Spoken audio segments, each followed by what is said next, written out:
The Project Gutenberg ebook of Incidents in the Life of a Slave Girl, written by herself.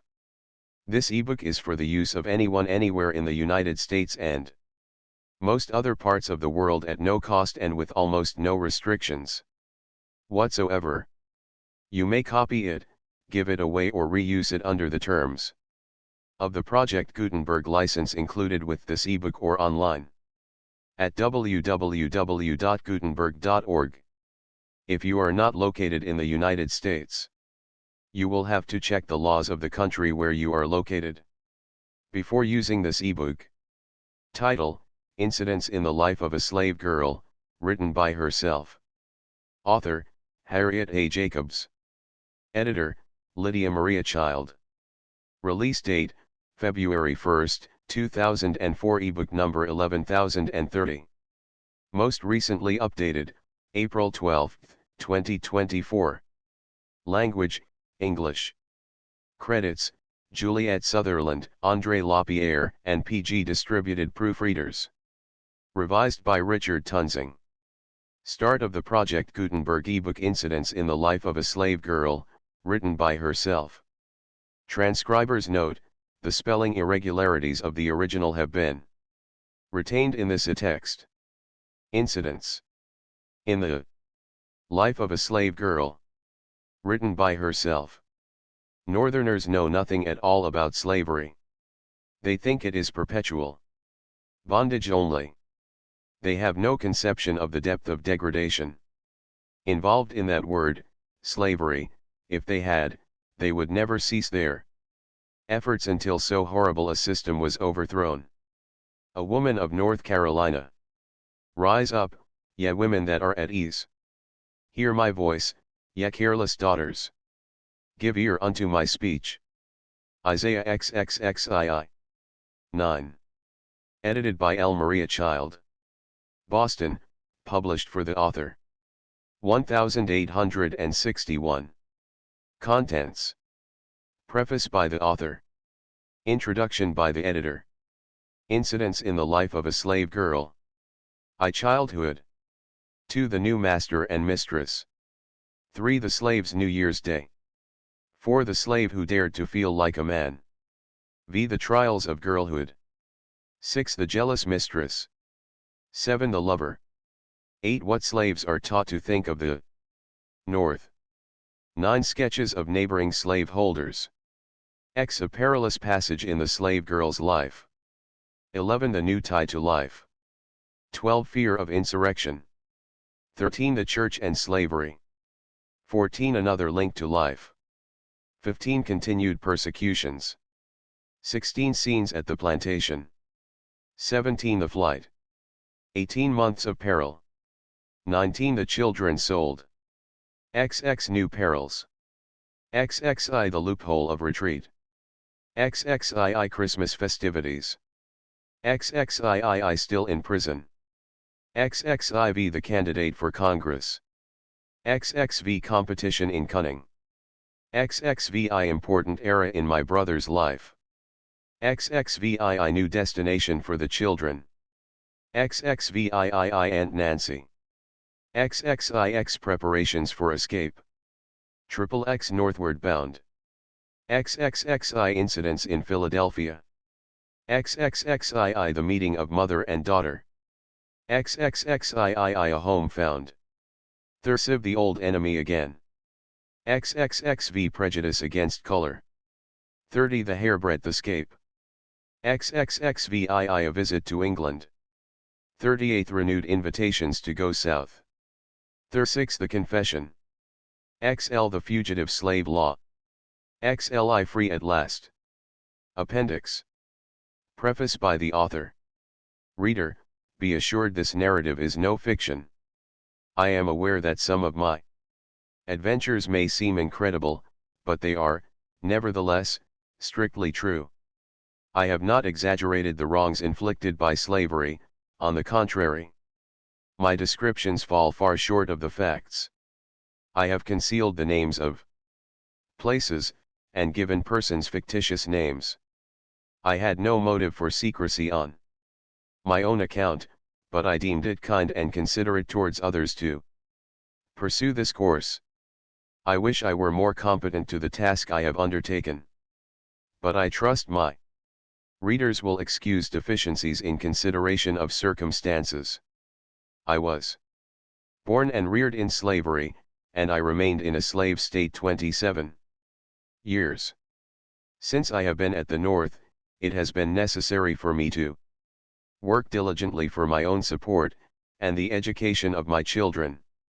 This has not left me much leisure to make up for the loss of early opportunities to improve myself, and it has compelled me to write these pages at irregular intervals, whenever I could snatch an hour from household duties. When I first arrived in Philadelphia, Bishop Payne advised me to publish a sketch of my life, but I told him I was altogether incompetent to such an undertaking. Though I have improved my mind somewhat since that time, I still remain of the same opinion, but I trust my motives will excuse what might otherwise seem presumptuous. I have not written my experiences in order to attract attention to myself. On the contrary, it would have been more pleasant to me to have been silent about my own history. Neither do I care to excite sympathy for my own sufferings. But I do earnestly desire to arouse the women of the North to a realizing sense of the condition of 2 millions of women at the South, still in bondage, suffering what I suffered, and most of them far worse. I want to add my testimony to that of abler pens to convince the people of the free states what slavery really is. Only by experience can anyone realize how deep, and dark, and foul is that pit of abominations. May the blessing of God rest on this imperfect effort in behalf of my persecuted people. Linda Brandt. Introduction by the editor. The author of the following autobiography is personally known to me, and her conversation and manners inspire me with confidence. During the last 17 years, she has lived the greater part of the time with a distinguished family in New York, and has so deported herself as to be highly esteemed by them. This fact is sufficient, without further credentials of her character. I believe those who know her will not be disposed to doubt her veracity, though some incidents in her story are more romantic than fiction. At her request, I have revised her manuscript, but such changes as I have made have been mainly for purposes of condensation and orderly arrangement. I have not added anything to the incidents, or changed the import of her very pertinent remarks. With trifling exceptions, both the ideas and the language are her own. I pruned excrescences a little, but otherwise I had no reason for changing her lively and dramatic way of telling her own story. The names of both persons and places are known to me, but for good reasons I suppress them. It will naturally excite surprise that a woman reared in slavery should be able to write so well.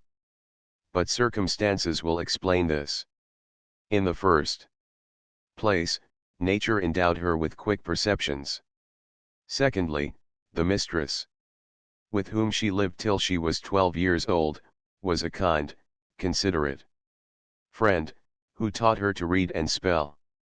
Thirdly, she was placed in favorable circumstances after she came to the North, having frequent intercourse with intelligent persons, who felt a friendly interest in her welfare, and were disposed to give her opportunities for self-improvement. I am well aware that many will accuse me of indecorum for presenting these pages to the public, for the experiences of this intelligent and much injured woman belong to a class which some call delicate subjects, and others indelicate. This peculiar phase of slavery has generally been kept veiled, but the public ought to be made acquainted with its monstrous features, and I willingly take the responsibility of presenting them with the veil withdrawn. I do this for the sake of my sisters in bondage, who are suffering wrongs so foul, that our ears are too delicate to listen to them. I do it with the hope of arousing conscientious and reflecting women at the North to a sense of their duty in the exertion of moral influence on the question of slavery, on all possible occasions. I do it with the hope that every man who reads this narrative will swear solemnly before God that, so far as he has power to prevent it, no fugitive from slavery shall ever be sent back to suffer in that loathsome den of corruption and cruelty. L. Maria Child. Incidents in the life of a slave girl. 7 years concealed. Childhood. I was born a slave, but I never knew it till 6 years of happy childhood had passed away. My father was a carpenter, and considered so intelligent and skillful in his trade, that, when buildings out of the common line were to be erected, he was sent for from long distances, to be head workman, on condition of paying his mistress $200 a year, and supporting himself. He was allowed to work at his trade, and manage his own affairs. His strongest wish was to purchase his children, but, though he several times offered his hard earnings for that purpose, he never succeeded. In complexion my parents were a light shade of brownish yellow, and were termed mulattoes.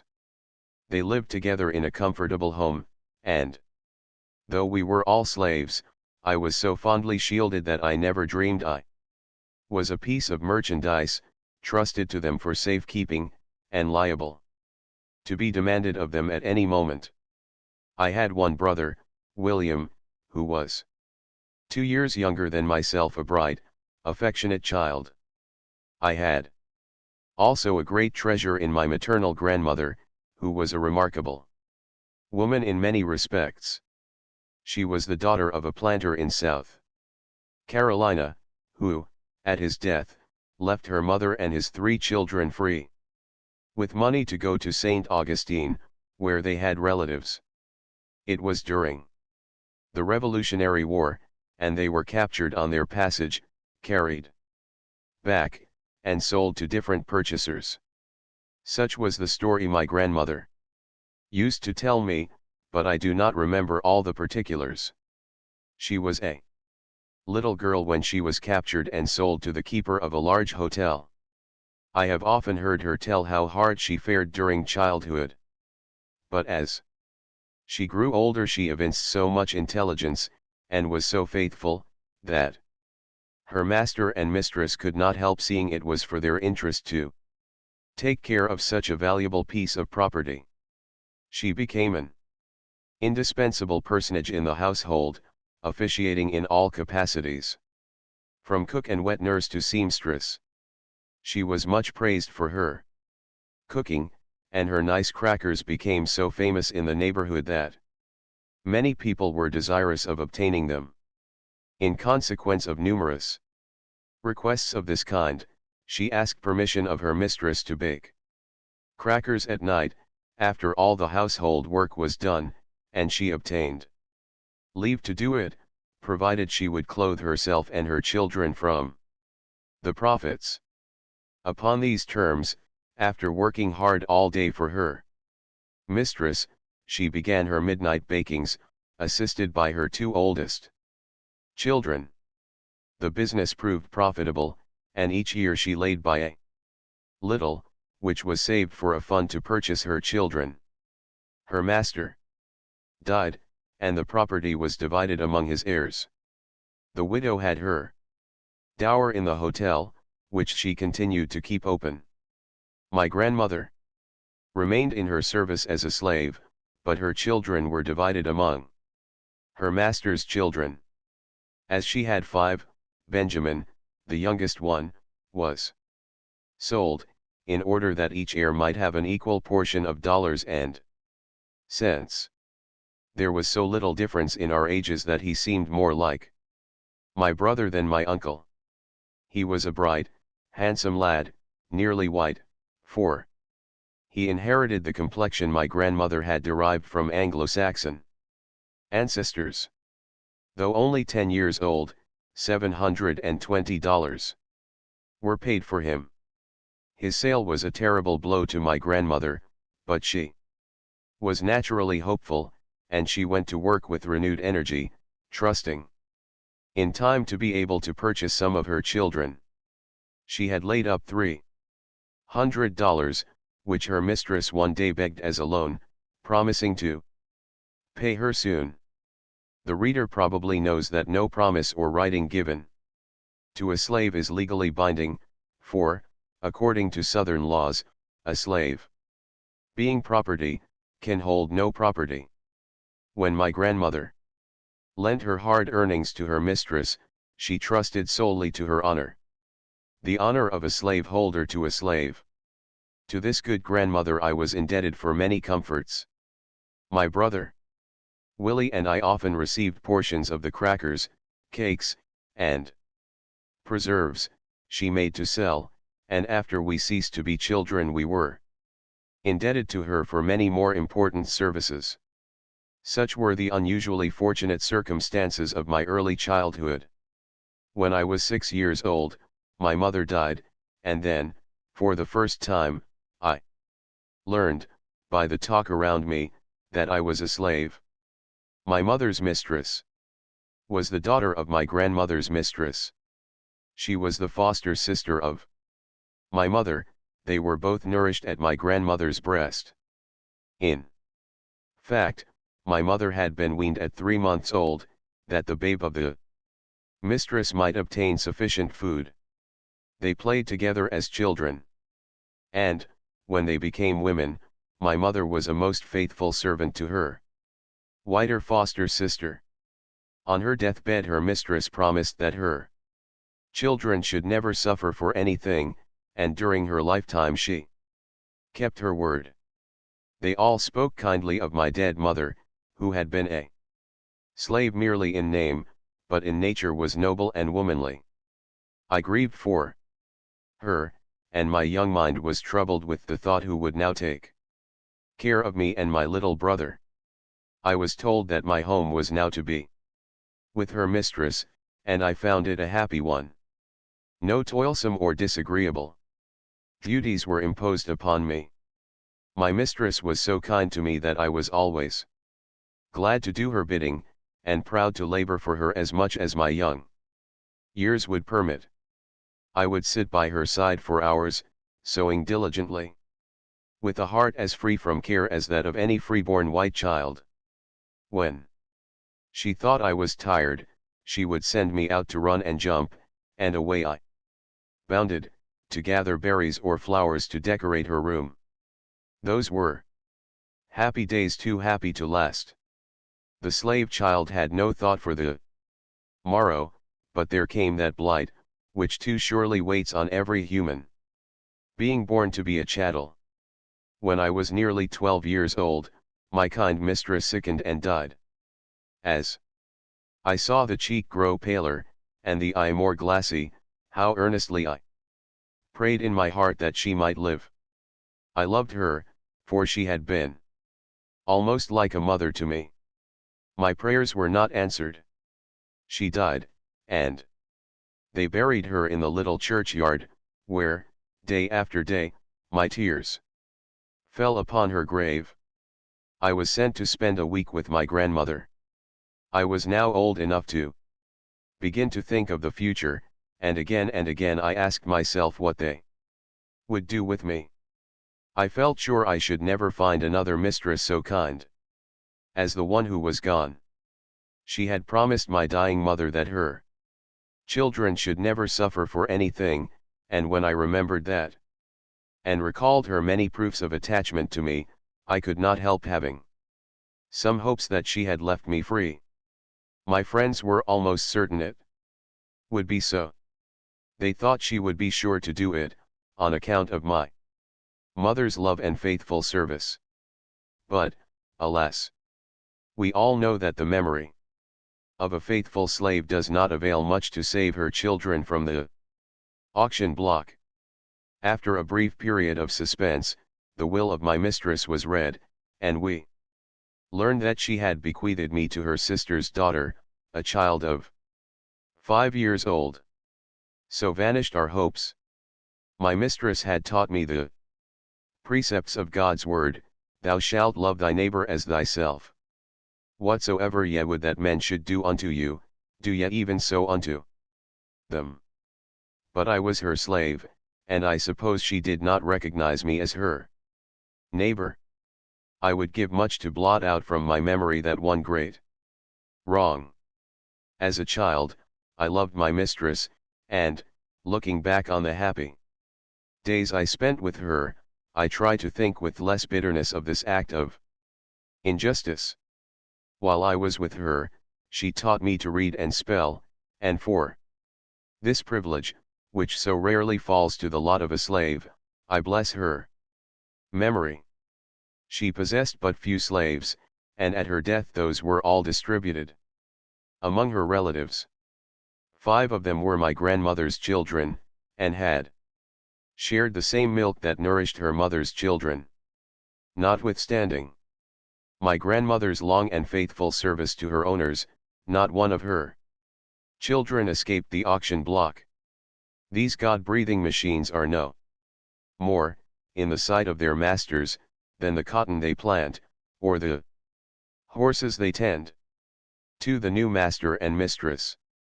Dr. Flint, a physician in the neighborhood, had married the sister of my mistress, and I was now the property of their little daughter. It was not without murmuring that I prepared for my new home, and what added to my unhappiness, was the fact that my brother William was purchased by the same family.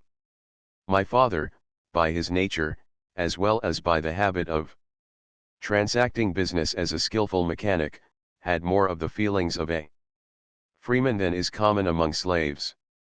My brother was a spirited boy, and, being brought up under such influences, he early detested the name of master and mistress. One day, when his father and his mistress both happened to call him at the same time, he hesitated between the two, being perplexed to know which had the strongest claim upon his obedience.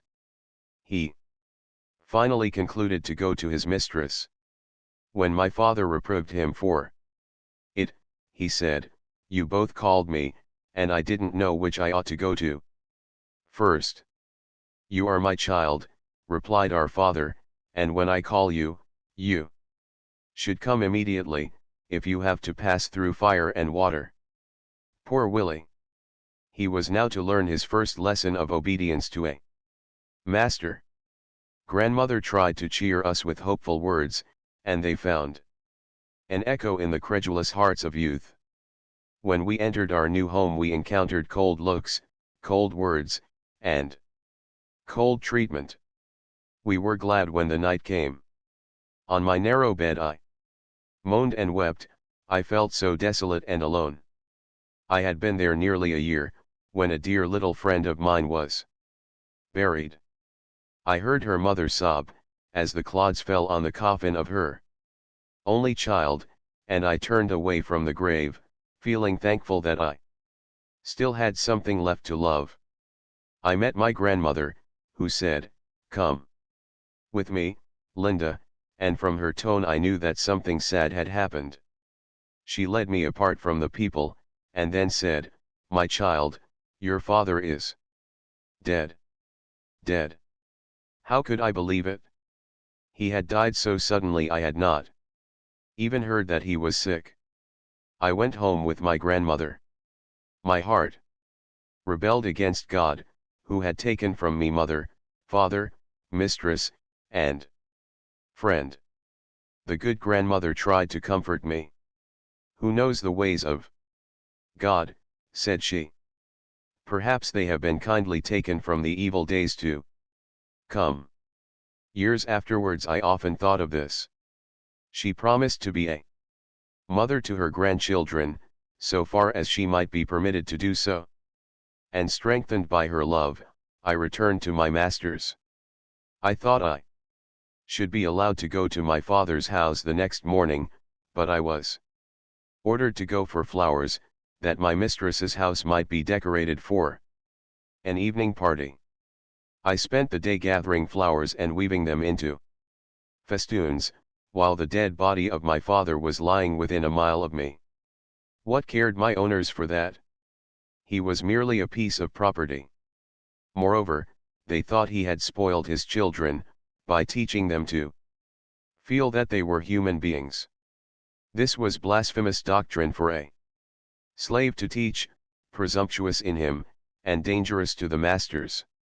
The next day I followed his remains to a humble grave beside that of my dear mother. There were those who knew my father's worth, and respected his memory. My home now seemed more dreary than ever. The laugh of the little slave children sounded harsh and cruel. It was selfish to feel so about the joy of others. My brother moved about with a very grave face. I tried to comfort him, by saying, "Take courage, Willie, brighter days will come by and by." "You don't know anything about it, Linda," he replied. "We shall have to stay here all our days, we shall never be free." I argued that we were growing older and stronger, and that perhaps we might, before long, be allowed to hire our own time, and then we could earn money to buy our freedom. William declared this was much easier to say than to do. Moreover, he did not intend to buy his freedom. We held daily controversies upon this subject.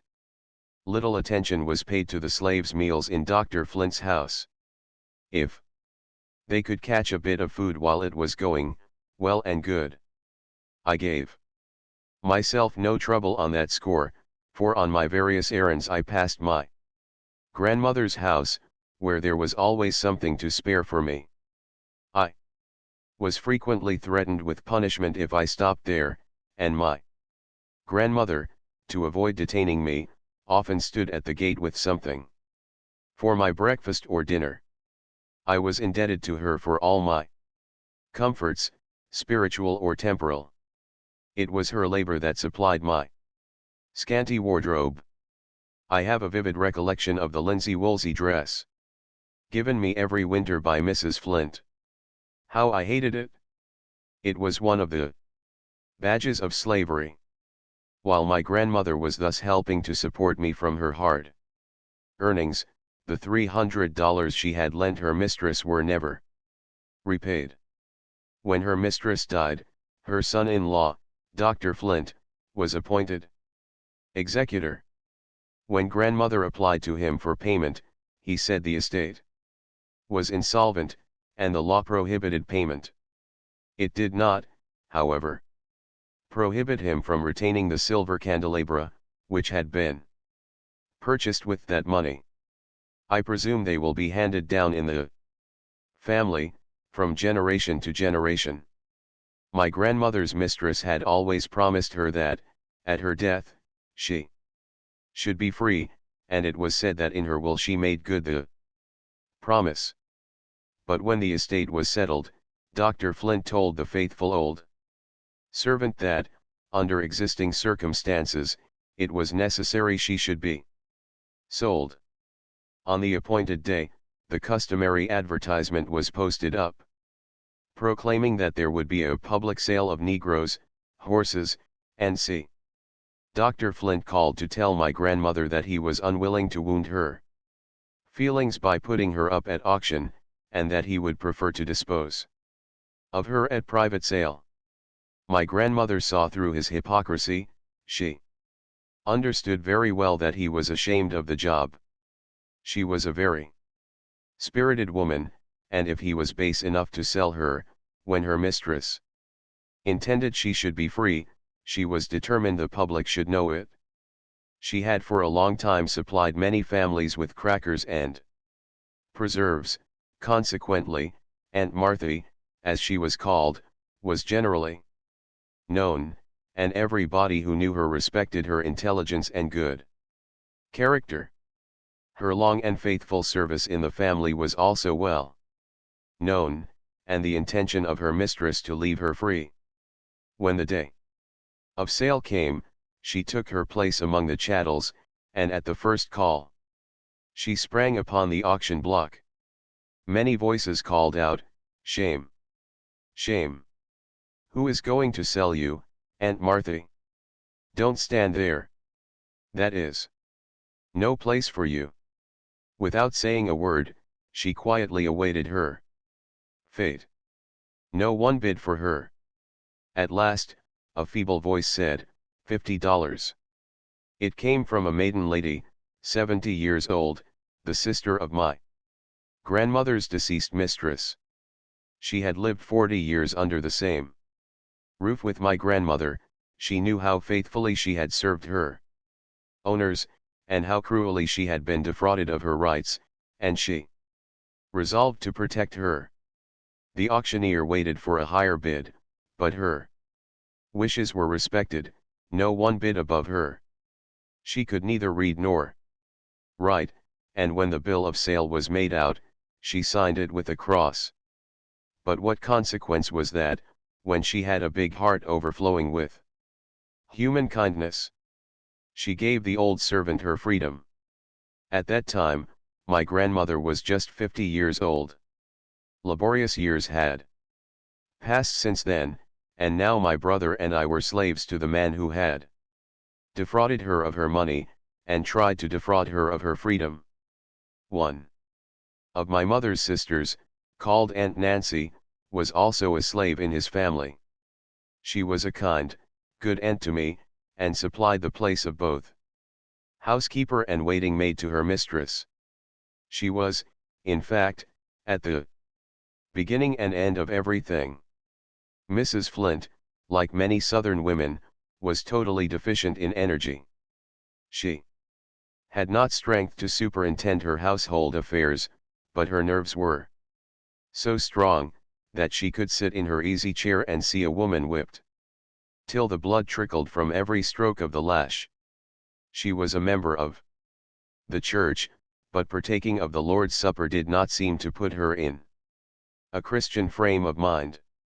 If dinner was not served at the exact time on that particular Sunday, she would station herself in the kitchen, and wait till it was dished, and then spit in all the kettles and pans that had been used for cooking. She did this to prevent the cook and her children from eking out their meager fare with the remains of the gravy and other scrapings. The slaves could get nothing to eat except what she chose to give them. Provisions were weighed out by the pound and ounce, 3 times a day. I can assure you she gave them no chance to eat wheat bread from her flour barrel. She knew how many biscuits a quart of flour would make, and exactly what size they ought to be. Dr. Flint was an epicure. The cook never sent a dinner to his table without fear and trembling, for if there happened to be a dish not to his liking, he would either order her to be whipped, or compel her to eat every mouthful of it in his presence. The poor, hungry creature might not have objected to eating it, but she did object to having her master cram it down her throat till she choked. They had a pet dog, that was a nuisance in the house. The cook was ordered to make some Indian mush for him. He refused to eat, and when his head was held over it, the froth flowed from his mouth into the basin. He died a few minutes after. When Dr. Flint came in, he said the mush had not been well cooked, and that was the reason the animal would not eat it. He sent for the cook, and compelled her to eat it. He thought that the woman's stomach was stronger than the dog's, but her sufferings afterwards proved that he was mistaken. This poor woman endured many cruelties from her master and mistress. Sometimes she was locked up, away from her nursing baby, for a whole day and night. When I had been in the family a few weeks, one of the plantation slaves was brought to town, by order of his master. It was near night when he arrived, and Dr. Flint ordered him to be taken to the workhouse, and tied up to the joist, so that his feet would just escape the ground. In that situation he was to wait till the doctor had taken his tea. I shall never forget that night. Never before, in my life, had I heard hundreds of blows fall, in succession, on a human being. His piteous groans, and his "Oh, pray don't, massa," rang in my ear for months afterwards. There were many conjectures as to the cause of this terrible punishment. Some said master accused him of stealing corn, others said the slave had quarreled with his wife, in presence of the overseer, and had accused his master of being the father of her child. They were both black, and the child was very fair. I went into the workhouse next morning, and saw the cowhide still wet with blood, and the boards all covered with gore. The poor man lived, and continued to quarrel with his wife. A few months afterwards Dr. Flint handed them both over to a slave trader. The guilty man put their value into his pocket, and had the satisfaction of knowing that they were out of sight and hearing. When the mother was delivered into the trader's hands, she said, "You promised to treat me well." To which he replied, "You have let your tongue run too far, damn you." She had forgotten that it was a crime for a slave to tell who was the father of her child. From others than the master persecution also comes in such cases. I once saw a young slave girl dying soon after the birth of a child nearly white. In her agony she cried out, "O Lord, come and take me." Her mistress stood by, and mocked at her like an incarnate fiend. "You suffer, do you?" she exclaimed. "I am glad of it. You deserve it all, and more too." The girl's mother said, "The baby is dead, thank God, and I hope my poor child will soon be in heaven, too." "Heaven," retorted the mistress. "There is no such place for the like of her and her bastard." The poor mother turned away, sobbing.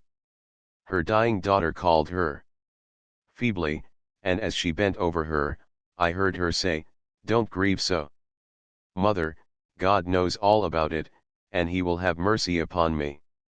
Her sufferings, afterwards, became so intense, that her mistress felt unable to stay, but when she left the room, the scornful smile was still on her lips. 7 children called her mother.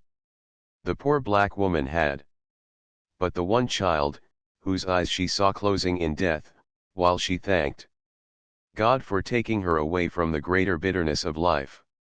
3. The Slave's New Year's Day.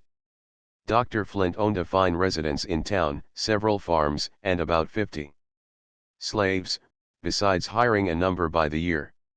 Hiring day at the South takes place on the 1st of January. On the 2d, the slaves are expected to go to their new masters. On a farm, they work until the corn and cotton are laid. They then have 2 holidays. Some masters give them a good dinner under the trees. This over, they work until Christmas Eve. If no heavy charges are meantime brought against them, they are given 4 or 5 holidays, whichever the master or overseer may think proper. Then comes New Year's Eve, and they gather together their little alls, or more properly speaking, their little nothings, and wait anxiously for the dawning of day. At the appointed hour the grounds are thronged with men, women, and children, waiting, like criminals, to hear their doom pronounced. The slave is sure to know who is the most humane or cruel master, within 40 miles of him. It is easy to find out, on that day, who clothes and feeds his slaves well, for he is surrounded by a crowd, begging, "Please, massa, hire me this year. I will work very hard, massa." If a slave is unwilling to go with his new master, he is whipped, or locked up in jail, until he consents to go, and promises not to run away during the year. Should he chance to change his mind, thinking it justifiable to violate an extorted promise, woe unto him if he is caught. The whip is used till the blood flows at his feet, and his stiffened limbs are put in chains, to be dragged in the field for days and days. If he lives until the next year, perhaps the same man will hire him again, without even giving him an opportunity of going to the hiring ground. After those for hire are disposed of, those for sale are called up. Oh, you happy free women, contrast your New Year's Day with that of the poor bondwoman. With you it is a pleasant season, and the light of the day is blessed. Friendly wishes meet you everywhere, and gifts are showered upon you. Even hearts that have been estranged from you soften at this season, and lips that have been silent echo back, I wish you a happy New Year. Children bring their little offerings, and raise their rosy lips for a caress. They are your own, and no hand but that of death can take them from you. But to the slave mother New Year's Day comes laden with peculiar sorrows.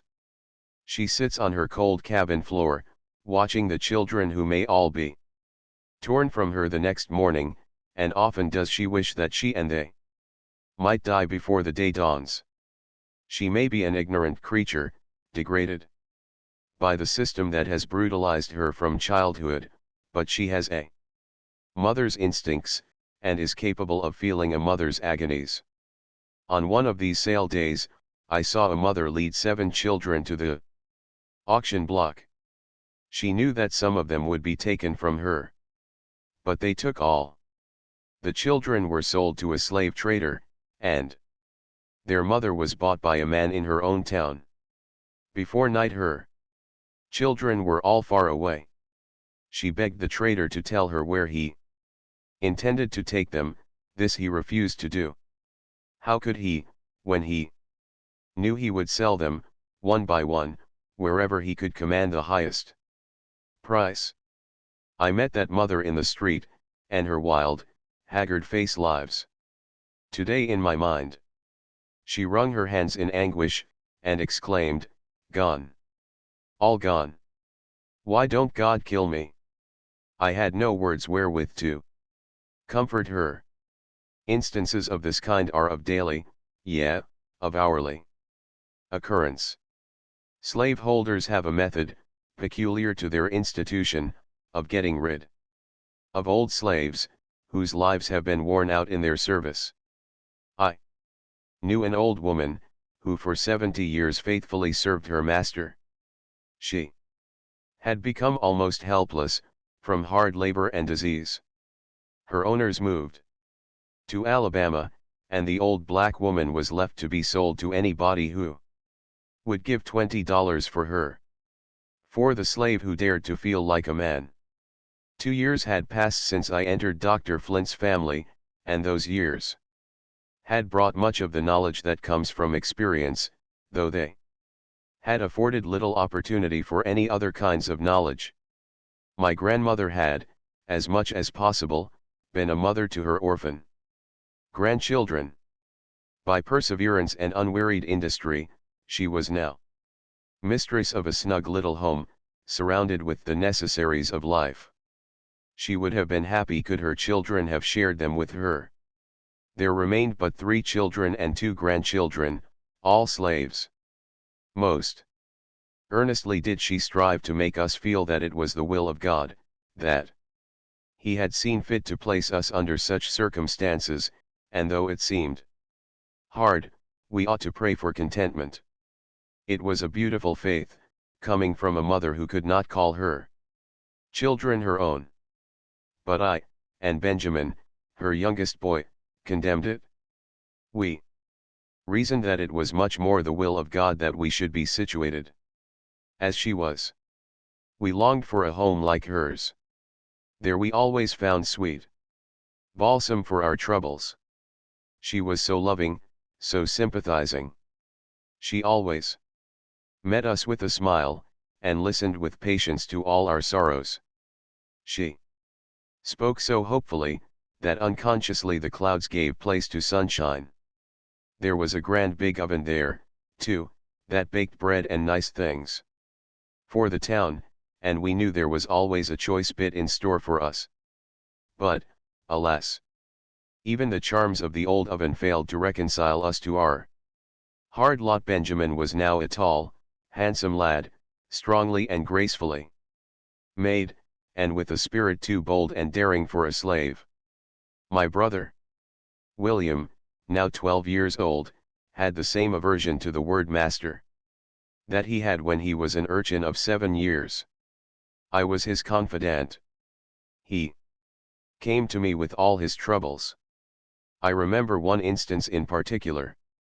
It was on a lovely spring morning, and when I marked the sunlight dancing here and there, its beauty seemed to mock my sadness. For my master, whose restless, craving, vicious nature roved about day and night, seeking whom to devour, had just left me, with stinging, scorching words, words that scathed ear and brain like fire. Oh, how I despised him! I thought how glad I should be, if some day when he walked the earth, it would open and swallow him up, and disencumber the world of a plague. When he told me that I was made for his use, made to obey his command in everything, that I was nothing but a slave, whose will must end, should surrender to his, never before had my puny arm felt half so strong. So deeply was I absorbed in painful reflections afterwards, that I neither saw nor heard the entrance of any one, till the voice of William sounded close beside me. "Linda," said he, "what makes you look so sad?" "I love you." "Oh, Linda, isn't this a bad world? Everybody seems so cross and unhappy. I wish I had died when poor father did." I told him that everybody was not cross, or unhappy, that those who had pleasant homes, and kind friends, and who were not afraid to love them, were happy. But we, who were slave children, without father or mother, could not expect to be happy. We must be good, perhaps that would bring us contentment. "Yes," he said, "I try to be good, but what's the use? They are all the time troubling me." Then he proceeded to relate his afternoon's difficulty with young Master Nicholas. It seemed that the brother of Master Nicholas had pleased himself with making up stories about William. Master Nicholas said he should be flogged, and he would do it. Whereupon he went to work. But William fought bravely, and the young master, finding he was getting the better of him, undertook to tie his hands behind him. He failed in that likewise. By dint of kicking and fisting, William came out of the skirmish none the worse for a few scratches. He continued to discourse on his young master's meanness, how he whipped the little boys, but was a perfect coward when a tussle ensued between him and white boys of his own size. On such occasions he always took to his legs. William had other charges to make against him. One was his rubbing up pennies with quicksilver, and passing them off for quarters of a dollar on an old man who kept a fruit stall. William was often sent to buy fruit, and he earnestly inquired of me what he ought to do under such circumstances. I told him it was certainly wrong to deceive the old man, and that it was his duty to tell him of the impositions practiced by his young master. I assured him the old man would not be slow to comprehend the whole, and there the matter would end. William thought it might with the old man, but not with him. He said he did not mind the smart of the whip, but he did not like the idea of being whipped. While I advised him to be good and forgiving, I was not unconscious of the beam in my own eye. It was the very knowledge of my own shortcomings that urged me to retain, if possible, some sparks of my brother's God-given nature. I had not lived 14 years in slavery for nothing. I had felt, seen, and heard enough, to read the characters, and question the motives of those around me. The war of my life had begun, and though one of God's Most powerless creatures, I resolved never to be conquered. Alas, for me. If there was one pure, sunny spot for me, I believed it to be in Benjamin's heart, and in another's, whom I loved with all the ardor of a girl's first love. My owner knew of it, and sought in every way to render me miserable. He did not resort to corporal punishment, but to all the petty, tyrannical ways that human ingenuity could devise. I remember the first time I was punished. It was in the month of February.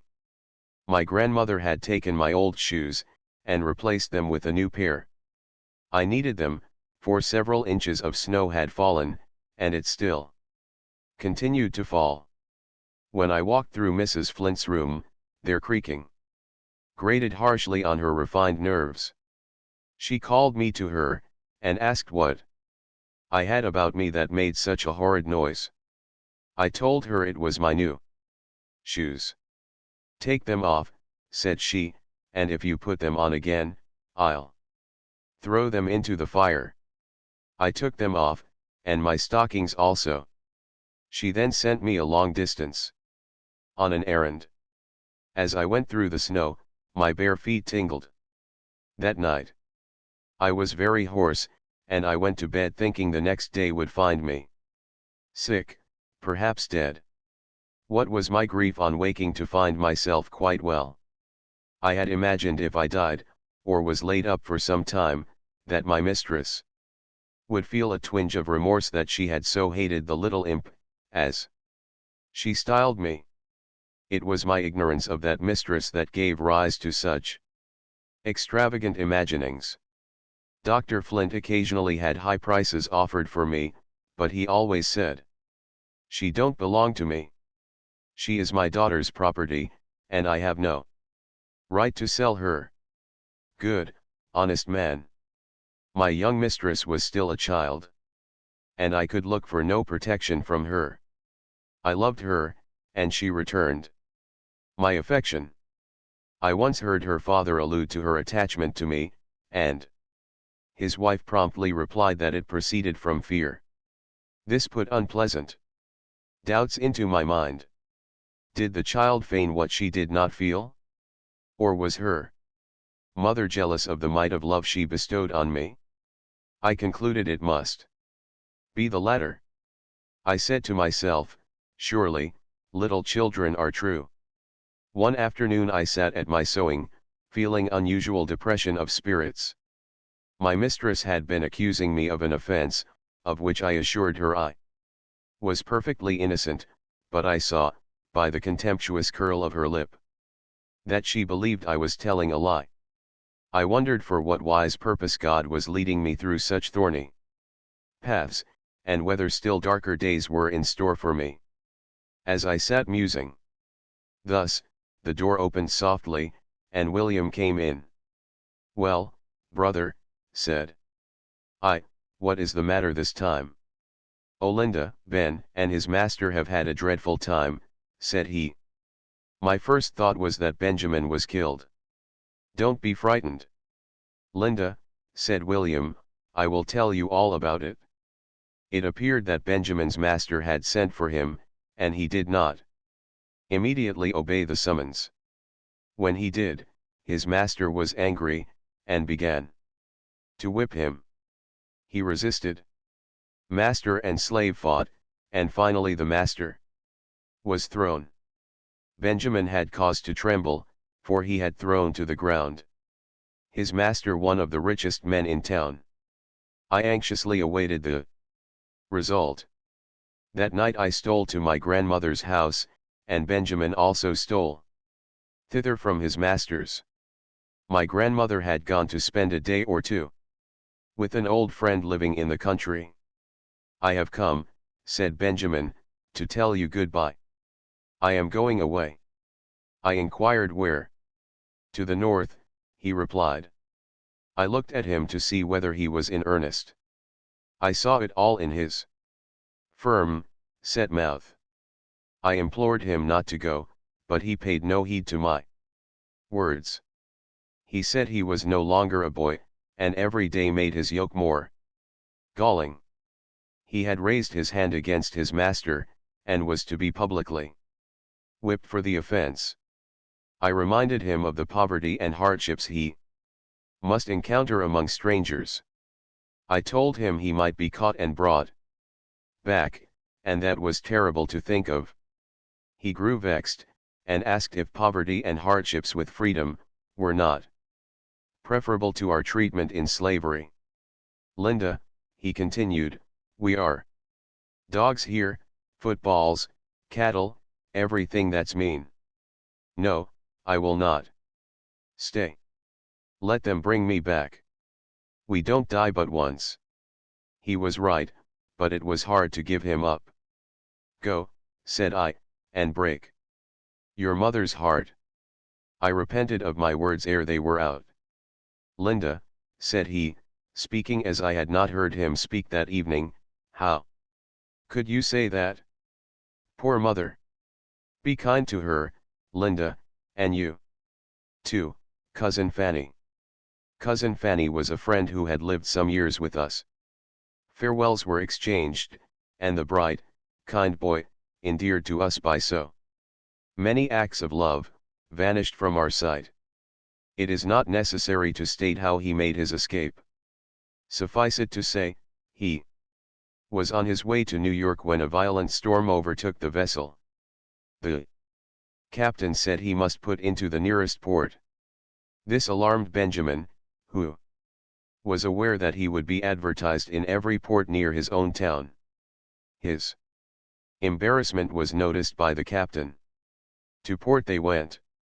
There the advertisement met the captain's eye. Benjamin so exactly answered its description, that the captain laid hold on him, and bound him in chains. The storm passed, and they proceeded to New York. Before reaching that port, Benjamin managed to get off his chains and throw them overboard. He escaped from the vessel, but was pursued, captured, and carried back to his master. When my grandmother returned home and found her youngest child had fled, great was her sorrow, but, with characteristic piety, she said, God's will be done. Each morning, she inquired if any news had been heard from her boy. Yes, news was heard. The master was rejoicing over a letter, announcing the capture of his human chattel.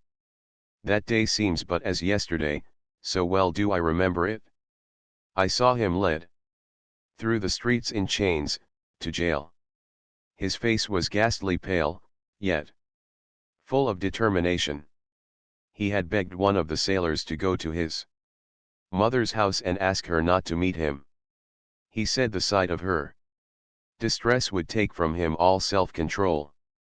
She yearned to see him, and she went, but she screened herself in the crowd, that it might be as her child had said.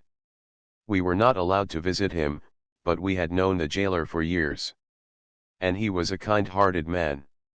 At midnight he opened the jail door for my grandmother and myself to enter, in disguise. When we entered the cell, not a sound broke the stillness. Benjamin, Benjamin, whispered my grandmother. No answer. Benjamin, she again faltered. There was a jingle of chains. The moon had just risen, and cast an uncertain light through the bars of the window. We knelt down and took Benjamin's cold hands in ours. We did not speak. Sobs were heard, and Benjamin's lips were unsealed, for his mother was weeping on his neck. How vividly does memory bring back that sad night? Mother and son talked together. He asked her pardon for the suffering he had caused her. She said she had nothing to forgive, she could not blame his desire for freedom. He told her that when he was captured, he broke away, and was about casting himself into the river, when thoughts of her came over him, and he desisted. She asked if he did not also think of God. I fancied I saw his face grow fierce in the moonlight. He answered, No, I did not think of him. When a man is hunted like a wild beast, he forgets there is a God, a heaven. He forgets everything in his struggle to get beyond the reach of the bloodhounds. Don't talk so, Benjamin, said she. Put your trust in God. Be humble, my child, and your master will forgive you. Forgive me for what, mother? For not letting him treat me like a dog. No. I will never humble myself to him. I have worked for him for nothing all my life, and I am repaid with stripes and imprisonment. Here I will stay till I die, or till he sells me. The poor mother shuddered at his words. I think he felt it, for when he next spoke, his voice was calmer. Don't fret about me, mother. I ain't worth it, said he. I wish I had some of your goodness. You bear every thing patiently, just as though you thought it was all right. I wish I could. She told him she had not always been so. Once, she was like him, but when sore troubles came upon her, and she had no arm to lean upon, she learned to call on God, and he lightened her burdens. She besought him to do likewise.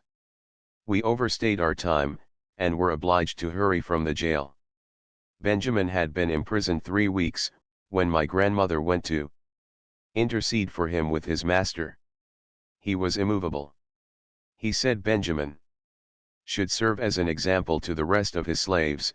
He should be kept in jail till he was subdued, or be sold if he got but $1 for him. However, he afterwards relented in some degree. The chains were taken off, and we were allowed to visit him. As his food was of the coarsest kind, we carried him as often as possible. A warm supper, accompanied with some little luxury for the jailer. 3 months elapsed, and there was no prospect of release or of a purchaser. One day he was heard to sing and laugh. This piece of indecorum was told to his master, and the overseer was ordered to rechain him.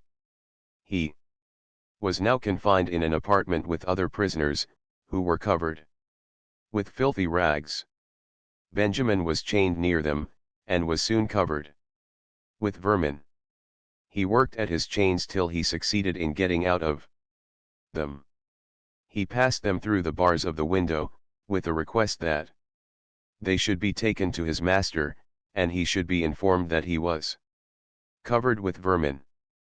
This audacity was punished with heavier chains, and prohibition of our visits. My grandmother continued to send him fresh changes of clothes.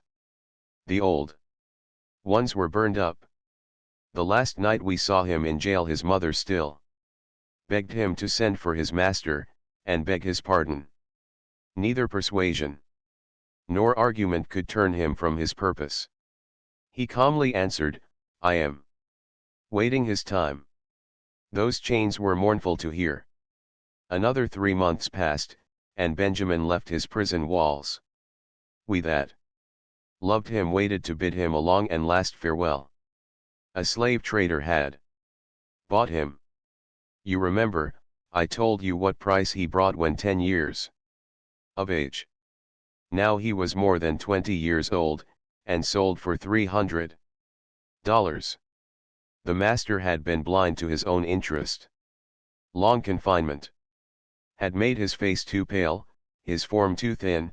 Moreover, the trader had heard something of his character, and it did not strike him as suitable for a slave. He said he would give any price if the handsome lad was a girl. We thanked God that he was not. Could you have seen that mother clinging to her child, when they fastened the irons upon his wrists, could you have heard her heart-rending groans, and seen her bloodshot eyes wander wildly from face to face, vainly pleading for mercy, could you have witnessed that scene as I saw it, you would exclaim, slavery is damnable. Benjamin, her youngest, her pet, was forever gone. She could not realize it. She had had an interview with the trader for the purpose of ascertaining if Benjamin could be purchased. She was told it was impossible, as he had given bonds not to sell him till he was out of the state. He promised that he would not sell him till he reached New Orleans. With a strong arm and unvaried trust, my grandmother began her work of love. Benjamin must be free. If she succeeded, she knew they would still be separated, but the sacrifice was not too great. Day and night she labored. The trader's price would treble that he gave, but she was not discouraged. She employed a lawyer to write to a gentleman, whom she knew, in New Orleans. She begged him to interest himself for Benjamin, and he willingly favored her request. When he saw Benjamin, and stated his business, he thanked him, but said he preferred to wait a while before making the trader an offer. He knew he had tried to obtain a high price for him, and had invariably failed. This encouraged him to make another effort for freedom. So one morning, long before day, Benjamin was missing. He was riding over the blue billows, bound for Baltimore. For once his white face did him a kindly service. They had no suspicion that it belonged to a slave, otherwise, the law would have been followed out to the letter, and the thing rendered back to slavery. The brightest skies are often overshadowed by the darkest clouds. Benjamin was taken sick, and compelled to remain in Baltimore 3 weeks. His strength was slow in returning, and his desire to continue his journey seemed to retard his recovery. How could he get strength without air and exercise? He resolved to venture on a short walk. A by-street was selected, where he thought himself secure of not being met by anyone that knew him, but a voice called out, "Halloo, Ben, my boy, what are you doing here?" His first impulse was to run, but his legs trembled so that he could not stir. He turned to confront his antagonist, and behold, there stood his old master's next-door neighbor. He thought it was all over with him now. But it proved otherwise. That man was a miracle. He possessed a goodly number of slaves, and yet was not quite deaf to that mystic clock, whose ticking is rarely heard in the slaveholder's breast. "Ben, you are sick," said he. "Why, you look like a ghost. I guess I gave you something of a start." "Never mind, Ben, I am not going to touch you. You had a pretty tough time of it, and you may go on your way rejoicing. For all me. But I would advise you to get out of this place plaguey quick. For there are several gentlemen here from our town." He described the nearest and safest route to New York, and added, "I shall be glad to tell your mother I have seen you. Goodbye, Ben." Benjamin turned away, filled with gratitude, and surprised that the town he hated contained such a gem worthy of a purer setting. This gentleman was a northerner by birth, and had married a southern lady. On his return, he told my grandmother that he had seen her son, and of the service he had rendered him. Benjamin reached New York safely, and concluded to stop there until he had gained strength enough to proceed further. It happened that my grandmother's only remaining son had sailed for the same city on business for his mistress. Through God's providence, the brothers met. You may be sure it was a happy meeting. "Oh, Phil," exclaimed Benjamin, "I am here at last." Then he told him how near he came to dying, almost in sight of free land, and how he prayed that he might live to get one breath of free air. He said life was worth something now, and it would be hard to die in the old jail. He had not valued it. Once, he was tempted to destroy it, but something, he did not know what, had prevented him. Perhaps it was fear. He had heard those who professed to be religious declare there was no heaven for self-murderers, and as his life had been pretty hot here, he did not desire a continuation of the same in another world. "If I die now," he exclaimed, "thank God, I shall die a freeman." He begged my Uncle Philip not to return south, but stay and work with him, till they earned enough to buy those at home. His brother told him it would kill their mother if he deserted her in her trouble. She had pledged her house, and with difficulty had raised money to buy him. Would he be bought? "No, never," he replied. "Do you suppose, Phil, when I have got so far out of their clutches, I will give them 1 red cent? No. And do you suppose I would turn mother out of her home in her old age? That I would let her pay all those hard-earned dollars for me, and never to see me? For you know, she will stay south as long as her other children are slaves. What a good mother! Tell her to buy you, Phil. You have been a comfort to her. And I have been a trouble. And Linda, poor Linda, what'll become of her? Phil, you don't know what a life they lead her. She has told me something about it, and I wish old Flint was dead, or a better man. When I was in jail, he asked her if she didn't want him to ask my master to forgive me, and take me home again. She told him, no, that I didn't want to go back. He got mad, and said we were all alike. I never despised my own master half as much as I do that man. There is many a worse slaveholder than my master, but for all that I would not be his slave. While Benjamin was sick, he had parted with nearly all his clothes to pay necessary expenses. But he did not part with a little pin I fastened in his bosom when we parted. It was the most valuable thing I owned, and I thought none more worthy to wear it. He had it still. His brother furnished him with clothes, and gave him what money he had. They parted with moistened eyes, and as Benjamin turned away, he said, "Phil, I part with all my kindred." And so it proved. We never heard from him again. Uncle Philip came home, and the first words he uttered when he entered the house were, "Mother, Ben is free. I have seen him in New York." She stood looking at him with a bewildered air. "Mother, don't you believe it?" he said, laying his hand softly upon her shoulder. She raised her hands, and exclaimed, "God be praised. Let us thank him." She dropped on her knees, and poured forth her heart in prayer. Then Philip must sit down and repeat to her every word Benjamin had said. He told her all, only he forbore to mention how sick and pale her darling looked. Why should he distress her when she could do him no good? The brave old woman still toiled on, hoping to rescue some of her other children.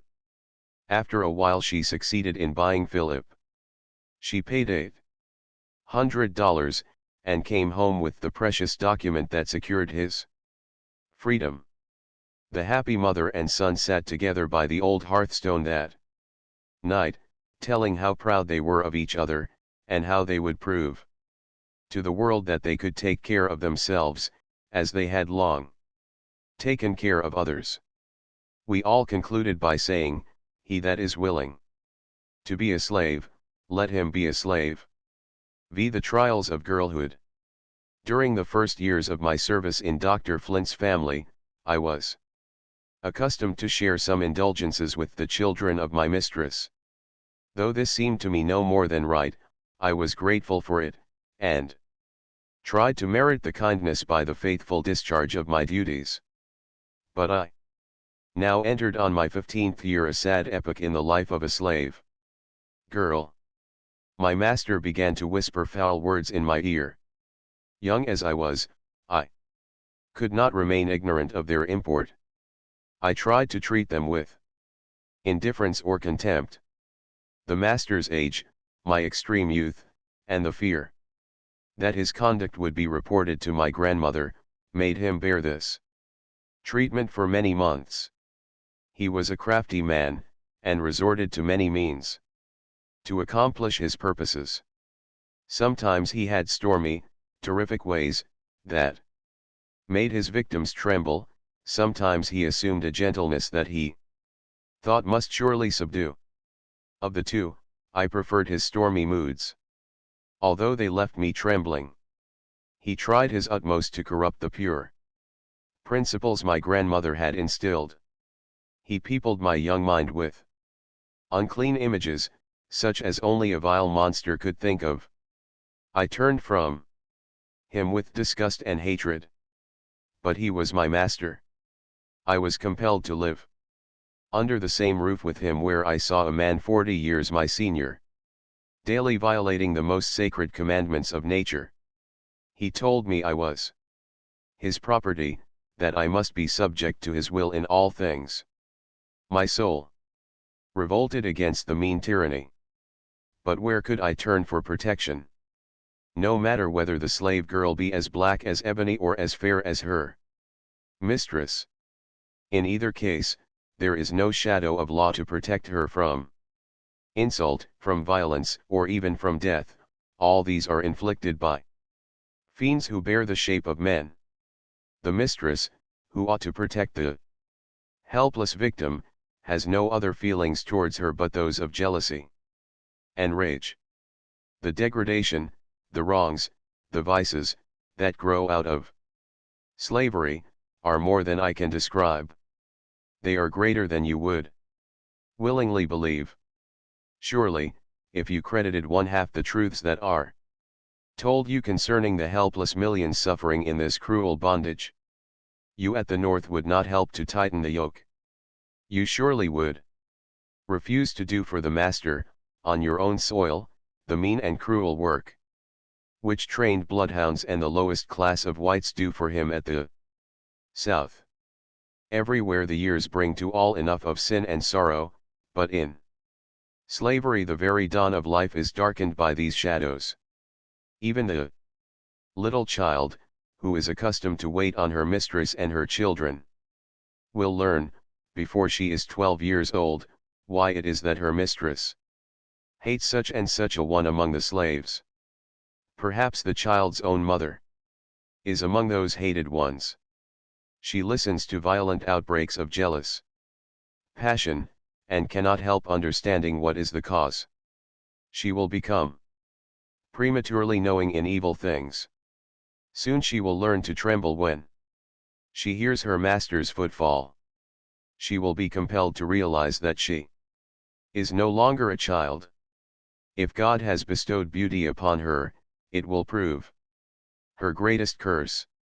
That which commands admiration in the white woman only hastens the degradation of the female slave. I know that some are too much brutalized by slavery to feel the humiliation of their position, but many slaves feel it most acutely, and shrink from the memory of it. I cannot tell how much I suffered in the presence of these wrongs, nor how I am still pained by the retrospect. My master met me at every turn, reminding me that I belonged to him, and swearing by heaven and earth that he would compel me to submit to him. If I went out for a breath of fresh air, after a day of unwearied toil, his footsteps dogged me. If I knelt by my mother's grave, his dark shadow fell on me even there. The light heart which nature had given me became heavy with sad forebodings. The other slaves in my master's house noticed the change. Many of them pitied me, but none dared to ask the cause. They had no need to inquire. They knew too well the guilty practices under that roof, and they were aware that to speak of them was an offense that never went unpunished. I longed for someone to confide in. I would have given the world to have laid my head on my grandmother's faithful bosom, and told her all my troubles. But Dr. Flint swore he would kill me, if I was not as silent as the grave. Then, although my grandmother was all in all to me, I feared her as well as loved her. I had been accustomed to look up to her with a respect bordering upon awe. I was very young, and felt shamefaced about telling her such impure things, especially as I knew her to be very strict on such subjects. Moreover, she was a woman of a high spirit. She was usually very quiet in her demeanor, but if her indignation was once roused, it was not very easily quelled. I had been told that she once chased a white gentleman with a loaded pistol, because he insulted one of her daughters. I dreaded the consequences of a violent outbreak, and both pride and fear kept me silent. But though I did not confide in my grandmother, and even evaded her vigilant watchfulness and inquiry, her presence in the neighborhood was some protection to me. Though she had been a slave, Dr. Flint was afraid of her. He dreaded her scorching rebukes. Moreover, she was known and patronized by many people, and he did not wish to have his villainy made public. It was lucky for me that I did not live on a distant plantation, but in a town not so large that the inhabitants were ignorant of each other's affairs. Bad as are the laws and customs in a slave-holding community, the doctor, as a professional man, deemed it prudent to keep up some outward show of decency. Oh, what days and nights of fear and sorrow that man caused me! Reader, it is not to awaken sympathy for myself that I am telling you truthfully what I suffered in slavery. I do it to kindle a flame of compassion in your hearts for my sisters who are still in bondage, suffering as I once suffered. I once saw two beautiful children playing together. One was a fair white child, the other was her slave, and also her sister. When I saw them embracing each other, and heard their joyous laughter, I turned sadly away from the lovely sight. I foresaw the inevitable blight that would fall on the little slave's heart. I knew how soon her laughter would be changed to sighs. The fair child grew up to be a still fairer woman. From childhood to womanhood her pathway was blooming with flowers, and overarched by a sunny sky. Scarcely one day of her life had been clouded when the sun rose on her happy bridal morning. How had those years dealt with her slave sister, the little playmate of her childhood? She, also, was very beautiful, but the flowers and sunshine of love were not for her. She drank the cup of sin and shame and misery, whereof her persecuted race are compelled to drink. In view of these things, why are ye silent, ye free men and women of the North? Why do your tongues falter in maintenance of the right? Would that I had more ability. But my heart is so full, and my pen is so weak. There are noble men and women who plead for us, striving to help those who cannot help themselves. God bless them. God give them strength and courage to go on. God bless those, everywhere, who are laboring to advance the cause of humanity. 6. The jealous mistress. I would 10,000 times rather that my children should be the half-starved paupers of Ireland than to be the most pampered among the slaves of America. I would rather drudge out my life on a cotton plantation, till the grave opened to give me rest, than to live with an unprincipled master and a jealous mistress. The felon's home in a penitentiary is preferable. He may repent, and turn from the error of his ways, and so find peace, but it is not so with a favorite slave. She is not allowed to have any pride of character. It is deemed a crime in her to wish to be virtuous. Mrs. Flint possessed the key to her husband's character before I was born. She might have used this knowledge to counsel and to screen the young and the innocent among her slaves, but for them she had no sympathy. They were the objects of her constant suspicion and malevolence. She watched her husband with unceasing vigilance, but he was well practiced in means to evade it. What he could not find opportunity to say in words he manifested in signs. He invented more than were ever thought of in a deaf and dumb asylum. I let them pass, as if I did not understand what he meant, and many were the curses and threats bestowed on me for my stupidity. One day, he caught me teaching myself to write. He frowned, as if he was not well pleased, but I suppose he came to the conclusion that such an accomplishment might help to advance his favorite scheme. Before long, notes were often slipped into my hand. I would return them, saying, "I can't read them, sir." "Can't you?" he replied, "then I must read them to you." He always finished the reading by asking, "Do you understand?" Sometimes he would complain of the heat of the tea room, and order his supper to be placed on a small table in the piazza.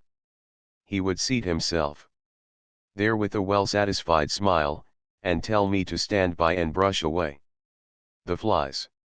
He would eat very slowly, pausing between the mouthfuls. These intervals were employed in describing the happiness I was so foolishly throwing away, and in threatening me with the penalty that finally awaited my stubborn disobedience.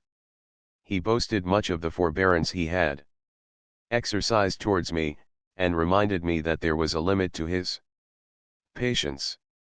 When I succeeded in avoiding opportunities for him to talk to me at home, I was ordered to come to his office, to do some errand. When there, I was obliged to stand and listen to such language as he saw fit to address to me. Sometimes I so openly expressed my contempt for him that he would become violently enraged, and I wondered why he did not strike me. Circumstanced as he was, he probably thought it was better policy to be forbearing. But the state of things grew worse and worse daily. In desperation I told him that I must and would apply to my grandmother for protection. He threatened me with death, and worse than death, if I made any complaint to her. Strange to say, I did not despair. I was naturally of a buoyant disposition, and always I had a hope of somehow getting out of his clutches. Like many a poor, simple slave before me, I trusted that some threads of joy would yet be woven into my dark destiny. I had entered my 16th year, and every day it became more apparent that my presence was intolerable to Mrs. Flint. Angry words frequently passed between her and her husband. He had never punished me himself, and he would not allow anybody else to punish me. In that respect, she was never satisfied, but, in her angry moods, no terms were too vile for her to bestow upon me. Yet I, whom she detested so bitterly, had far more pity for her than he had, whose duty it was to make her life happy. I never wronged her, or wished to wrong her, and one word of kindness from her would have brought me to her feet. After repeated quarrels between the doctor and his wife, he announced his intention to take his youngest daughter, then 4 years old, to sleep in his apartment. It was necessary that a servant should sleep in the same room, to be on hand if the child stirred. I was selected for that office, and informed for what purpose that arrangement had been made. By managing to keep within sight of people, as much as possible, during the daytime, I had hitherto succeeded in eluding my master, though a razor was often held to my throat to force me to change this line of policy. At night I slept by the side of my great aunt, where I felt safe. He was too prudent to come into her room. She was an old woman, and had been in the family many years. Moreover, as a married man, and a professional man, he deemed it necessary to save appearances in some degree. But he resolved to remove the obstacle in the way of his scheme, and he thought he had planned it so that he should evade suspicion. He was well aware how much I prized my refuge by the side of my old aunt, and he determined to dispossess me of it. The first night the doctor had the little child in his room alone. The next morning, I was ordered to take my station as nurse the following night. A kind providence interposed in my favor. During the day Mrs. Flint heard of this new arrangement, and a storm followed. I rejoiced to hear it. Rage. After a while my mistress sent for me to come to her room. Her first question was, "Did you know you were to sleep in the doctor's room?" "Yes, ma'am." "Who told you?" "My master." "Will you answer truly all the questions I ask?" "Yes, ma'am." "Tell me, then, as you hope to be forgiven, are you innocent of what I have accused you?" "I am." She handed me a Bible, and said, "Lay your hand on your heart, kiss this holy book, and swear before God that you tell me the truth." I took the oath she required, and I did it with a clear conscience. "You have taken God's holy word to testify your innocence," said she. "If you have deceived me, beware. Now take this stool, sit down, look me directly in the face, and tell me all that has passed between your master and you." I did as she ordered. As I went on with my account her color changed. Frequently, she wept, and sometimes groaned. She spoke in tones so sad that I was touched by her grief. The tears came to my eyes, but I was soon convinced that her emotions arose from anger and wounded pride. She felt that her marriage vows were desecrated, her dignity insulted, but she had no compassion for the poor victim of her husband's perfidy. She pitied herself as a martyr, but she was incapable of feeling for the condition of shame and misery in which her unfortunate, helpless slave was placed. Yet perhaps she had some touch of feeling for me, for when the conference was ended, she spoke kindly, and promised to protect me. I should have been much comforted by this assurance if I could have had confidence in it, but my experiences in slavery had filled me with distrust. She was not a very refined woman, and had not much control over her passions. I was an object of her jealousy, and, consequently, of her hatred, and I knew I could not expect kindness or confidence from her under the circumstances in which I was placed. I could not blame her. Slaveholders' wives feel as other women would under similar circumstances. The fire of her temper kindled from small sparks, and now the flame became so intense that the doctor was obliged to give up his intended arrangement. I knew I had ignited the torch, and I expected to suffer for it afterwards, but I felt too thankful to my mistress for the timely aid she rendered me to care much about that. She now took me to sleep in a room adjoining her own. There I was an object of her especial care, though not of her especial comfort, for she spent many a sleepless night to watch over me. Sometimes I woke up, and found her bending over me. At other times she whispered in my ear, as though it was her husband who was speaking to me, and listened to hear what I would answer. If she startled me, on such occasions, she would glide stealthily away, and the next morning she would tell me I had been talking in my sleep, and ask who I was talking to. At last, I began to be fearful for my life. It had been often threatened, and you can imagine, better than I can describe, what an unpleasant sensation it must produce to wake up in the dead of night and find a jealous woman bending over you. Terrible as this experience was, I had fears that it would give place to one more terrible. My mistress grew weary of her vigils, they did not prove satisfactory. She changed her tactics. She now tried the trick of accusing my master of crime, in my presence, and gave my name as the author of the accusation. To my utter astonishment, he replied, "I don't believe it, but if she did acknowledge it, you tortured her into exposing me." Tortured into exposing him. Truly, Satan had no difficulty in distinguishing the color of his soul. I understood his object in making this false representation. It was to show me that I gained nothing by seeking the protection of my mistress. That the power was still all in his own hands. I pitied Mrs. Flint. She was a second wife, many years the junior of her husband, and the hoary-headed miscreant was enough to try the patience of a wiser and better woman. She was completely foiled, and knew not how to proceed.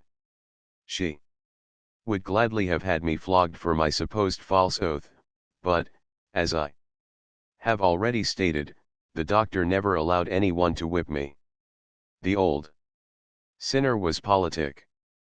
The application of the lash might have led to remarks that would have exposed him in the eyes of his children and grandchildren. How often did I rejoice that I lived in a town where all the inhabitants knew each other. If I had been on a remote plantation, or lost among the multitude of a crowded city, I should not be a living woman at this day. The secrets of slavery are concealed like those of the Inquisition. My master was, to my knowledge, the father of 11 slaves. But did the mothers dare to tell who was the father of their children? Did the other slaves dare to allude to it, except in whispers among themselves? No. Indeed. They knew too well the terrible consequences. My grandmother could not avoid seeing things which excited her suspicions. She was uneasy about me, and tried various ways to buy me, but the never-changing answer was always repeated, "Linda does not belong to me. She is my daughter's property, and I have no legal right to sell her." The conscientious man. He was too scrupulous to sell me, but he had no scruples whatever about committing a much greater wrong against the helpless young girl placed under his guardianship, as his daughter's property. Sometimes my persecutor would ask me whether I would like to be sold. I told him I would rather be sold to anybody than to lead such a life as I did.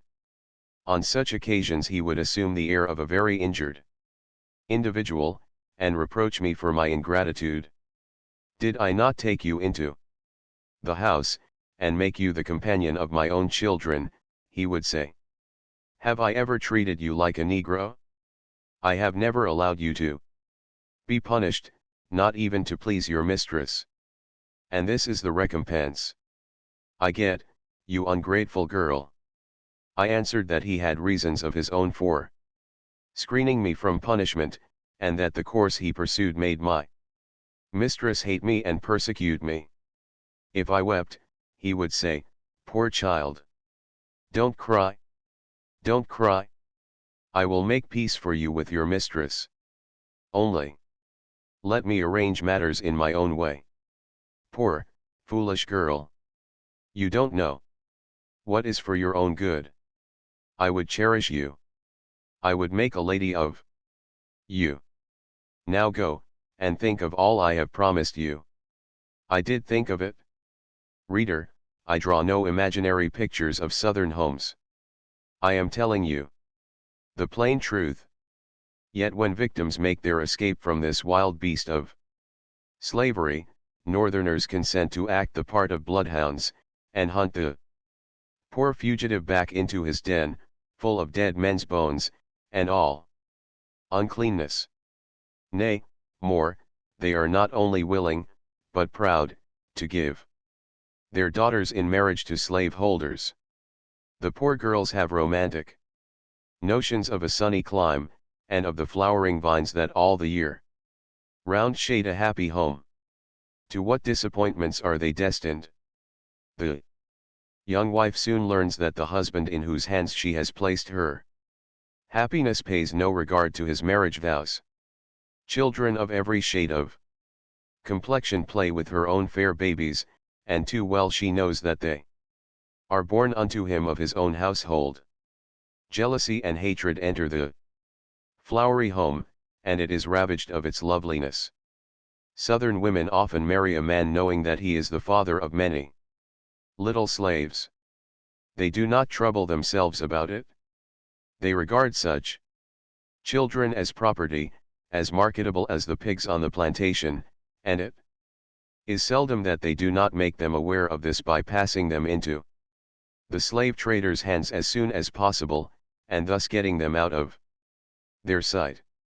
I am glad to say there are some honorable exceptions. I have myself known 2 Southern wives who exhorted their husbands to free those slaves towards whom they stood in a parental relation, and their request was granted. These husbands blushed before the superior nobleness of their wives' natures, though they had only counseled them to do that which it was their duty to do. It commanded their respect, and rendered their conduct more exemplary. Concealment was at an end, and confidence took the place of distrust. Though this bad institution deadens the moral sense, even in white women, to a fearful extent, it is not altogether extinct. I have heard Southern ladies say of Mr. Such a one, he not only thinks it no disgrace to be the father of those little niggers, but he is not ashamed to call himself their master. I declare, such things ought not to be tolerated in any decent society. 7. The lover. Why does the slave ever love? Why allow the tendrils of the heart to twine around objects which may at any moment be wrenched away by the hand of violence? When separations come by the hand of death, the pious soul can bow in resignation, and say, "Not my will, but thine be done, O Lord." But when the ruthless hand of man strikes the blow, regardless of the misery he causes, it is hard to be submissive. I did not reason thus when I was a young girl. Youth will be youth. I loved, and I indulged the hope that the dark clouds around me would turn out a bright lining. I forgot that in the land of my birth the shadows are too dense for light to penetrate. A land where laughter is not mirth, nor thought the mind, nor words a language, nor e'en men mankind. Where cries reply to curses, shrieks to blows, and each is tortured in his separate hell. There was in the neighborhood a young colored carpenter, a free-born man. We had been well acquainted in childhood, and frequently met together. Afterwards, we became mutually attached, and he proposed to marry me. I loved him with all the ardor of a young girl's first love. But when I reflected that I was a slave, and that the laws gave no sanction to the marriage of such, my heart sank within me. My lover wanted to buy me, but I knew that Dr. Flint was too willful and arbitrary a man to consent to that arrangement. From him, I was sure of experiencing all sorts of opposition, and I had nothing to hope from my mistress. She would have been delighted to have got rid of me, but not in that way. It would have relieved her mind of a burden if she could have seen me sold to some distant state, but if I was married near home I should be just as much in her husband's power as I had previously been, for the husband of a slave has no power to protect her. Moreover, my mistress, like many others, seemed to think that slaves had no right to any family ties of their own, that they were created merely to wait upon the family of the mistress. I once heard her abuse a young slave girl, who told her that a colored man wanted to make her his wife. "I will have you peeled and pickled, my lady," said she, "if I ever hear you mention that subject again. Do you suppose that I will have you tending my children with the children of that nigger?" The girl to whom she said this had a mulatto child, of course not acknowledged by its father. The poor black man who loved her would have been proud to acknowledge his helpless offspring. Many and anxious were the thoughts I revolved in my mind. I was at a loss. What to do? Above all things, I was desirous to spare my lover the insults that had cut so deeply into my own soul. I talked with my grandmother about it, and partly told her my fears. I did not dare to tell her the worst. She had long suspected all was not right, and if I confirmed her suspicions, I knew a storm would rise that would prove the overthrow of all my hopes. This love dream had been my support through many trials, and I could not bear to run the risk of having it suddenly dissipated. There was a lady in the neighborhood, a particular friend of Dr. Flint's, who often visited the house. I had a great respect for her, and she had always manifested a friendly interest in me. Grandmother thought she would have great influence with the doctor. I went to this lady, and told her my story. I told her I was aware that my lover's being a free-born man would prove a great objection, but he wanted to buy me, and if Dr. Flint would consent to that arrangement, I felt sure he would be willing to pay any reasonable price. She knew that Mrs. Flint disliked me, therefore, I ventured to suggest that perhaps my mistress would approve of my being sold, as that would rid her of me. The lady listened with kindly sympathy, and promised to do her utmost to promote my wishes. She had an interview with the doctor, and I believe she pleaded my cause earnestly, but it was all to no purpose. How I dreaded my master now! Every minute I expected to be summoned to his presence, but the day passed, and I heard nothing from him. The next morning, a message was brought to me: "Master wants you in his study." I found the door ajar, and I stood a moment gazing at the hateful man who claimed a right to rule me, body and soul. I entered, and tried to appear calm. I did not want him to know how my heart was bleeding. He looked fixedly at me, with an expression which seemed to say, "I have half a mind to kill you on the spot." At last he broke the silence, and that was a relief to both of us. "So you want to be married, do you?" said he, "and to a free nigger?" "Yes, sir." "Well, I'll soon convince you whether I am your master, or the nigger fellow you honor so highly. If you must have a husband, you may take up with one of my slaves." What a situation I should be in, as the wife of one of his slaves! Even if my heart had been interested. I replied, "Don't you suppose, sir, that a slave can have some preference about marrying? Do you suppose that all men are alike to her? Do you love this nigger?" said he, abruptly. "Yes, sir." "How dare you tell me so?" he exclaimed, in great wrath. After a slight pause, he added, "I supposed you thought more of yourself, that you felt above the insults of such puppies." I replied, "If he is a puppy, I am a puppy, for we are both of the Negro race. It is right and honorable for us to love each other. The man you call a puppy never insulted me, sir, and he would not love me if he did not believe me to be a virtuous woman." He sprang upon me like a tiger, and gave me a stunning blow. It was the first time he had ever struck me, and fear did not enable me to control my anger. When I had recovered a little from the effects, I exclaimed, "You have struck me for answering you honestly. How I despise you!" There was silence for some minutes. Perhaps he was deciding what should be my punishment, or, perhaps, he wanted to give me time to reflect on what I had said, and to whom I had said it. Finally, he asked, "Do you know what you have said?" Yes, sir, but your treatment drove me to it. Do you know that I have a right to do as I like with you, that I can kill you, if I please? You have tried to kill me, and I wish you had, but you have no right to do as you like with me. Silence, he exclaimed, in a thundering voice.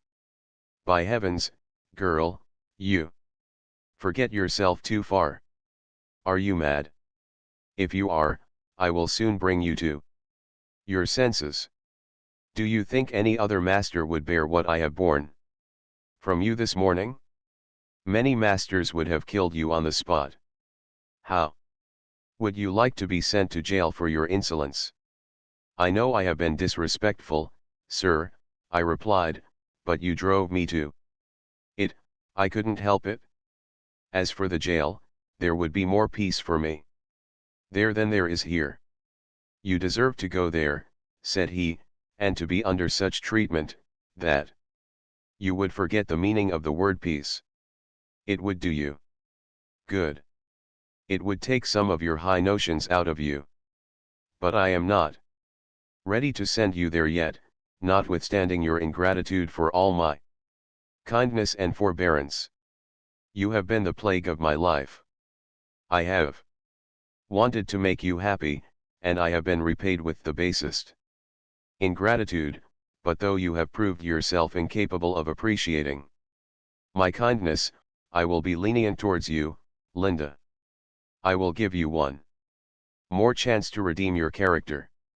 If you behave yourself and do as I require, I will forgive you and treat you as I always have done, but if you disobey me, I will punish you as I would the meanest slave on my plantation. Never let me hear that fellow's name mentioned again. If I ever know of your speaking to him, I will cowhide you both, and if I catch him lurking about my premises, I will shoot him as soon as I would a dog. Do you hear what I say? I'll teach you a lesson about marriage and free niggers.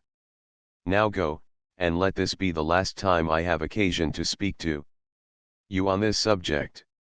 Reader, did you ever hate? I hope not. I never did but once, and I trust one never shall again. Somebody has called it the atmosphere of hell, and I believe it is so. For a fortnight the doctor did not speak to me.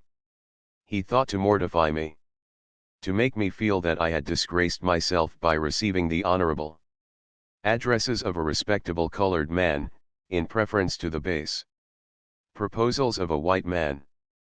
But though his lips disdained to address me, his eyes were very loquacious. No animal ever watched its prey more narrowly than he watched me. He knew that I could write, though he had failed to make me read his letters, and he was now troubled lest I should exchange letters with another man.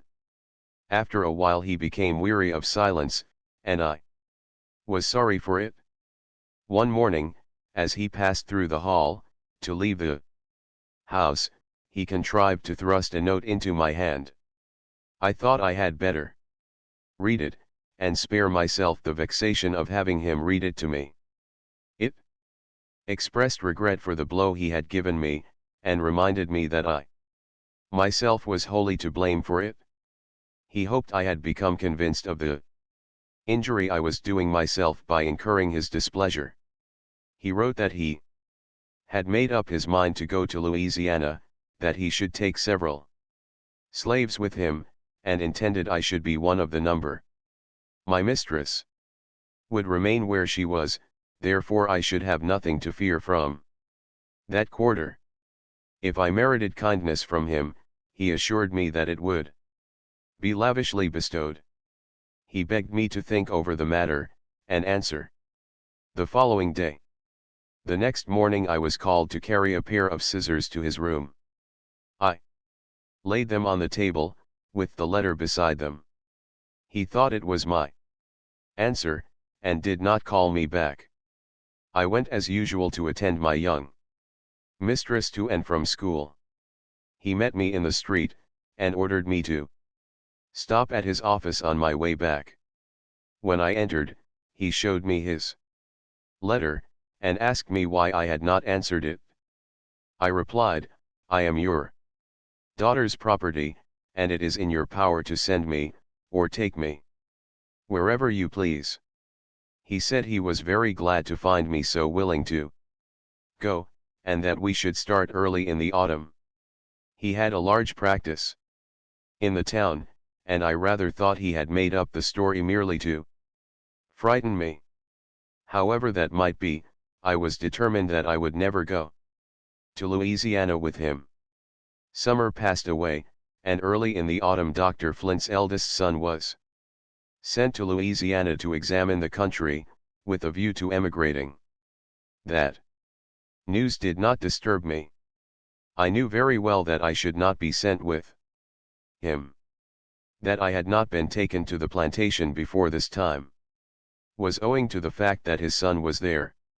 He was jealous of his son, and jealousy of the overseer had kept him from punishing me by sending me into the fields to work. Is it strange that I was not proud of these protectors?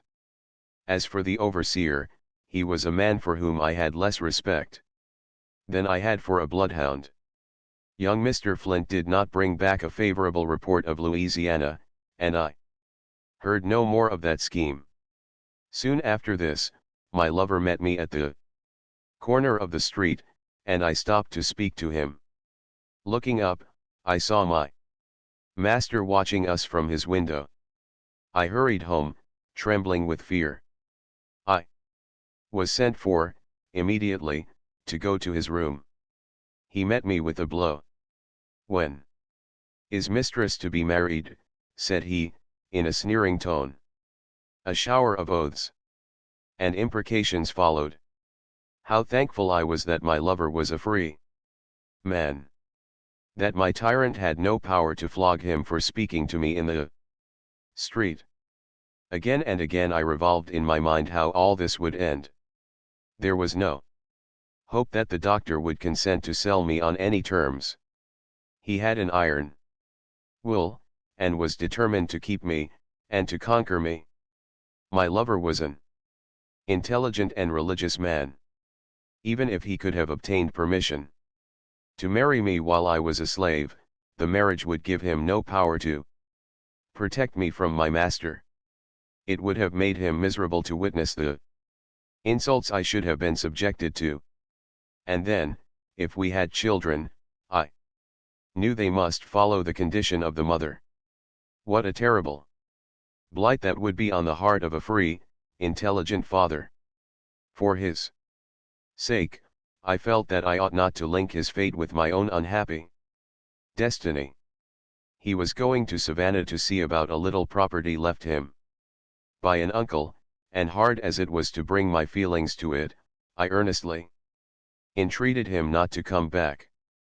I advised him to go to the Free States, where his tongue would not be tied, and where his intelligence would be of more avail to him. He left me, still hoping the day would come when I could be bought. With me the lamp of hope had gone out. The dream of my girlhood was over. I felt lonely and desolate. Still I was not stripped of all. I still had my good grandmother, and my affectionate brother. When he put his arms round my neck, and looked into my eyes, as if to read there the troubles I dared not tell, I felt that I still had something to love. But even that pleasant emotion was chilled by the reflection that he might be torn from me at any moment, by some sudden freak of my master. If he had known how we loved each other, I think he would have exulted in separating us. We often planned together how we could get to the north. But, as William remarked, such things are easier said than done. My movements were very closely watched, and we had no means of getting any money to defray our expenses. As for grandmother, she was strongly opposed to her children's undertaking any such project. She had not forgotten poor Benjamin's sufferings, and she was afraid that if another child tried to escape, he would have a similar or a worse fate. 2. Me, nothing seemed more dreadful than my present life. I said to myself, William must be free. He shall go to the north, and I will follow him. Many a slave sister has formed the same plans. 8. What slaves are taught to think of the north. Slaveholders pride themselves upon being honorable men, but if you were to hear the enormous lies they tell their slaves, you would have small respect for their veracity. I have spoken plain English. Pardon me. I cannot use a milder term. When they visit the north, and return home, they tell their slaves of the runaways they have seen, and describe them to be in the most deplorable condition. A slaveholder once told me that he had seen a runaway friend of mine in New York, and that she besought him to take her back to her master, for she was literally dying of starvation. That many days she had only one cold potato to eat, and at other times could get nothing at all. He said he refused to take her, because he knew her master would not thank him for bringing such a miserable wretch to his house. He ended by saying to me, this is the punishment she brought on herself for running away from a kind master. This whole story was false. I afterwards stayed with that friend in New York, and found her in comfortable circumstances. She had never thought of such a thing as wishing to go back to slavery. Many of the slaves believe such stories, and think it is not worthwhile to exchange slavery for such a hard kind of freedom. It is difficult to persuade such that freedom could make them useful men, and enable them to protect their wives and children. If those heathen in our Christian land had as much teaching as some Hindus, they would think otherwise. They would know that liberty is more valuable than life. They would begin to understand their own capabilities, and exert themselves to become men and women. But while the free states sustain a law which hurls fugitives back into slavery, how can the slaves resolve to become men? There are some who strive to protect wives and daughters from the insults of their masters. But those who have such sentiments have had advantages above the general mass of slaves. They have been partially civilized and Christianized by favorable circumstances. Some are bold enough to utter such sentiments to their masters. Oh, that there were more of them! Some poor creatures have been so brutalized by the lash that they will sneak out of the way to give their masters free access to their wives and daughters. Do you think this proves the black man to belong to an inferior order of beings? What would you be, if you had been born and brought up a slave, with generations of slaves for ancestors? I admit that the black man is inferior. But what is it that makes him so? It is the ignorance in which white men compel him to live, it is the torturing whip that lashes manhood out of him, it is the fierce bloodhounds of the South, and the scarcely less cruel human bloodhounds of the North, who enforce the fugitive slave law. They do the work. Southern gentlemen indulge in the most contemptuous expressions about the Yankees, while they, on their part, consent to do the vilest work for them, such as the ferocious bloodhounds and the despised Negro hunters are employed to do at home.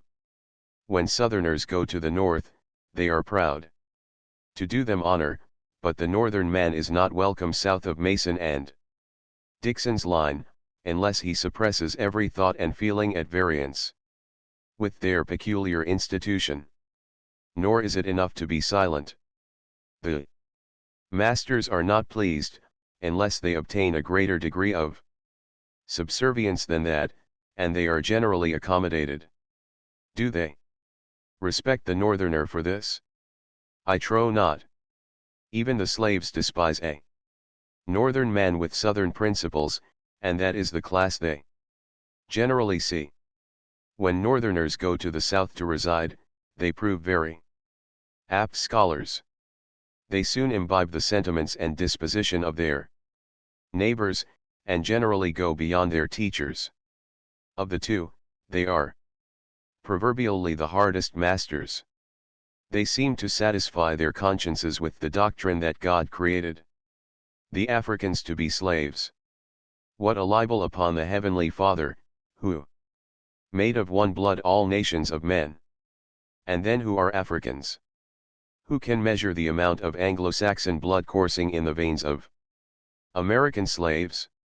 I have spoken of the pain slaveholders take to give their slaves a bad opinion of the North, but, notwithstanding this, intelligent slaves are aware that they have many friends in the free states. Even the most ignorant have some confused notions about it. They knew that I could read. And I was often asked if I had seen anything in the newspapers about white folks over in the big North, who were trying to get their freedom for them. Some believe that the abolitionists have already made them free, and that it is established by law, but that their masters prevent the law from going into effect. One woman begged me to get a newspaper and read it over. She said her husband told her that the black people had sent word to the Queen of America that they were all slaves, that she didn't believe it, and went to Washington City to see the president about it. They quarreled, she drew her sword upon him, and swore that he should help her to make them all free. That poor, ignorant woman thought that America was governed by a queen, to whom the president was subordinate. I wish the president was subordinate to Queen Justice. 9 sketches of neighboring slaveholders. There was a planter in the country, not far from us, whom I will call Mr. Litch. He was an ill-bred, uneducated man, but very wealthy. He had 600 slaves, many of whom he did not know by sight. His extensive plantation was managed by well-paid overseers. There was a jail and a whipping post on his grounds, and whatever cruelties were perpetrated there, they passed without comment. He was so effectually screened by his great wealth that he was called to no account for his crimes, not even for murder. Various were the punishments resorted to. A favorite one was to tie a rope round a man's body, and suspend him from the ground. A fire was kindled over him, from which was suspended a piece of fat pork. As this cooked, the scalding drops of fat continually fell on the bare flesh. On his own plantation, he required very strict obedience to the 8th commandment. But depredations on the neighbors were allowable, provided the culprit managed to evade detection or suspicion. If a neighbor brought a charge of theft against any of his slaves, he was browbeaten by the master, who assured him that his slaves had enough of everything at home, and had no inducement to steal. No sooner was the neighbor's back turned, than the accused was sought out, and whipped for his lack of discretion. If a slave stole from him even a pound of meat or a peck of corn, if detection followed, he was put in chains and imprisoned, and so kept till his form was attenuated by hunger and suffering. A freshet once bore his wine cellar and meat house miles away from the plantation. Some slaves followed, and secured bits of meat and bottles of wine. 2 were detected, a ham and some liquor being found in their huts. They were summoned by their master. No words were used, but a club felled them to the ground. A rough box was their coffin, and their interment was a dog's burial. Nothing was said. Murder was so common on his plantation that he feared to be alone after nightfall. He might have believed in ghosts. His brother, if not equal in wealth, was at least equal in cruelty. His bloodhounds were well trained. Their pen was spacious, and a terror to the slaves. They were let loose on a runaway, and, if they tracked him, they literally tore the flesh from his bones. When this slaveholder died, his Shrieks and groans were so frightful that they appalled his own friends. His last words were, "I am going to hell, bury my money with me." After death his eyes remained open. To press the lids down, silver dollars were laid on them. These were buried with him. From this circumstance, a rumor went abroad that his coffin was filled with money. 3 times his grave was opened, and his coffin taken out. The last time, his body was found on the ground, and a flock of buzzards were pecking at it.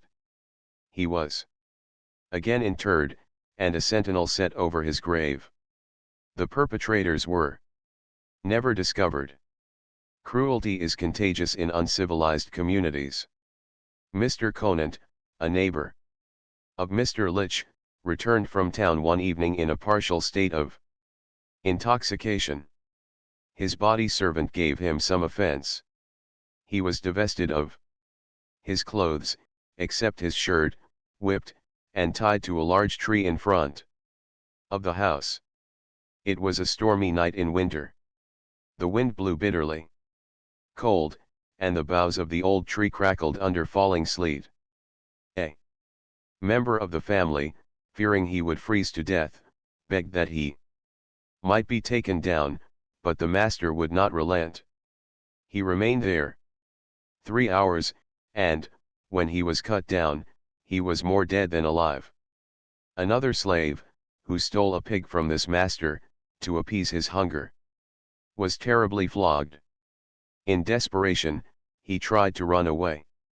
But at the end of 2 miles, he was so faint with loss of blood, he thought he was dying. He had a wife, and he longed to see her once more. Too sick to walk, he crept back that long distance on his hands and knees. When he reached his master's, it was night. He had not strength to rise and open the gate.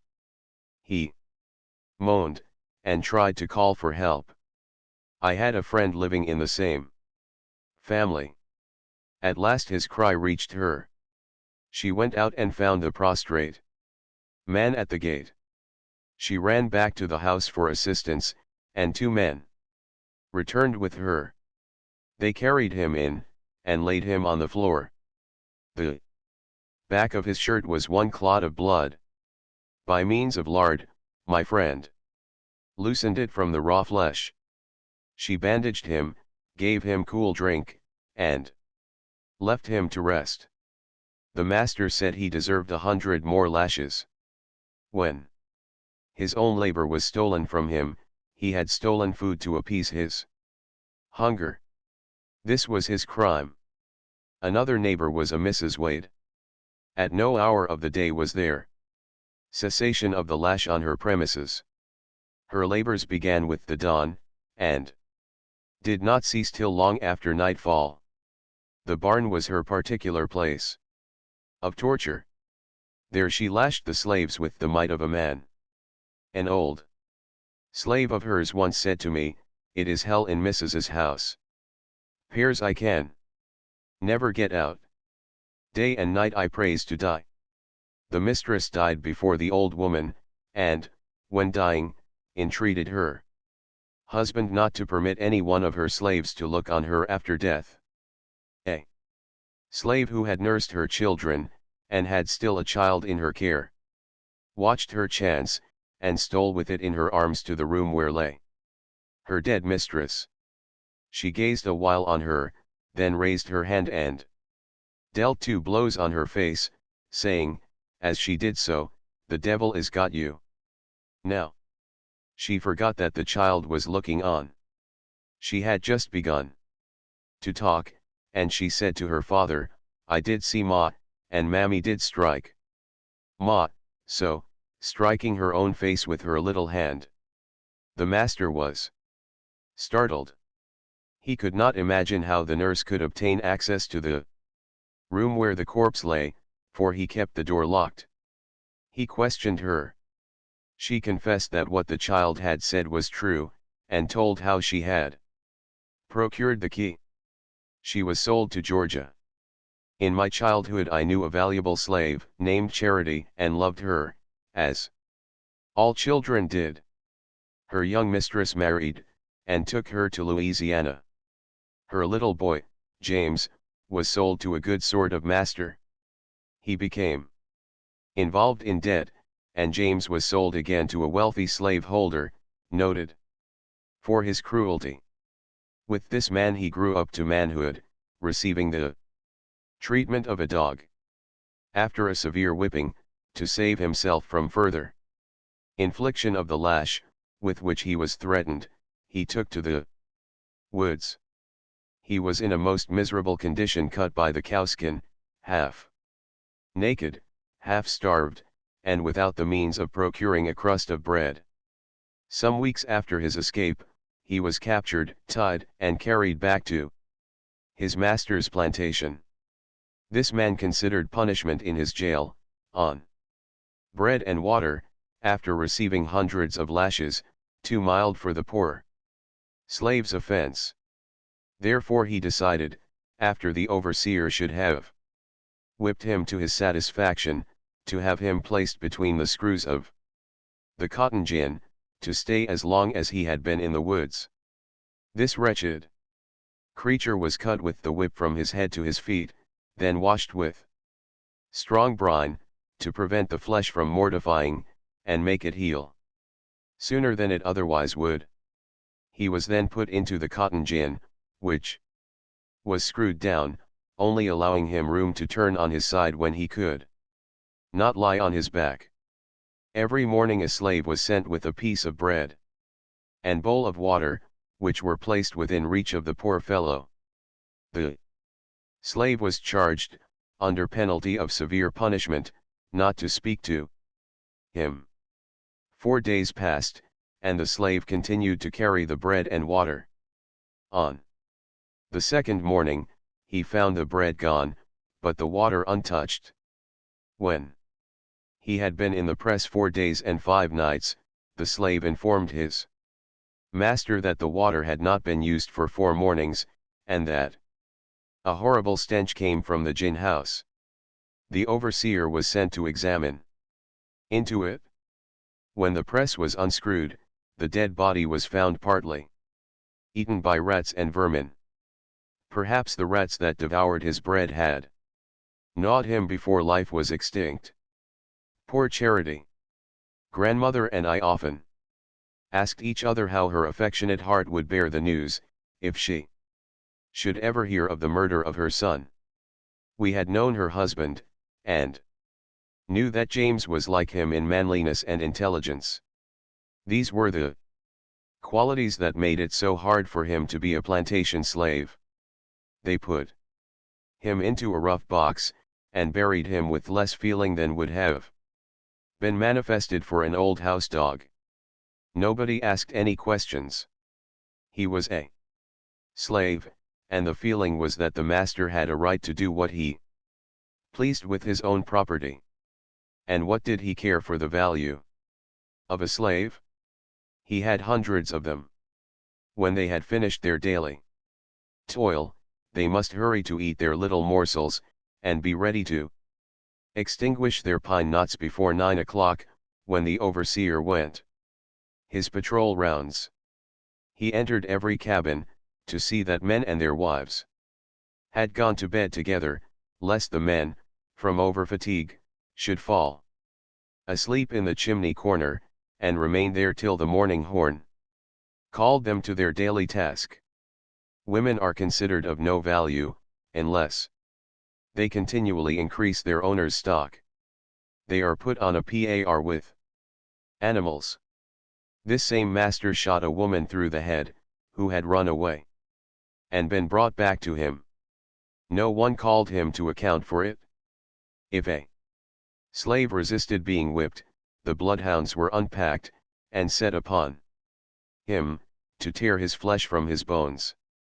The master who did these things was highly educated, and styled a perfect gentleman. He also boasted the name and standing of a Christian, though Satan never had a truer follower. I could tell of more slave holders as cruel as those I have described. They are not exceptions to the general rule. I do not say there are no humane slave holders. Such characters do exist, notwithstanding the hardening influences around them. But they are like angels' visits, few and far between. I knew a young lady who was one of these rare specimens. She was an orphan, and inherited as slaves a woman and her 6 children. Their father was a free man. They had a comfortable home of their own, parents and children living together.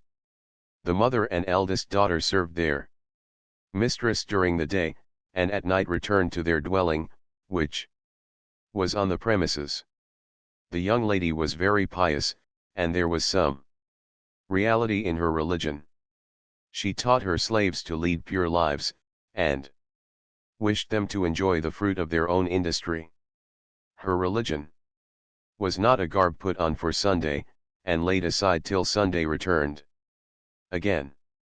The eldest daughter of the slave mother was promised in marriage to a free man, and the day before the wedding this good mistress emancipated her, in order that her marriage might have the sanction of law. Report said that this young lady cherished an unrequited affection for a man who had resolved to marry for wealth. In the course of time a rich uncle of hers died. He left $6,000 to his 2 sons by a colored woman, and the remainder of his property to this orphan niece. The metal soon attracted the magnate. The lady and her weighty purse became his. She offered to manumit her slaves, telling them that her marriage might make unexpected changes in their destiny, and she wished to ensure their happiness. They refused to take their freedom, saying that she had always been their best friend, and they could not be so happy any whereas with her. I was not surprised. I had often seen them in their comfortable home, and thought that the whole town did not contain a happier family. They had never felt slavery, and, when it was too late, they were convinced of its reality. When the new master claimed this family as his property, the father became furious, and went to his mistress for protection. "I can do nothing for you now, Harry," said she. "I no longer have the power I had a week ago. I have succeeded in obtaining the freedom of your wife, but I cannot obtain it for your children." The unhappy father swore that nobody should take his children from him. He concealed them in the woods for some days, but they were discovered and taken. The father was put in jail, and the 2 oldest boys sold to Georgia. One little girl, too young to be of service to her master, was left with the wretched mother. The other 3 were carried to their master's plantation. The eldest soon became a mother, and when the slaveholder's wife looked at the babe, she wept bitterly. She knew that her own husband had violated the purity she had so carefully inculcated. She had a second child by her master, and then he sold her and his offspring to his brother. She bore 2 children to the brother, and was sold again. The next sister went crazy. The life she was compelled to lead drove her mad. The third one became the mother of 5 daughters. Before the birth of the 4th the pious mistress died. To the last, she rendered every kindness to the slaves that her unfortunate circumstances permitted. She passed away peacefully, glad to close her eyes on a life which had been made so wretched by the man she loved. This man squandered the fortune he had received, and sought to retrieve his affairs by a second marriage, but, having retired after a night of drunken debauch, he was found dead in the morning. He was called a good master, for he fed and clothed his slaves better than most masters, and the lash was not heard on his plantation so frequently as on many others. Had it not been for slavery, he would have been a better man, and his wife a happier woman. No pen can give an adequate description of the all-pervading corruption produced by slavery. The slave girl is reared in an atmosphere of licentiousness and fear. The lash and the foul talk of her master and his sons are her teachers. When she is 14 or 15, her owner, or his sons, or the overseer, or perhaps all of them, begin to bribe her with presents. If these fail to accomplish their purpose, she is whipped or starved into submission to their will. She may have had religious principles inculcated by some pious mother or grandmother, or some good mistress. She may have a lover, whose good opinion and peace of mind are dear to her heart, or the profligate men who have power over her may be exceedingly odious to her. But resistance is hopeless. The poor worm shall prove her contest vain. Life's little day shall pass, and she is gone. The slaveholder's sons are, of course, vitiated, even while boys, by the unclean influences everywhere around them. Nor do the master's daughters always escape. Severe retributions sometimes come upon him for the wrongs he does to the daughters of the slaves. The white daughters early hear their parents quarreling about some female slave. Their curiosity is excited, and they soon learn the cause. They are attended by the young slave girls whom their father has corrupted, and they hear such talk as should never meet youthful heirs, or any other heirs. They know that the women slaves are subject to their father's authority in all things, and in some cases they exercise the same authority over the men slaves. I have myself seen the master of such a household whose head was bowed down in shame, for it was known in the neighborhood that his daughter had selected one of the meanest slaves on his plantation to be the father of his first grandchild. She did not make her advances to her equals, nor even to her father's more intelligent servants. She selected the most brutalized, over whom her authority could be exercised with less fear of exposure. Her father, half frantic with rage, sought to revenge himself on the offending black man, but his daughter, foreseeing the storm that would arise, had given him free papers, and sent him out of the state. In such cases the infant is smothered, or sent where it is never seen by any who know its history. But if the white parent is the father instead of the mother, the offspring are unblushingly reared for the market. If they are girls, I have indicated plainly enough what will be their inevitable destiny. You may believe what I say, for I write only that whereof I know. I was 21 years in that cage of obscene birds. I can testify, from my own experience and observation, that slavery is a curse to the whites as well as to the blacks. It makes the white fathers cruel and sensual, the sons violent and licentious. It contaminates the daughters, and makes the wives wretched. And as for the colored race, it needs an abler pen than mine to describe the extremity of their sufferings, the depth of their degradation. Yet few slaveholders seem to be aware of the widespread moral ruin occasioned by this wicked system. Their talk is of blighted cotton crops, not of the blight on their children's souls. If you want to be fully convinced of the abominations of slavery, go on a southern plantation, and call yourself a Negro trader. Then there will be no concealment, and you will see and hear things that will seem to you impossible among human beings with immortal souls. A perilous passage in the slave girl's life. After my lover went away, Dr. Flint contrived a new plan. He seemed to have an idea that my fear of my mistress was his greatest obstacle. In the blandest tones, he told me that he was going to build a small house for me, in a secluded place, 4 miles away from the town. I shuddered, but I was constrained to listen, while he talked of his intention to give me a home of my own, and to make a lady of me. Hitherto, I had escaped my dreaded fate, by being in the midst of people. My grandmother had already had high words with my master about me. She had told him pretty plainly what she thought of his character, and there was considerable gossip in the neighborhood about our affairs, to which the open-mouthed jealousy of Mrs. Flint contributed not a little. When my master said he was going to build a house for me, and that he could do it with little trouble and expense, I was in hopes something would happen to frustrate his scheme. But I soon heard that the house was actually begun.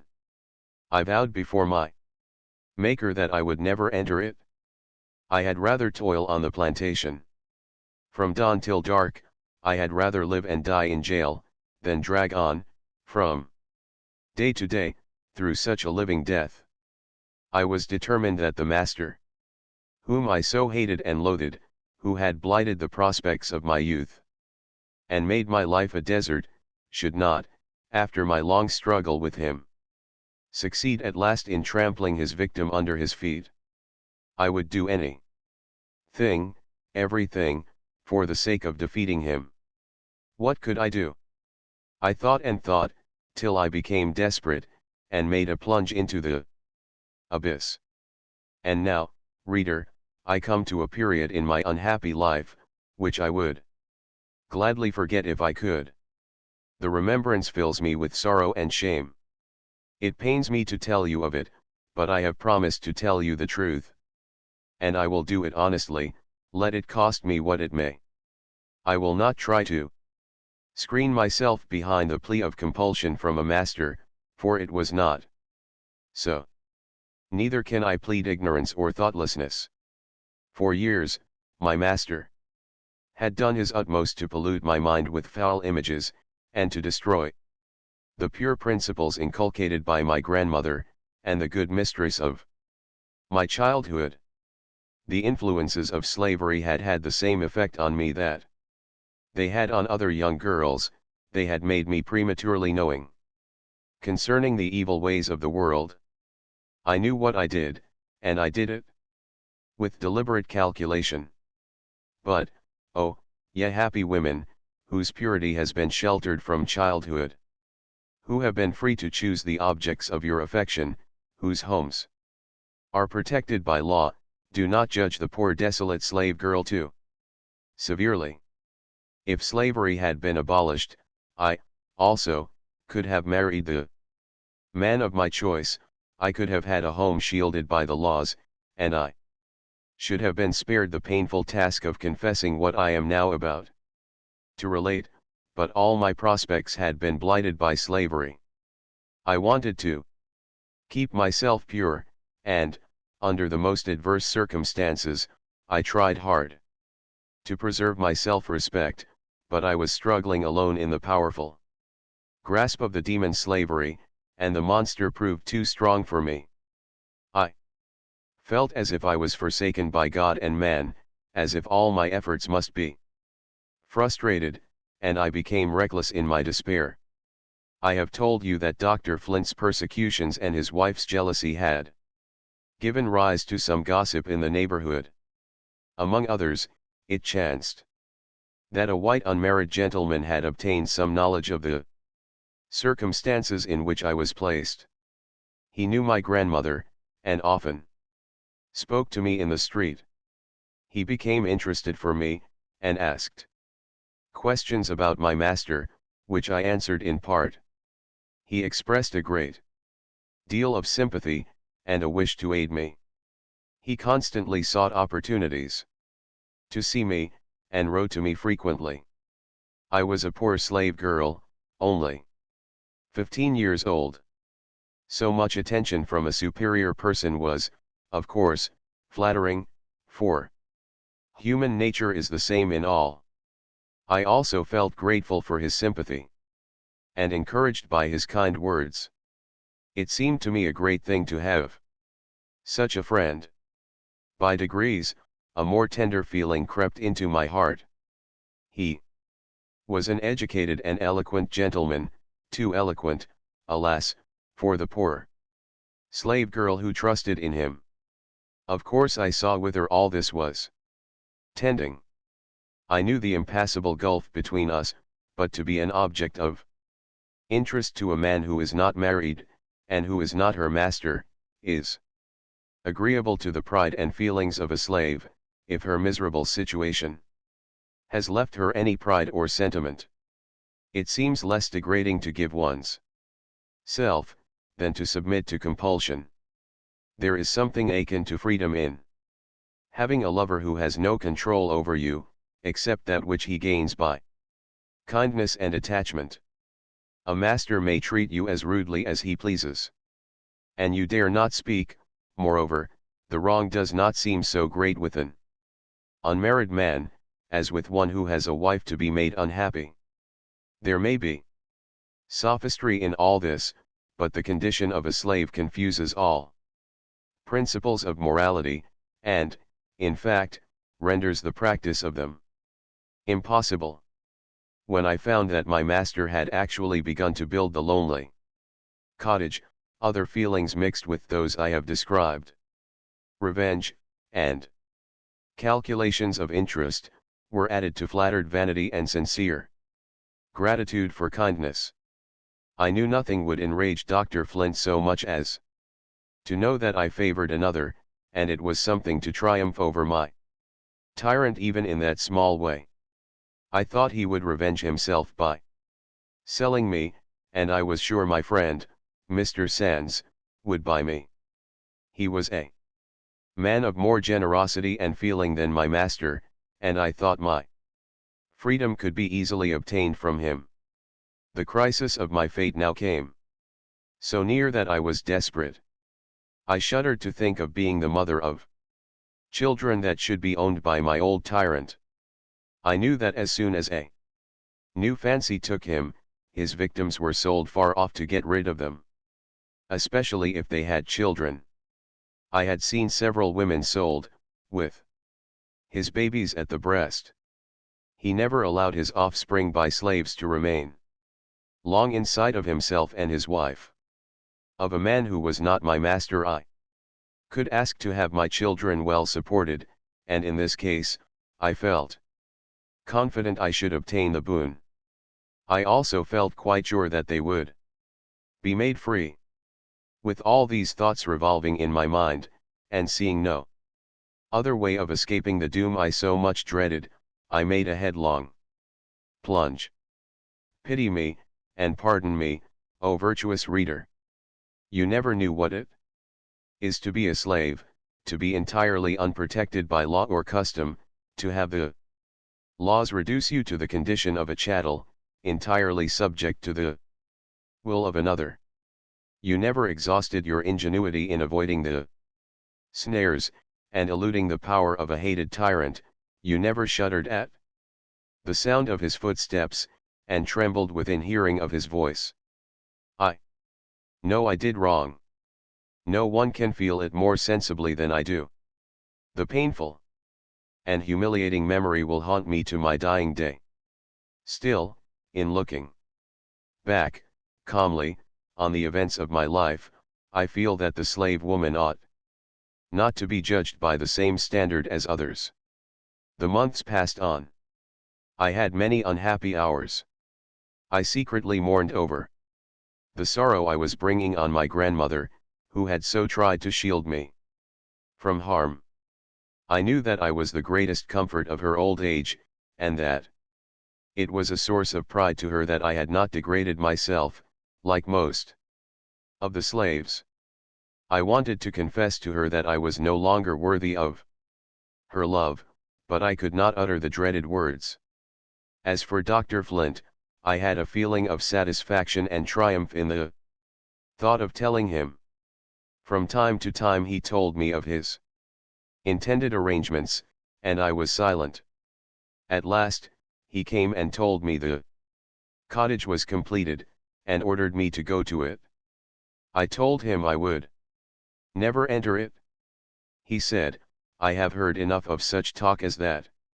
You shall go, if you are carried by force, and you shall remain there. I replied, I will never go there. In a few months I shall be a mother. He stood and looked at me in dumb amazement, and left the house without a word. I thought I should be happy in my triumph over him. But now that the truth was out, and my relatives would hear of it, I felt wretched. Humble as were their circumstances, they had pride in my good character. Now, how could I look them in the face? My self-respect was gone. I had resolved that I would be virtuous, though I was a slave. I had said, let the storm beat. I will brave it till I die. And now, how humiliated I felt. I went to my grandmother. My lips moved to make confession, but the words stuck in my throat. I sat down in the shade of a tree at her door and began to sew. I think she saw something unusual was the matter with me. The mother of slaves is very watchful. She knows there is no security for her children. After they have entered their teens, she lives in daily expectation of trouble. This leads to many questions. If the girl is of a sensitive nature, timidity keeps her from answering truthfully, and this well-meant course has a tendency to drive her from maternal counsels. Presently, in came my mistress, like a mad woman, and accused me concerning her husband. My grandmother, whose suspicions had been previously awakened, believed what she said. She exclaimed, Olinda, has it come to this? I had rather see you dead than to see you as you now are. You are a disgrace to your dead mother. She tore from my fingers my mother's wedding ring and her silver thimble. Go away, she exclaimed, and never come to my house again. Her reproaches fell so hot and heavy that they left me no chance to answer. Bitter tears, such as the eyes never shed but once, were my only answer. I rose from my seat, but fell back again, sobbing. She did not speak to me, but the tears were running down her furrowed cheeks, and they scorched me like fire. She had always been so kind to me. So kind. How I longed to throw myself at her feet, and tell her all the truth. But she had ordered me to go, and never to come there again. After a few minutes, I mustered strength, and started to obey her. With what feelings did I now close that little gate, which I used to open with such an eager hand in my childhood. It closed upon me with a sound I never heard before. Where could I go? I was afraid to return to my masters. I walked on recklessly, not caring where I went, or what would become of me. When I had gone 4 or 5 miles, fatigue compelled me to stop. I sat down on the stump of an old tree. The stars were shining through the boughs above me. How they mocked me, with their bright, calm light. The hours passed by, and as I sat there alone, a chilliness and deadly sickness came over me. I sank on the ground. My mind was full of horrid thoughts. I prayed to die, but the prayer was not answered. At last, with great effort I roused myself, and walked some distance further, to the house of a woman who had been a friend of my mother. When I told her why I was there, she spoke soothingly to me, but I could not be comforted. I thought I could bear my shame if I could only be reconciled to my grandmother. I longed to open my heart to her. I thought if she could know the real state of the case, and all I had been bearing for years, she would perhaps judge me less harshly. My friend advised me to send for her. I did so, but days of agonizing suspense passed before she came. Had she utterly forsaken me? No. She came. At last. I knelt before her, and told her the things that had poisoned my life, how long I had been persecuted, that I saw no way of escape, and in an hour of extremity I had become desperate. She listened in silence. I told her I would bear anything and do anything, if in time I had hopes of obtaining her forgiveness. I begged of her to pity me, for my dead mother's sake. And she did pity me. She did not say, "I forgive you," but she looked at me lovingly, with her eyes full of tears. She laid her old hand gently on my head, and murmured, "Poor child! Poor child!" 11. The new tie to life. I returned to my good grandmother's house. She had an interview with Mr. Sands. When she asked him why he could not have left her one ewe lamb, whether there were not plenty of slaves who did not care about character, he made no answer, but he spoke kind and encouraging words. He promised to care for my child, and to buy me, be the conditions what they might. I had not seen Dr. Flint for 5 days. I had never seen him since I made the avowal to him. He talked of the disgrace I had brought on myself, how I had sinned against my master, and mortified my old grandmother. He intimated that if I had accepted his proposals, he, as a physician, could have saved me from exposure. He even condescended to pity me. Could he have offered wormwood more bitter? He, whose persecutions had been the cause of my sin. "Linda," said he, "though you have been criminal towards me, I feel for you, and I can pardon you if you obey my wishes. Tell me whether the fellow you wanted to marry is the father of your child. If you deceive me, you shall feel the fires of hell." I did not feel as proud as I had done. My strongest weapon with him was gone. I was lowered in my own estimation, and had resolved to bear his abuse in silence. But when he spoke contemptuously of the lover who had always treated me honorably, when I remembered that but for him I might have been a virtuous, free, and happy wife, I lost my patience. "I have sinned against God and myself," I replied, "but not against you." He clenched his teeth, and muttered, "Curse you." He came towards me, with ill-suppressed rage, and exclaimed, "You obstinate girl! I could grind your bones to powder. You have thrown yourself away on some worthless rascal. You are weak-minded, and have been easily persuaded by those who don't care a straw for you. The future will settle accounts between us. You are blinded now, but hereafter you will be convinced that your master was your best friend. My lenity towards you is a proof of it.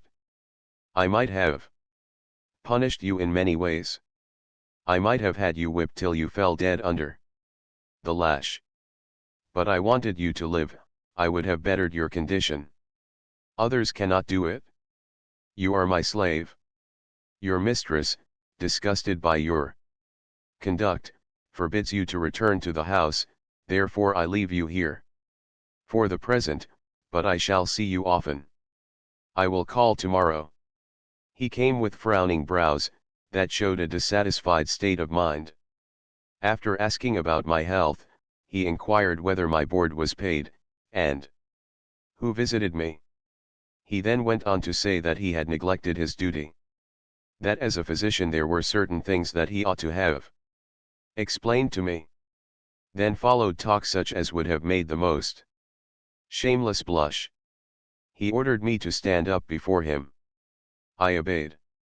"I command you," said he, "to tell me whether the father of your child is white or black." I hesitated. "Answer me this instant," he exclaimed.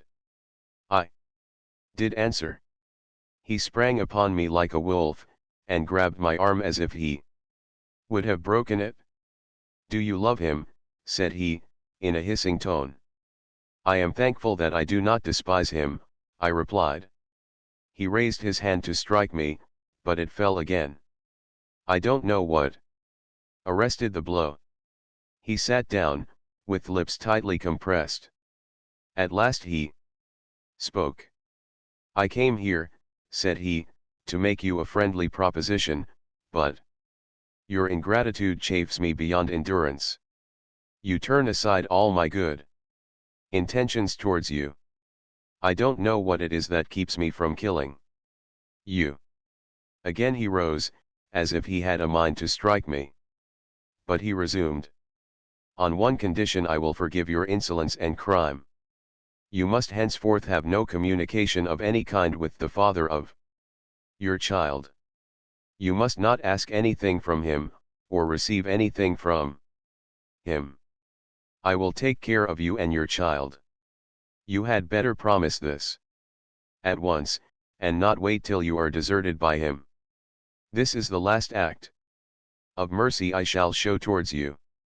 I said something about being unwilling to have my child supported by a man who had cursed it and me also. He rejoined, that a woman who had sunk to my level had no right to expect anything else. He asked, for the last time, would I accept his kindness? I answered that I would not. "Very well," said he, "then take the consequences of your wayward course. Never look to me for help. You are my slave, and shall always be my slave. I will never sell you, that you may depend upon." Hope died away in my heart as he closed the door after him.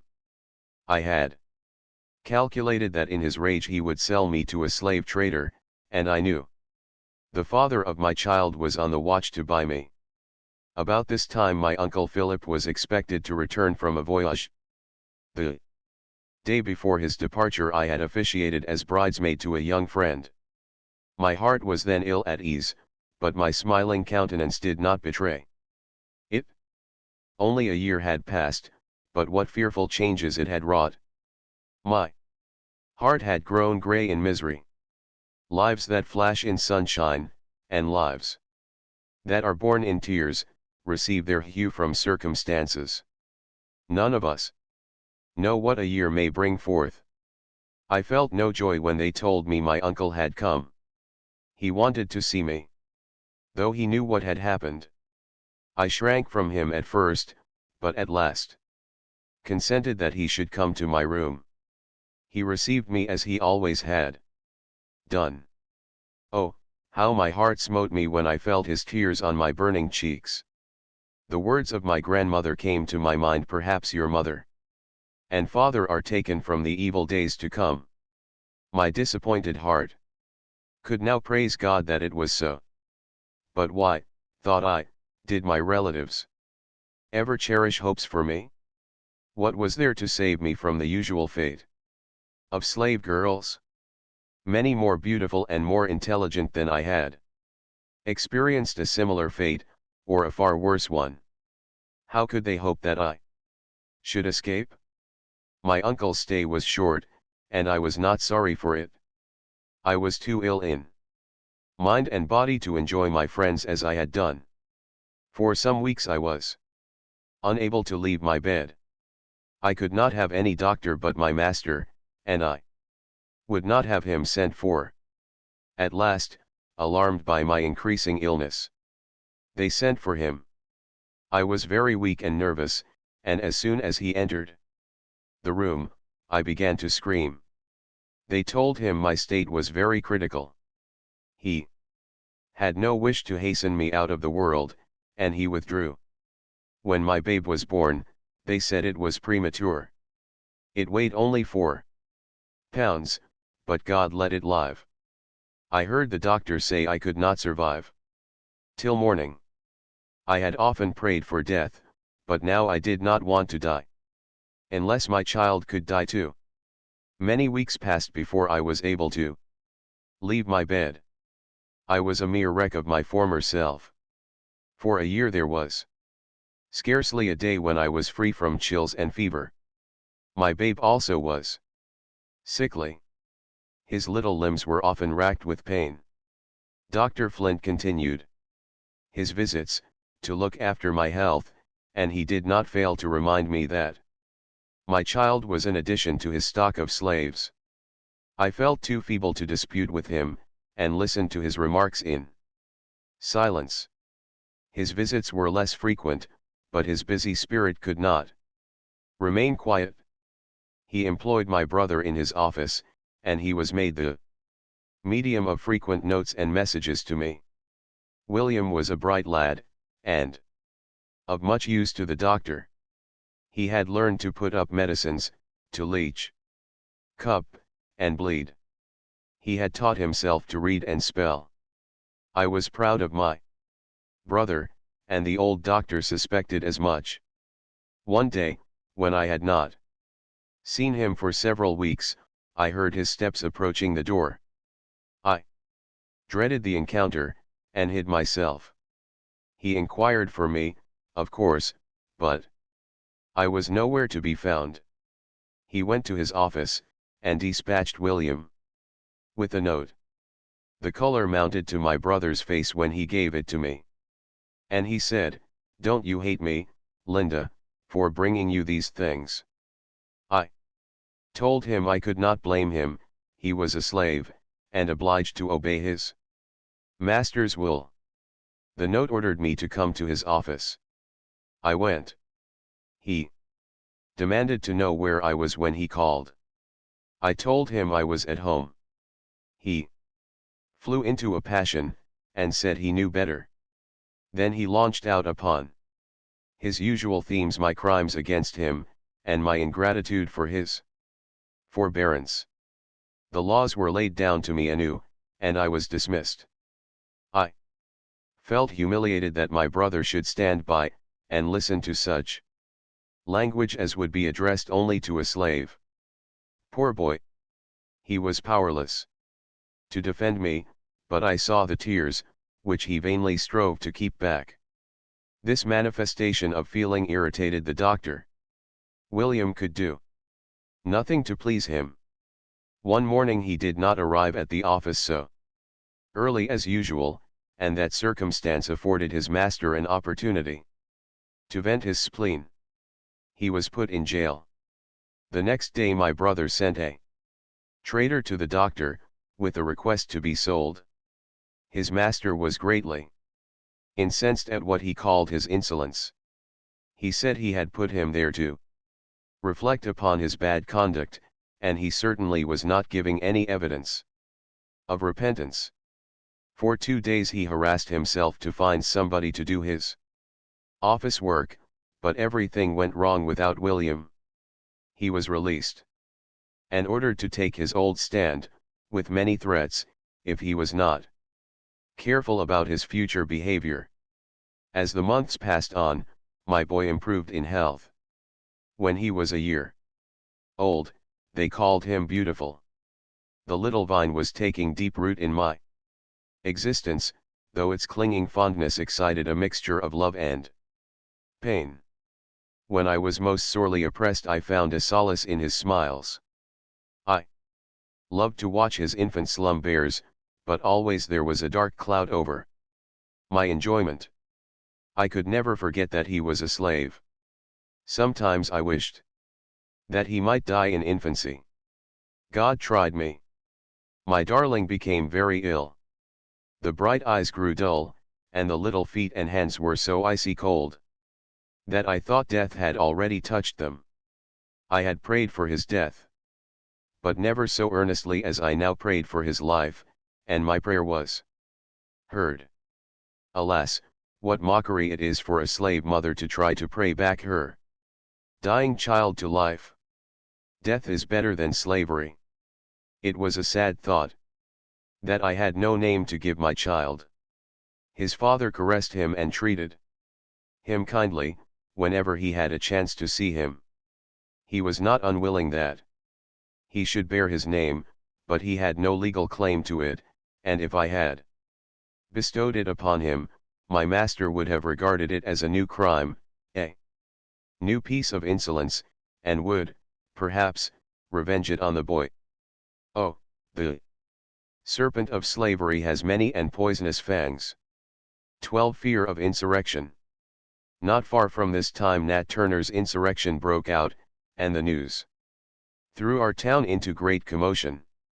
Strange that they should be alarmed, when their slaves were so contented and happy. But so it was. It was always the custom to have a muster every year. On that occasion, every white man shouldered his musket. The citizens and the so-called country gentlemen wore military uniforms. The poor whites took their places in the ranks in everyday dress, some without shoes, some without hats. This grand occasion had already passed, and when the slaves were told there was to be another muster, they were surprised and rejoiced. Poor creatures! They thought it was going to be a holiday. I was informed of the true state of affairs, and imparted it to the few I could trust. Most gladly would I have proclaimed it to every slave, but I dared not. All could not be relied on. Mighty is the power of the torturing lash. By sunrise, people were pouring in from every quarter within 20 miles of the town. I knew the houses were to be searched, and I expected it would be done by country bullies and the poor whites. I knew nothing annoyed them so much as to see colored people living in comfort and respectability, so I made arrangements for them with especial care. I arranged everything in my grandmother's house as neatly as possible. I put white quilts on the beds, and decorated some of the rooms with flowers. When all was arranged, I sat down at the window to watch. Far as my eye could reach, it rested on a motley crowd of soldiers. Drums and fifes were discoursing martial music. The men were divided into companies of 16, each headed by a captain. Orders were given, and the wild scouts rushed in every direction, wherever a colored face was to be found. It was a grand opportunity for the low whites, who had no Negroes of their own to scourge. They exulted in such a chance to exercise a little brief authority, and show their subserviency to the slave holders, not reflecting that the power which trampled on the colored people also kept themselves in poverty, ignorance, and moral degradation. Those who never witnessed such scenes can hardly believe what I know was inflicted at this time on innocent men, women, and children, against whom there was not the slightest ground for suspicion. Colored people and slaves who lived in remote parts of the town suffered in an especial manner. In some cases the searchers scattered powder and shot among their clothes, and then sent other parties to find them, and bring them forward as proof that they were plotting insurrection. Everywhere men, women, and children were whipped, till the blood stood in puddles at their feet. Some received 500 lashes, others were tied hands and feet, and tortured with a bucking paddle, which blisters the skin terribly. The dwellings of the colored people, unless they happened to be protected by some influential white person, who was nigh at hand, were robbed of clothing and everything else the marauders thought worth carrying away. All day long these unfeeling wretches went round, like a troop of demons, terrifying and tormenting the helpless. At night, they formed themselves into patrol bands, and went wherever they chose among the colored people, acting out their brutal will. Many women hid themselves in woods and swamps, to keep out of their way. If any of the husbands or fathers told of these outrages, they were tied up to the public whipping post, and cruelly scourged for telling lies about white men. The consternation was universal. No two people that had the slightest tinge of color in their faces dared to be seen talking together. I entertained no positive fears about our household, because we were in the midst of white families who would protect us. We were ready to receive the soldiers whenever they came. It was not long before we heard the tramp of feet and the sound of voices. The door was rudely pushed open, and in they tumbled, like a pack of hungry wolves. They snatched at everything within their reach. Every box, trunk, closet, and corner underwent a thorough examination. A box in one of the drawers containing some silver change was eagerly pounced upon. When I stepped forward to take it from them, one of the soldiers turned and said angrily, "What d'ye foller us fur? D'ye suppose white folks is come to steal?" I replied, "You have come to search, but you have searched that box, and I will take it, if you please." At that moment I saw a white gentleman who was friendly to us, and I called to him, and asked him to have the goodness to come in and stay till the search was over. He readily complied. His entrance into the house brought in the captain of the company, whose business it was to guard the outside of the house, and see that none of the inmates left it. This officer was Mr. Litch, the wealthy slave-holder whom I mentioned, in the account of neighboring planters, as being notorious for his cruelty. He felt above soiling his hands with the search. He merely gave orders, and if a bit of writing was discovered, it was carried to him by his ignorant followers, who were unable to read. My grandmother had a large trunk of bedding and tablecloths. When that was opened, there was a great shout of surprise, and one exclaimed, "Where'd the damned niggers get all dis sheet and tablecloth?" My grandmother, emboldened by the presence of our white protector, said, "You may be sure we didn't pilfer 'em from your houses." "Look here, mammy," said a grim-looking fellow without any coat, "you seem to feel mighty grand 'cause you got all them air fixin's. White folks oughter have 'em all." His remarks were interrupted by a chorus of voices shouting, "We Scott 'em! We Scott 'em! Dis air yaller gals got letters." There was a general rush for the supposed letter, which, upon examination, proved to be some verses written to me by a friend. In packing away my things, I had overlooked them. When their captain informed them of their contents, they seemed much disappointed. He inquired of me who wrote them. I told him it was one of my friends. "Can you read them?" he asked.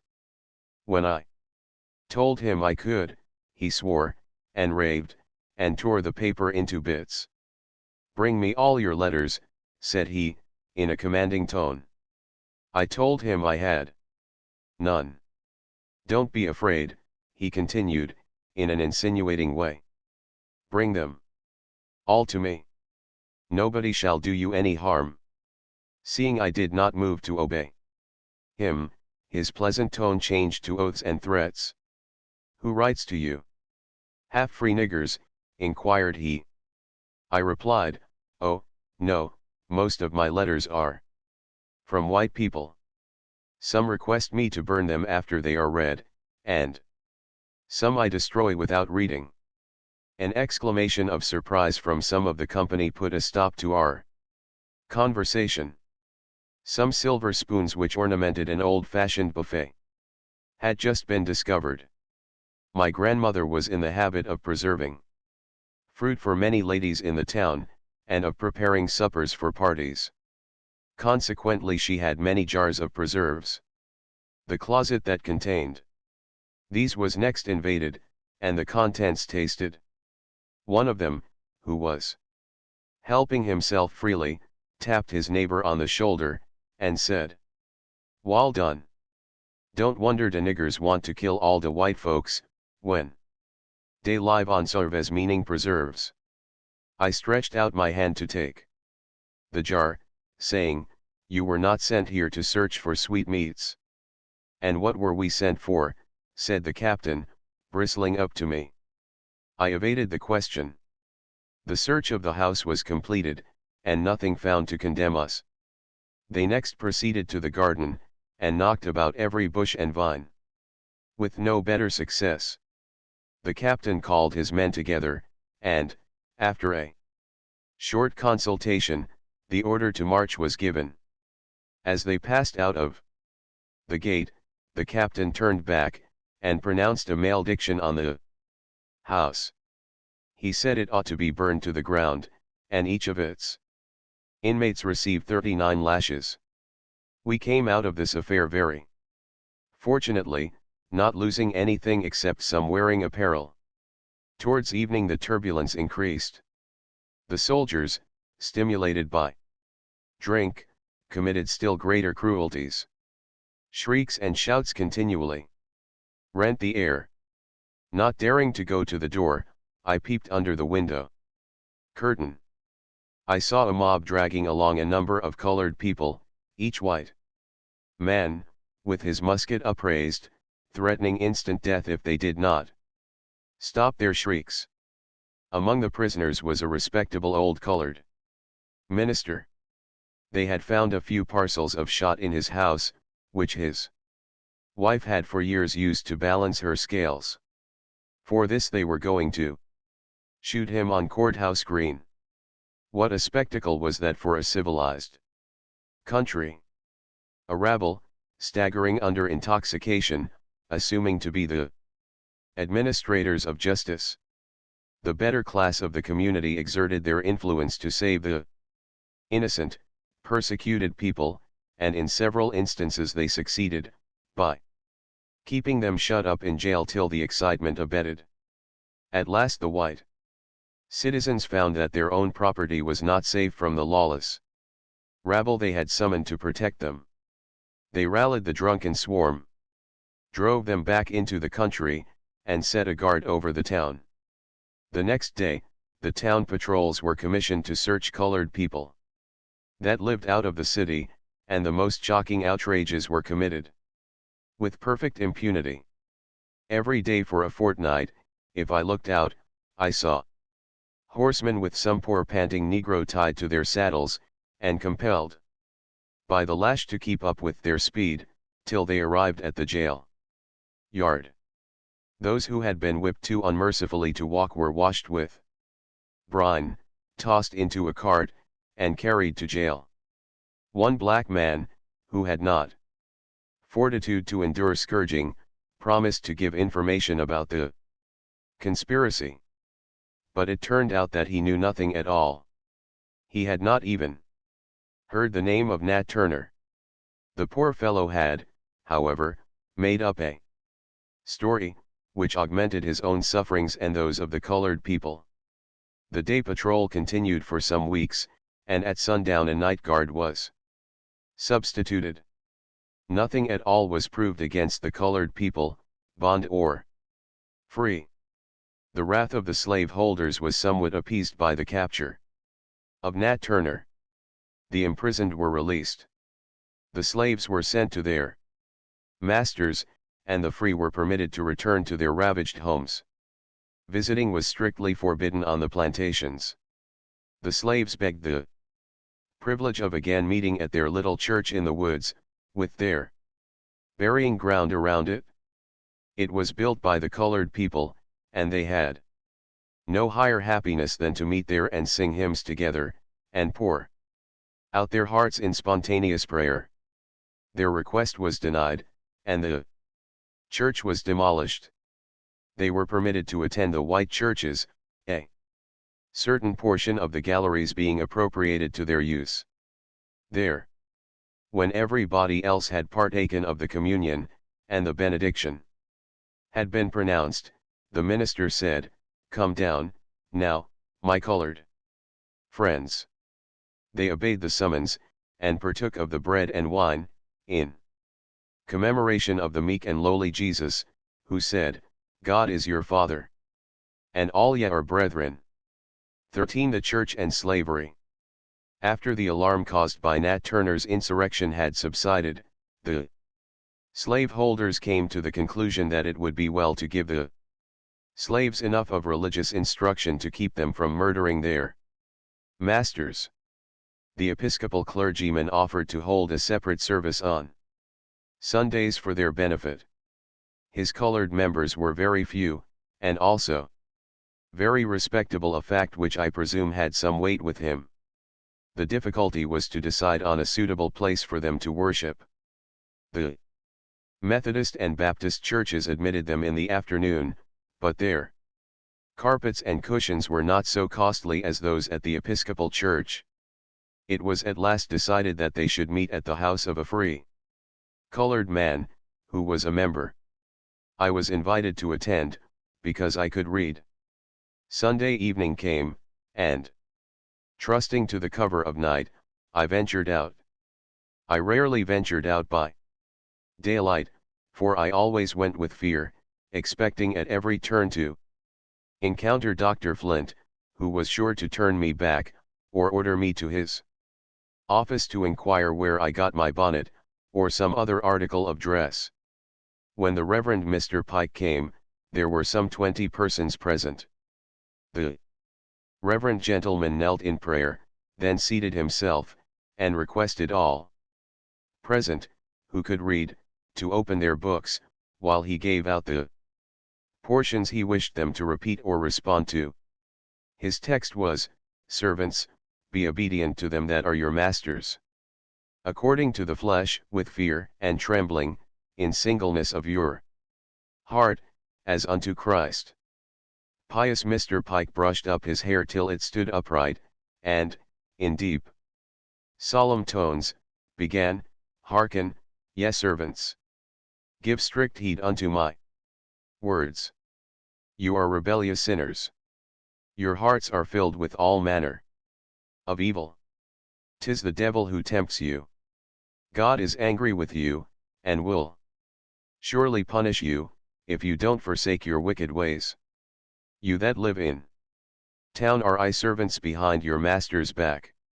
Instead of serving your masters faithfully, which is pleasing in the sight of your heavenly master, you are idle, and shirk your work. God sees you. You tell lies. God hears you.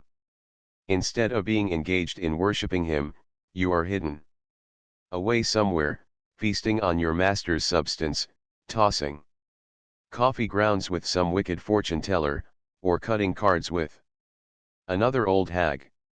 Your masters may not find you out, but God sees you, and will punish you. Oh, the depravity of your hearts! When your master's work is done, are you quietly together, thinking of the goodness of God to such sinful creatures? No, you are quarreling, and tying up little bags of roots to bury under the doorsteps to poison each other with. God sees you. You men steal away to every grog shop to sell your master's corn, that you may buy rum to drink. God sees you.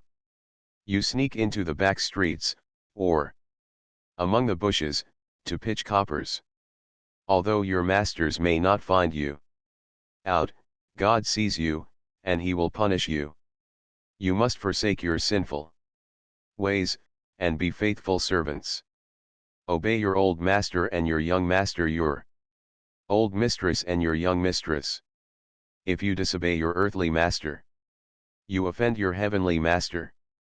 You must obey God's commandments.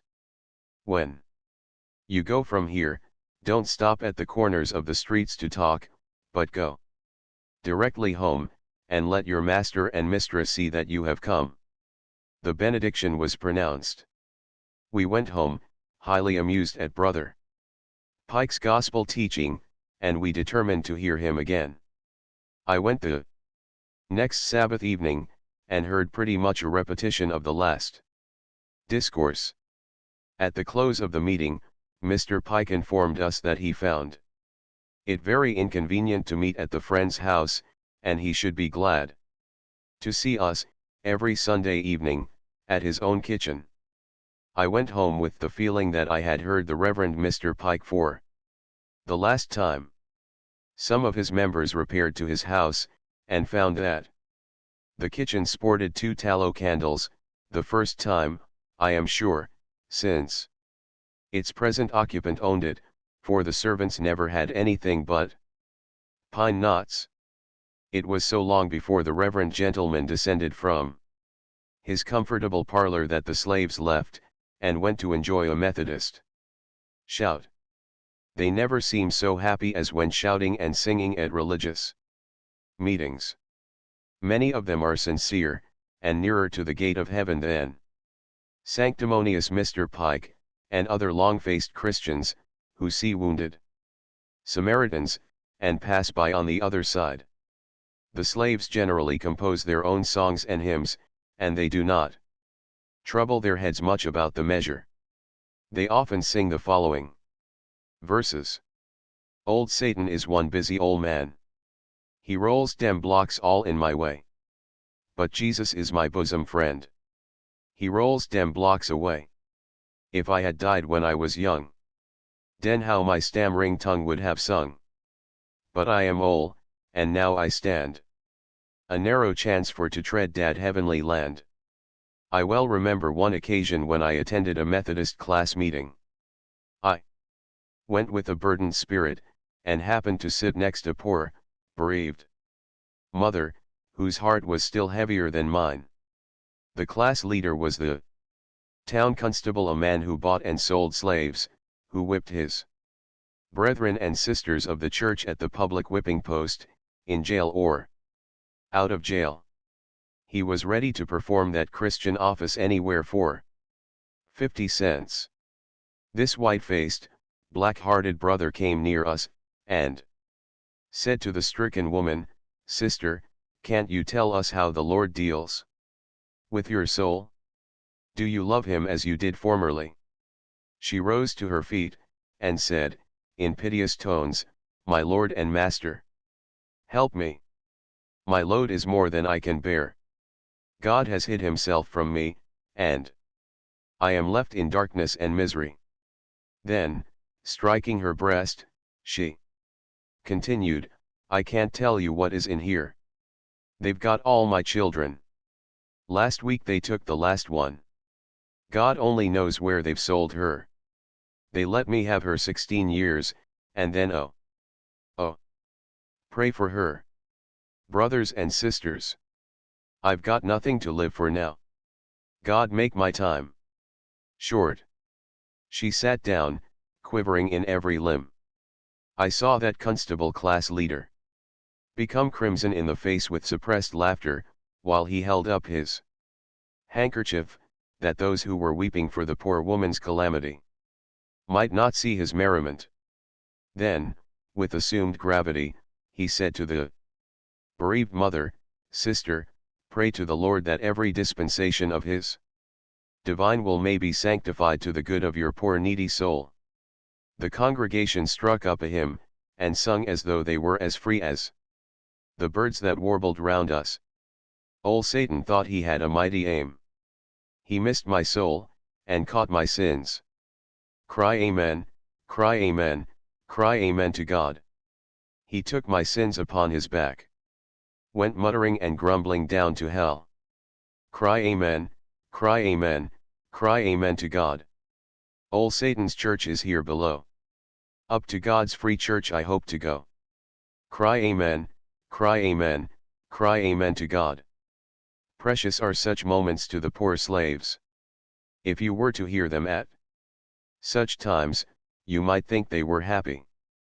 But can that hour of singing and shouting sustain them through the dreary week, toiling without wages, under constant dread of the lash? The Episcopal clergyman, who, ever since my earliest recollection, had been a sort of god among the slave holders, concluded, as his family was large, that he must go where money was more abundant. A very different clergyman took his place. The change was very agreeable to the colored people, who said, "God has sent us a good man this time." They loved him, and their children followed him for a smile or a kind word. Even the slaveholders felt his influence. He brought to the rectory 5 slaves. His wife taught them to read and write, and to be useful to her and themselves. As soon as he was settled, he turned his attention to the needy slaves around him. He urged upon his parishioners the duty of having a meeting expressly for them every Sunday, with a sermon adapted to their comprehension. After much argument and importunity, it was finally agreed that they might occupy the gallery of the church on Sunday evenings. Many colored people, hitherto unaccustomed to attend church, now gladly went to hear the gospel preached. The sermons were simple, and they understood them. Moreover, it was the first time they had ever been addressed as human beings. It was not long before his white parishioners began to be dissatisfied. He was accused of preaching better sermons to the Negroes than he did to them. He honestly confessed that he bestowed more pains upon those sermons than upon any others, for the slaves were reared in such ignorance that it was a difficult task to adapt himself to their comprehension. Dissensions arose in the parish. Some wanted he should preach to them in the evening, and to the slaves in the afternoon. In the midst of these disputings his wife died, after a very short illness. Her slaves gathered round her dying bed in great sorrow. She said, "I have tried to do you good and promote your happiness, and if I have failed, it has not been for want of interest in your welfare. Do not weep for me, but prepare for the new duties that lie before you. I leave you all free. May we meet in a better world." Her liberated slaves were sent away, with funds to establish them comfortably. The colored people will long bless the memory of that truly Christian woman. Soon after her death her husband preached his farewell sermon, and many tears were shed at his departure. Several years after, he passed through our town and preached to his former congregation. In his afternoon sermon he addressed the colored people. "My friends," said he, "it affords me great happiness to have an opportunity of speaking to you again. For 2 years I have been striving to do something for the colored people of my own parish, but nothing is yet accomplished. I have not even preached a sermon to them. Try to live according to the word of God, my friends. Your skin is darker than mine. But God judges men by their hearts, not by the color of their skins." This was strange doctrine from a southern pulpit. It was very offensive to slaveholders. They said he and his wife had made fools of their slaves, and that he preached like a fool to the Negroes. I knew an old black man, whose piety and childlike trust in God were beautiful to witness. At 53 years old he joined the Baptist Church. He had a most earnest desire to learn to read. He thought he should know how to serve God better if he could only read the Bible. He came to me, and begged me to teach him. He said he could not pay me, for he had no money, but he would bring me nice fruit when the season for it came. I asked him if he didn't know it was contrary to law, and that slaves were whipped and imprisoned for teaching each other to read. This brought the tears into his eyes. "Don't be troubled, Uncle Fred," said I. "I have no thoughts of refusing to teach you. I only told you of the law, that you might know the danger, and be on your guard." He thought he could plan to come 3 times a week without its being suspected. I selected a quiet nook, where no intruder was likely to penetrate, and there I taught him his A, B, C. Considering his age, his progress was astonishing. As soon as he could spell in 2 syllables he wanted to spell out words in the Bible. The happy smile that illuminated his face put joy into my heart. After spelling out a few words, he paused, and said, "Honey, it 'pears when I can read this good book I shall be nearer to God. White man is got all de sense. He can larn easy. It ain't easy for old black man like me.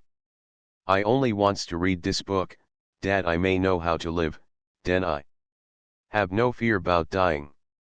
I tried to encourage him by speaking of the rapid progress he had made. Have patience, child, he replied. I learned slow. I had no need of patience. His gratitude, and the happiness I imparted, were more than a recompense for all my trouble. At the end of 6 months he had read through the New Testament, and could find any text in it. One day, when he had recited unusually well, I said, Uncle Fred, how do you manage to get your lessons so well? Lord bless you, Chilly, he replied. You never gives me a lesson, Dad. I don't pray to God to help me to understand what I spells and what I reads. And he does help me, Chilly. Bless his holy name. There are thousands, who, like good Uncle Fred, are thirsting for the water of life, but the law forbids it, and the churches withhold it. They send the Bible to heathen abroad, and neglect the heathen at home. I am glad that missionaries go out to the dark corners of the earth, but I ask them not to overlook the dark corners at home. Talk to American slaveholders as you talk to savages in Africa. Tell them it is wrong to traffic in men. Tell them it is sinful to sell their own children, and atrocious to violate their own daughters. Tell them that all men are brethren, and that man has no right to shut out the light of knowledge from his brother. Tell them they are answerable to God for sealing up the fountain of life from souls that are thirsting for it. There are men who would gladly undertake such missionary work as this. But, alas, their number is small. They are hated by the South, and would be driven from its soil, or dragged to prison to die, as others have been before them. The field is ripe for the harvest, and awaits the reapers. Perhaps the great-grandchildren of Uncle Fred may have freely imparted to them the divine treasures, which he sought by stealth, at the risk of the prison and the scourge. Are doctors of divinity blind, or are they hypocrites? I suppose some are the one, and some the other, but I think if they felt the interest in the poor and the lowly, that they ought to feel, they would not be so easily blinded. A clergyman who goes to the South, for the first time, has usually some feeling, however vague, that slavery is wrong. The slaveholder suspects this, and plays his game accordingly. He makes himself as agreeable as possible, talks on theology, and other kindred topics. The reverend gentleman is asked to invoke a blessing on a table loaded with luxuries. After dinner he walks round the premises, and sees the beautiful groves and flowering vines, and the comfortable huts of favored household slaves. The southerner invites him to talk with these slaves. He asks them if they want to be free, and they say, "Oh, no, massa." This is sufficient to satisfy him.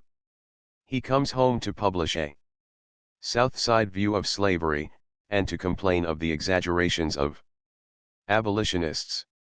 He assures people that he has been to the South, and seen slavery for himself, that it is a beautiful patriarchal institution.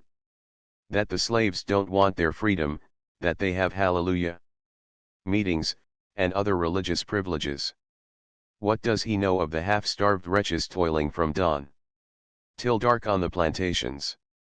Of mothers shrieking for their children, torn from their arms by slave traders? Of young girls dragged down into moral filth? Of pools of blood around the whipping post? Of hounds trained to tear human flesh? Of men screwed into cotton gins to die? The slaveholder showed him none of these things, and the slaves dared not tell of them if he had asked them.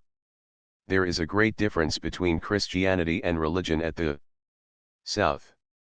If a man goes to the communion table, and pays money into the treasury of the church, no matter if it be the price of blood, he is called religious.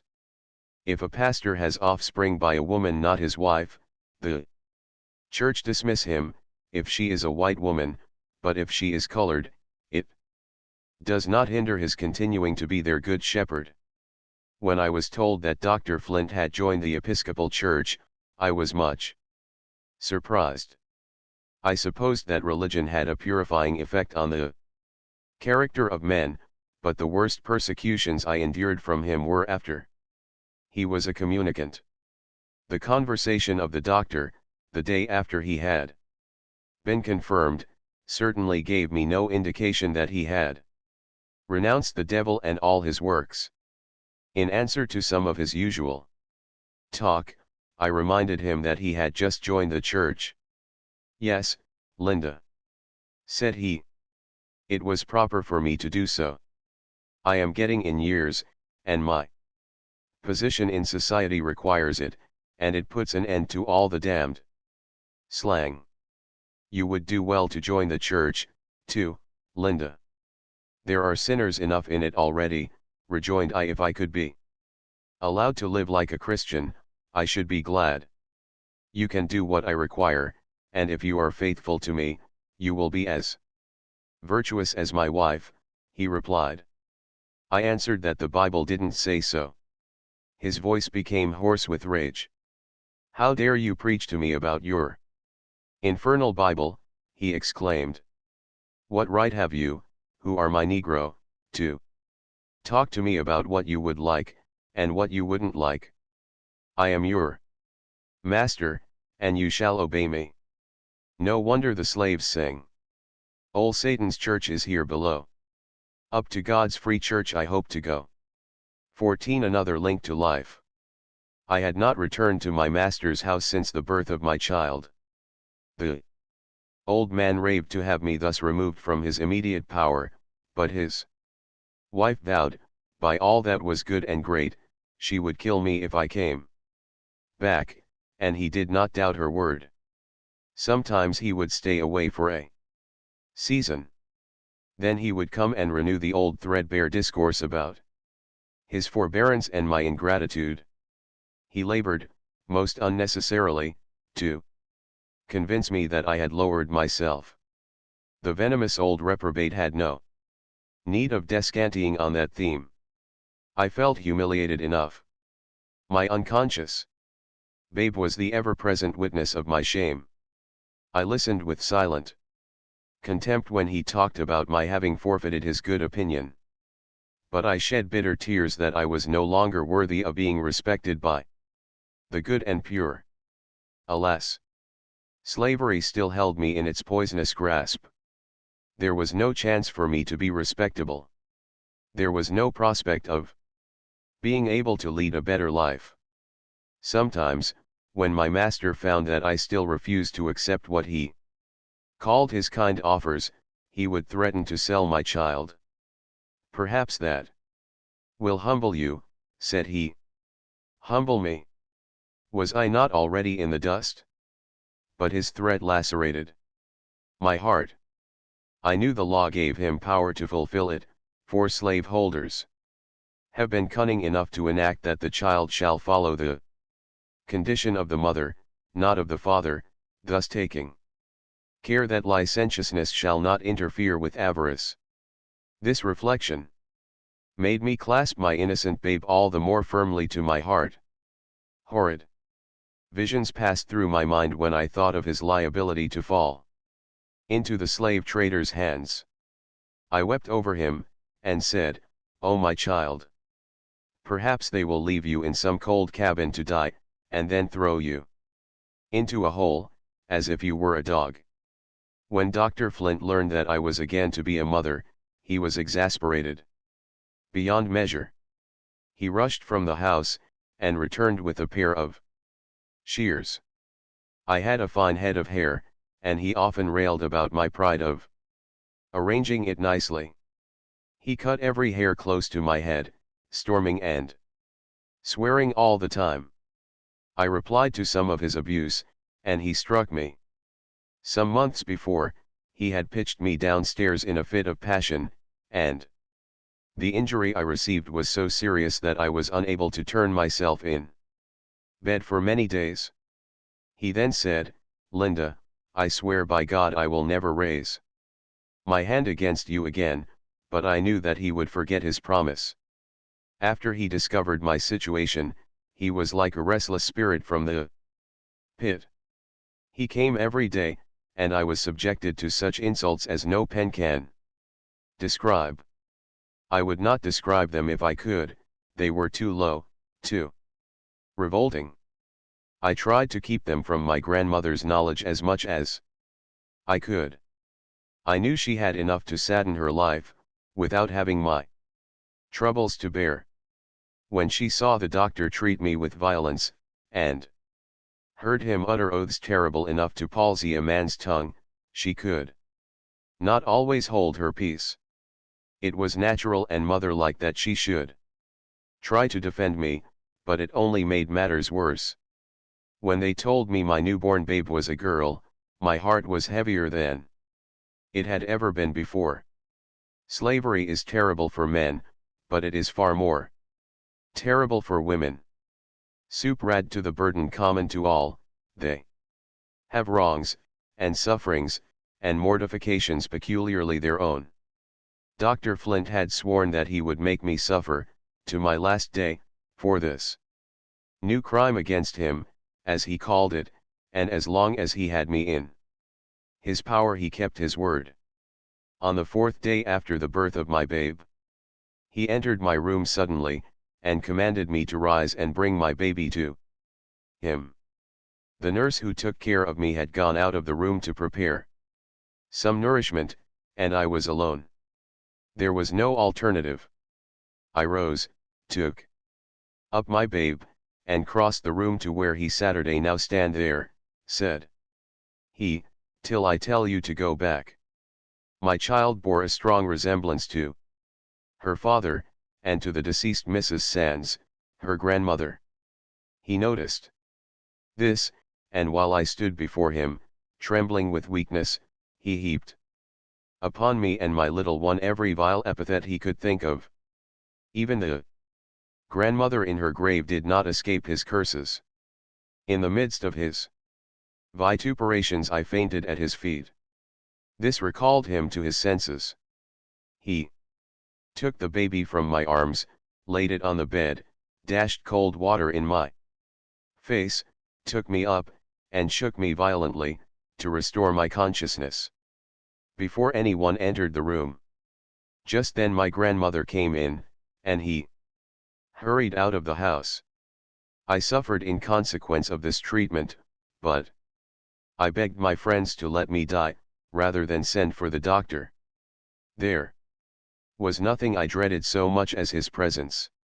My life was spared, and I was glad for the sake of my little ones. Had it not been for these ties to life, I should have been glad to be released by death, though I had lived only 19 years. Always it gave me a pang that my children had no lawful claim to a name. Their father offered his, but, if I had wished to accept the offer, I dared not while my master lived. Moreover, I knew it would not be accepted. At their baptism, a Christian name they were at least entitled to, and we resolved to call my boy for our dear good Benjamin, who had gone far away from us. My grandmother belonged to the church, and she was very desirous of having the children christened. I knew Dr. Flint would forbid it, and I did not venture to attempt it. But chance favored me. He was called to visit a patient out of town, and was obliged to be absent during Sunday. Now is the time, said my grandmother, we will take the children to church, and have them christened. When I entered the church, recollections of my mother came over me, and I felt subdued in spirit. There she had presented me for baptism, without any reason to feel ashamed. She had been married, and had such legal rights as slavery allows to a slave. The vows had at least been sacred to her, and she had never violated them. I was glad she was not alive to know under what different circumstances her grandchildren were presented for baptism. Why had my lot been so different from my mother's? Her master had died when she was a child, and she remained with her mistress till she married. She was never in the power of any master, and thus she escaped one class of the evils that generally fall upon slaves. When my baby was about to be christened, the former mistress of my father stepped up to me, and proposed to give it her Christian name. To this I added the surname of my father, who had himself no legal right to it, for my grandfather on the paternal side was a white gentleman. What tangled skeins are the genealogies of slavery! I loved my father, but it mortified me to be obliged to bestow his name on my children. When we left the church, my father's old mistress invited me to go home with her. She clasped a gold chain round my baby's neck. I thanked her for this kindness, but I did not like the emblem. I wanted no chain to be fastened on my daughter, not even if its links were of gold. How earnestly I prayed that she might never feel the weight of slavery's chain, whose iron entereth into the soul. 15 Continued persecutions. My children grew finely, and Dr. Flint would often say to me, with an exulting smile, "These brats will bring me a handsome sum of money one of these days." I thought to myself that, God being my helper, they should never pass into his hands. It seemed to me I would rather see them killed than have them given up to his power.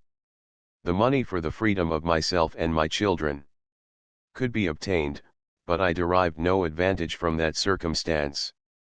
Dr. Flint loved money, but he loved power more.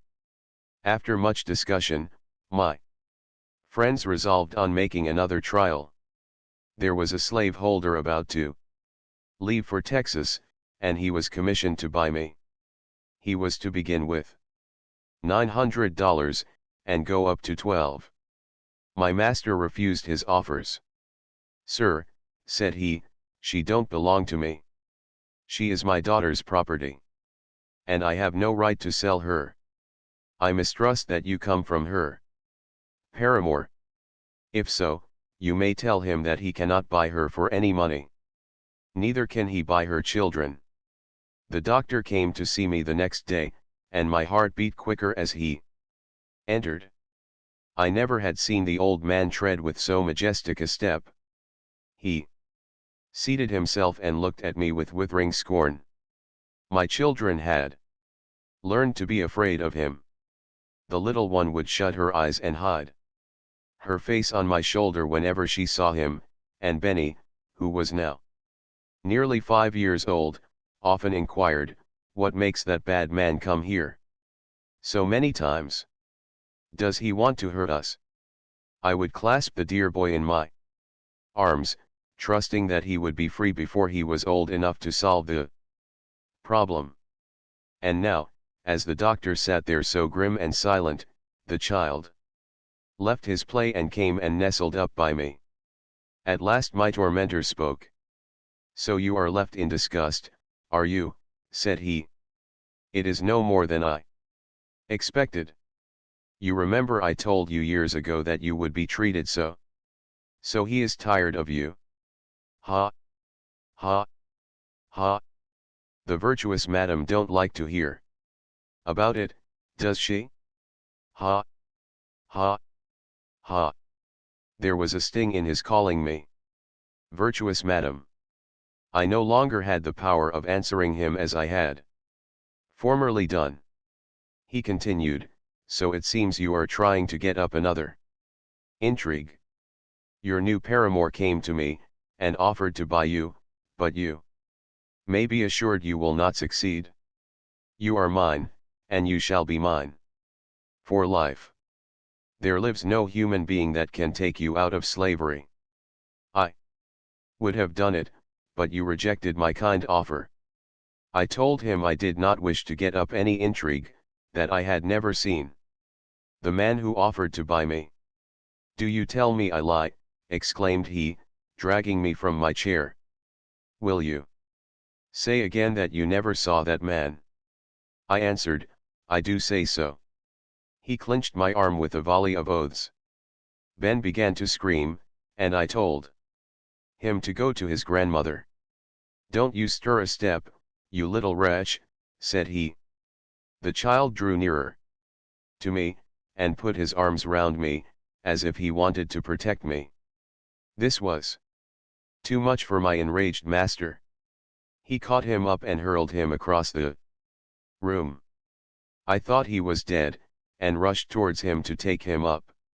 Not yet, exclaimed the doctor. Let him lie there till he comes to. Let me go. Let me go. I screamed, or I will raise the whole house. I struggled and got away, but he clinched me again. Somebody opened the door, and he released me. I picked up my insensible child, and when I turned, my tormentor was gone. Anxiously, I bent over the little form, so pale and still, and when the brown eyes at last opened, I don't know whether I was very happy. All the doctor's former persecutions were renewed. He came morning, noon, and night. No jealous lover ever watched a rival more closely than he watched me and the unknown slave holder, with whom he accused me of wishing to get up an intrigue. When my grandmother was out of the way, he searched every room to find him. In one of his visits, he happened to find a young girl, whom he had sold to a trader a few days previous. His statement was, that he sold her because she had been too familiar with the overseer. She had had a bitter life with him, and was glad to be sold.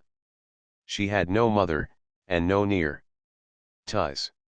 She had been torn from all her family years before. A few friends had entered into bonds for her safety, if the trader would allow her to spend with them the time that intervened between her sale and the gathering up of his human stock. Such a favor was rarely granted. It saved the trader the expense of board and jail fees, and though the amount was small, it was a weighty consideration in a slave trader's mind. Dr. Flint always had an aversion to meeting slaves after he had sold them.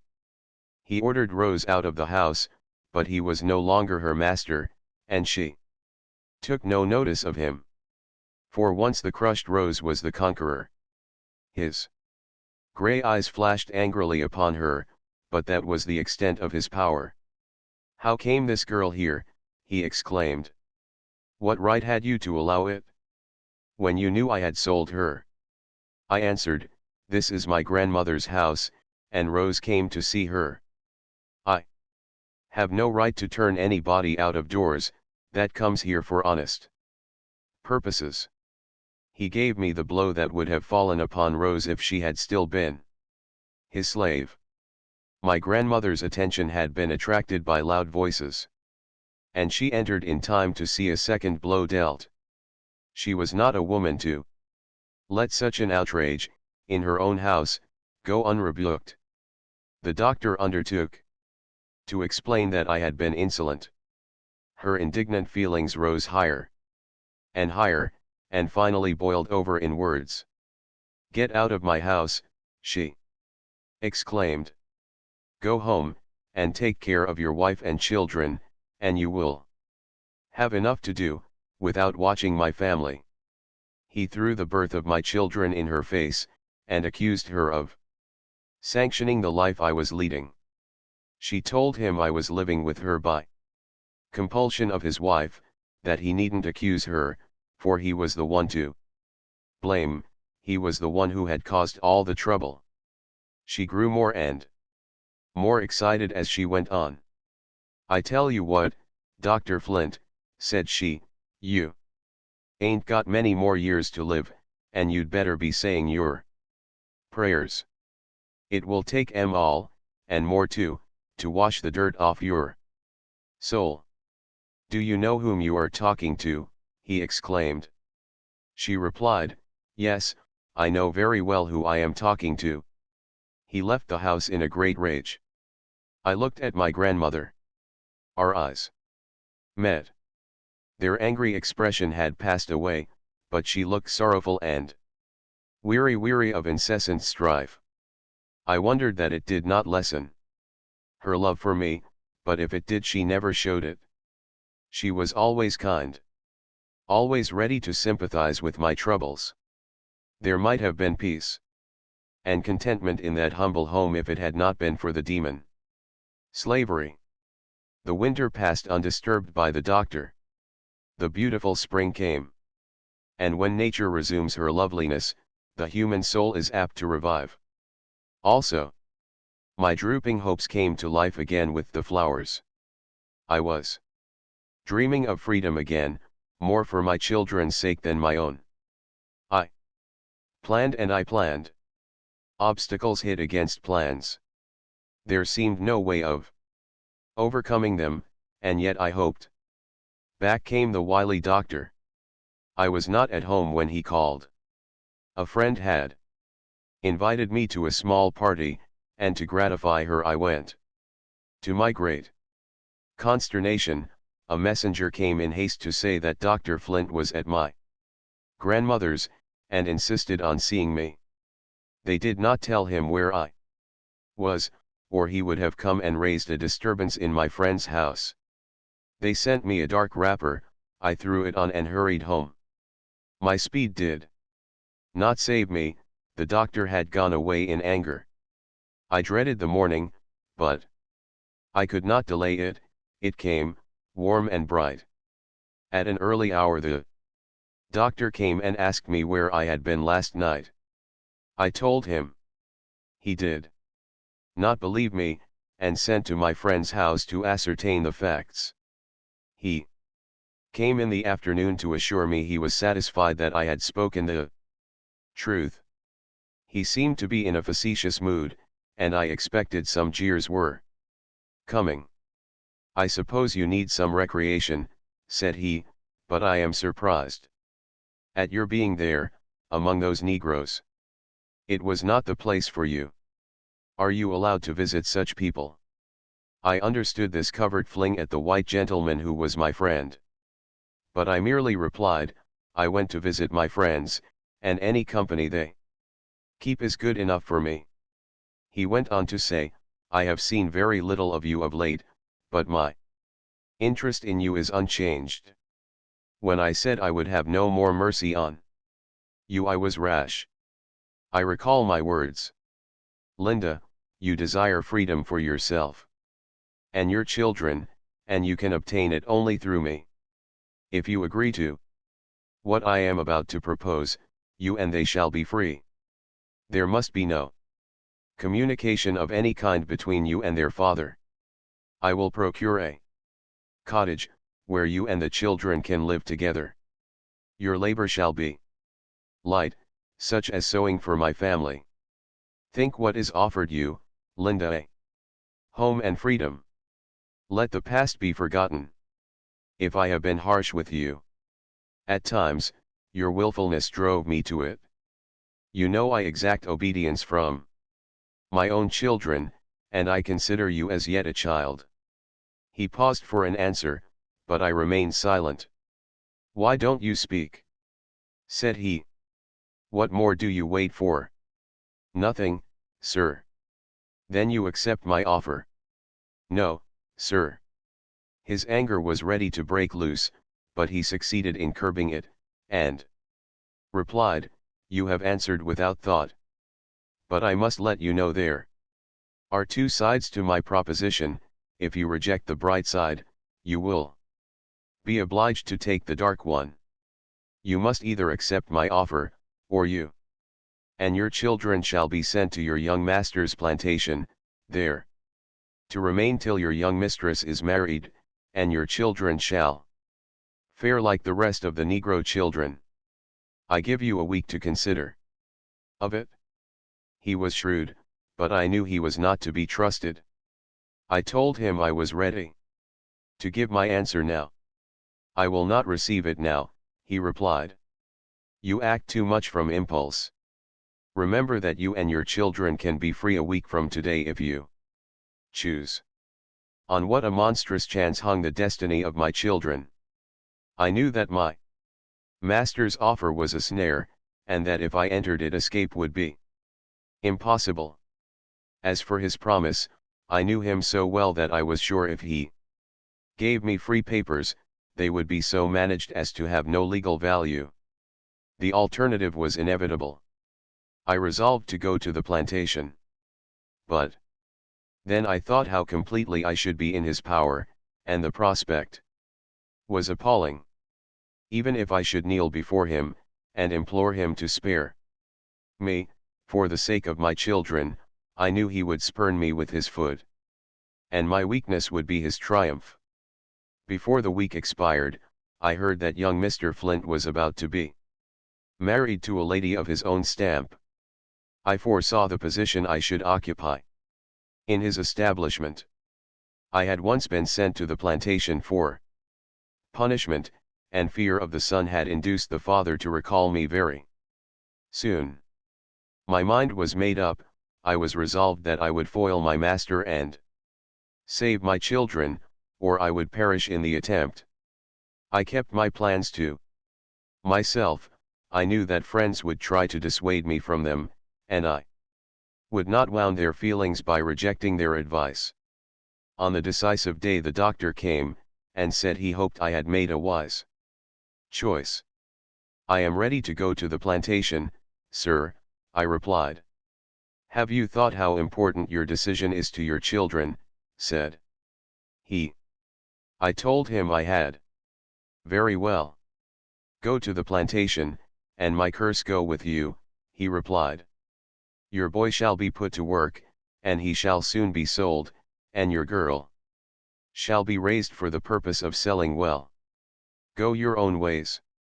He left the room with curses, not to be repeated.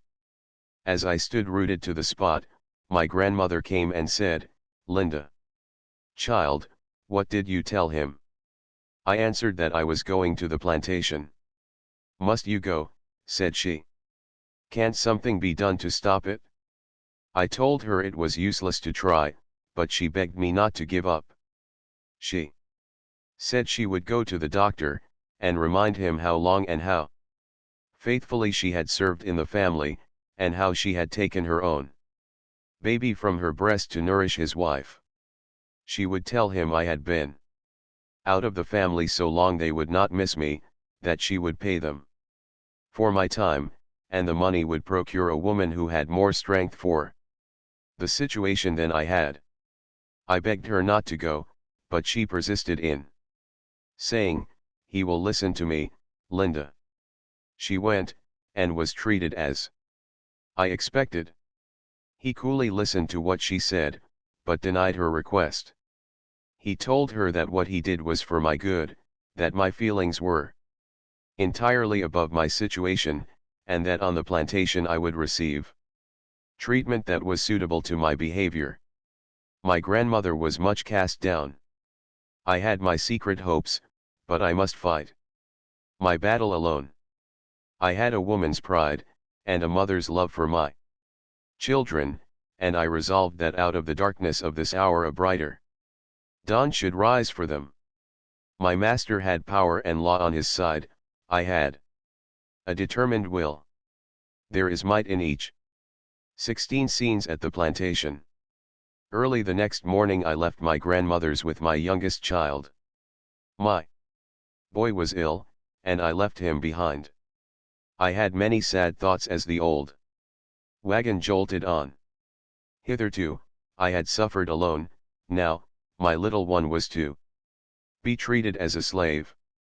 As we drew near the great house, I thought of the time when I was formerly sent there out of revenge. I wondered for what purpose I was now sent. I could not tell. I resolved to obey orders so far as duty required, but within myself, I determined to make my stay as short as possible.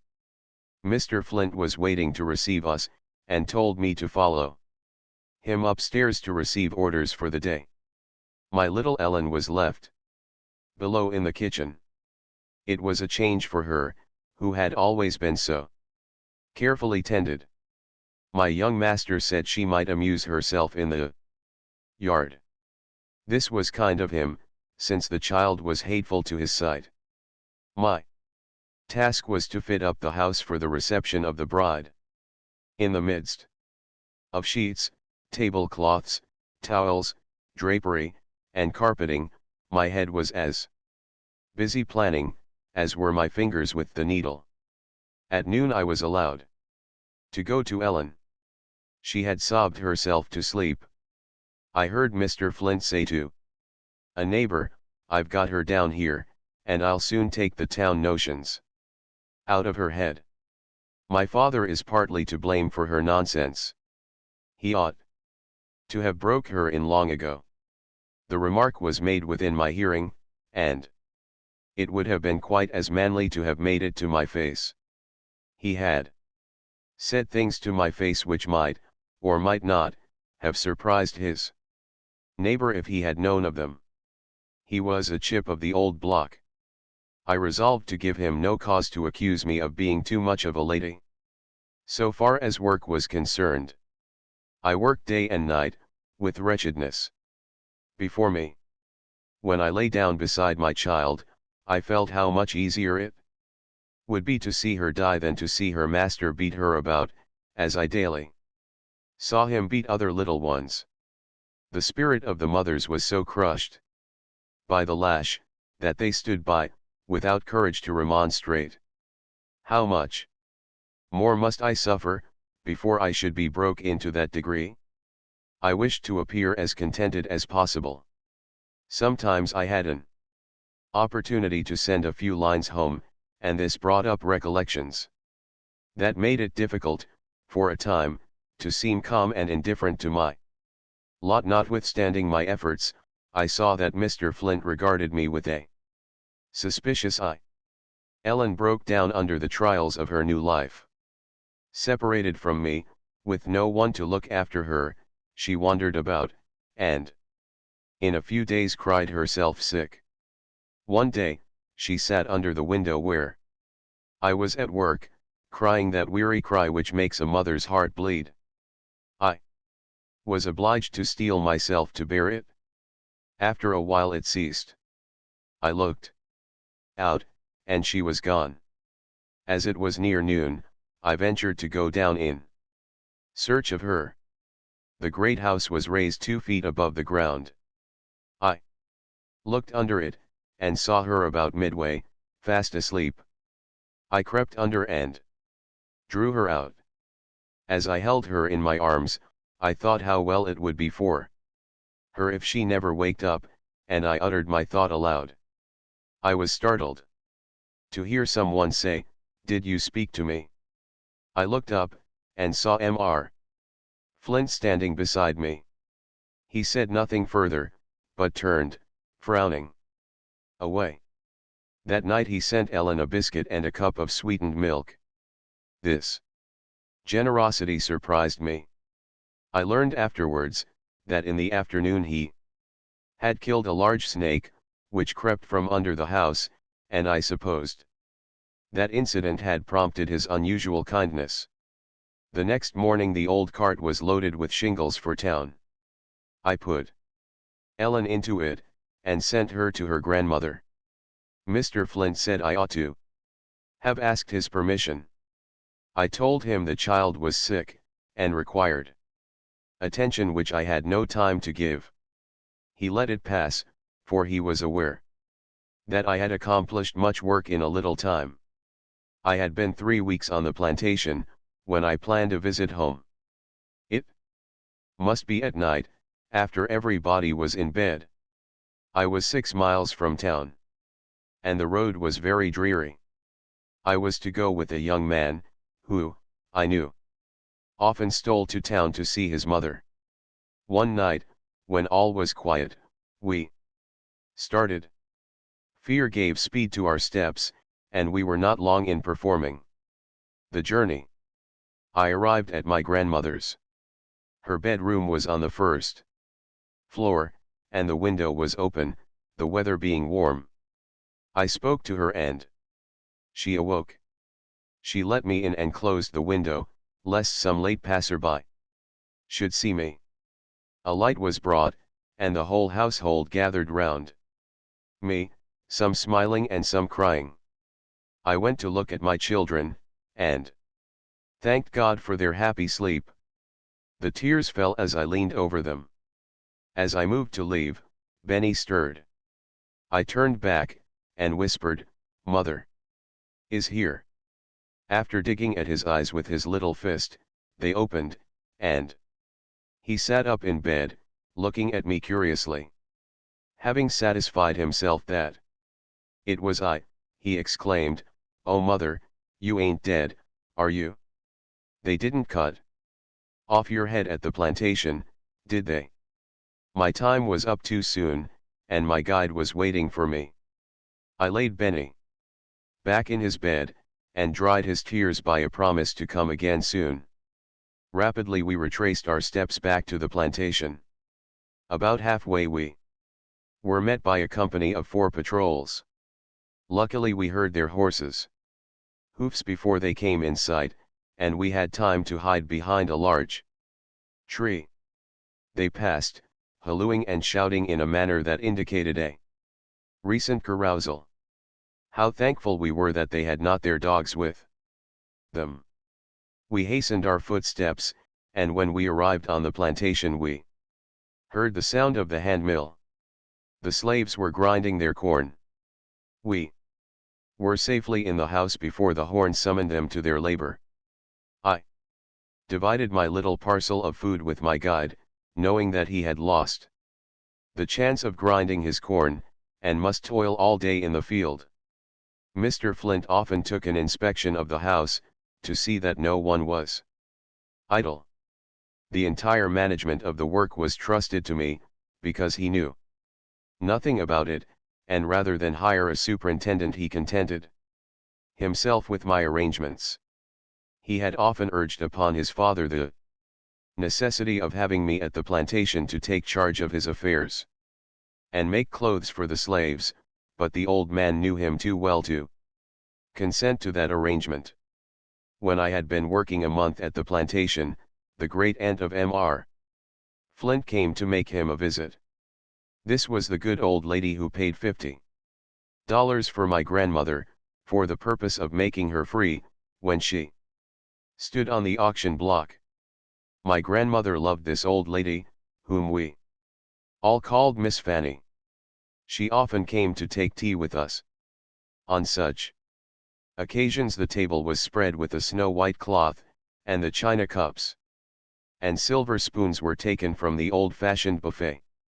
There were hot muffins, tea rusks, and delicious sweetmeats. My grandmother kept 2 cows, and the fresh cream was Miss Fanny's delight. She invariably declared that it was the best in town. The old ladies had cozy times together. They would work and chat, and sometimes, while talking over old times, their spectacles would get dim with tears, and would have to be taken off and wiped. When Miss Fanny bade us goodbye, her bag was filled with grandmother's best cakes, and she was urged to come again soon. There had been a time when Dr. Flint's wife came to take tea with us, and when her children were also sent to have a feast of Aunt Martha's nice cooking.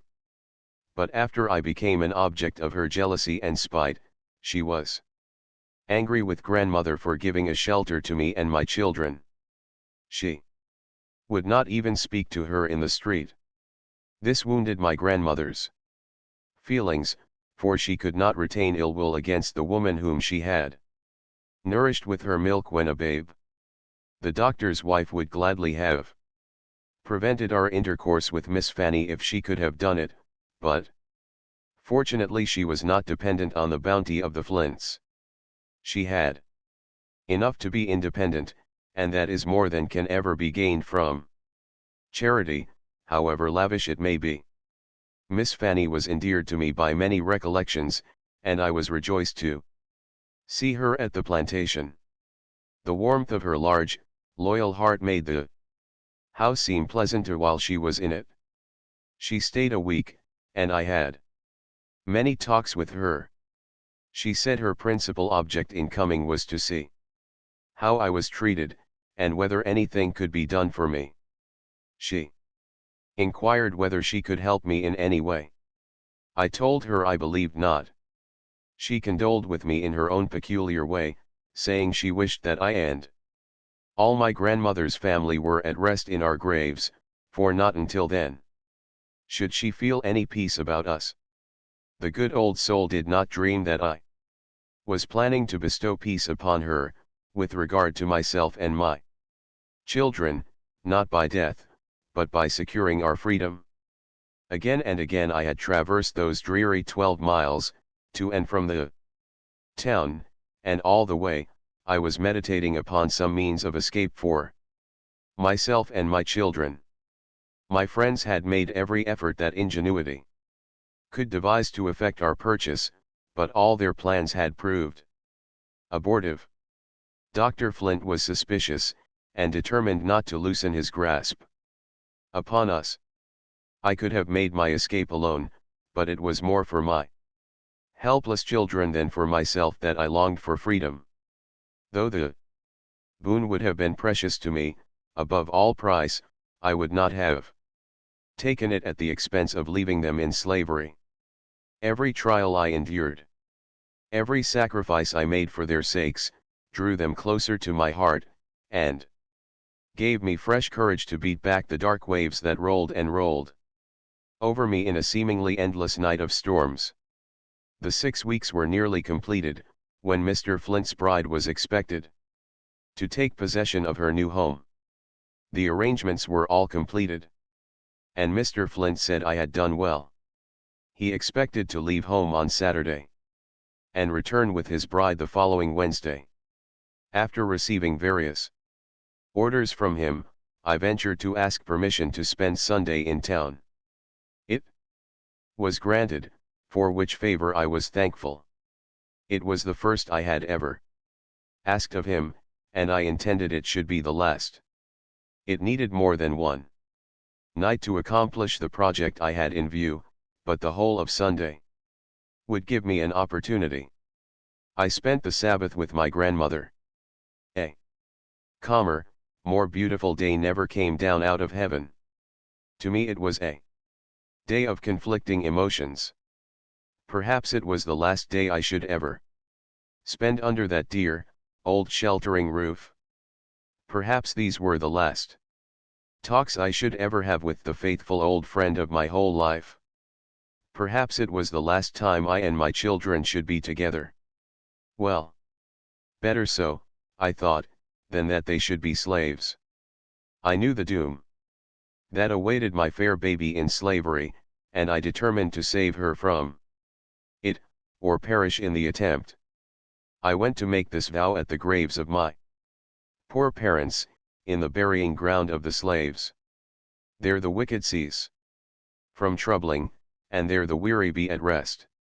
There the prisoners rest together, they hear not the voice of the oppressor, the servant is free from his master. I knelt by the graves of my parents, and thanked God, as I had often done before, that they had not lived to witness my trials, or to mourn over my sins. I had received my mother's blessing when she died, and in many an hour of tribulation I had seemed to hear her voice, sometimes chiding me, sometimes whispering loving words into my wounded heart.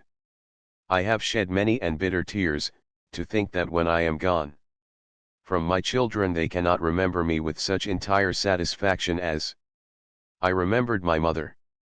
The graveyard was in the woods, and twilight was coming on. Nothing broke the death-like stillness except the occasional twitter of a bird. My spirit was overawed by the solemnity of the scene. For more than 10 years I had frequented this spot, but never had it seemed to me so sacred as now. A black stump, at the head of my mother's grave, was all that remained of a tree my father had planted. His grave was marked by a small wooden board, bearing his name, the letters of which were nearly obliterated. I knelt down and kissed them, and poured forth a prayer to God for guidance and support in the perilous step I was about to take. As I passed the wreck of the old meeting house, where, before Nat Turner's time, the slaves had been allowed to meet for worship, I seemed to hear my Father's voice come from it, bidding me not to tarry till I reached freedom or the grave. I rushed on with renovated hopes.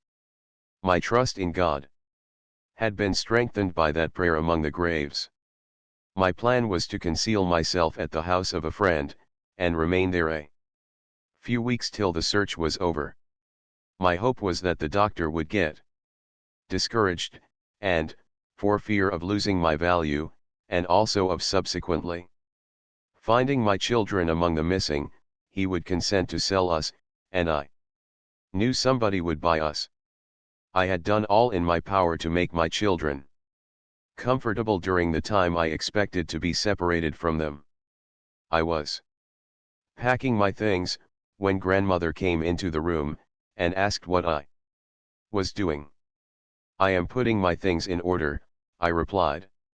I tried to look and speak cheerfully, but her watchful eye detected something beneath the surface.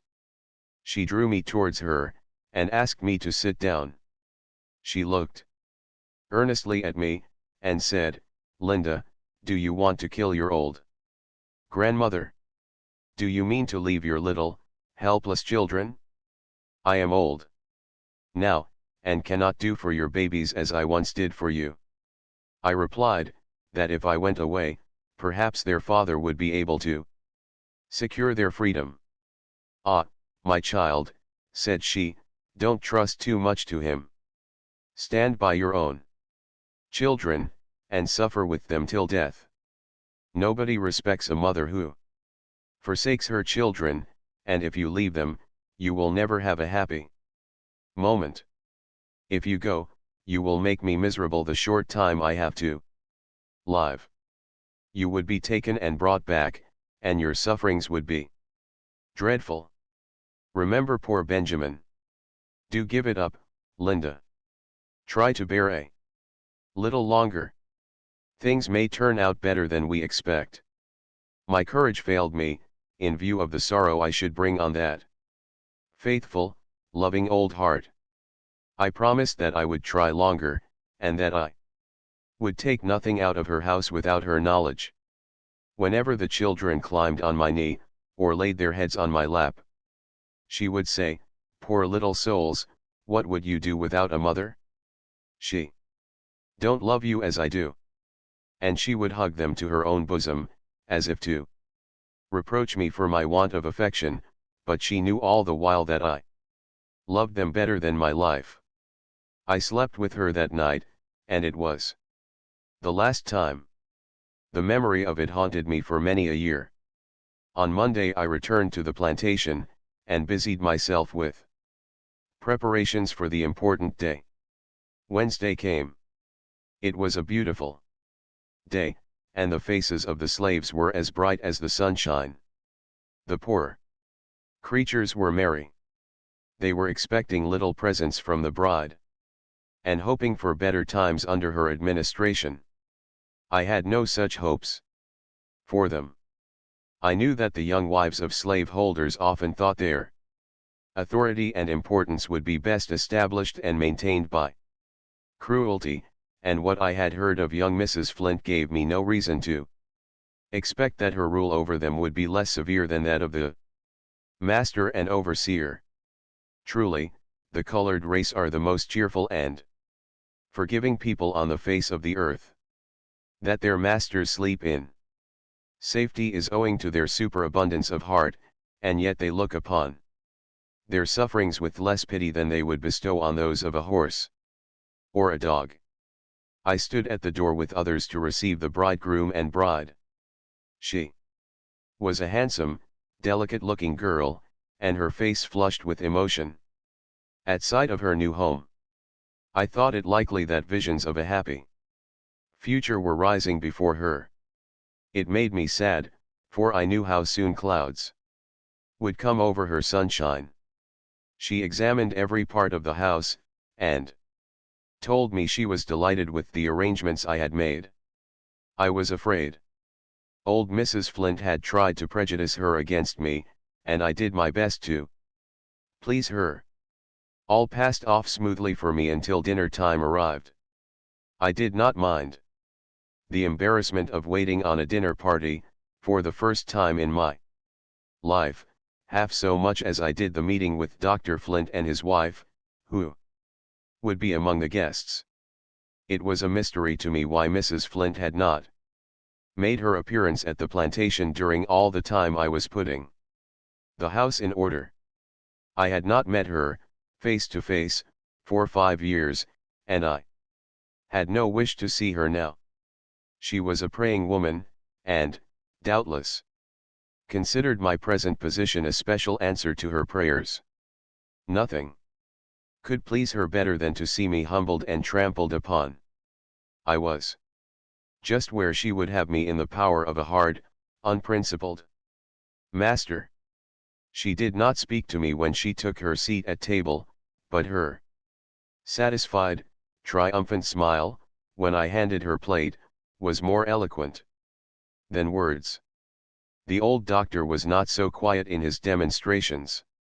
He ordered me here and there, and spoke with peculiar emphasis when he said, "Your mistress." I was drilled like a disgraced soldier. When all was over, and the last key turned, I sought my pillow, thankful that God had appointed a season of rest for the weary. The next day my new mistress began her housekeeping.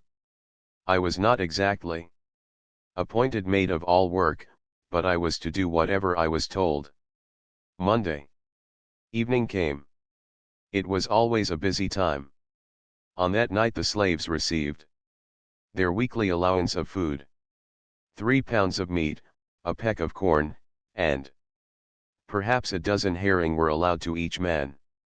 Women received 1 pound and a half of meat, a peck of corn, and the same number of herring. Children over 12 years old had half the allowance of the women. The meat was cut and weighed by the foreman of the field hands, and piled on planks before the meat house.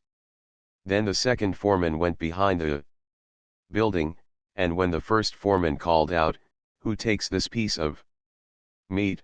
he answered by calling somebody's name. This method was resorted to as a means of preventing partiality in distributing the meat.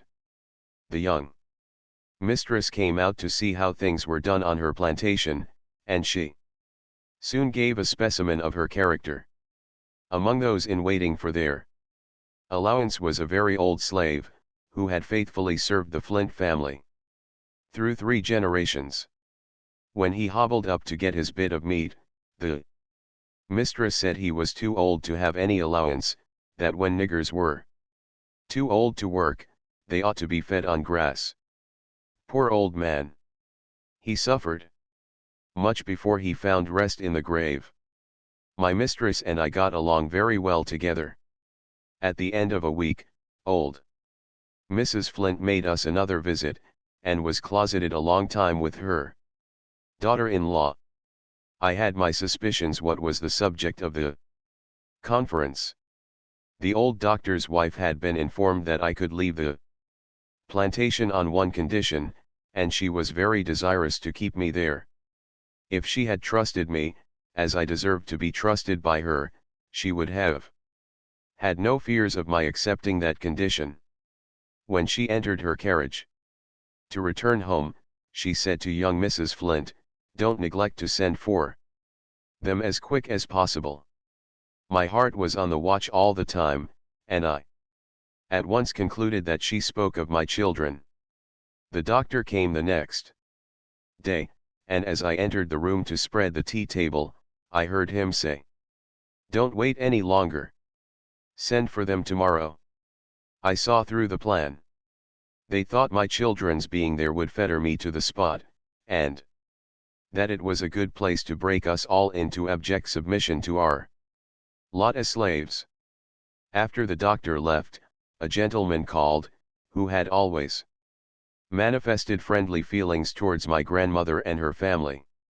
Mr. Flint carried him over the plantation to show him the results of labor performed by men and women who were unpaid, miserably clothed, and half famished. The cotton crop was all they thought of. It was duly admired. And the gentleman returned with specimens to show his friends. I was ordered to carry water to wash his hands. As I did so, he said, "Linda, how do you like your new home?" I told him I liked it as well as I expected.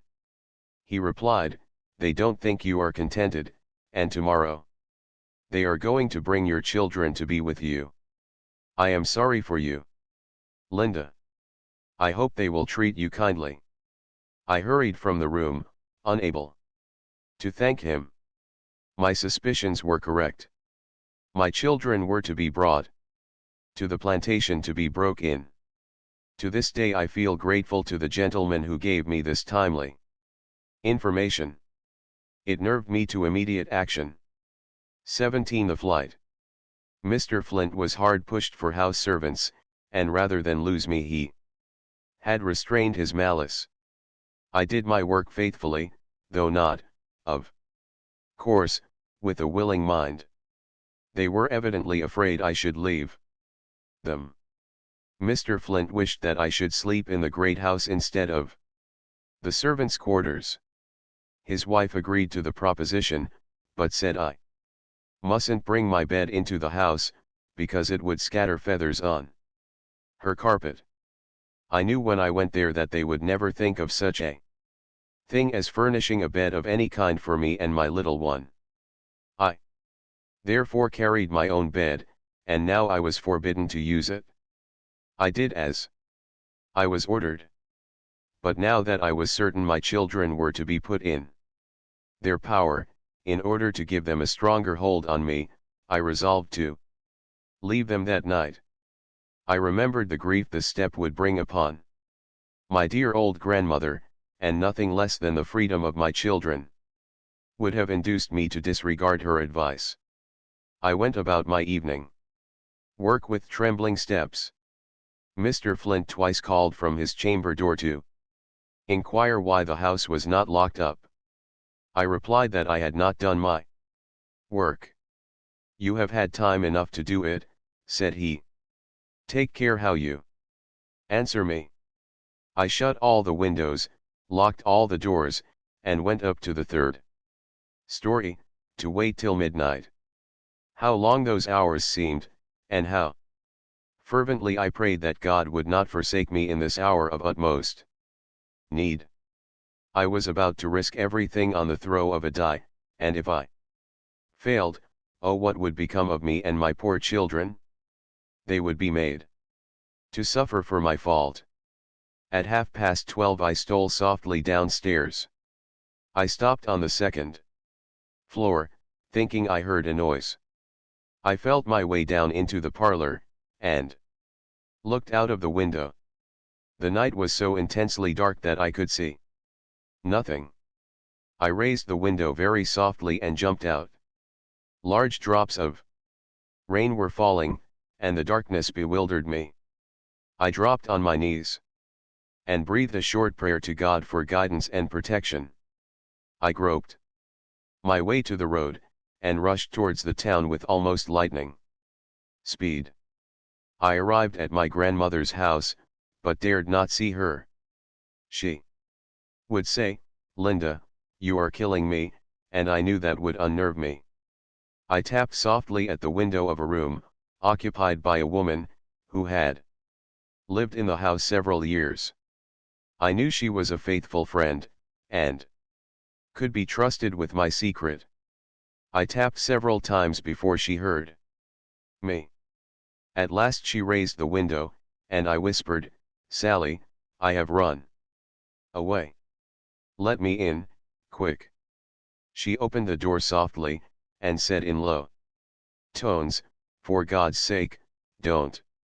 Your grandmother is trying to buy you, and the children. Mr. Sands was here last week. He told her he was going away. on business, but he wanted her to go ahead about buying you and children, and he would help her all he could. Don't run away, Linda. Your grandmother is all bowed down with trouble now. I replied, Sally, they are going to carry my children to the plantation tomorrow, and they will never sell them to anybody so long as they have me in their power. Now, would you advise me to go back? No, Chilly, no, answered she.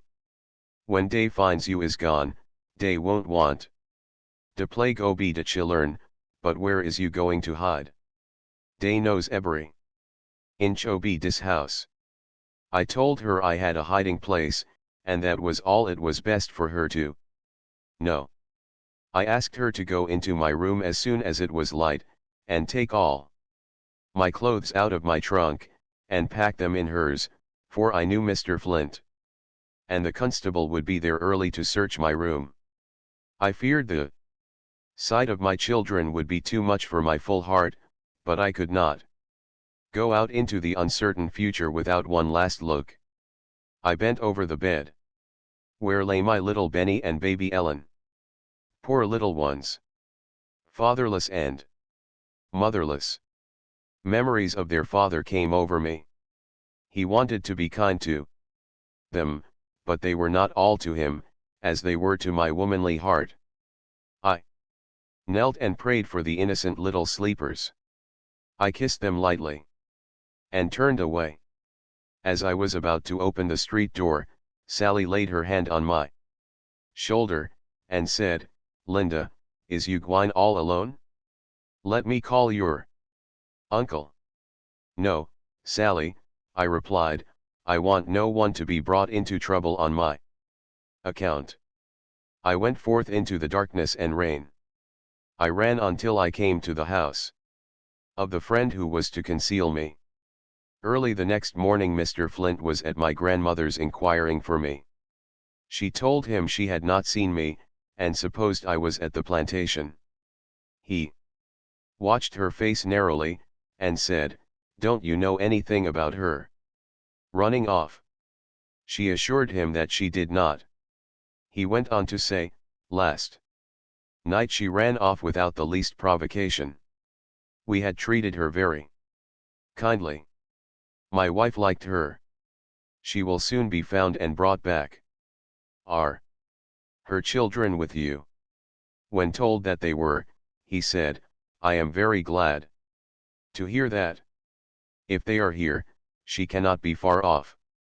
If I find out that any of my niggers have had anything to do with this damned business, I'll give 'em 500 lashes. As he started to go to his father's, he turned round and added, persuasively, let her be brought back, and she shall have her children to live with her. The tidings made the old doctor rave and storm at a furious rate. It was a busy day for them. My grandmother's house was searched from top to bottom. As my trunk was empty, they concluded I had taken my clothes with me.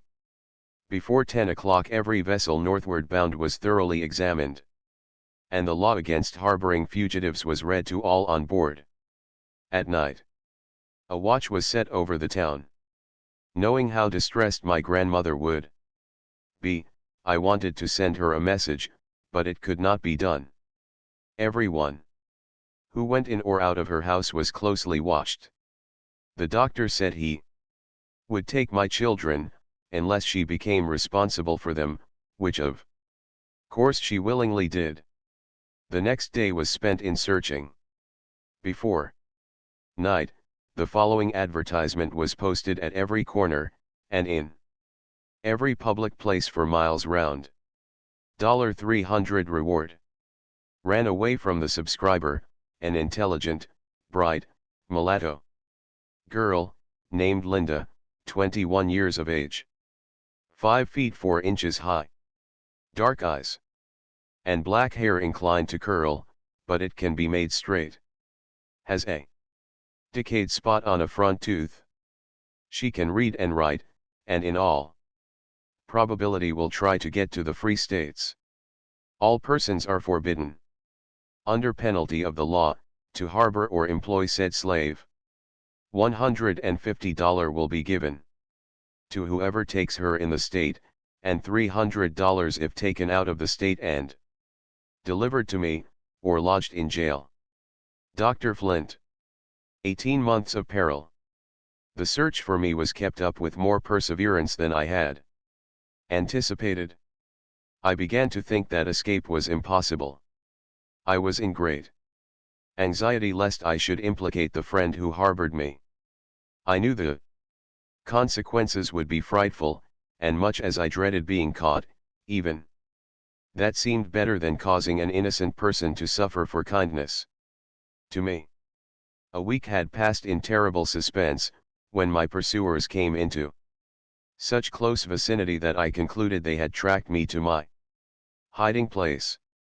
I flew out of the house, and concealed myself in a thicket of bushes. There I remained in an agony of fear for 2 hours. Suddenly, a reptile of some kind seized my leg. In my fright, I struck a blow which loosened its hold, but I could not tell whether I had killed it. It was so dark, I could not see what it was. I only knew it was something cold and slimy. The pain I felt soon indicated that the bite was poisonous. I was compelled to leave my place of concealment, and I groped my way back into the house. The pain had become intense, and my friend was startled by my look of anguish. I asked her to prepare a poultice of warm ashes and vinegar, and I applied it to my leg, which was already much swollen. The application gave me some relief, but the swelling did not abate. The dread of being disabled was greater than the physical pain I endured. My friend asked an old woman, who doctored among the slaves, what was good for the bite of a snake or a lizard. She told her to steep a dozen coppers in vinegar overnight, and apply the cankered vinegar to the inflamed part. 1. The poison of a snake is a powerful acid, and is counteracted by powerful alkalis, such as potash, ammonia, and C. The Indians are accustomed to apply wet ashes, or plunge the limb into strong lye. White men, employed to lay out railroads in snaky places, often carry ammonia with them as an antidote. Editor. I had succeeded in cautiously conveying some messages to my relatives. They were harshly threatened, and despairing of my having a chance to escape, they advised me to return to my master, ask his forgiveness, and let him make an example of me. But such counsel had no influence with me. When I started upon this hazardous undertaking, I had resolved that, come what would, there should be no turning back. Give me liberty, or give me death, was my motto. When my friend contrived to make known to my relatives the painful situation I had been in for 24 hours, they said no more about my going back to my master. Something must be done, and that speedily, but where to turn for help, they knew not. God in his mercy raised up a friend in need. Among the ladies who were acquainted with my grandmother, was one who had known her from childhood, and always been very friendly to her. She had also known my mother and her children, and felt interested for them. At this crisis of affairs she called to see my grandmother, as she not unfrequently did. She observed the sad and troubled expression of her face, and asked if she knew where Linda was, and whether she was safe. My grandmother shook her head, without answering. "Come, Aunt Martha," said the kind lady, "tell me all about it. Perhaps I can do something to help you." The husband of this lady held many slaves, and bought and sold slaves. She also held a number in her own name, but she treated them kindly, and would never allow any of them to be sold. She was unlike the majority of slaveholders' wives. My grandmother looked earnestly at her. Something in the expression of her face said trust me, and she did trust her. She listened attentively to the details of my story, and sat thinking for a while. At last she said, Aunt Martha, I pity you both. If you think there is any chance of Linda's getting to the Free States, I will conceal her for a time. But first you must solemnly promise that my name shall never be mentioned. If such a thing should become known, it would ruin me and my family. No one in my house must know of it, except the cook. She is so faithful that I would trust my own life with her, and I know she likes Linda. It is a great risk, but I trust no harm will come of it. Get word to Linda to be ready as soon as it is dark, before the patrols are out. I will send the housemaids on errands, and Betty shall go to meet Linda. The place where we were to meet was designated and agreed upon. My grandmother was unable to thank the lady for this noble deed. Overcome by her emotions, she sank on her knees and sobbed like a child. I received a message to leave my friend's house at such an hour, and go to a certain place where a friend would be waiting for me. As a matter of prudence, no names were mentioned. I had no means of conjecturing who I was to meet, or where I was going. I did not like to move thus blindfolded. But I had no choice. It would not do for me to remain where I was. I disguised myself, summoned up courage to meet the worst, and went to the appointed place. My friend Betty was there. She was the last person I expected to see. We hurried along in silence.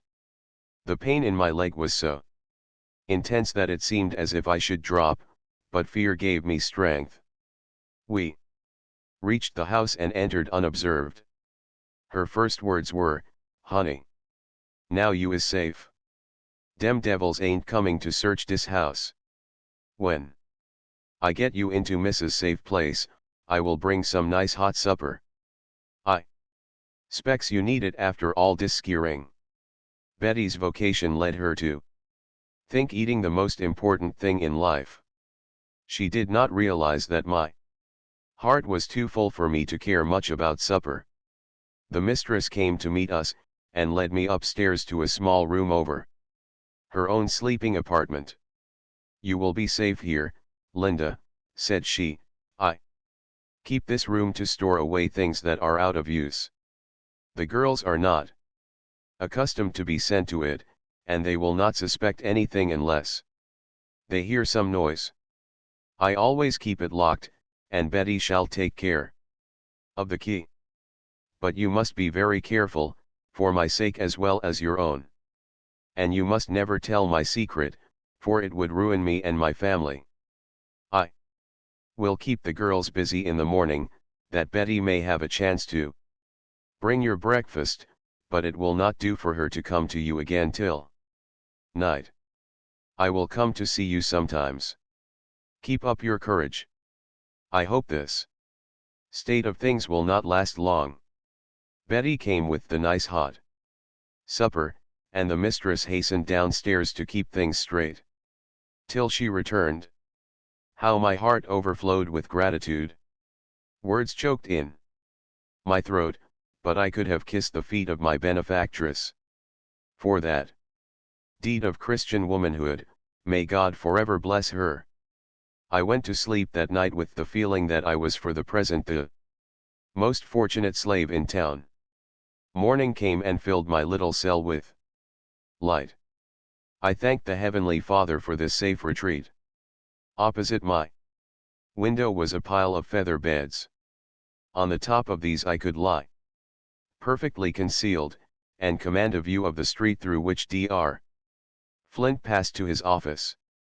Anxious as I was, I felt a gleam of satisfaction when I saw him.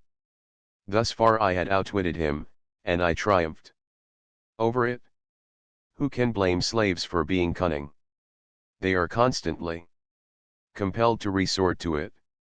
It is the only weapon of the weak and oppressed. against the strength of their tyrants. I was daily hoping to hear that my master had sold my children, for I knew who was on the watch to buy them. But Dr. Flint cared even more for revenge than he did for money. My brother William, and the good aunt who had served in his family 20 years, and my little Benny, and Ellen, who was a little over 2 years old, were thrust into jail, as a means of compelling my relatives to give some information about me. He swore my grandmother should never see one of them again till I was brought back. They kept these facts from me for several days. When I heard that my little ones were in a loathsome jail, my first impulse was to go to them. I was encountering dangers for the sake of freeing them, and must I be the cause of their death? The thought was agonizing. My benefactress tried to soothe me by telling me that my aunt would take good care of the children while they remained in jail. But it added to my pain to think that the good old aunt, who had always been so kind to her sister's orphan children, should be shut up in prison for no other crime than loving them. I suppose my friends feared a reckless movement on my part, knowing, as they did, that my life was bound up in my children. I received a note from my brother William. It was scarcely legible, and ran thus: "Wherever you are, dear sister, I beg of you not to come here. We are all much better off than you are. If you come, you will ruin us all. They would force you to tell where you had been, or they would kill you. Take the advice of your friends, if not for the sake of me and your children, at least for the sake of those you would ruin." Poor William! He also must suffer for being my brother. I took his advice and kept quiet. My aunt was taken out of jail at the end of a month, because Mrs. Flint could not spare her any longer. She was tired of being her own housekeeper. It was quite too fatiguing to order her dinner and eat it too. My children remained in jail, where brother William did all he could for their comfort. Betty went to see them sometimes, and brought me tidings. She was not permitted to enter the jail, but William would hold them up to the grated window while she chatted with them. When she repeated their prattle, and told me how they wanted to see their ma, my tears would flow. Old Betty would exclaim, "Lors, Chilly, what's you crying 'bout? Dem young uns will kill you dead. Don't be so chick and hearted. If you does, you will never get through this world." Good old soul! She had gone through the world childless. She had never had little ones to clasp their arms round her neck. She had never seen their soft eyes looking into hers. No sweet little voices had called her mother. She had never pressed her own infants to her heart, with the feeling that even in fetters there was something to live for. How could she realize my feelings? Betty's husband loved children dearly, and wondered why God had denied them to him. He expressed great sorrow when he came to Betty with the tidings that Ellen had been taken out of jail and carried to Dr. Flint's. She had the measles a short time before they carried her to jail, and the disease had left her eyes affected. The doctor had taken her home to attend to them. My children had always been afraid of the doctor and his wife. They had never been inside of their house. Poor little Ellen cried all day to be carried back to prison. The instincts of childhood are true. She knew she was loved in the jail. Her screams and sobs annoyed Mrs. Flint.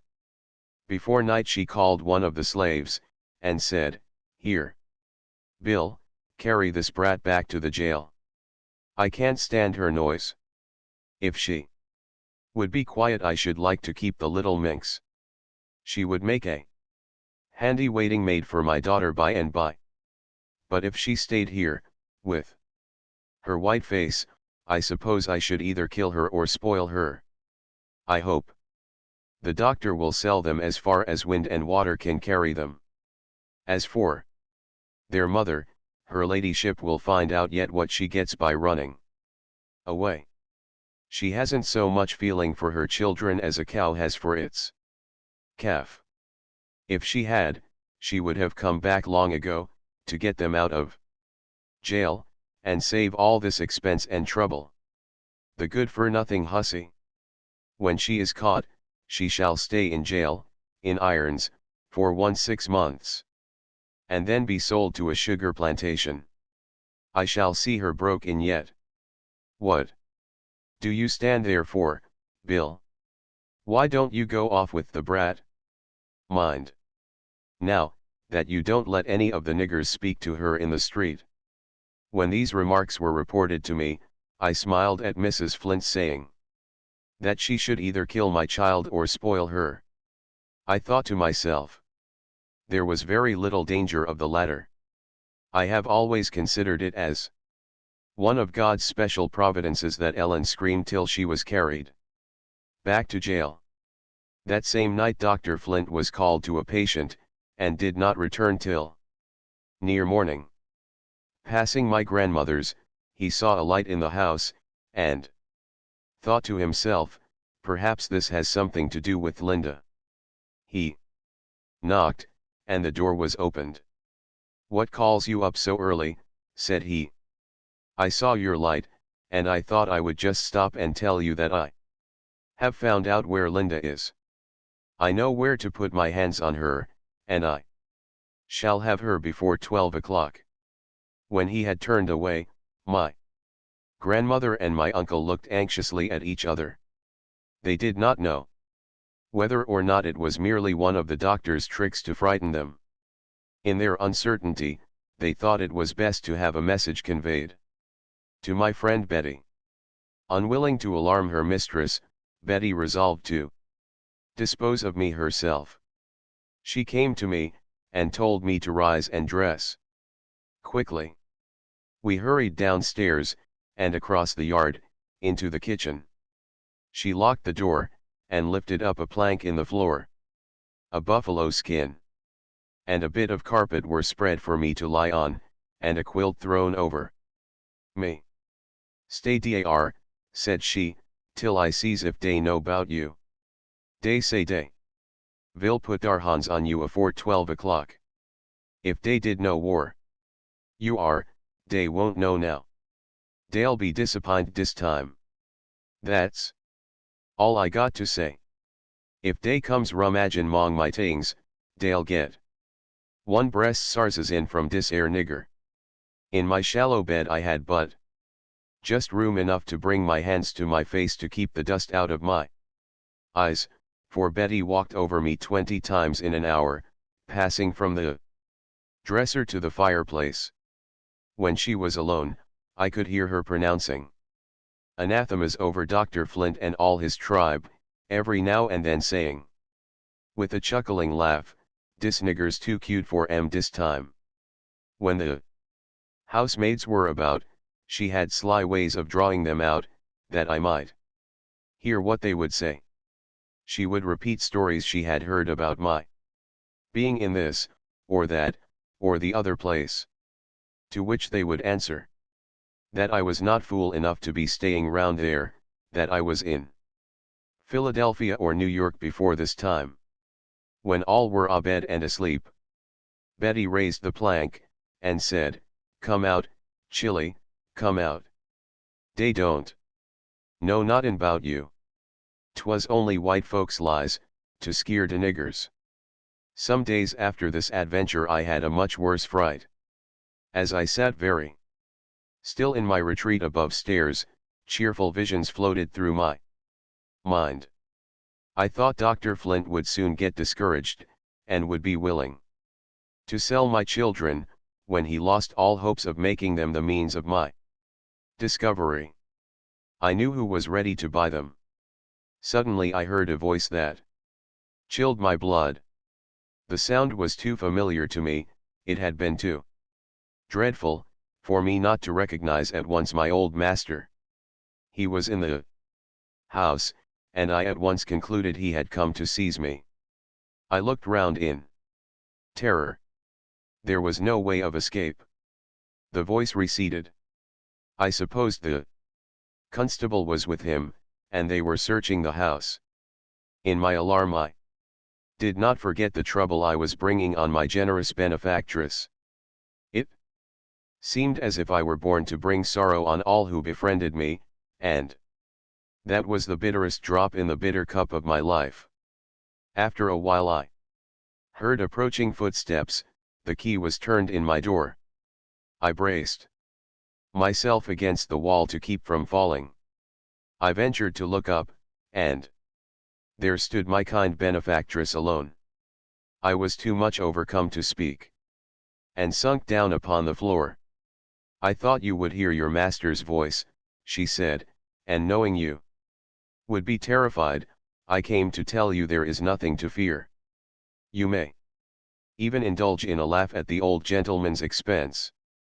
He is so sure you are in New York, that he came to borrow $500 to go in pursuit of you. My sister had some money to loan on interest. He has obtained it, and proposes to start for New York tonight. So, for the present, you see you are safe. The doctor will merely lighten his pocket, hunting after the bird he has left behind. 19. The children sold. The doctor came back from New York, of course without accomplishing his purpose. He had expended considerable money, and was rather disheartened. My brother and the children had now been in jail 2 months, and that also was some expense. My friends thought it was a favorable time to work on his discouraged feelings. Mr. Sands sent a speculator to offer him $900 for my brother William, and $800 for the 2 children. These were high prices, as slaves were then selling, but the offer was rejected. If it had been merely a question of money, the doctor would have sold any boy of Benny's age for $200, but he could not bear to give up the power of revenge. But he was hard pressed for money, and he revolved the matter in his mind. He knew that if he could keep Ellen till she was 15, he could sell her for a high price. But I presume he reflected that she might die, or might be stolen away. At all events, he came to the conclusion that he had better accept the slave trader's offer. Meeting him in the street, he inquired when he would leave town. Today, at 10 o'clock, he replied. Ah, do you go so soon? Said the doctor, I have been reflecting upon your proposition, and I have concluded to let you have the 3 Negroes if you will say $1,900. After some parley, the trader agreed to his terms. He wanted the bill of sale drawn up and signed immediately, as he had a great deal to attend to during the short time he remained in town. The doctor went to the jail and told William he would take him back into his service if he would promise to behave himself, but he replied that he would rather be sold. And you shall be sold, you ungrateful rascal, exclaimed the doctor. In less than an hour the money was paid, the papers were signed, sealed, and delivered, and my brother and children were in the hands of the trader. It was a hurried transaction, and after it was over, the doctor's characteristic caution returned. He went back to the speculator, and said, Sir, I have come to lay you under obligations of $1,000 not to sell any of those Negroes in this state. You come too late, replied the trader, our bargain is closed. He had, in fact, already sold them to Mr. Sands, but he did not mention it. The doctor required him to put irons on that rascal, Bill, and to pass through the back streets when he took his gang out of town. The trader was privately instructed to concede to his wishes. My good old aunt went to the jail to bid the children goodbye, supposing them to be the speculator's property, and that she should never see them again. As she held Benny in her lap, he said, "Aunt Nancy, I want to show you something." He led her to the door and showed her a long row of marks, saying, "Uncle will taught me to count. I have made a mark for every day I have been here, and it is 60 days. It is a long time, and the speculator is going to take me and Ellen away. He's a bad man. It's wrong for him to take grandmother's children. I want to go to my mother." My grandmother was told that the children would be restored to her, but she was requested to act as if they were really to be sent away. Accordingly, she made up a bundle of clothes and went to the jail. When she arrived, she found William handcuffed among the gang, and the children in the trader's cart. The scene seemed too much like reality. She was afraid there might have been some deception or mistake. She fainted, and was carried home. When the wagon stopped at the hotel, several gentlemen came out and proposed to purchase William, but the trader refused their offers, without stating that he was already sold. And now came the trying hour for that drove of human beings, driven away like cattle, to be sold they knew not where. Husbands were torn from wives, parents from children, never to look upon each other again this side the grave. There was wringing of hands and cries of despair. Dr. Flint had the supreme satisfaction of seeing the wagon leave town, and Mrs. Flint had the gratification of supposing that my children were going as far as wind and water would carry them. According to agreement, my uncle followed the wagon some miles, until they came to an old farmhouse. There the trader took the irons from William, and as he did so, he said, "You are a damned clever fellow. I should like to own you myself. Them gentlemen that wanted to buy you said you was a bright, honest chap, and I must get you a good home. I guess your old master will swear tomorrow, and call himself an old fool for selling the children. I reckon he'll never get their mammy back again. I expect she's made tracks for the north. Goodbye, old boy. Remember, I have done you a good turn. You must thank me by coaxing all the pretty gals to go with me next fall. That's going to be my last trip. This trading in niggers is a bad business for a fellow that's got any heart. Move on, you fellows." And the gang went on. God alone knows where. Much as I despise and detest the class of slave traders, whom I regard as the vilest wretches on earth, I must do this man the justice to say that he seemed to have some feeling. He took a fancy to William in the jail, and wanted to buy him. When he heard the story of my children, he was willing to aid them in getting out of Dr. Flint's power, even without charging the customary fee. My uncle procured a wagon and carried William and the children back to town. Great was the joy in my grandmother's house. The curtains were closed, and the candles lighted. The happy grandmother cuddled the little ones to her bosom. They hugged her, and kissed her, and clapped their hands, and shouted. She knelt down and poured forth one of her heartfelt prayers of thanksgiving to God. The father was present for a while, and though such a parental relation as existed between him and my children takes slight hold of the hearts or consciences of slaveholders, it must be that he experienced some moments of pure joy in witnessing the happiness he had imparted. I had no share in the rejoicings of that evening. The events of the day had not come to my knowledge. And now I will tell you something that happened to me, though you will, perhaps, think it illustrates the superstition of slaves. I sat in my usual place on the floor near the window, where I could hear much that was said in the street without being seen. The family had retired for the night, and all was still. I sat there, thinking of my children, when I heard a low strain of music. A band of serenaders were under the window, playing Home, Sweet Home. I listened, till the sounds did not seem like music, but like the moaning of children. It seemed as if my heart would burst. I rose from my sitting posture, and knelt. A streak of moonlight was on the floor before me, and in the midst of it appeared the forms of my two children.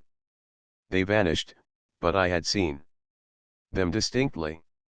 Some will call it a dream, others a vision. I know not how to account for it, but it made a strong impression on my mind, and I felt certain something had happened to my little ones. I had not seen Betty since morning. Now I heard her softly turning the key. As soon as she entered, I clung to her, and begged her to let me know whether my children were dead, or whether they were sold, for I had seen their spirits in my room, and I was sure something had happened to them. "Lor, Chilly," said she, putting her arms round me, "you's got de hysterics. I'll sleep wid you tonight, 'cause you'll make a noise, and ruin missus. Something has stirred you up mightily. When you is done cryin', I'll talk wid you. De chillern is well, and mighty happy. I seed 'em myself. Does dat satisfy you? Dar, Chilly, be still. Somebody will hear you." I tried to obey her. She lay down, and was soon sound asleep, but no sleep would come to my eyelids. At dawn, Betty was up and off to the kitchen. The hours passed on, and the vision of the night kept constantly recurring to my thoughts. After a while I heard the voices of two women in the entry. In one of them I recognized the housemaid. The other said to her, "Did you know Linda Brandt's children was sold to the speculator yesterday? They say ol' Massa Flint was mighty glad to see 'em drove out of town, but they say they've come back agin. I 'spect it's all their daddy's doings. They say he's bought William too. Lor, how it will take hold of ol' Massa Flint. I'm going roon to Aunt Martha East to see 'bout it." I bit my lips till the blood came to keep from crying out. Were my children with their grandmother, or had the speculator carried them off? The suspense was dreadful. Would Betty never come, and tell me the truth about it? At last she came, and I eagerly repeated what I had overheard. Her face was one broad, bright smile. "Lor, you foolish ting," said she. "Is gwine to tell you all 'bout it? De gals is eating dar breakfast, and missus tole me to let her tell you, but, poor creeter, 't ain't right to keep you waitin', and is gwine to tell you. Brudder, chillern, all is bought by de daddy. Is laugh more dan nuff, tinking 'bout ol' Massa Flint. Lor, how he vil swore. He's got catched dis time, anyhow, but I must be getting out o' dis, or dem gals vil come and catch me." Betty went off laughing, and I said to myself, "Can it be true that my children are free? I have not suffered for them in vain. Thank God." Great surprise was expressed when it was known that my children had returned to their grandmothers. The news spread through the town, and many a kind word was bestowed on the little ones. Dr. Flint went to my grandmother's to ascertain who was the owner of my children, and she informed him. "I expected as much," said he. "I am glad to hear it. I have had news from Linda lately, and I shall soon have her. You need never expect to see her free. She shall be my slave as long as I live, and when I am dead she shall be the slave of my children. If I ever find out that you or Philip had anything to do with her running off, I'll kill him. And if I meet William in the street, and he presumes to look at me, I'll flog him within an inch of his life. Keep those brats out of my sight." As he turned to leave, my grandmother said something to remind him of his own doings. He looked back upon her, as if he would have been glad to strike her to the ground. I had my season of joy and thanksgiving. It was the first time since my childhood that I had experienced any real happiness. I heard of the old doctor's threats, but they no longer had the same power to trouble me. The darkest cloud that hung over my life had rolled away. Whatever slavery might do to me, it could not shackle my children. If I fell a sacrifice, my little ones were saved. It was well for me that my simple heart believed all that had been promised for their welfare. It is always better to trust than to doubt. XX New perils. The doctor, more exasperated than ever, again tried to revenge himself on my relatives. He arrested Uncle Philip on the charge of having aided my flight. He was carried before a court, and swore truly that he knew nothing of my intention to escape, and that he had not seen me since I left my master's plantation. The doctor then demanded that he should give bail for $500 that he would have nothing to do with me. Several gentlemen offered to be security for him, but Mr. Sands told him he had better go back to jail, and he would see that he came out without giving bail. The news of his arrest was carried to my grandmother, who conveyed it to Betty. In the kindness of her heart, she again stowed me away under the floor, and as she walked back and forth, in the performance of her culinary duties, she talked apparently to herself, but with the intention that I should hear what was going on. I hoped that my uncle's imprisonment would last but few days, still I was anxious. I thought it likely Dr. Flint would do his utmost to taunt and insult him, and I was afraid my uncle might lose control of himself, and retort in some way that would be construed into a punishable offense, and I was well aware that in court his word would not be taken against any white man's. The search for me was renewed. Something had excited suspicions that I was in the vicinity. They searched the house I was in. I heard their steps and their voices. At night, when all were asleep, Betty came to release me from my place of confinement. The fright I had undergone, the constrained posture, and the dampness of the ground, made me ill for several days. My uncle was soon after taken out of prison, but the movements of all my relatives, and of all our friends, were very closely watched. We all saw that I could not remain where I was much longer. I had already stayed longer than was intended, and I knew my presence must be a source of perpetual anxiety to my kind benefactress. During this time, my friends had laid many plans for my escape, but the extreme vigilance of my persecutors made it impossible to carry them into effect. One morning I was much startled by hearing somebody trying to get into my room. Several keys were tried, but none fitted.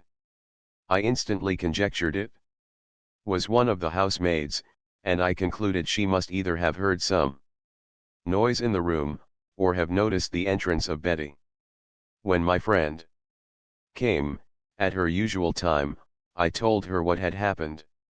"I knows who it was," said she. "'Pend upon it, 'twas dat Jenny. Dat nigger allers got de dibble in her." I suggested that she might have seen or heard something that excited her curiosity. "Tut, tut, chilly," exclaimed Betty, "she ain't seen notin', nor hern notin'. She only spects someting. That's all." She wants to find out who have cut and make my gown. But she won't never know. That's certain. I'll get Mrs. to fix her. I reflected a moment, and said, Betty, I must leave here tonight. Do as you think best, poor Chilly, she replied. I mighty fraid dat nigger will pop on you sometime. She reported the incident to her mistress, and received orders to keep Jenny busy in the kitchen till she could see my Uncle Philip. He told her he would send a friend for me that very evening. She told him she hoped I was going to the north, for it was very dangerous for me to remain anywhere in the vicinity. Alas, it was not an easy thing, for one in my situation, to go to the north. In order to leave the coast quite clear for me, she went into the country to spend a day with her brother, and took Jenny with her. She was afraid to come and bid me goodbye, but she left a kind message with Betty. I heard her carriage roll from the door, and I never again saw her who had so generously befriended the poor, trembling fugitive.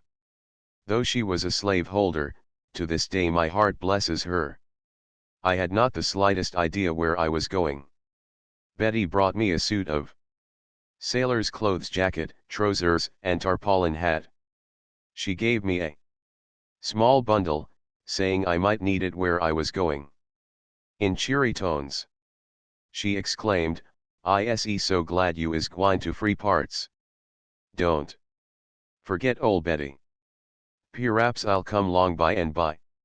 I tried to tell her how grateful I felt for all her kindness, but she interrupted me. "I don't want no thanks, honey. I glad I could help you. And I hope the good Lord will open a path for you. I gwine wid you to the lower gate. Put your hands in your pockets, and walk rickety, like the sailors." I performed to her satisfaction. At the gate I found Peter, a young colored man, waiting for me. I had known him for years. He had been an apprentice to my father, and had always borne a good character. I was not afraid to trust to him. Betty bade me a hurried goodbye, and we walked off. "Take courage, Linda," said my friend Peter. "I've got a dagger, and no man shall take you from me, unless he passes over my dead body." It was a long time since I had taken a walk out of doors, and the fresh air revived me. It was also pleasant to hear a human voice speaking to me above a whisper. I passed several people whom I knew, but they did not recognize me in my disguise. I prayed internally that, for Peter's sake, as well as my own, nothing might occur to bring out his dagger. We walked until we came to the wharf. My Aunt Nancy's husband was a seafaring man, and it had been deemed necessary to let him into our secret. He took me into his boat, rowed out to a vessel not far distant, and hoisted me on board. We three were the only occupants of the vessel. I now ventured to ask what they proposed to do with me. They said I was to remain on board till near dawn, and then they would hide me in Snaky Swamp, till my uncle Philip had prepared a place of concealment for me. If the vessel had been bound north, it would have been of no avail to me, for it would certainly have been searched. About 4 o'clock, we were again seated in the boat, and rowed 3 miles to the swamp. My fear of snakes had been increased by the venomous bite I had received, and I dreaded to enter this hiding place. But I was in no situation to choose, and I gratefully accepted the best that my poor, persecuted friends could do for me. Peter landed first, and with a large knife cut a path through bamboos and briars of all descriptions. He came back, took me in his arms, and carried me to a seat made among the bamboos. Before we reached it, we were covered with hundreds of mosquitoes. In an hour's time they had so poisoned my flesh that I was a pitiful sight to behold. As the light increased, I saw snake after snake crawling round us. I had been accustomed to the sight of snakes all my life, but these were larger than any I had ever seen. 2. This day I shudder when I remember that morning. As evening approached, the number of snakes increased so much that we were continually obliged to thrash them with sticks to keep them from crawling over us. The bamboos were so high and so thick that it was impossible to see beyond a very short distance. Just before it became dark we procured a seat nearer to the entrance of the swamp, being fearful of losing our way back to the boat. It was not long before we heard the paddle of oars, and the low whistle, which had been agreed upon as a signal. We made haste to enter the boat, and were rowed back to the vessel. I passed a wretched night. For the heat of the swamp, the mosquitoes, and the constant terror of snakes, had brought on a burning fever. I had just dropped asleep, when they came and told me it was time to go back to that horrid swamp. I could scarcely summon courage to rise. But even those large, venomous snakes were less dreadful to my imagination than the white men in that community, called civilized. This time Peter took a quantity of tobacco to burn, to keep off the mosquitoes. It produced the desired effect on them, but gave me nausea and severe headache. At dark we returned to the vessel. I had been so sick during the day, that Peter declared I should go home that night, if the devil himself was on patrol. They told me a place of concealment had been provided for me at my grandmother's. I could not imagine how it was possible to hide me in her house, every nook and corner of which was known to the Flint family. They told me to wait and see. We were rowed ashore, and went boldly through the streets, to my grandmother's. I wore my sailor's clothes, and had blackened my face with charcoal. I passed several people whom I knew. The father of my children came so near that I brushed against his arm, but he had no idea who it was. You must make the most of this walk, said my friend Peter, for you may not have another very soon. I thought his voice sounded sad. It was kind of him to conceal from me what a dismal hole was to be my home for a long, long time. XXI the loophole of retreat. A small shed had been added to my grandmother's house years ago. Some boards were laid across the joists at the top, and between these boards. And the roof was a very small garret, never occupied by anything but rats and mice. It was a pent roof, covered with nothing but shingles, according to the southern custom for such buildings. The garret was only 9 feet long and 7 wide. The highest part was 3 feet high, and sloped down abruptly to the loose board floor. There was no admission for either light or air. My uncle Philip, who was a carpenter, had very skillfully made a concealed trapdoor, which communicated with the storeroom. He had been doing this while I was waiting in the swamp. The storeroom opened upon a piazza. To this hole I was conveyed as soon as I entered the house. The air was stifling, the darkness total. A bed had been spread on the floor. I could sleep quite comfortably on one side, but the slope was so sudden that I could not turn on the other without hitting the roof. The rats and mice ran over my bed, but I was weary, and I slept such sleep as the wretched may, when a tempest has passed over them. Morning came. I knew it only by the noises I heard, for in my small den day and night were all the same. I suffered for air even more than for light. But I was not comfortless. I heard the voices of my children. There was joy and there was sadness in the sound. It made my tears flow. How I longed to speak to them. I was eager to look on their faces, but there was no hole, no crack, through which I could peep. This continued darkness was oppressive. It seemed horrible to sit or lie in a cramped position day after day, without one gleam of light. Yet I would have chosen this, rather than my lot as a slave, though white people considered it an easy one, and it was so, compared with the fate of others. I was never cruelly overworked, I was never lacerated with the whip from head to foot, I was never so beaten and bruised that I could not turn from one side to the other, I never had my heel strings cut to prevent my running away, I was never chained to a log and forced to drag it about, while I toiled in the fields from morning till night, I was never branded with hot iron, or torn by bloodhounds. On the contrary, I had always been kindly treated, and tenderly cared for. Until I came into the hands of Dr. Flint. I had never wished for freedom till then. But though my life in slavery was comparatively devoid of hardships, God pity the woman who is compelled to lead such a life. My food was passed up to me through the trapdoor my uncle had contrived. And my grandmother, my Uncle Philip, and Aunt Nancy would seize such opportunities as they could, to mount up there and chat with me at the opening. But of course this was not safe in the daytime. It must all be done in darkness. It was impossible for me to move in an erect position.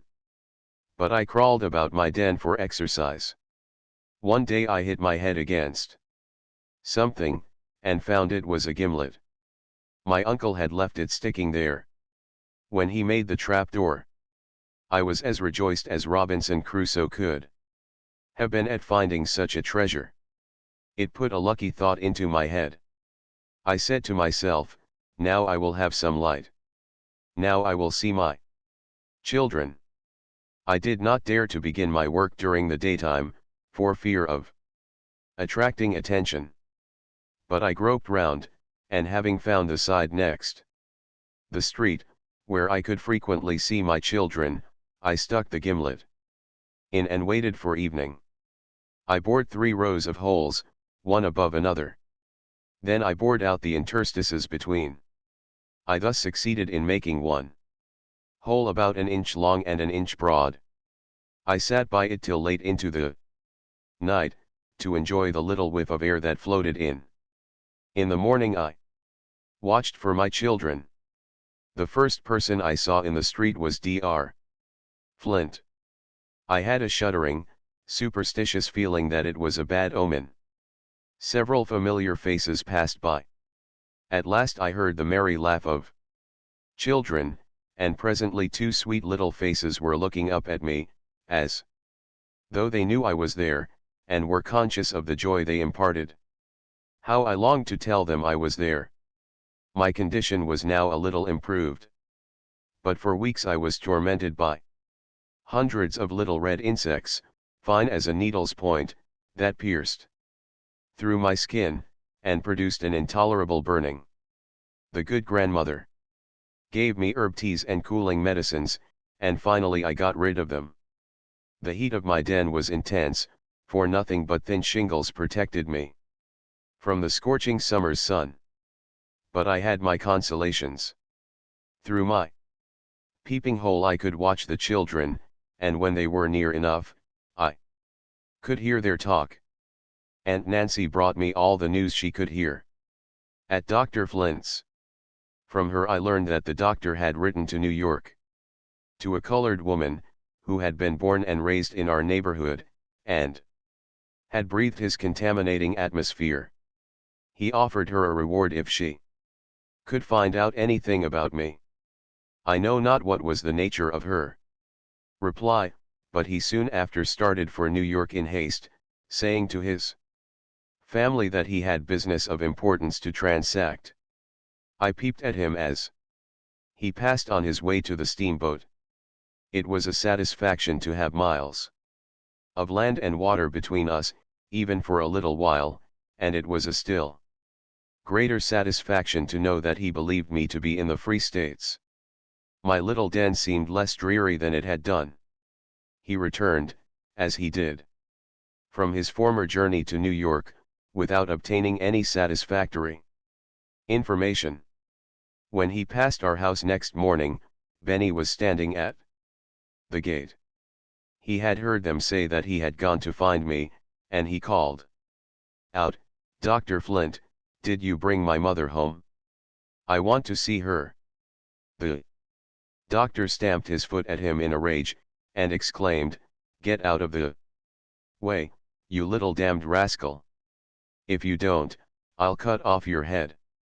Benny ran terrified into the house, saying, "You can't put me in jail again. I don't belong to you now." It was well that the wind carried the words away from the doctor's ear. I told my grandmother of it, when we had our next conference at the trapdoor, and begged of her not to allow the children to be impertinent to the irascible old man. Autumn came, with a pleasant abatement of heat. My eyes had become accustomed to the dim light, and by holding my book or work in a certain position near the aperture I contrived to read and sew. That was a great relief to the tedious monotony of my life. But when winter came, the cold penetrated through the thin shingle roof, and I was dreadfully chilled. The winters there are not so long, or so severe, as in northern latitudes. But the houses are not built to shelter from cold, and my little den was peculiarly comfortless. The kind grandmother brought me bedclothes and warm drinks. Often I was obliged to lie in bed all day to keep comfortable, but with all my precautions, my shoulders and feet were frostbitten. Oh, those long, gloomy days, with no object for my eye to rest upon, and no thoughts to occupy my mind, except the dreary past and the uncertain future. I was thankful when there came a day sufficiently mild for me to wrap myself up and sit at the loophole to watch the passers-by. Southerners have the habit of stopping and talking in the streets, and I heard many conversations not intended to meet my ears. I heard slave hunters planning how to catch some poor fugitive. Several times I heard allusions to Dr. Flint, myself, and the history of my children, who, perhaps, were playing near the gate. One would say, I wouldn't move my little finger to catch her, as old Flint's property. Another would say, I'll catch any nigger for the reward. A man ought to have what belongs to him, if he is a damned brute. The opinion was often expressed that I was in the Free States. Very rarely did anyone suggest that I might be in the vicinity. Had the least suspicion rested on my grandmother's house, it would have been burned to the ground. But it was the last place they thought of. Yet there was no place, where slavery existed, that could have afforded me so good a place of concealment. Dr. Flint and his family repeatedly tried to coax and bribe my children to tell something they had heard said about me. One day the doctor took them into a shop, and offered them some bright little silver pieces and gay handkerchiefs if they would tell where their mother was. Ellen shrank away from him, and would not speak, but Benny spoke up, and said, Dr. Flint, I don't know where my mother is. I guess she's in New York, and when you go there again, I wish you'd ask her to come home, for I want to see her, but if you put her in jail, or tell her you'll cut her head off, I'll tell her to go right back. XXII Christmas festivities. Christmas was approaching. Grandmother brought me materials, and I busied myself making some new garments and little playthings for my children. Were it not that hiring day is near at hand, and many families are fearfully looking forward to the probability of separation in a few days, Christmas might be a happy season for the poor slaves. Even slave mothers Try to gladden the hearts of their little ones on that occasion. Benny and Ellen had their Christmas stockings filled. Their imprisoned mother could not have the privilege of witnessing their surprise and joy. But I had the pleasure of peeping at them as they went into the street with their new suits on. I heard Benny ask a little playmate whether Santa Claus brought him anything. "Yes," replied the boy, "but Santa Claus ain't a real man. It's the children's mothers that put things into the stockings." "No, that can't be," replied Benny, "for Santa Claus brought Ellen and me these new clothes, and my mother has been gone this long time." How I longed to tell him that his mother made those garments, and that many a tear fell on them while she worked. Every child rises early on Christmas morning to see the Junkanahs. Without them, Christmas would be shorn of its greatest attraction. They consist of companies of slaves from the plantations, generally of the lower class. Two athletic men, in calico wrappers, have a net thrown over them, covered with all manner of bright-colored stripes. Cows' tails are fastened to their backs, and their heads are decorated with horns. A box covered with sheepskin is called the gumbo box. A dozen beat on this, while others strike triangles and jawbones, to which bands of dancers keep time. For a month previous they are composing songs, which are sung on this occasion. These companies, of 100 each, turn out early in the morning, and are allowed to go round till 12 o'clock, begging for contributions. Not a door is left unvisited where there is the least chance of obtaining a penny or a glass of rum. They do not drink while they are out, but carry the rum home in jugs, to have a carousal. These Christmas donations frequently amount to $20 or $30. It is seldom that any white man or child refuses to give them a trifle. If he does, they regale his ears with the following song. "Poor massa, so dey say. Down in de heel, so dey say. Got no money, so dey say. Not one shillin', so dey say. God a mighty bless you, so dey say." Christmas is a day of feasting, both with white and colored people. Slaves, who are lucky enough to have a few shillings, are sure to spend them for good eating, and many a turkey and pig is captured, without saying, "By your leave, sir."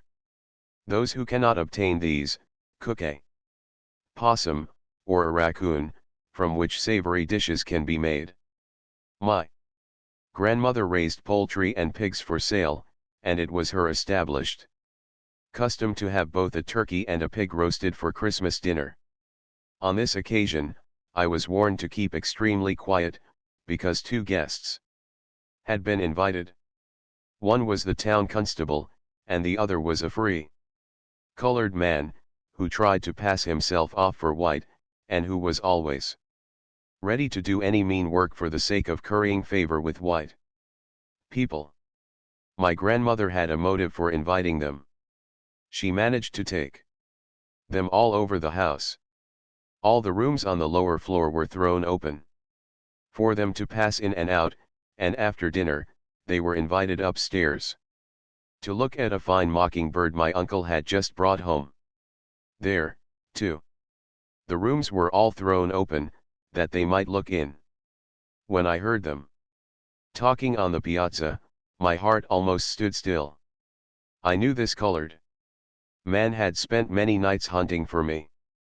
Everybody knew he had the blood of a slave father in his veins, but for the sake of passing himself off for white, he was ready to kiss the slaveholder's feet. How I despised him! As for the constable, he wore no false colors. The duties of his office were despicable, but he was superior to his companion, inasmuch as he did not pretend to be what he was not. Any white man, who could raise money enough to buy a slave, would have considered himself degraded by being a constable, but the office enabled its possessor to exercise authority. If he found any slave out after 9 o'clock, he could whip him as much as he liked, and that was a privilege to be coveted. When the guests were ready to depart, my grandmother gave each of them some of her nice pudding, as a present for their wives. Through my peephole I saw them go out of the gate, and I was glad when it closed after them. So passed the first Christmas in my den. XXII still in prison. When spring returned, and I took in the little patch of green the aperture commanded, I asked myself how many more summers and winters I must be condemned to spend thus. I longed to draw in a plentiful draught of fresh air, to stretch my cramped limbs, to have room to stand erect, to feel the earth under my feet again. My relatives were constantly on the lookout for a chance of escape, but none offered that seemed practicable, and even tolerably safe. The hot summer came again, and made the turpentine drop from the thin roof over my head. During the long nights I was restless for want of air, and I had no room to toss and turn. There was but one compensation: the atmosphere was so stifled that even mosquitoes would not condescend to buzz in it. With all my detestation of Dr. Flint, I could hardly wish him a worse punishment, either in this world or that which is to come, than to suffer what I suffered in one single summer. Yet the laws allowed him to be out in the free air, while I, guiltless of crime, was pent up here, as the only means of avoiding the cruelties the laws allowed him to inflict upon me. I don't know what kept life within me. Again and again, I thought I should die before long, but I saw the leaves of another autumn whirl through the air, and felt the touch of another winter. In summer the most terrible thunderstorms were acceptable, for the rain came through the roof, and I rolled up my bed that it might cool the hot boards under it. Later in the season, storms sometimes wet my clothes through and through, and that was not comfortable when the air grew chilly. Moderate storms I could keep out by filling the chinks with oakum. But uncomfortable as my situation was, I had glimpses of things out of doors, which made me thankful for my wretched hiding place. One day I saw a slave pass our gate, muttering, "It's his own, and he can kill it if he will." My grandmother told me that woman's history. Her mistress had that day seen her baby for the first time, and in the lineaments of its fair face she saw a likeness to her husband. She turned the bondwoman and her child out of doors, and forbade her ever to return. The slave went to her master, and told him what had happened. He promised to talk with her mistress, and make it all right. The next day she and her baby were sold to a Georgia trader. Another time I saw a woman rush wildly by, pursued by two men. She was a slave, the wet nurse of her mistress's children. For some trifling offense, her mistress ordered her to be stripped and whipped. To escape the degradation and the torture, she rushed to the river, jumped in, and ended her wrongs in death. Senator Brown, of Mississippi, could not be ignorant of many such facts as these, for they are of frequent occurrence in every Southern state. Yet he stood up in the Congress of the United States, and declared that slavery was a great moral, social, and political blessing, a blessing to the master, and a blessing to the slave. I suffered much more during the second winter than I did during the first. My limbs were benumbed by inaction, and the cold filled them with cramp. I had a very painful sensation of coldness in my head, even my face and tongue stiffened, and I lost the power of speech. Of course it was impossible, under the circumstances, to summon any physician. My brother William came and did all he could for me. Uncle Philip also watched tenderly over me, and poor grandmother crept up and down to inquire whether there were any signs of returning life. I was restored to consciousness by the dashing of cold water in my face, and found myself leaning against my brother's arm, while he bent over me with streaming eyes. He afterwards told me he thought I was dying, for I had been in an unconscious state 16 hours. I next became delirious, and was in great danger of betraying myself and my friends. To prevent this, they stupefied me with drugs. I remained in bed 6 weeks, weary in body and sick at heart. How to get medical advice was the question. William finally went to a Thompsonian doctor, and described himself as having all my pains and aches. He returned with herbs, roots, and ointment. He was especially charged to rub on the ointment by a fire, but how could a fire be made in my little den? Charcoal in a furnace was tried, but there was no outlet for the gas, and it nearly cost me my life. Afterwards coals, already kindled, were brought up in an iron pan, and placed on bricks. I was so weak, and it was so long since I had enjoyed the warmth of a fire, that those few coals actually made me weep. I think the medicines did me some good, but my recovery was very slow. Dark thoughts passed through my mind as I lay there day after day. I tried to be thankful for my little cell, dismal as it was, and even to love it, as part of the price I had paid for the redemption of my children. Sometimes I thought God was a compassionate Father, who would forgive my sins for the sake of my sufferings. At other times, it seemed to me there was no justice or mercy in the divine government. I asked why the curse of slavery was permitted to exist, and why I had been so persecuted and wronged from youth upward. These things took the shape of mystery, which is to this day not so clear to my soul as I trust it will be hereafter. In the midst of my illness, grandmother broke down under the weight of anxiety and toil. The idea of losing her, who had always been my best friend and a mother to my children, was the sorest trial I had yet had. Oh, how earnestly I prayed that she might recover! How hard it seemed, that I could not tend upon her, who had so long and so tenderly watched over me. One day the screams of a child nerved me with strength to crawl to my peeping hole, and I saw my son covered with blood.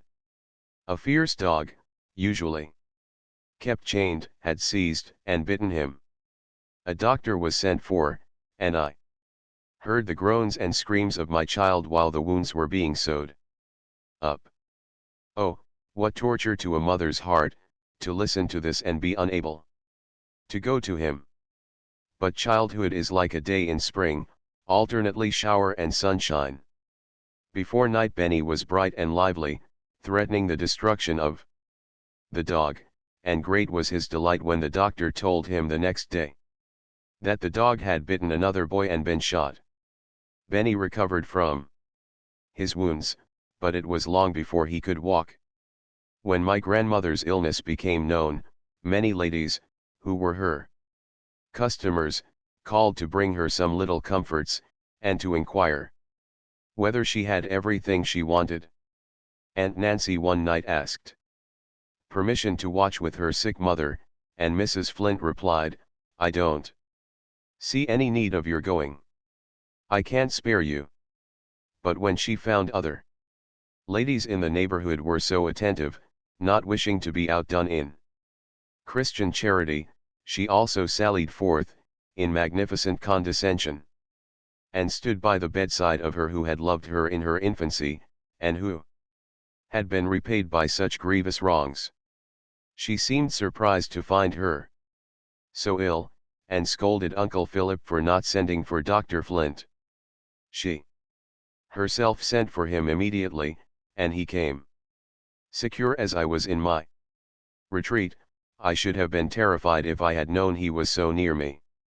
He pronounced my grandmother in a very critical situation, and said if her attending physician wished it, he would visit her. Nobody wished to have him coming to the house at all hours, and we were not disposed to give him a chance to make out a long bill.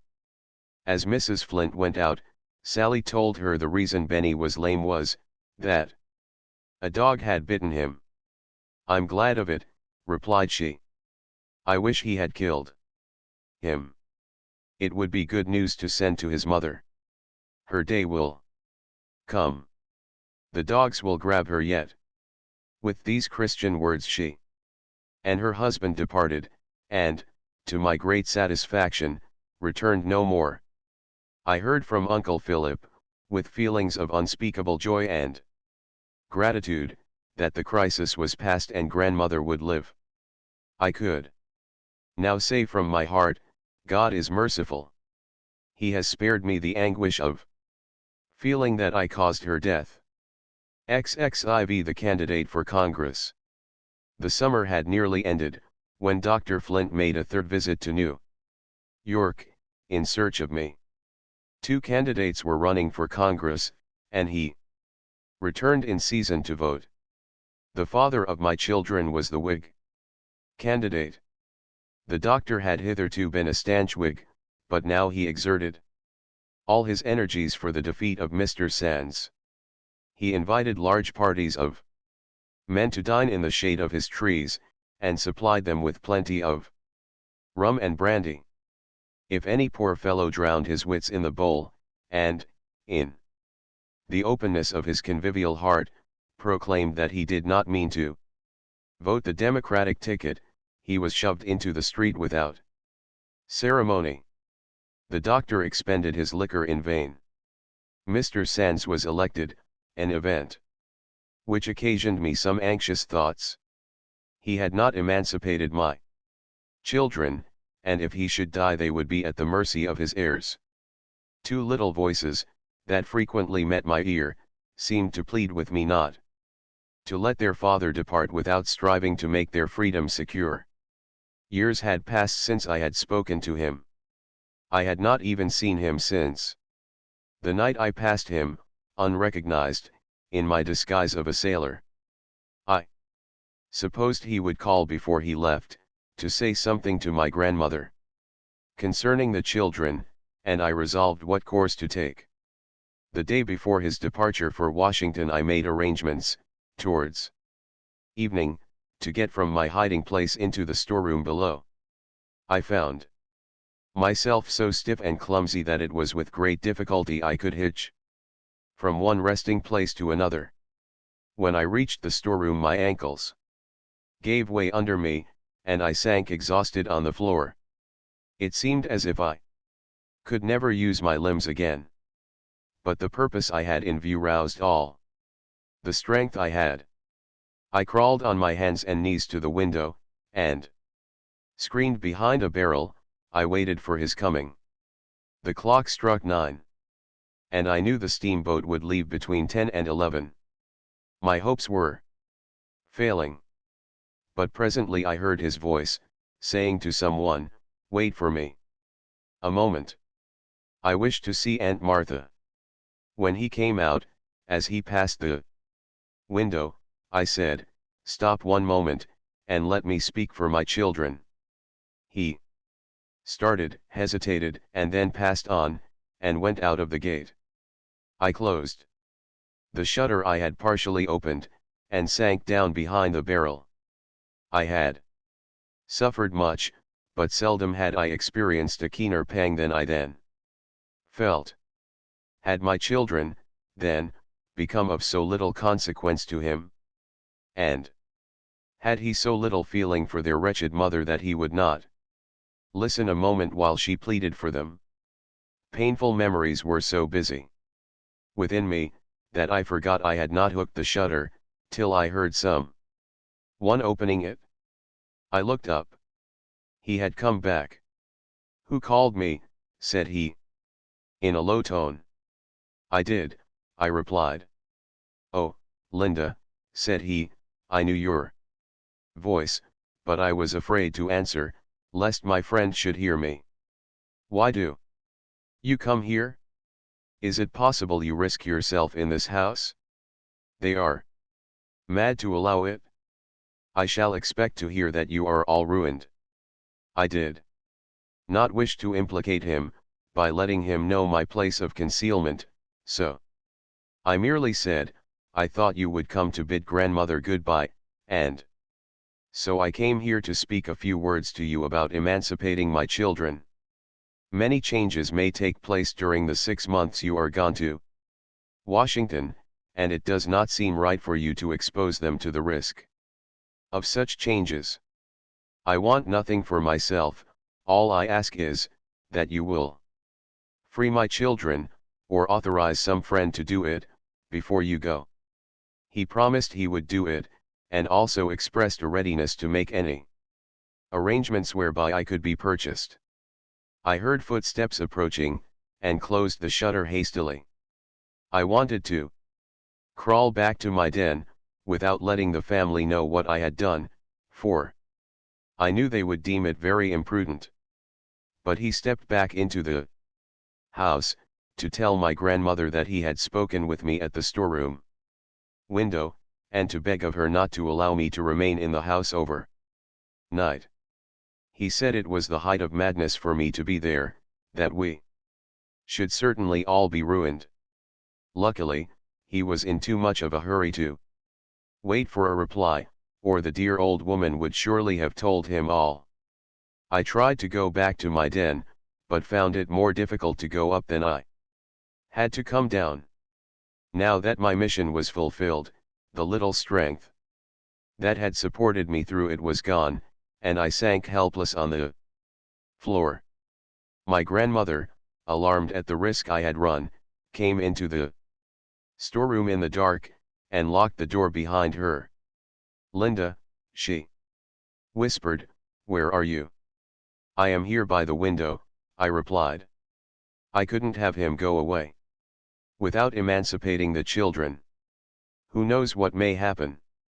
Come, come, child, said she, it won't do for you to stay here another minute. You've done wrong, but I can't blame you, poor thing. I told her I could not return without assistance, and she must call my uncle. Uncle Philip came, and pity prevented him from scolding me. He carried me back to my dungeon, laid me tenderly on the bed, gave me some medicine, and asked me if there was anything more he could do. Then he went away, and I was left with my own thoughts starless as the midnight darkness around me.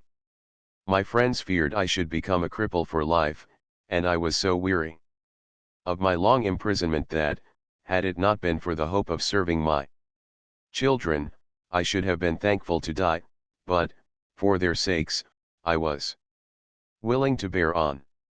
XXV competition in cunning. Dr. Flint had not given me up. Every now and then he would say to my grandmother that I would yet come back, and voluntarily surrender myself. And that when I did, I could be purchased by my relatives, or anyone who wished to buy me. I knew his cunning nature too well not to perceive that this was a trap laid for me, and so all my friends understood it. I resolved to match my cunning against his cunning. In order to make him believe that I was in New York, I resolved to write him a letter dated from that place. I sent for my friend Peter, and asked him if he knew any trustworthy seafaring person, who would carry such a letter to New York, and put it in the post office there. He said he knew one that he would trust with his own life to the ends of the world. I reminded him that it was a hazardous thing for him to undertake. He said he knew it, but he was willing to do anything to help me. I expressed a wish for a New York paper, to ascertain the names of some of the streets. He run his hand into his pocket, and said, here is half a one, that was round a cap I bought of a peddler yesterday. I told him the letter would be ready the next evening. He bade me goodbye, adding, "Keep up your spirits, Linda. Brighter days will come by and by." My Uncle Philip kept watch over the gate until our brief interview was over. Early the next morning, I seated myself near the little aperture to examine the newspaper. It was a piece of the New York Herald, and, for once, the paper that systematically abuses the colored people, was made to render them a service. Having obtained what information I wanted concerning streets and numbers, I wrote 2 letters, one to my grandmother, the other to Dr. Flint. I reminded him how he, a gray-headed man, had treated a helpless child, who had been placed in his power, and what years of misery he had brought upon her. To my grandmother, I expressed a wish to have my children sent to me at the North, where I could teach them to respect themselves, and set them a virtuous example, which a slave mother was not allowed to do at the South. I asked her to direct her answer to a certain street in Boston, as I did not live in New York, though I went there sometimes. I dated these letters ahead, to allow for the time it would take to carry them, and sent a memorandum of the date to the messenger. When my friend came for the letters, I said, "God bless and reward you, Peter, for this disinterested kindness. Pray be careful. If you are detected, both you and I will have to suffer dreadfully. I have not a relative who would dare to do it for me." He replied, "You may trust to me, Linda. I don't forget that your father was my best friend, and I will be a friend to his children so long as God lets me live." It was necessary to tell my grandmother what I had done, in order that she might be ready for the letter, and prepared to hear what Dr. Flint might say about my being at the North. She was sadly troubled. She felt sure mischief would come of it. I also told my plan to Aunt Nancy, in order that she might report to us what was said at Dr. Flint's house. I whispered it to her through a crack, and she whispered back, "I hope it will succeed. I shan't mind being a slave all my life, if I can only see you and the children free." I had directed that my letters should be put into the New York post office on the 20th of the month.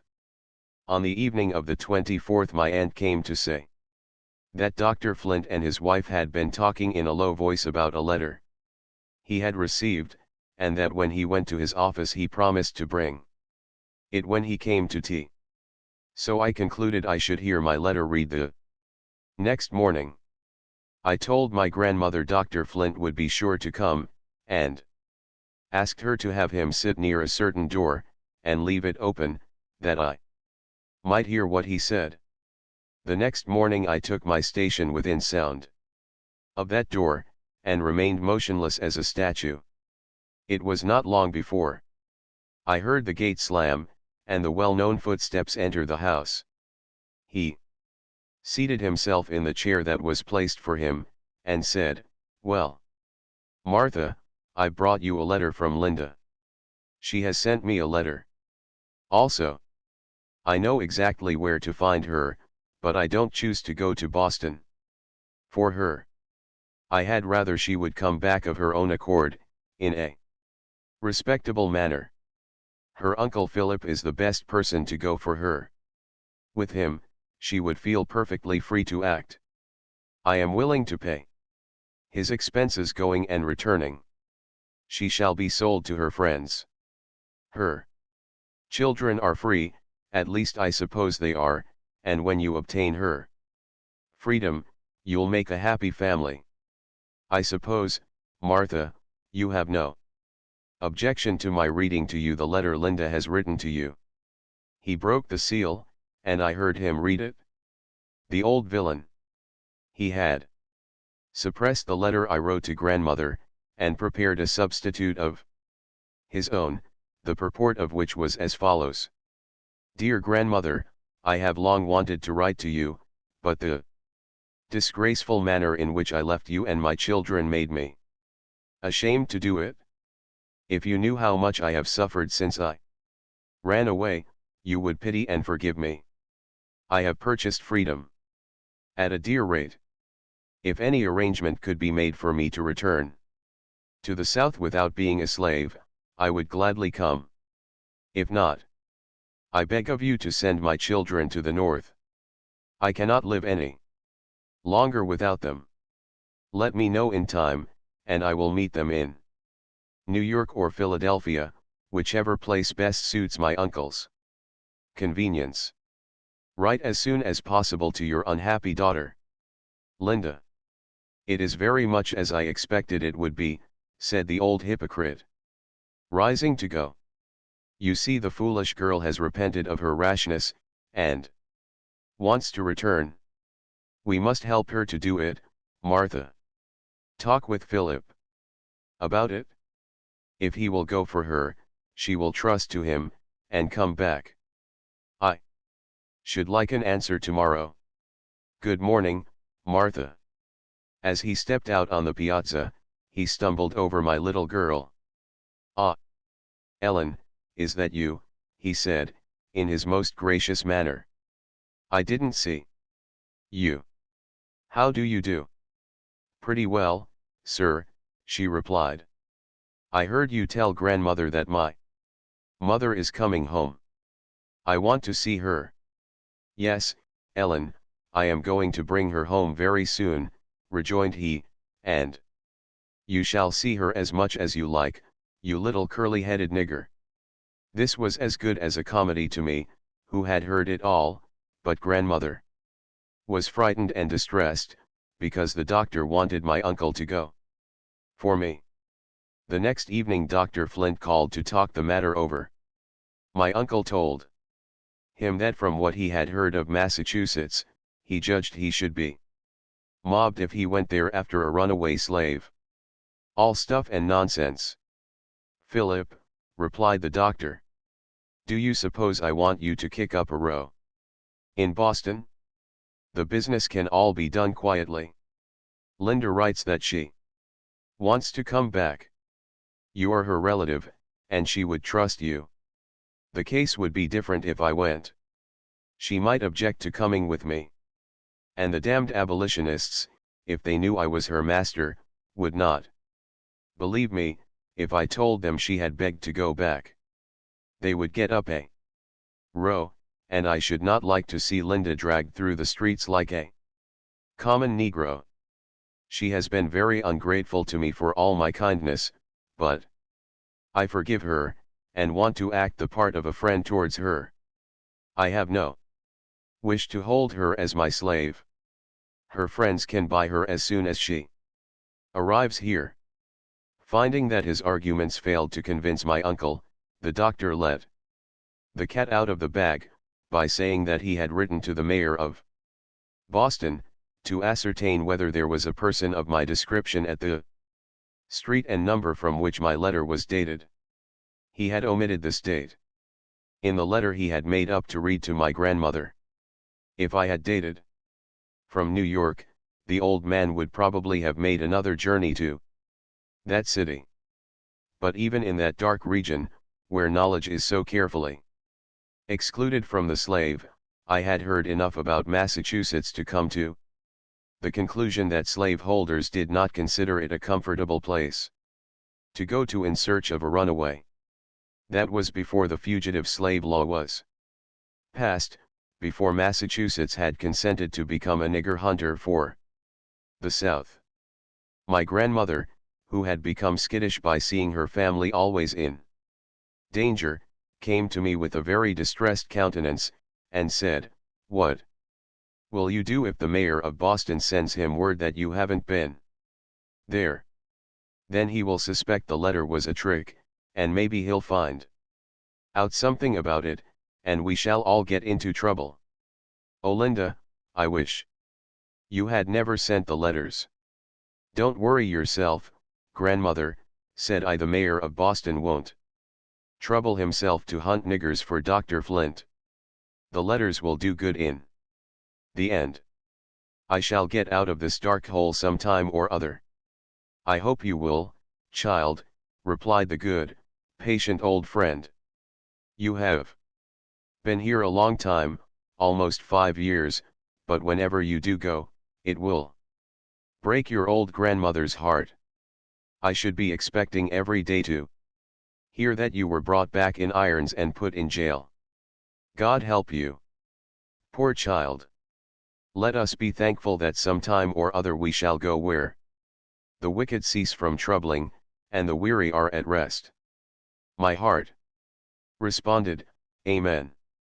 The fact that Dr. Flint had written to the mayor of Boston convinced me that he believed my letter to be genuine, and of course that he had no suspicion of my being anywhere in the vicinity. It was a great object to keep up this delusion, for it made me and my friends feel less anxious. And it would be very convenient whenever there was a chance to escape. I resolved, therefore, to continue to write letters from the north from time to time. 2 or 3 weeks passed, and as no news came from the mayor of Boston, grandmother began to listen to my entreaty to be allowed to leave my cell sometimes, and exercise my limbs to prevent my becoming a cripple. I was allowed to slip down into the small storeroom, early in the morning, and remain there a little while. The room was all filled up with barrels, except a small open space under my trapdoor. This faced the door, the upper part of which was of glass, and purposely left uncurtained, that the curious might look in.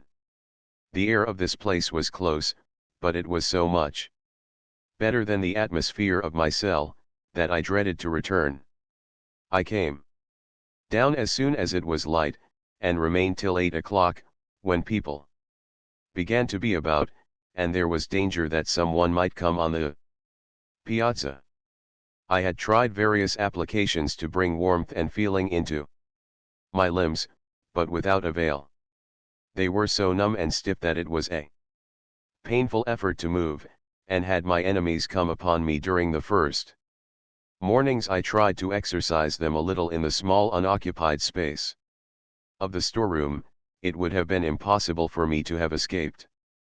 XXVI important era in my brother's life. I missed the company and kind attentions of my brother William, who had gone to Washington with his master, Mr. Sands. We received several letters from him, written without any allusion to me, but expressed in such a manner that I knew he did not forget me. I disguised my hand, and wrote to him in the same manner. It was a long session, and when it closed, William wrote to inform us that Mr. Sands was going to the north, to be gone some time, and that he was to accompany him.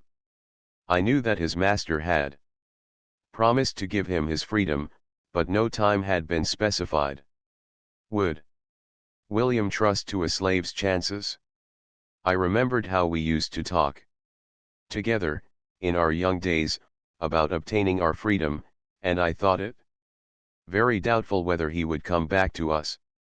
Grandmother received a letter from Mr. Sands, saying that William had proved a most faithful servant, and he would also say a valued friend. That no mother had ever trained a better boy. He said he had traveled through the northern states and Canada, and though the abolitionists had tried to decoy him away, they had never succeeded. He ended by saying they should be at home shortly. We expected letters from William, describing the novelties of his journey. But none came. In time, it was reported that Mr. Sands would return late in the autumn, accompanied by a bride. Still no letters from William. I felt almost sure I should never see him again on southern soil, but had he no word of comfort to send to his friends at home? To the poor captive in her dungeon? My thoughts wandered through the dark past, and over the uncertain future. Alone in my cell, where no eye but God's could see me, I wept bitter tears. How earnestly I prayed to him to restore me to my children, and enable me to be a useful woman and a good mother. At last the day arrived for the return of the travelers. Grandmother had made loving preparations to welcome her absent boy back to the old hearthstone. When the dinner table was laid, William's plate occupied its old place. The stagecoach went by empty. My grandmother waited dinner. She thought perhaps he was necessarily detained by his master. In my prison I listened anxiously, expecting every moment to hear my dear brother's voice and step. In the course of the afternoon a lad was sent by Mr. Sands to tell grandmother that William did not return with him, that the abolitionists had decoyed him away. But he begged her not to feel troubled about it, for he felt confident she would see William in a few days. As soon as he had time to reflect he would come back, for he could never expect to be so well off at the north as he had been with him. If you had seen the tears, and heard the sobs, you would have thought the messenger had brought tidings of death instead of freedom. Poor old grandmother felt that she should never see her darling boy again. And I was selfish.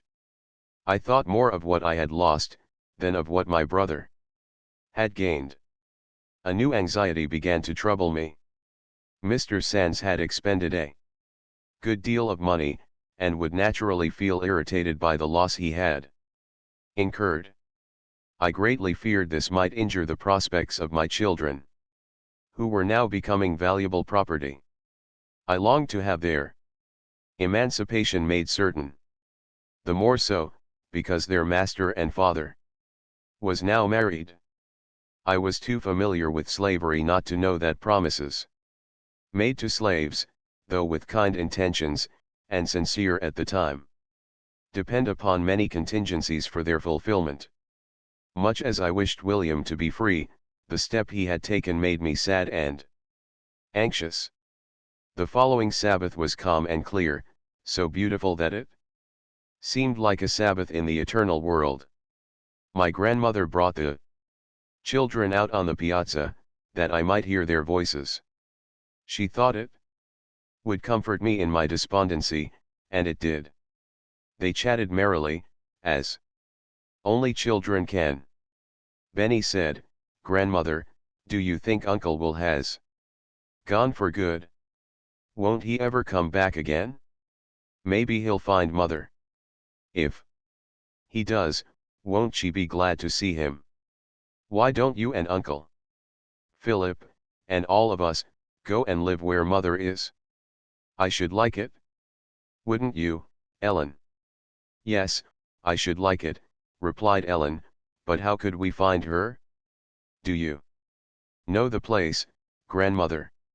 "I don't remember how Mother looked, do you, Benny?" Benny was just beginning to describe me when they were interrupted by an old slave woman, a near neighbor, named Aggie. This poor creature had witnessed the sale of her children, and seen them carried off to parts unknown, without any hopes of ever hearing from them again. She saw that my grandmother had been weeping, and she said, in a sympathizing tone, "What's the matter, Aunt Marthy?" "Oh, Aggie," she replied, "it seems as if I shouldn't have any of my children or grandchildren left to hand me a drink when I'm dying, and lay my old body in the ground. My boy didn't come back with Mr. Sands. He stayed at the north." Poor old Aggie clapped her hands for joy. "Is dat what you's crying fur?" she exclaimed. "Get down on your knees and breast a Lord. I don't know whar my poor chilern is, and I never spect to know." "You don't know whar poor Linda's gone to, but you do know whar her brother is. He's in free parts, and that's de right place. Don't murmur at de Lord's doings, but get down on your knees and thank him for his goodness." My selfishness was rebuked by what poor Aggie said. She rejoiced over the escape of one who was merely her fellow bondman, while his own sister was only thinking what his good fortune might cost her children. I knelt and prayed God to forgive me, and I thanked him from my heart, that one of my family was saved from the grasp of slavery. It was not long before we received a letter from William. He wrote that Mr. Sands had always treated him kindly, and that he had tried to do his duty to him faithfully. But ever since he was a boy, he had longed to be free, and he had already gone through enough to convince him he had better not lose the chance that offered. He concluded by saying, "Don't worry about me, dear grandmother. I shall think of you always, and it will spur me on to work hard and try to do right. When I have earned money enough to give you a home, perhaps you will come to the north, and we can all live happy together." Mr. Sands told my Uncle Philip the particulars about William's leaving him. He said, "I trusted him as if he were my own brother, and treated him as kindly." The abolitionists talked to him in several places, but I had no idea they could tempt him. However, I don't blame William. He's young and inconsiderate, and those northern rascals decoyed him. I must confess the scamp was very bold about it. I met him coming down the steps of the Astor House with his trunk on his shoulder, and I asked him where he was going. He said he was going to change his old trunk. I told him it was rather shabby, and asked if he didn't need some money. He said, "No, thank me," and went off. He did not return so soon as I expected, but I waited patiently. At last I went to see if our trunks were packed, ready for our journey. I found them locked, and a sealed note on the table informed me where I could find the keys. The fellow even tried to be religious.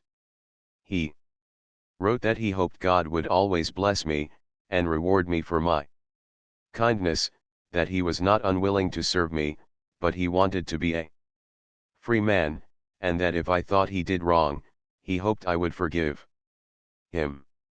I intended to give him his freedom in 5 years. He might have trusted me. He has shown himself ungrateful, but I shall not go for him, or send for him. I feel confident that he will soon return to me.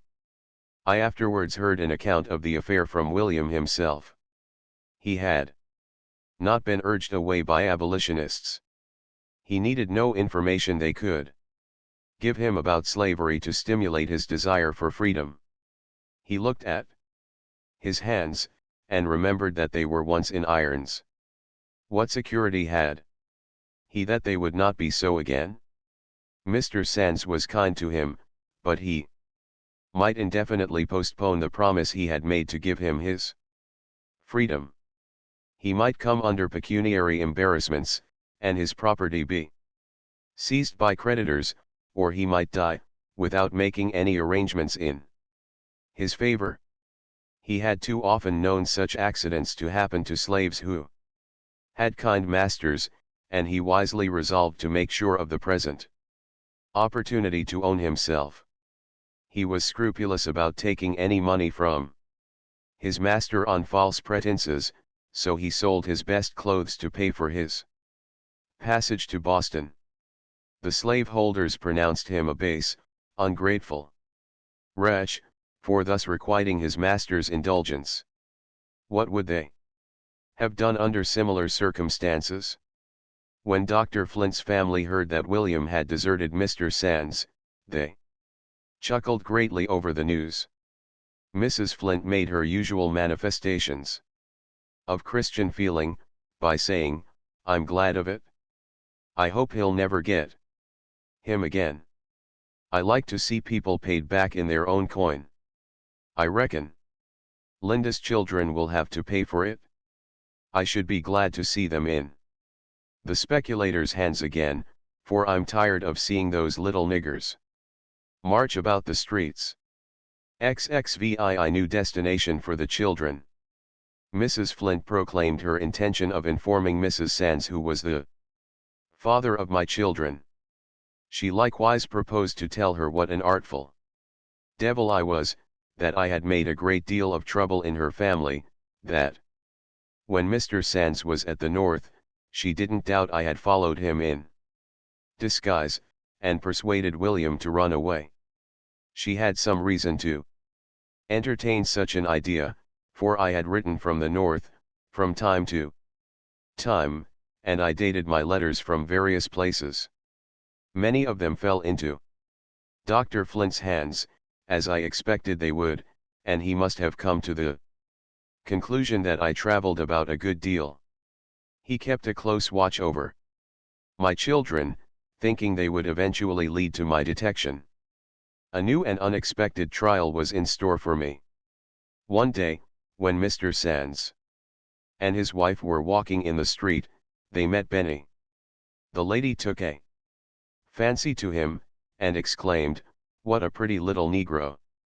Whom does he belong to?"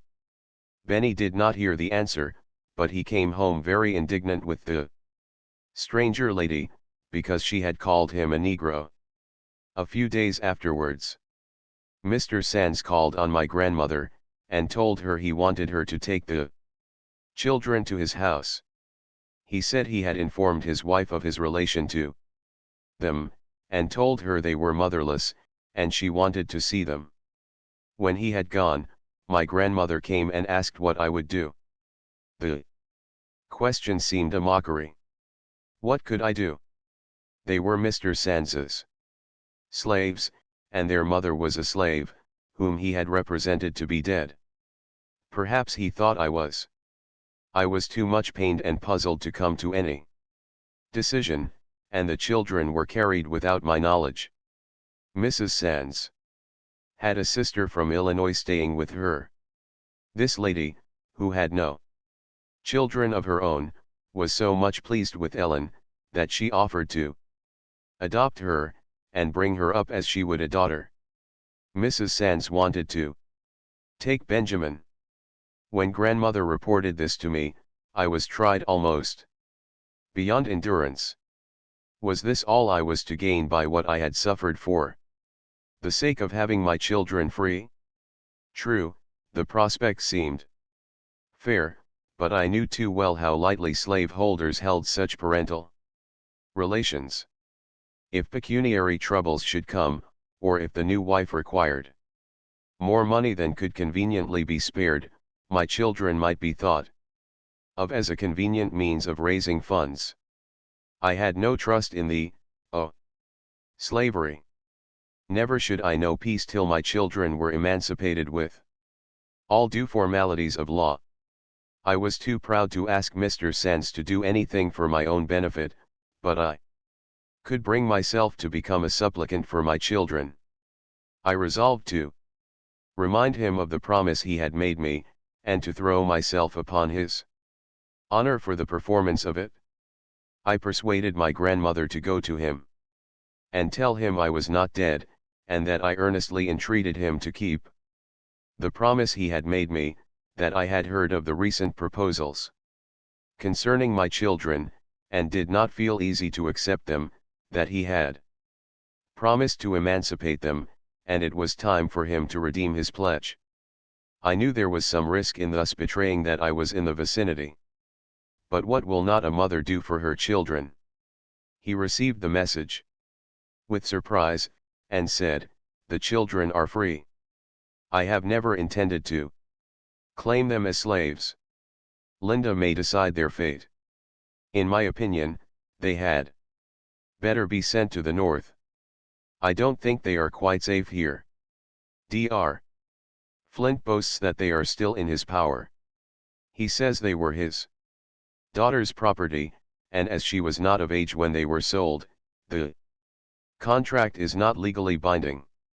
So, then, after all I had endured for their sakes, my poor children were between two fires, between my old master and their new master. And I was powerless. There was no protecting arm of the law for me to invoke. Mr. Sands proposed that Ellen should go, for the present, to some of his relatives, who had removed to Brooklyn, Long Island. It was promised that she should be well taken care of, and sent to school. I consented to it, as the best arrangement I could make for her. My grandmother, of course, negotiated it all, and Mrs. Sands knew of no other person in the transaction. She proposed that they should take Ellen with them to Washington, and keep her till they had a good chance of sending her, with friends, to Brooklyn. She had an infant daughter. I had had a glimpse of it, as the nurse passed with it in her arms. It was not a pleasant thought to me, that the bondwoman's child should tend her freeborn sister, but there was no alternative. Ellen was made ready for the journey. Oh, how it tried my heart to send her away, so young, alone, among strangers, without a mother's love to shelter her from the storms of life, almost without memory of a mother. I doubted whether she and Benny would have for me the natural affection that children feel for a parent. I thought to myself that I might perhaps never see my daughter again, and I had a great desire that she should look upon me, before she went, that she might take my image with her in her memory. It seemed to me cruel to have her brought to my dungeon. It was sorrow enough for her young heart to know that her mother was a victim of slavery, without seeing the wretched hiding place to which it had driven her. I begged permission to pass the last night in one of the open chambers, with my little girl. They thought I was crazy to think of trusting such a young child with my perilous secret. I told them I had watched her character, and I felt sure she would not betray me, that I was determined to have an interview, and if they would not facilitate it, I would take my own way to obtain it. They remonstrated against the rashness of such a proceeding, but finding they could not change my purpose, they yielded. I slipped through the trapdoor into the storeroom, and my uncle kept watch at the gate, while I passed into the piazza and went upstairs, to the room I used to occupy. It was more than 5 years since I had seen it, and how the memories crowded on me. There I had taken shelter when my mistress drove me from her house. There came my old tyrant, to mock, insult, and curse me. There my children were first laid in my arms. There I had watched over them, each day with a deeper and sadder love. There I had knelt to God, in anguish of heart, to forgive the wrong I had done. How vividly it all came back. And after this long, gloomy interval, I stood there such a wreck. In the midst of these meditations, I heard footsteps on the stairs. The door opened, and my Uncle Philip came in, leading Ellen by the hand. I put my arms round her, and said, "Ellen, my dear child, I am your mother." She drew back a little, and looked at me. Then, with sweet confidence, she laid her cheek against mine, and I folded her to the heart that had been so long desolate. She was the first to speak. Raising her head, she said inquiringly, "You really are my mother?" I told her I really was. That during all the long time she had not seen me, I had loved her most tenderly, and that now she was going away, I wanted to see her and talk with her, that she might remember me.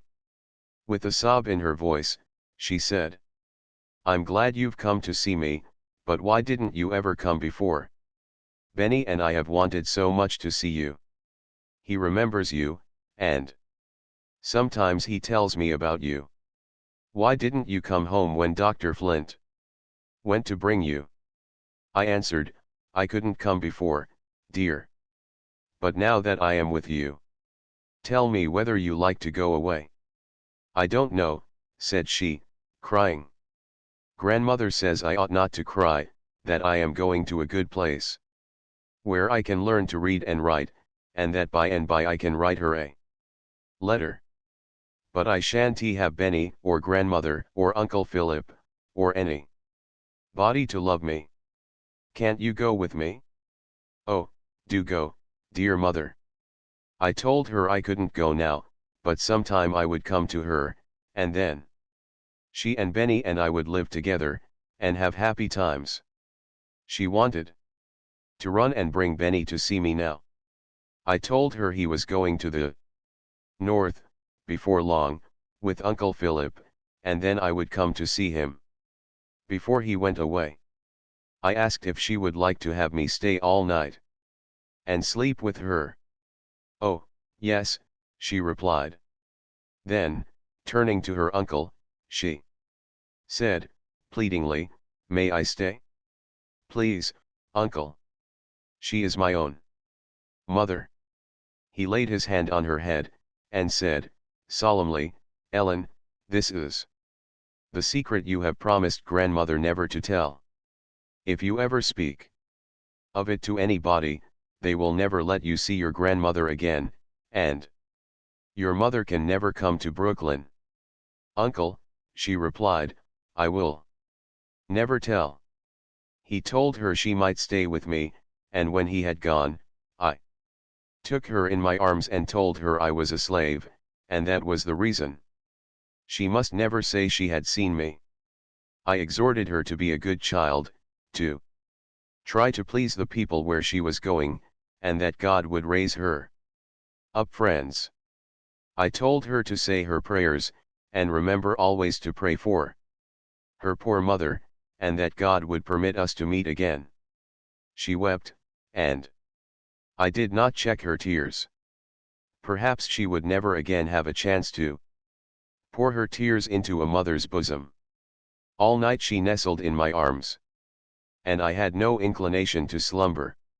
The moments were too precious to lose any of them. Once, when I thought she was asleep, I kissed her forehead softly, and she said, I am not asleep, dear mother. Before dawn they came to take me back to my den. I drew aside the window curtain, to take a last look of my child. The moonlight shone on her face, and I bent over her, as I had done years before, that wretched night when I ran away. I hugged her close to my throbbing heart, and tears, too sad for such young eyes to shed, flowed down her cheeks, as she gave her last kiss, and whispered in my ear, Mother, I will never tell. And she never did. When I got back to my den, I threw myself on the bed and wept there alone. In the darkness, it seemed as if my heart would burst. When the time for Ellen's departure drew nigh, I could hear neighbors and friends saying to her, Goodbye, Ellen. I hope your poor mother will find you out. Won't you be glad to see her? She replied, Yes, ma'am, and they little dreamed of the weighty secret that weighed down her young heart. She was an affectionate child, but naturally very reserved, except with those she loved, and I felt secure that my secret would be safe with her.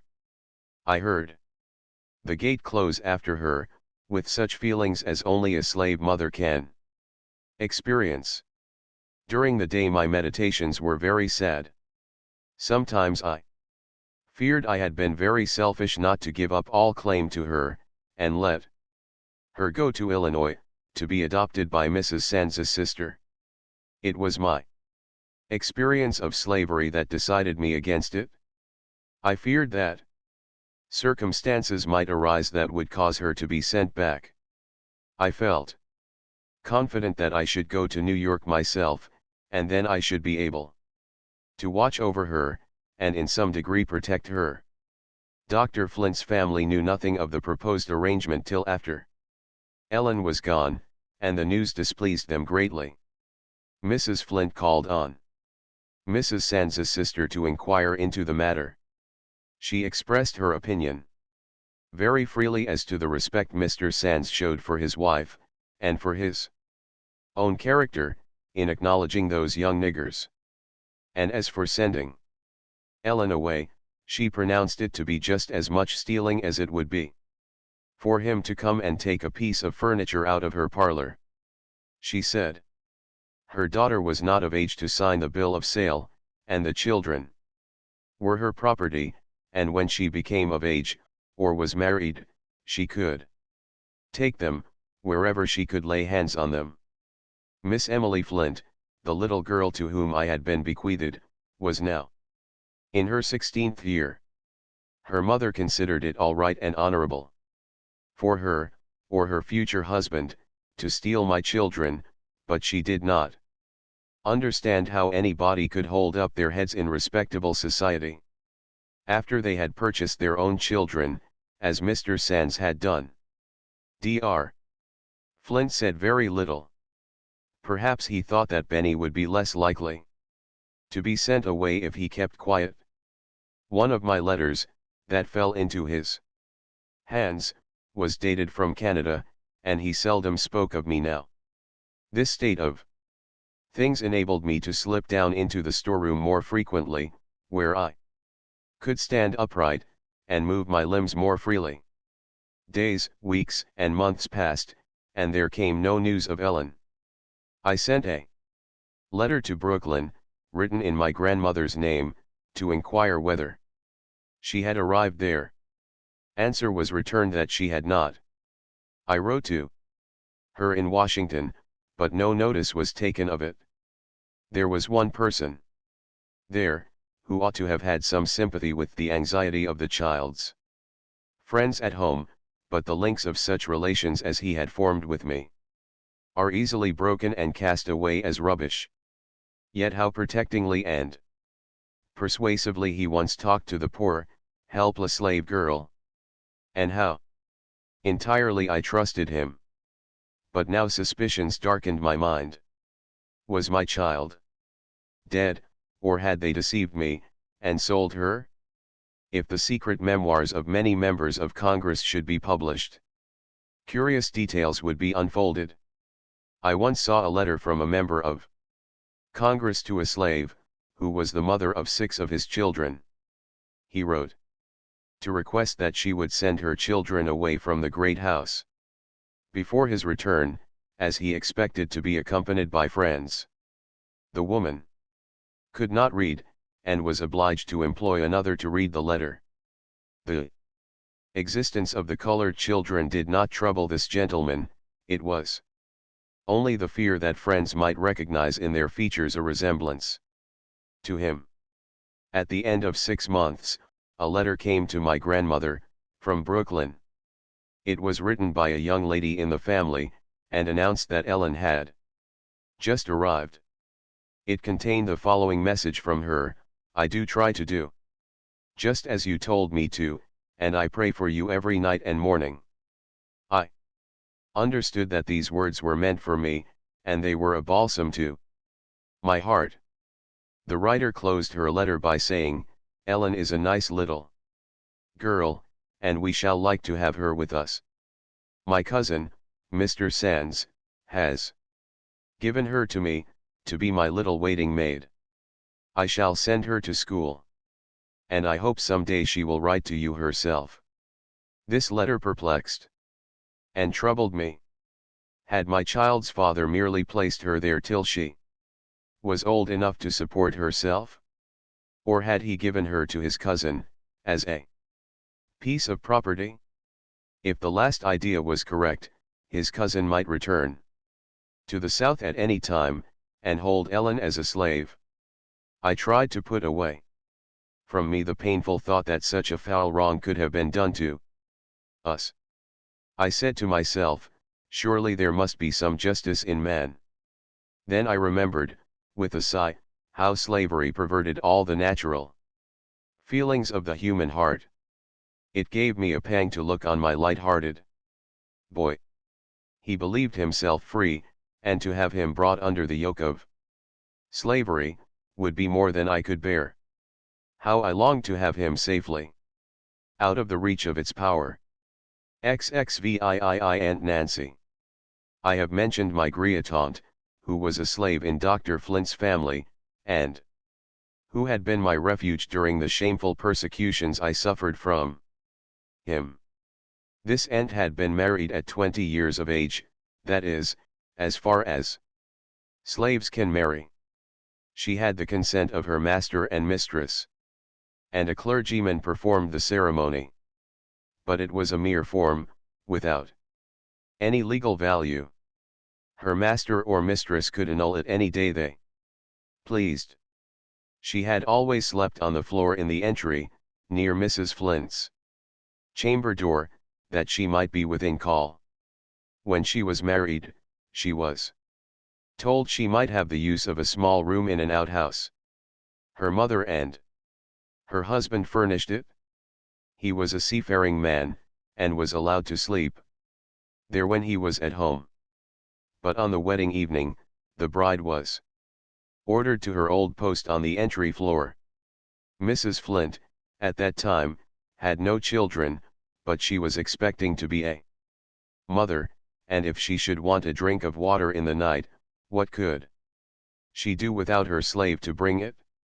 So my aunt was compelled to lie at her door, until one midnight she was forced to leave, to give premature birth to a child. In a fortnight she was required to resume her place on the entry floor, because Mrs. Flint's babe needed her attentions.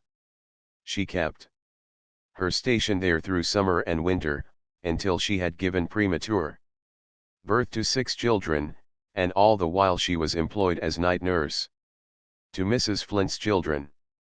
Finally, toiling all day, and being deprived of rest at night, completely broke down her constitution, and Dr. Flint declared it was impossible she could ever become the mother of a living child. The fear of losing so valuable a servant by death, now induced them to allow her to sleep in her little room in the outhouse, except when there was sickness in the family. She afterwards had 2 feeble babes, one of whom died in a few days, and the other in 4 weeks. I well remember her patient sorrow as she held the last dead baby in her arms. "I wish it could have lived," she said.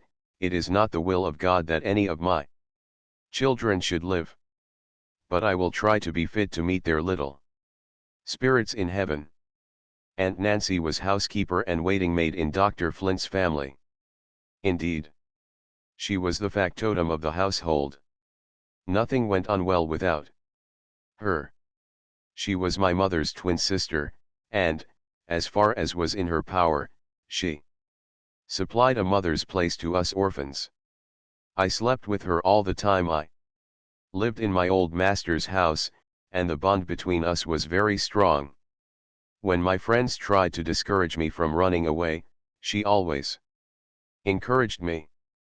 When they thought I had better return and ask my master's pardon, because there was no possibility of escape, she sent me word never to yield.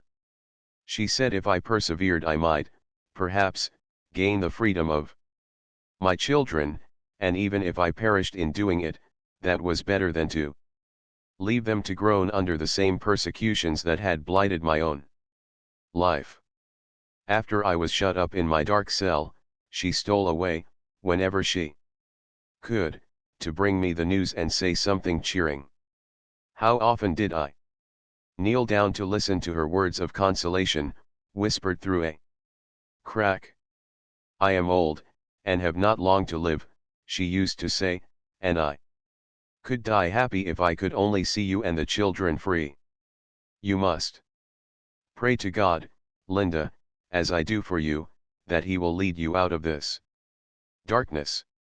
I would beg her not to worry herself on my account, that there was an end of all suffering sooner or later, and that whether I lived in chains or in freedom, I should always remember her as the good friend who had been the comfort of my life.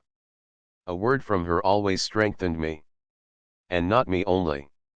The whole family relied upon her judgment, and were guided by her advice. I had been in my cell 6 years when my grandmother was summoned to the bedside of this, her last remaining daughter. She was very ill, and they said she would die. Grandmother had not entered Dr. Flint's house for several years. They had treated her cruelly, but she thought nothing of that now. She was grateful for permission to watch by the deathbed of her child. They had always been devoted to each other. And now they sat looking into each other's eyes, longing to speak of the secret that had weighed so much on the hearts of both. My aunt had been stricken with paralysis. She lived but 2 days, and the last day she was speechless. Before she lost the power of utterance, she told her mother not to grieve if she could not speak to her, that she would try to hold up her hand, to let her know that all was well with her. Even the hard-hearted doctor was a little softened when he saw the dying woman try to smile on the aged mother, who was kneeling by her side. His eyes moistened for a moment, as he said she had always been a faithful servant, and they should never be able to supply her place. Mrs. Flint took to her bed, quite overcome by the shock.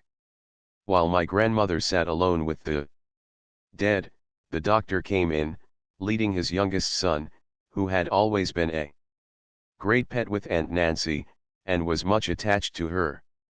"Martha," said he, "Aunt Nancy loved this child, and when he comes where you are, I hope you will be kind to him, for her sake." She replied, "Your wife was my foster child, Dr. Flint, the foster sister of my poor Nancy, and you little know me if you think I can feel anything but goodwill for her.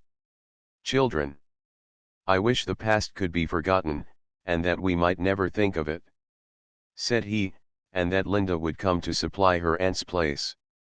She would be worth more to us than all the money that could be paid for her. I wish it for your sake also, Martha. Now that Nancy is taken away from you, she would be a great comfort to your old age." He knew he was touching a tender chord. Almost choking with grief, my grandmother replied, "It was not I that drove Linda away. My grandchildren are gone, and of my 9 children only one is left. God help me. To me, the death of this kind relative was an inexpressible sorrow. I knew that she had been slowly murdered, and I felt that my troubles had helped to finish the work. After I heard of her illness, I listened constantly to hear what news was brought from the great house, and the thought that I could not go to her made me utterly miserable. At last, as Uncle Philip came into the house, I heard someone inquire, "How is she?" and he answered, "She is dead." My little cell seemed whirling round, and I knew nothing more till I opened my eyes and found Uncle Philip bending over me. I had no need to ask any questions. He whispered, "Linda, she died." Happy. I could not weep. My fixed gaze troubled him. "Don't look so," he said. "Don't add to my poor mother's trouble. Remember how much she has to bear, and that we ought to do all we can to comfort her." Ah, yes, that blessed old grandmother, who for 73 years had borne the pelting storms of a slave mother's life. She did indeed need consolation. Mrs. Flint had rendered her poor foster sister childless, apparently without any compunction, and with cruel selfishness had ruined her health. By years of incessant, unrequited toil, and broken rest. But now she became very sentimental. I suppose she thought it would be a beautiful illustration of the attachment existing between slaveholder and slave, if the body of her old worn-out servant was buried at her feet. She sent for the clergyman and asked if he had any objection to burying Aunt Nancy in the doctor's family burial place. No colored person had ever been allowed interment in the white people's burying ground, and the minister knew that all the deceased of our family reposed together in the old graveyard of the slaves.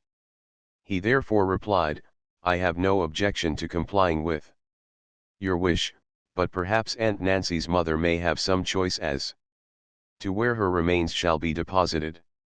It had never occurred to Mrs. Flint that slaves could have any feelings. When my grandmother was consulted, she at once said she wanted Nancy to lie with all the rest of her family, and where her own old body would be buried. Mrs. Flint graciously complied with her wish, though she said it was painful to her to have Nancy buried away from her. She might have added with touching pathos, "I was so long used to sleep with her lying near me, on the entry floor." My Uncle Philip asked permission to bury his sister at his own expense. And slaveholders are always ready to grant such favors to slaves and their relatives. The arrangements were very plain, but perfectly respectable.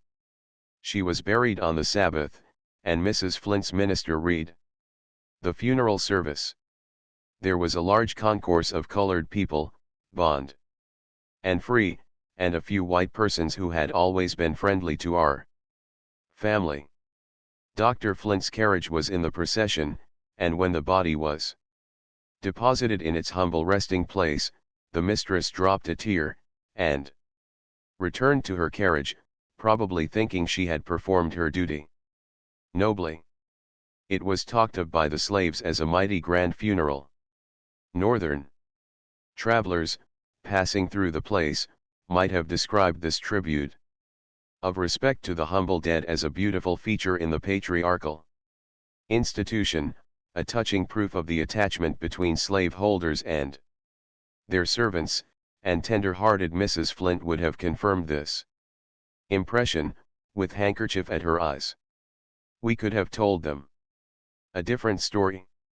We could have given them a chapter of wrongs and sufferings, that would have touched their hearts, if they had any hearts to feel for the colored people. We could have told them how the poor old slave mother had toiled, year after year, to earn $800 to buy her son Philip's right to his own earnings, and how that same Philip paid the expenses of the funeral, which they regarded as doing so much credit to the master. We could also have told them of a poor, blighted young creature, shut up in a living grave for years, to avoid the tortures that would be inflicted on her, if she ventured to come out and look on the face of her departed friend. All this, and much more, I thought of, as I sat at my loophole, waiting for the family to return from the grave, sometimes weeping, sometimes falling asleep, dreaming strange dreams of the dead and the living. It was sad to witness the grief of my bereaved grandmother.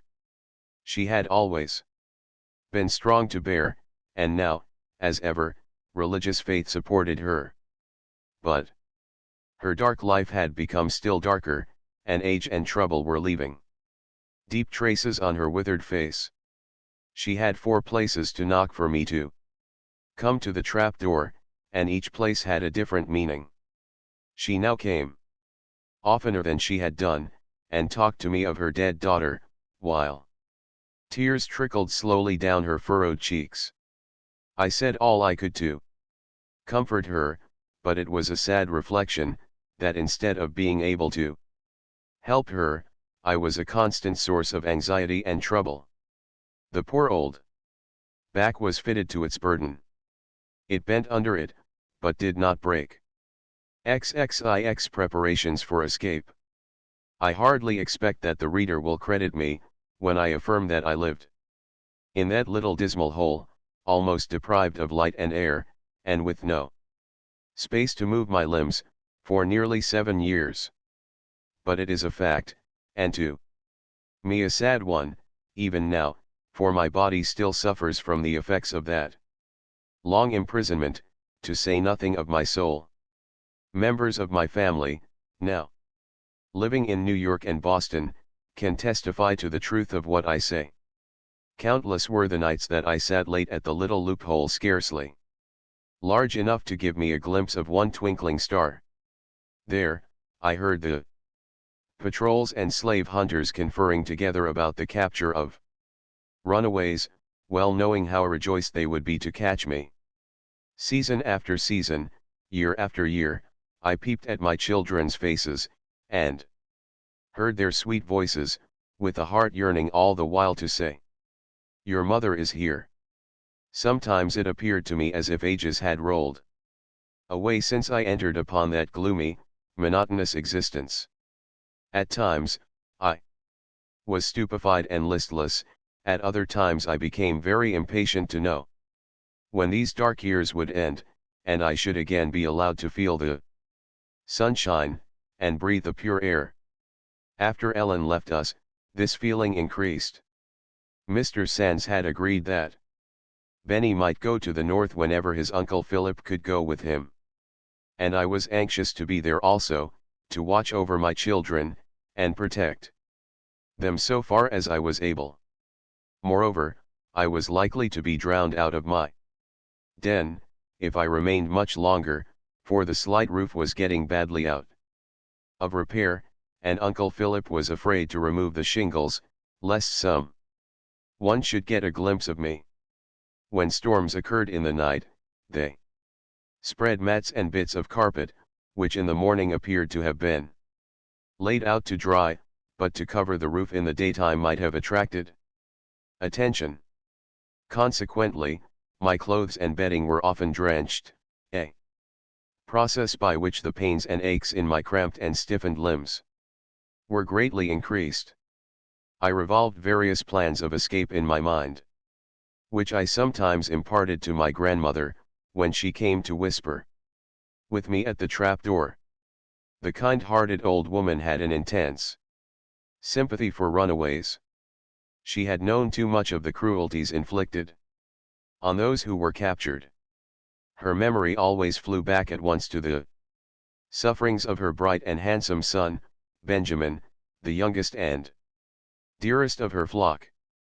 So, whenever I alluded to the subject, she would groan out, "Oh, don't think of it, child. You'll break my heart." I had no good old Aunt Nancy now to encourage me, but my brother William and my children were continually beckoning me to the north. And now I must go back a few months in my story. I have stated that the 1st of January was the time for selling slaves, or leasing them out to new masters. If time were counted by heart-throbs, the poor slaves might reckon years of suffering during that festival so joyous to the free. On the New Year's Day preceding my aunt's death, one of my friends, named Fanny, was to be sold at auction, to pay her master's debts. My thoughts were with her during all the day, and at night I anxiously inquired what had been her fate. I was told that she had been sold to one master, and her 4 little girls to another master, far distant, that she had escaped from her purchaser, and was not to be found. Her mother was the old Aggie I have spoken of. She lived in a small tenement belonging to my grandmother, and built on the same lot with her own house. Her dwelling was searched and watched, and that brought the patrols so near me that I was obliged to keep very close in my den. The hunters were somehow eluded, and not long afterwards Benny accidentally caught sight of Fanny in her mother's hut. He told his grandmother, who charged him never to speak of it, explaining to him the frightful consequences, and he never betrayed the trust. Aggie little dreamed that my grandmother knew where her daughter was concealed, and that the stooping form of her old neighbor was bending under a similar burden of anxiety and fear, but these dangerous secrets deepened the sympathy between the 2 old persecuted mothers. My friend Fanny and I remained many weeks hidden within call of each other, but she was unconscious of the fact. I longed to have her share my den, which seemed a more secure retreat than her own, but I had brought so much trouble on my grandmother, that it seemed wrong to ask her to incur greater risks. My restlessness increased. I had lived too long in bodily pain and anguish of spirit. Always I was in dread that by some accident, or some contrivance, slavery would succeed in snatching my children from me. This thought drove me nearly frantic, and I determined to steer for the North Star at all hazards. At this crisis, Providence opened an unexpected way for me to escape. My friend Peter came one evening, and asked to speak with me. "Your day has come, Linda," said he. "I have found a chance for you to go to the Free States. You have a fortnight to decide." The news seemed too good to be true, but Peter explained his arrangements, and told me all that was necessary was for me to say I would go. I was going to answer him with a joyful yes, when the thought of Benny came to my mind. I told him the temptation was exceedingly strong, but I was terribly afraid of Dr. Flint's alleged power over my child, and that I could not go and leave him behind. Peter remonstrated earnestly. He said such a good chance might never occur again, that Benny was free, and could be sent to me, and that for the sake of my children's welfare I ought not to hesitate a moment. I told him I would consult with Uncle Philip. My uncle rejoiced in the plan, and bade me go by all means. He promised, if his life was spared, that he would either bring or send my son to me as soon as I reached a place of safety. I resolved to go, but thought nothing had better be said to my grandmother till very near the time of departure. But my uncle thought she would feel it more keenly if I left her so suddenly. "I will reason with her," said he, "and convince her how necessary it is, not only for your sake, but for hers also. You cannot be blind to the fact that she is sinking under her burdens." I was not blind to it. I knew that my concealment was an ever-present source of anxiety, and that the older she grew the more nervously fearful she was of discovery. My uncle talked with her, and finally succeeded in persuading her that it was absolutely necessary for me to seize the chance so unexpectedly offered. The anticipation of being a free woman proved almost too much for my weak frame. The excitement stimulated me, and at the same time bewildered me. I made busy preparations for my journey, and for my son to follow me. I resolved to have an interview with him before I went, that I might give him cautions and advice, and tell him how anxiously I should be waiting for him at the north. Grandmother stole up to me as often as possible to whisper words of counsel. She insisted upon my writing to Dr. Flint, as soon as I arrived in the Free States, and asking him to sell me to her. She said she would sacrifice her house, and all she had in the world, for the sake of having me safe with my children in any part of the world. If she could only live to know that she could die in peace.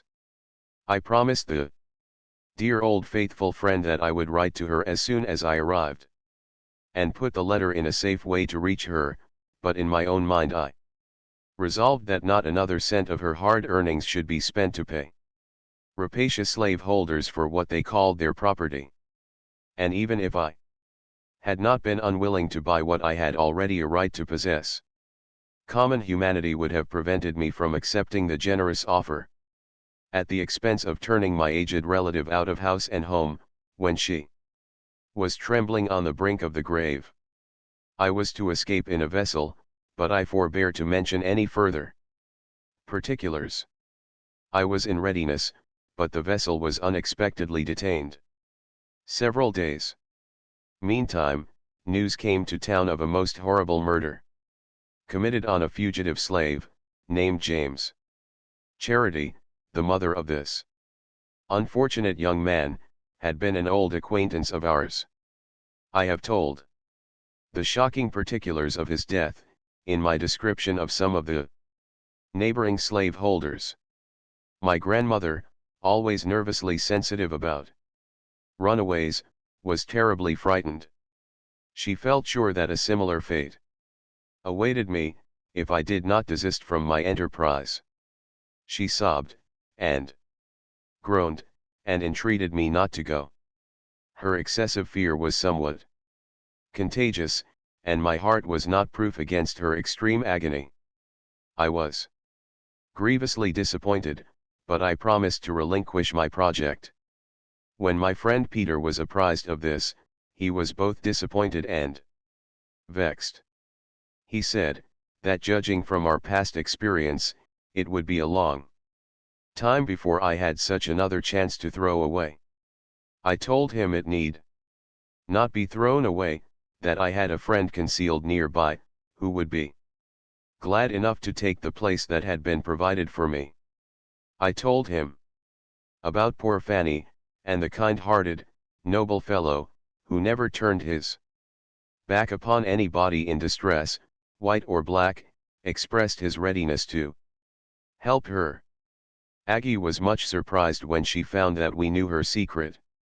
She was rejoiced to hear of such a chance for Fanny, and arrangements were made for her to go on board the vessel the next night. They both supposed that I had long been at the North, therefore my name was not mentioned in the transaction. Fanny was carried on board at the appointed time, and stowed away in a very small cabin.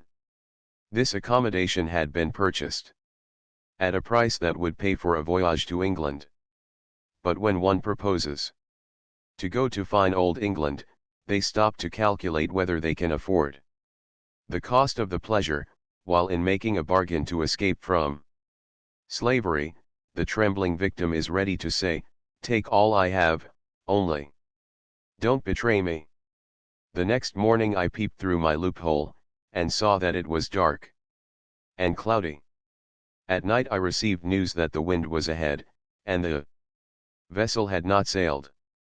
I was exceedingly anxious about Fanny, and Peter, too, who was running a tremendous risk at my instigation. Next day the wind and weather remained the same. Poor Fanny had been half dead with fright when they carried her on board, and I could readily imagine how she must be suffering now. Grandmother came often to my den, to say how thankful she was I did not go. On the third morning she rapped for me to come down to the storeroom. The poor old sufferer was breaking down under her weight of trouble. She was easily flurried now. I found her in a nervous, excited state, but I was not aware that she had forgotten to lock the door behind her, as usual. She was exceedingly worried about the detention of the vessel. She was afraid all would be discovered, and then Fanny and Peter and I would all be tortured to death, and Philip would be utterly ruined, and her house would be torn down. Poor Peter!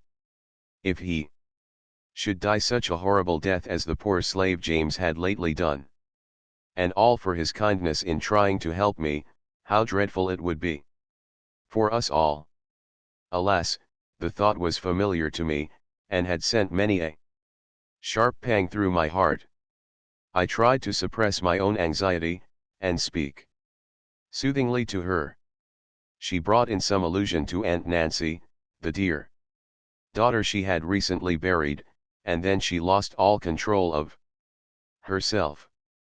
As she stood there, trembling and sobbing, a voice from the piazza called out, "War is you, Aunt Martha." Grandmother was startled, and in her agitation opened the door, without thinking of me. In stepped Jenny, the mischievous housemaid, who had tried to enter my room, when I was concealed in the house of my white benefactress. "I's been huntin' every war for you, Aunt Martha," said she. "My missus wants you to send her some crackers." I had slunk down behind a barrel, which entirely screened me, but I imagined that Jenny was looking directly at the spot, and my heart beat violently. My grandmother immediately thought what she had Done, and went out quickly with Jenny to count the crackers, locking the door after her. She returned to me, in a few minutes, the perfect picture of despair. "Poor child," she exclaimed, "my carelessness has ruined you. The boat ain't gone yet. Get ready immediately, and go with Fanny." I ain't got another word to say against it now, for there's no telling what may happen this day. Uncle Philip was sent for, and he agreed with his mother in thinking that Jenny would inform Dr. Flint in less than 24 hours. He advised getting me on board the boat, if possible. If not, I had better keep very still in my den, where they could not find me without tearing the house down. He said it would not do for him to move in the matter, because suspicion would be immediately excited, but he promised to communicate with Peter. I felt reluctant to apply to him again, having implicated him too much already, but there seemed to be no alternative. Vexed as Peter had been by my indecision, he was true to his generous nature, and said at once that he would do his best to help me, trusting I should show myself a stronger woman this time. He immediately proceeded to the wharf, and found that the wind had shifted, and the vessel was slowly beating downstream. On some pretext of urgent necessity, he offered 2 boatmen $1 apiece to catch up with her. He was of lighter complexion than the boatmen he hired, and when the captain saw them coming so rapidly, he thought officers were pursuing his vessel in search of the runaway slave he had on board. They hoisted sails. But the boat gained upon them, and the indefatigable Peter sprang on board. The captain at once recognized him. Peter asked him to go below, to speak about a bad bill he had given him. When he told his errand, the captain replied, "Why, the woman's here already, and I put her where you or the devil would have a tough job to find her." "But it is another woman I want to bring," said Peter. "She is in great distress, too, and you shall be paid anything within reason, if you'll stop and take her." "What's her name?" inquired the captain. "Linda," he replied. "That's the name of the woman already here," rejoined the captain. "By George! I believe you mean to betray me." "Oh," exclaimed Peter, "God knows I wouldn't harm a hair of your head. I am too grateful to you. But there really is another woman in great danger. Do have the humanity to stop and take her." After a while they came to an understanding. Fanny, not dreaming I was any whereabout in that region, had assumed my name, though she called herself Johnson. "Linda is a common name," said Peter, "and the woman I want to bring is Linda Brandt." The captain agreed to wait at a certain place till evening, being handsomely paid for his detention. Of course, the day was an anxious one for us all. But we concluded that if Jenny had seen me, she would be too wise to let her mistress know of it. And that she probably would not get a chance to see Dr. Flint's family till evening, for I knew very well what were the rules in that household. I afterwards believed that she did not see me, for nothing ever came of it, and she was one of those base characters that would have jumped to betray a suffering fellow being for the sake of 30 pieces of silver. I made all my arrangements to go on board as soon as it was dusk. The intervening time I resolved to spend with my son. I had not spoken to him for 7 years, though I had been under the same roof, and seen him every day, when I was well enough to sit at the loophole. I did not dare to venture beyond the storeroom, so they brought him there, and locked us up together, in a place concealed from the piazza door. It was an agitating interview for both of us. After we had talked and wept together for a little while, he said, "Mother, I'm glad you're going away. I wish I could go with you. I knew you was here, and I have been so afraid they would come and catch you. I was greatly surprised, and asked him how he had found it out. He replied, I was standing under the eaves, one day, before Ellen went away, and I heard somebody cough up over the woodshed. I don't know what made me think it was you, but I did think so. I missed Ellen, the night before she went away, and grandmother brought her back into the room in the night, and I thought maybe she'd been to see you, before she went, for I heard grandmother whisper to her, now go to sleep, and remember never to tell. I asked him if he ever mentioned his suspicions to his sister. He said he never did, but after he heard the cough, if he saw her playing with other children on that side of the house, he always tried to coax her round to the other side, for fear they would hear me cough, too. He said he had kept a close lookout for Dr. Flint, and if he saw him speak to a constable, or a patrol, he always told grandmother.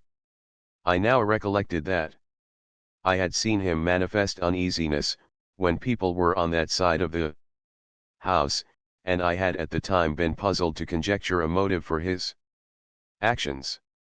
Such prudence may seem extraordinary in a boy of 12 years. But slaves, being surrounded by mysteries, deceptions, and dangers, early learn to be suspicious and watchful, and prematurely cautious and cunning. He had never asked a question of grandmother, or Uncle Philip, and I had often heard him chime in with other children, when they spoke of my being at the North. I told him I was now really going to the Free States, and if he was a good, honest boy, and a loving child to his dear old grandmother, the Lord would bless him, and bring him to me, and we and Ellen would live together. He began to tell me that grandmother had not eaten anything all day. While he was speaking, the door was unlocked, and she came in with a small bag of money, which she wanted me to take. I begged her to keep a part of it, at least, to pay for Benny's being sent to the North, but she insisted, while her tears were falling fast, that I should take the whole. You may be sick among strangers, she said, and they would send you to the poorhouse to die. Ah, that good grandmother! For the last time I went up to my nook. Its desolate appearance no longer chilled me, for the light of hope had risen in my soul.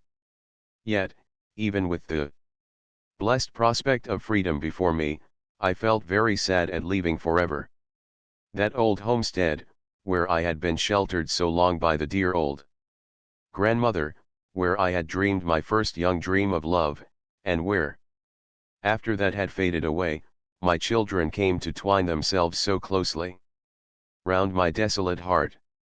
As the hour approached for me to leave, I again descended to the storeroom. My grandmother and Benny were there. She took me by the hand, and said, Linda, let us pray. We knelt down together. With my child pressed to my heart, and my other arm round the faithful, loving old friend I was about to leave forever. On no other occasion has it ever been my lot to listen to so fervent a supplication for mercy and protection. It thrilled through my heart, and inspired me with trust in God. Peter was waiting for me in the street. I was soon by his side, faint in body, but strong of purpose. I did not look back upon the old place, though I felt that I should never see it again. XXX northward bound. I never could tell how we reached the wharf. My brain was all of a whirl, and my limbs tottered under me. At an appointed place we met my uncle Philip, who had started before us on a different route, that he might reach the wharf first, and give us timely warning if there was any danger. A rowboat was in readiness. As I was about to step in, I felt something pull me gently, and turning round I saw Benny, looking pale and anxious. He whispered in my ear, "I've been peeping into the doctor's window, and he's at home. Goodbye, mother. Don't cry, I'll come." He hastened away. I clasped the hand of my good uncle, to whom I owed so much, and of Peter, the brave, generous friend who had volunteered to run such terrible risks to secure my safety. To this day I remember how his bright face beamed with joy when he told me he had discovered a safe method for me to escape. Yet that intelligent, enterprising, noble-hearted man was a chattel, liable, by the laws of a country that calls itself civilized, to be sold with horses and pigs. We parted in silence. Our hearts were all too full for words. Swiftly the boat glided over the water. After a while, one of the sailors said, "Don't be downhearted, madam. We will take you safely to your husband, in Dot." At first I could not imagine what he meant. But I had presence of mind to think that it probably referred to something the captain had told him, so I thanked him, and said I hoped we should have pleasant weather. When I entered the vessel the captain came forward to meet me. He was an elderly man, with a pleasant countenance. He showed me to a little box of a cabin, where sat my friend Fanny. She started as if she had seen a spectre. She gazed on me in utter astonishment, and exclaimed, "Linda, can this be you? Or is it your ghost?" When we were locked in each other's arms, my overwrought feelings could no longer be restrained. My sobs reached the ears of the captain, who came and very kindly reminded us, that for his safety, as well as our own, it would be prudent for us not to attract any attention. He said that when there was a sail in sight, he wished us to keep below, but at other times, he had no objection to our being on deck. He assured us that he would keep a good lookout, and if we acted prudently, he thought we should be in no danger. He had represented us as women going to meet our husbands in. We thanked him, and promised to observe carefully all the directions he gave us. Fanny and I now talked by ourselves, low and quietly, in our little cabin. She told me of the sufferings she had gone through in making her escape, and of her terrors while she was concealed in her mother's house. Above all, she dwelt on the agony of separation from all her children on that dreadful auction day. She could scarcely credit me, when I told her of the place where I had passed nearly 7 years. "We have the same sorrows," said I. "No," replied she, "you are going to see your children soon, and there is no hope that I shall ever even hear from mine." The vessel was soon under way, but we made slow progress. The wind was against us. I should not have cared for this, if we had been out of sight of the town, but until there were miles of water between us and our enemies, we were filled with constant apprehensions that the constables would come on board. Neither could I feel quite at ease with the captain and his men. I was an entire stranger to that class of people, and I had heard that sailors were rough, and sometimes cruel. We were so completely in their power, that if they were bad men, our situation would be dreadful. Now that the captain was paid for our passage, might he not be tempted to make more money by giving us up to those who claimed us as property? I was naturally of a confiding disposition, but slavery had made me suspicious of everybody. Fanny did not share my distrust of the captain or his men. She said she was afraid at first, but she had been on board 3 days while the vessel lay in the dock, and nobody had betrayed her, or treated her otherwise than kindly. The captain soon came to advise us to go on deck for fresh air. His Friendly and respectful manner, combined with Fanny's testimony, reassured me, and we went with him. He placed us in a comfortable seat, and occasionally entered into conversation. He told us he was a Southerner by birth, and had spent the greater part of his life in the slave states, and that he had recently lost a brother who traded in slaves.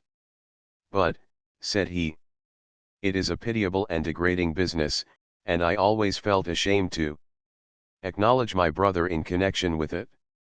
As we passed Snaky Swamp, he pointed to it, and said, there is a slave territory that defies all the laws. I thought of the terrible days I had spent there, and though it was not called Dismal Swamp, it made me feel very dismal as I looked at it. I shall never forget that night. The balmy air of spring was so refreshing. And how shall I describe my sensations when we were fairly sailing on Chesapeake Bay? Oh, the beautiful sunshine, the exhilarating breeze, and I could enjoy them without fear or restraint. I had never realized what grand things air and sunlight are till I had been deprived of them. 10 days after we left land we were approaching Philadelphia. The captain said we should arrive there in the night, but he thought we had better wait till morning, and go on shore in broad daylight, as the best way to avoid suspicion. I replied, you know best. But will you stay on board and protect us? He saw that I was suspicious, and he said he was sorry, now that he had brought us to the end of our voyage, to find I had so little confidence in him. Ah, if he had ever been a slave he would have known how difficult it was to trust a white man. He assured us that we might sleep through the night without fear, that he would take care we were not left unprotected. Be it said to the honor of this captain, Southerner as he was, that if Fanny and I had been white ladies, and our passage lawfully engaged, he could not have treated us more respectfully. My intelligent friend, Peter, had rightly estimated the character of the man to whose honor he had intrusted us. The next morning I was on deck as soon as the day dawned. I called Fanny to see the sun rise, for the first time in our lives, on free soil, for such I then believed it to be. We watched the reddening sky, and saw the great orb come up slowly out of the water, as it seemed. Soon the waves began to sparkle, and everything caught the beautiful glow. Before us lay the city of strangers. We looked at each other, and the eyes of both were moistened with tears. We had escaped from slavery, and we supposed ourselves to be safe from the hunters. But we were alone in the world, and we had left dear ties behind us, ties cruelly sundered by the demon slavery. XXXI incidents in Philadelphia. I had heard that the poor slave had many friends at the North. I trusted we should find some of them. Meantime, we would take it for granted that all were friends, till they proved to the contrary. I sought out the kind captain, thanked him for his attentions, and told him I should never cease to be grateful for the service he had rendered us. I gave him a message to the friends I had left at home, and he promised to deliver it. We were placed in a rowboat, and in about 15 minutes were landed on a wood wharf in Philadelphia. As I stood looking round, the friendly captain touched me on the shoulder, and said, there is a respectable-looking colored man behind you. I will speak to him about the New York trains, and tell him you wish to go directly on. I thanked him, and asked him to direct me to some shops where I could buy gloves and veils. He did so, and said he would talk with the colored man till I returned. I made what haste I could. Constant exercise on board the vessel, and frequent rubbing with salt water, had nearly restored the use of my limbs. The noise of the great city confused me, but I found the shops, and bought some double veils and gloves for Fanny and myself. The shopman told me they were so many levies. I had never heard the word before, but I did not tell him so. I thought if he knew I was a stranger he might ask me where I came from. I gave him a gold piece, and when he returned the change, I counted it, and found out how much a levy was. I made my way back to the wharf, where the captain introduced me to the colored man, as the Reverend Jeremiah Durham, minister of Bethel Church. He took me by the hand, as if I had been an old friend. He told us we were too late for the morning cars to New York, and must wait until the evening, or the next morning. He invited me to go home with him, assuring me that his wife would give me a cordial welcome, and for my friend he would provide a home with one of his neighbors. I thanked him for so much kindness to strangers, and told him if I must be detained, I should like to hunt up some people who formerly went from our part of the country. Mr. Durham insisted that I should dine with him, and then he would assist me in finding my friends. The sailors came to bid us goodbye. I shook their hearty hands, with tears in my eyes. They had all been kind to us, and they had rendered us a greater service than they could possibly conceive of. I had never seen so large a city, or been in contact with so many people. In the streets, it seemed as if those who passed looked at us with an expression of curiosity. My face was so blistered and peeled, by sitting on deck in wind and sunshine, that I thought they could not easily decide to what nation I belonged. Mrs. Durham met me with a kindly welcome, without asking any questions. I was tired, and her friendly manner was a sweet refreshment. God bless her. I was sure that she had comforted other weary hearts, before I received her sympathy. She was surrounded by her husband and children, in a home made sacred by protecting laws. I thought of my own children, and sighed. After dinner Mr. Durham went with me in quest of the friends I had spoken of. They went from my native town, and I anticipated much pleasure in looking on familiar faces.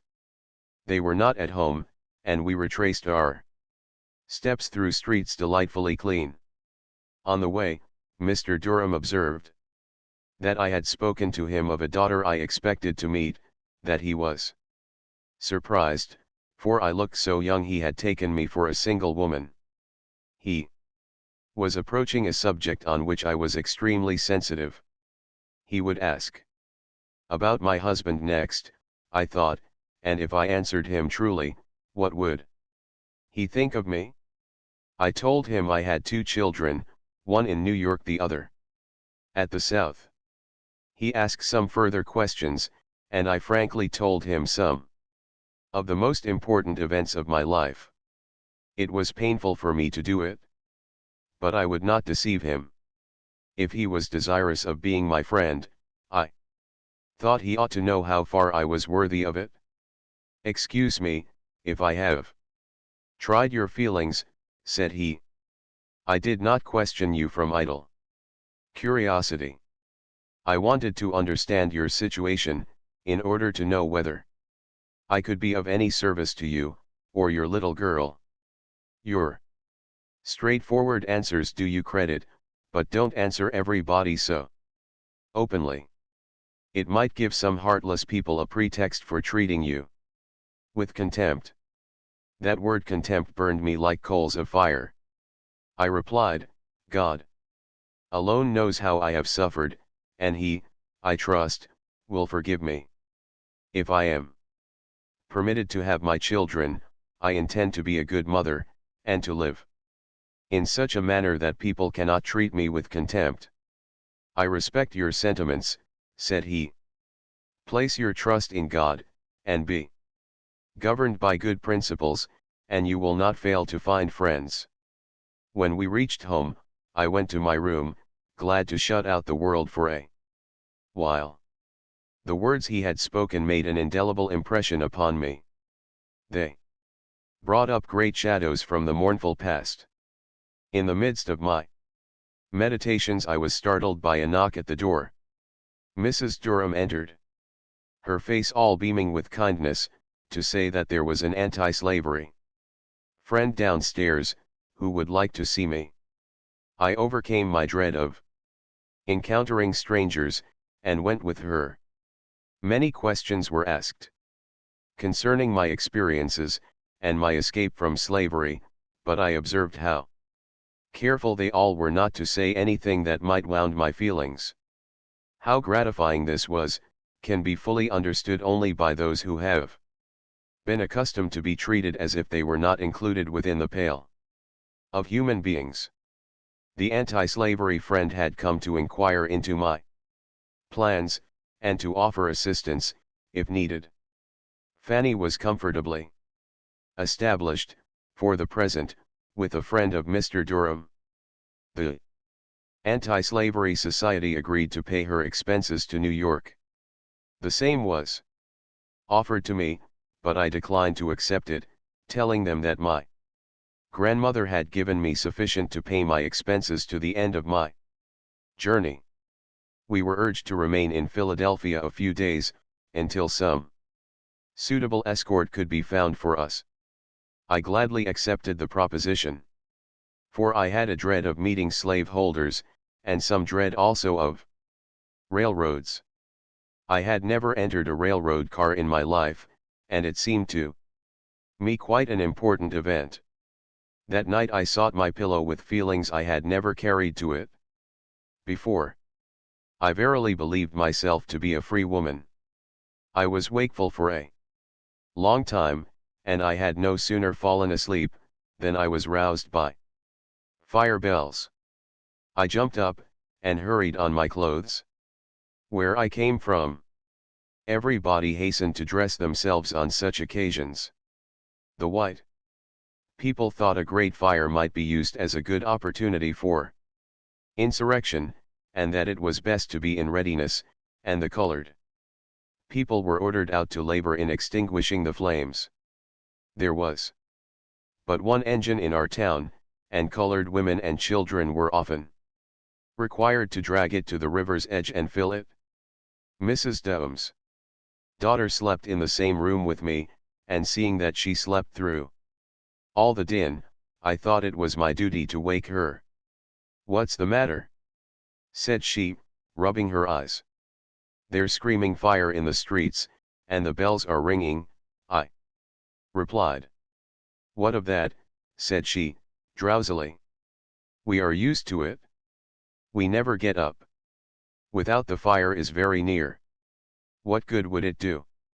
I was quite surprised that it was not necessary for us to go and help fill the engine. I was an ignorant child, just beginning to learn how things went on in great cities. At daylight, I heard women crying fresh fish, berries, radishes, and various other things. All this was new to me. I dressed myself at an early hour, and sat at the window to watch that unknown tide of life. Philadelphia seemed to me a wonderfully great place. At the breakfast table, my idea of going out to drag the engine was laughed over, and I joined in the mirth. I went to see Fanny, and found her so well contented among her new friends that she was in no haste to leave. I was also very happy with my kind hostess. She had had advantages for education, and was vastly my superior. Every day, almost every hour, I was adding to my little stock of knowledge. She took me out to see the city as much as she deemed prudent. One day she took me to an artist's room, and showed me the portraits of some of her children. I had never seen any paintings of colored people before, and they seemed to me beautiful. At the end of 5 days, one of Mrs. Durham's friends offered to accompany us to New York the following morning. As I held the hand of my good hostess in a parting clasp, I longed to know whether her husband had repeated to her what I had told him. I supposed he had, but she never made any allusion to it. I presume it was the delicate silence of womanly sympathy.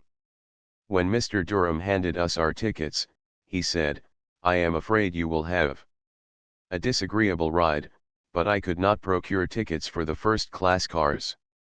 Supposing I had not given him money enough, I offered more. "Oh, no," said he, "they could not be had for any money. They don't allow colored people to go in the first-class cars." This was the first chill to my enthusiasm about the Free States. Colored people were allowed to ride in a filthy box, behind white people, at the South, but there they were not required to pay for the privilege. It made me sad to find how the North aped the customs of slavery. We were stowed away in a large, rough car, with windows on each side, too high for us to look out without standing up. It was crowded with people, apparently of all nations.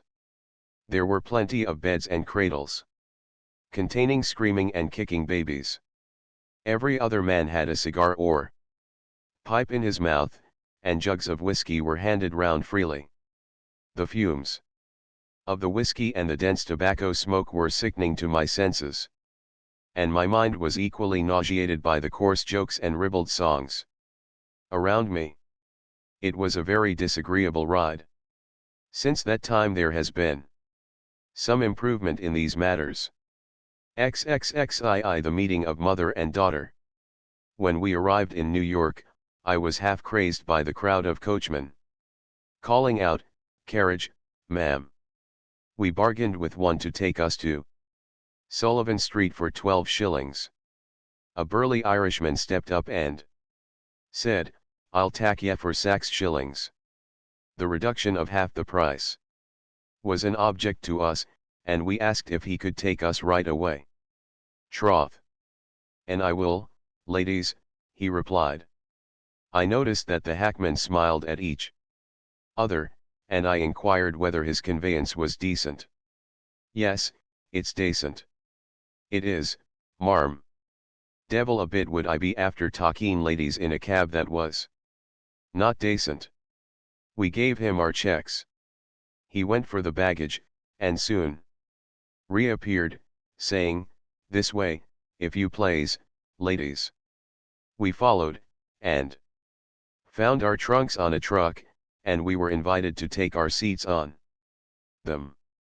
We told him that was not what we bargained for, and he must take the trunks off.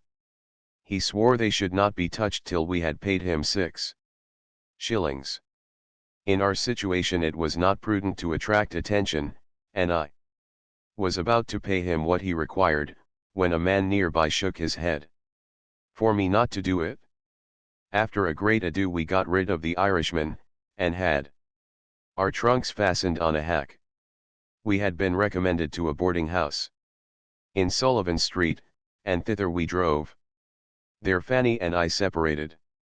The Anti-Slavery Society provided a home for her, and I afterwards heard of her in prosperous circumstances. I sent for an old friend from my part of the country, who had for some time been doing business in New York. He came immediately. I told him I wanted to go to my daughter, and asked him to aid me in procuring an interview. I cautioned him not to let it be known to the family that I had just arrived from the South, because they supposed I had been at the North 7 years. He told me there was a colored woman in Brooklyn who came from the same town I did, and I had better go to her house, and have my daughter meet me there. I accepted the proposition thankfully, and he agreed to escort me to Brooklyn. We crossed Fulton Ferry, went up Myrtle Avenue, and stopped at the house he designated. I was just about to enter, when 2 girls passed. My friend called my attention to them. I turned, and recognized in the eldest, Sarah, the daughter of a woman who used to live with my grandmother, but who had left the South years ago. Surprised and rejoiced at this unexpected meeting, I threw my arms round her, and inquired concerning her mother. "You take no notice of the other girl," said my friend. I turned, and there stood my Ellen. I pressed her to my heart, then held her away from me to take a look at her. She had changed a good deal in the 2 years since I parted from her. Signs of neglect could be discerned by eyes less observing than a mother's. My friend invited us all to go into the house. But Ellen said she had been sent of an errand, which she would do as quickly as possible, and go home and ask Mrs. Hobbs to let her come and see me. It was agreed that I should send for her the next day. Her companion, Sarah, hastened to tell her mother of my arrival. When I entered the house, I found the mistress of it absent, and I waited for her return. Before I saw her, I heard her saying, "Where is Linda Brandt?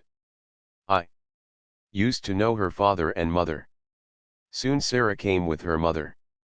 So there was quite a company of us, all from my grandmother's neighborhood. These friends gathered round me and questioned me eagerly. They laughed. They cried, and they shouted. They thanked God that I had got away from my persecutors and was safe on Long Island. It was a day of great excitement. How different from the silent days I had passed in my dreary den. The next morning was Sunday. My first waking thoughts were occupied with the note I was to send to Mrs. Hobbs, the lady with whom Ellen lived. That I had recently come into that vicinity was evident, otherwise I should have sooner inquired for my daughter. It would not do to let them know I had just arrived from the south, for that would involve the suspicion of my having been harbored there, and might bring trouble, if not ruin, on several people. I like a straightforward course, and am always reluctant to resort to subterfuges. So far as my ways have been crooked, I charge them all upon slavery. It was that system of violence and wrong which now left me no alternative but to enact a falsehood. I began my note by stating that I had recently arrived from Canada, and was very desirous to have my daughter come to see me. She came and brought a message from Mrs. Hobbs, inviting me to her house, and assuring me that I need not have any fears. The conversation I had with my child did not leave my mind at ease. When I asked if she was well treated, she answered yes, but there was no heartiness in the tone, and it seemed to me that she said it from an unwillingness to have me troubled on her account. Before she left me, she asked very earnestly, "Mother, when will you take me to live with you?" It made me sad to think that I could not give her a home till I went to work and earn the means, and that might take me a long time. When she was placed with Mrs. Hobbs, the agreement was that she should be sent to school. She had been there 2 years, and was now 9 years old, and she scarcely knew her letters. There was no excuse for this, for there were good public schools in Brooklyn, to which she could have been sent without expense. She stayed with me till dark, and I went home with her. I was received in a friendly manner by the family, and all agreed in saying that Ellen was a useful, good girl. Mrs. Hobbs looked me coolly in the face, and said, "I suppose you know that my cousin, Mr. Sands, has given her to my eldest daughter. She will make a nice waiting maid for her when she grows up." I did not answer a word.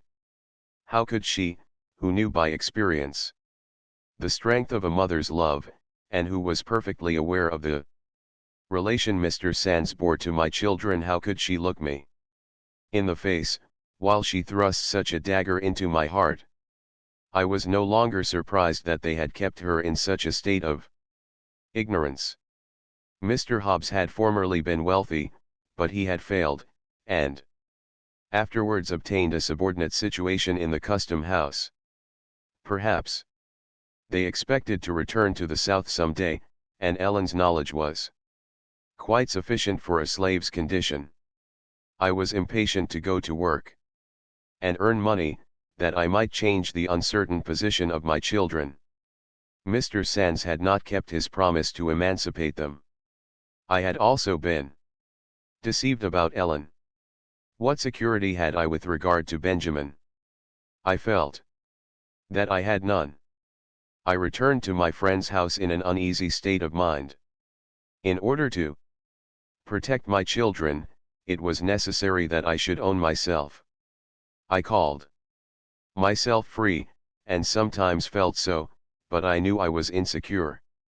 I sat down that night and wrote a civil letter to Dr. Flint, asking him to state the lowest terms on which he would sell me, and as I belonged by law to his daughter, I wrote to her also, making a similar request. Since my arrival at the North I had not been unmindful of my dear brother William. I had made diligent inquiries for him, and having heard of him in Boston, I went thither. When I arrived there, I found he had gone to New Bedford. I wrote to that place, and was informed he had gone on a whaling voyage, and would not return for some months. I went back to New York to get employment near Ellen. I received an answer from Dr. Flint, which gave me no encouragement. He advised me to return and submit myself to my rightful owners, and then any request I might make would be granted. I lent this letter to a friend, who lost it, otherwise I would present a copy to my readers. XXXIII a home found. My greatest anxiety now was to obtain employment. My health was greatly improved, though my limbs continued to trouble me with swelling whenever I walked much. The greatest difficulty in my way was, that those who employed strangers required a recommendation, and in my peculiar position, I could, of course, obtain no certificates from the families I had so faithfully served. One day an acquaintance told me of a lady who wanted a nurse for her babe, and I immediately applied for the situation. The lady told me she preferred to have one who had been a mother, and accustomed to the care of infants. I told her I had nursed 2 babes of my own.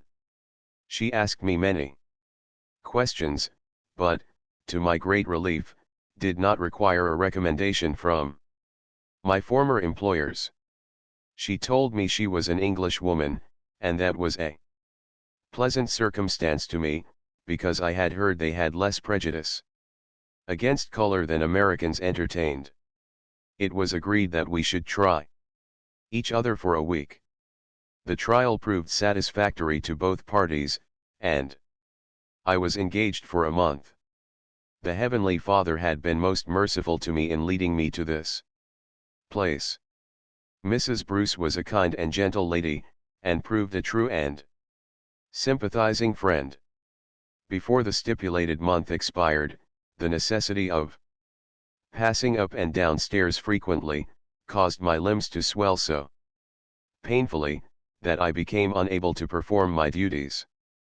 Many ladies would have thoughtlessly discharged me, but Mrs. Bruce made arrangements to save me steps, and employed a physician to attend upon me.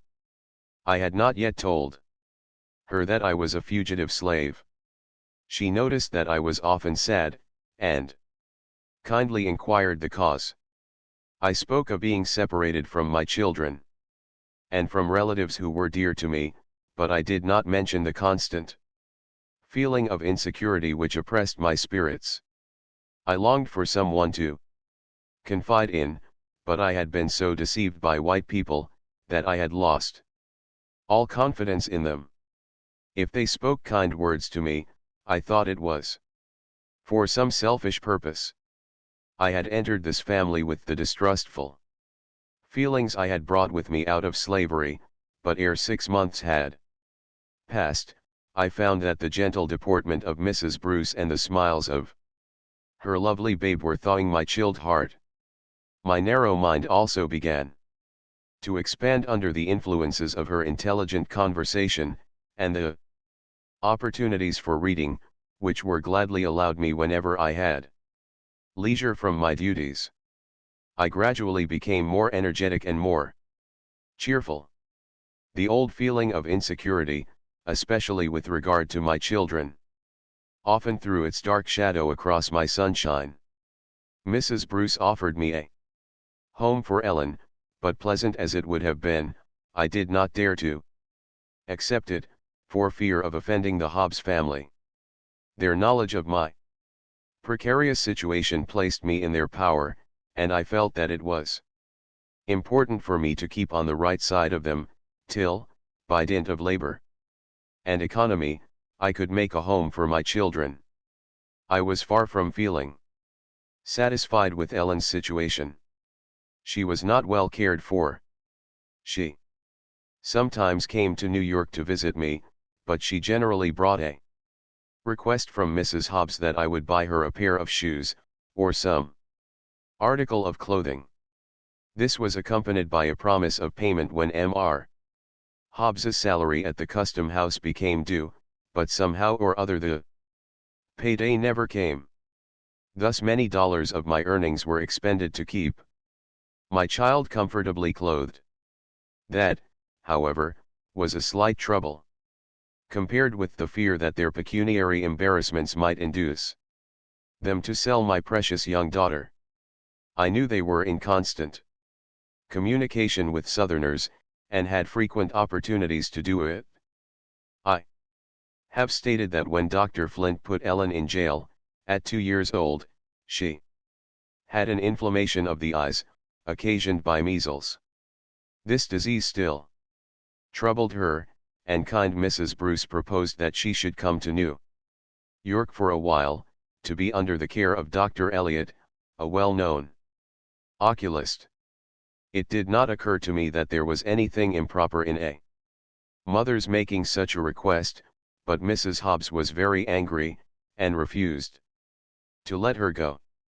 Situated as I was, it was not politic to insist upon it.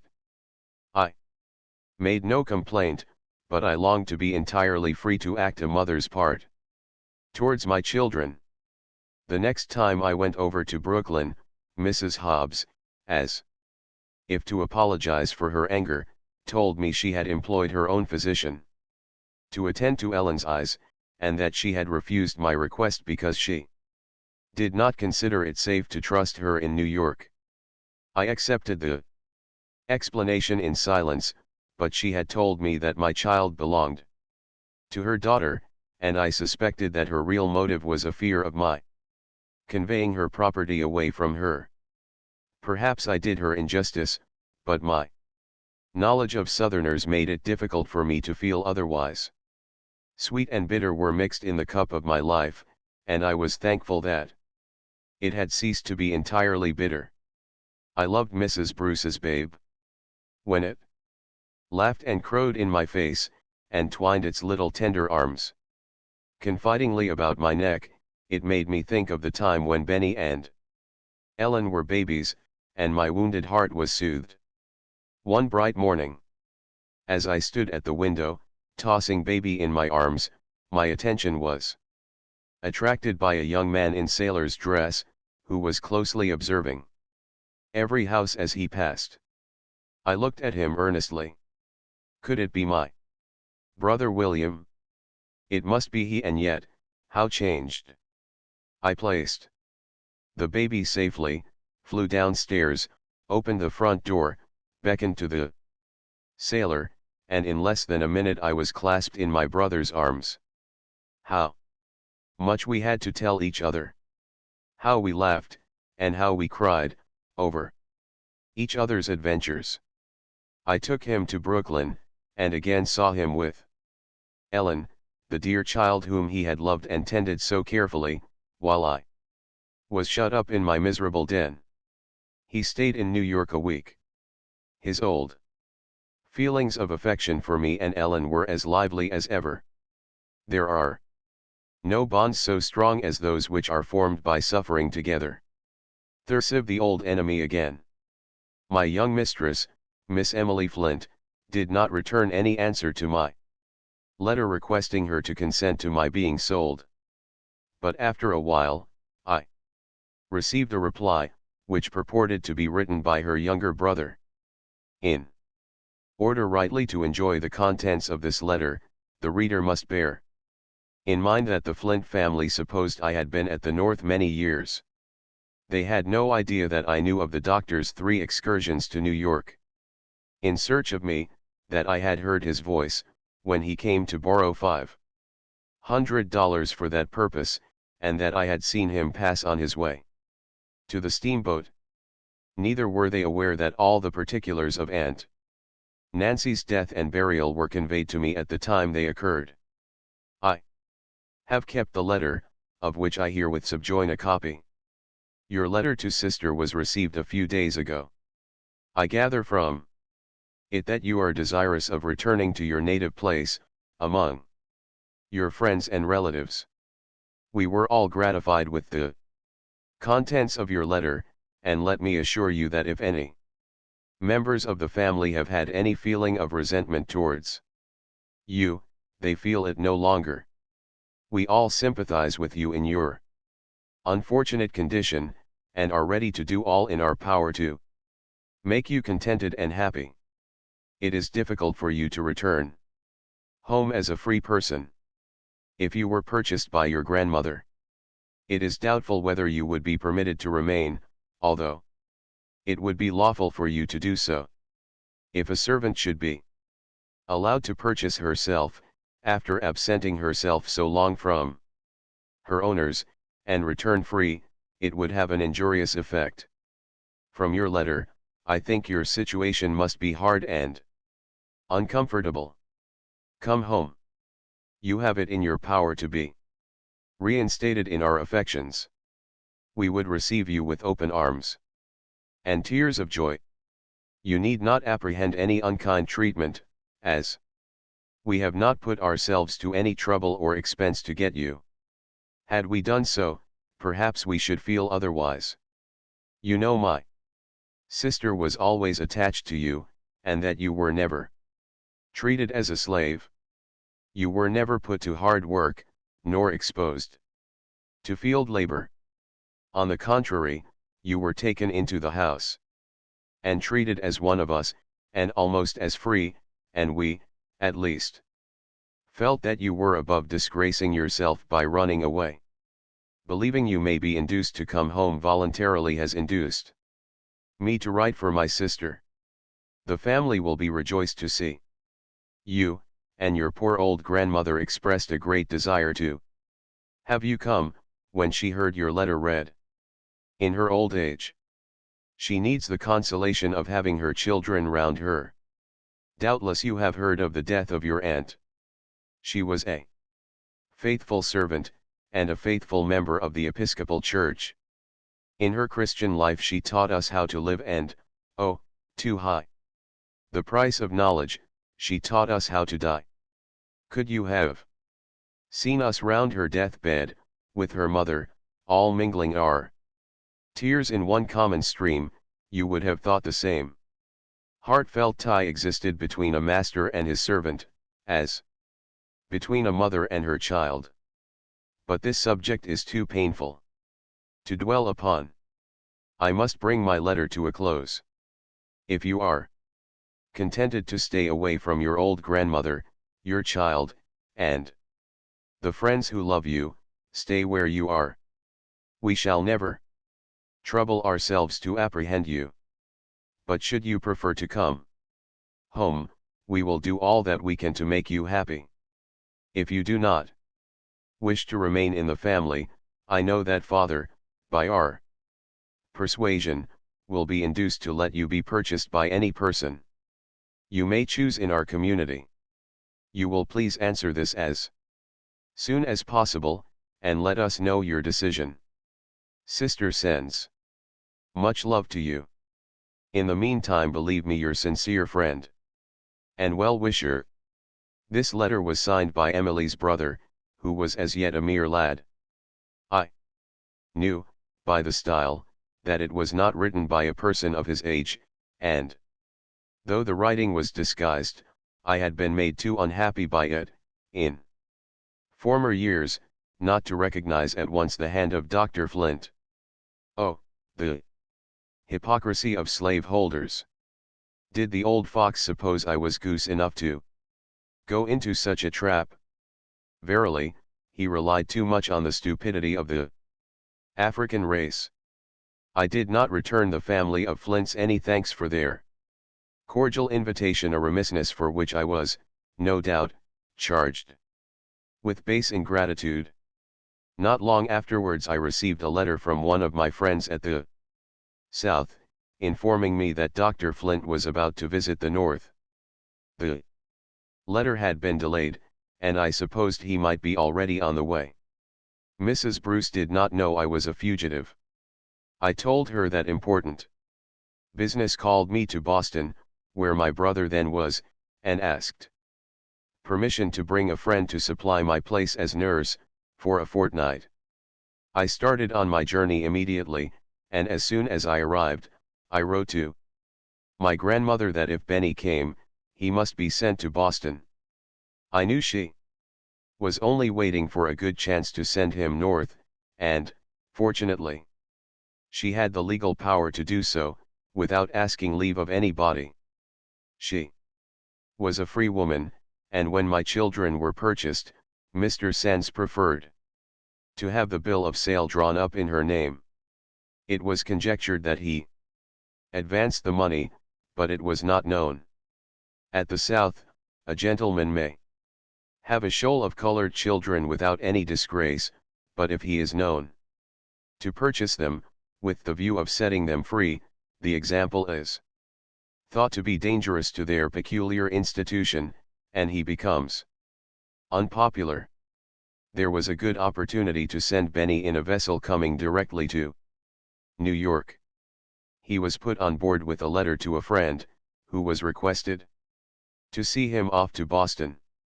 Early one morning, there was a loud rap at my door, and in rushed Benjamin, all out of breath. "Oh, mother," he exclaimed. "Here I am. I run all the way, and I come all alone. How do you do?" Oh, reader, can you imagine my joy? No, you cannot, unless you have been a slave mother. Benjamin rattled away as fast as his tongue could go. "Mother, why don't you bring Ellen here? I went over to Brooklyn to see her, and she felt very bad when I bid her goodbye. She said, 'Oh Ben, I wish I was going too. I thought she'd know ever so much, but she don't know so much as I do, for I can read, and she can't. And, mother, I lost all my clothes coming. What can I do to get some more? I suppose free boys can get along here at the North as well as white boys.' I did not like to tell the sanguine, happy little fellow how much he was mistaken. I took him to a tailor, and procured a change of clothes. The rest of the day was spent in mutual asking and answering of questions, with the wish constantly repeated that the good old grandmother was with us, and frequent injunctions from Benny to write to her immediately, and be sure to tell her everything about his voyage, and his journey to Boston. Dr. Flint made his visit to New York, and made every exertion to call upon me, and invite me to return with him, but not being able to ascertain where I was, his hospitable intentions were frustrated, and the affectionate family, who were waiting for me with open arms, were doomed to disappointment. As soon as I knew he was safely at home, I placed Benjamin in the care of my brother William, and returned to Mrs. Bruce. There I remained through the winter and spring, endeavoring to perform my duties faithfully, and finding a good degree of happiness in the attractions of baby Mary, the considerate kindness of her excellent mother, and occasional interviews with my darling daughter. But when summer came, The old feeling of insecurity haunted me. It was necessary for me to take little Mary out daily, for exercise and fresh air, and the city was swarming with Southerners, some of whom might recognize me. Hot weather brings out snakes and slave holders, and I like one class of the venomous creatures as little as I do the other. What a comfort it is, to be free to say so. XXXV prejudice against color. It was a relief to my mind to see preparations for leaving the city. We went to Albany in the steamboat Knickerbocker.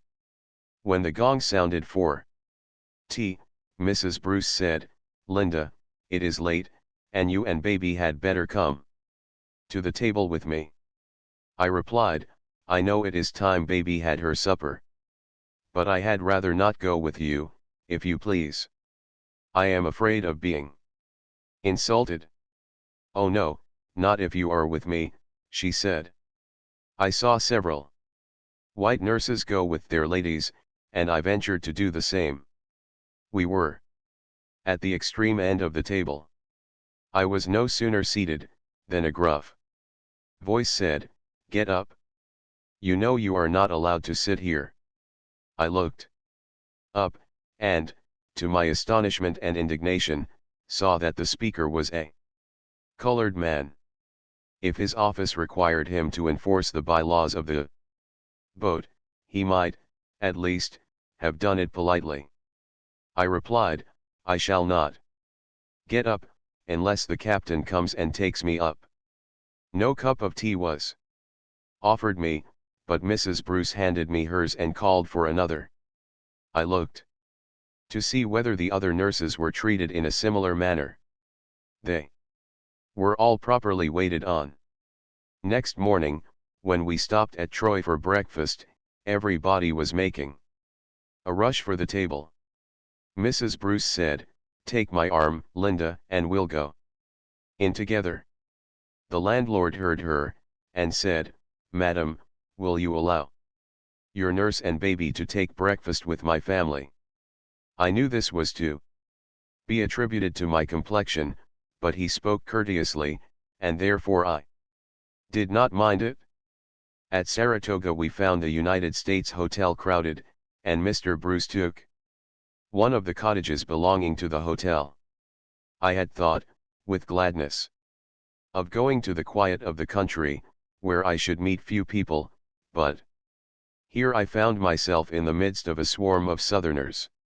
I looked round me with fear and trembling, dreading to see someone who would recognize me. I was rejoiced to find that we were to stay but a short time. We soon returned to New York, to make arrangements for spending the remainder of the summer at Rockaway. While the laundress was putting the clothes in order, I took an opportunity to go over to Brooklyn to see Ellen. I met her going to a grocery store, and the first words she said were, "Oh, mother, don't go to Mrs. Hobbs's. Her brother, Mr. Thorne, has come from the South, and maybe he'll tell where you are." I accepted the warning. I told her I was going away with Mrs. Bruce the next day, and would try to see her when I came back. Being in servitude to the Anglo-Saxon race, I was not put into a Jim Crow car. On our way to Rockaway, neither was I invited to ride through the streets on the top of trunks in a truck, but everywhere I found the same manifestations of that cruel prejudice, which so discourages the feelings and represses the energies of the colored people. We reached Rockaway before dark, and put up at the Pavilion, a large hotel, beautifully situated by the seaside, a great resort of the fashionable world. 30 or 40 nurses were there, of a great variety of nations. Some of the ladies had colored waiting maids and coachmen, but I was the only nurse tinged with the blood of Africa. When the tea bell rang, I took little Mary and followed the other nurses. Supper was served in a long hall. A young man, who had the ordering of things, took the circuit of the table 2 or 3 times, and finally pointed me to a seat at the lower end of it. As there was but one chair, I sat down and took the child in my lap. Whereupon the young man came to me and said, in the blandest manner possible, will you please to seat the little girl in the chair, and stand behind it and feed her? After they have done, you will be shown to the kitchen, where you will have a good supper. This was the climax.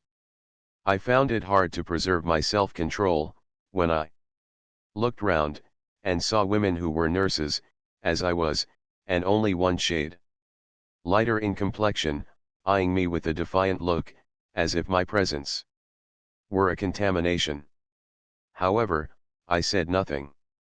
I quietly took the child in my arms, went to our room, and refused to go to the table again. Mr. Bruce ordered meals to be sent to the room for little Mary and I. This answered for a few days, but the waiters of the establishment were white, and they soon began to complain, saying they were not hired to wait on Negroes. The landlord requested Mr. Bruce to send me down to my meals, because his servants rebelled against bringing them up, and the colored servants of other boarders were dissatisfied because all were not treated alike.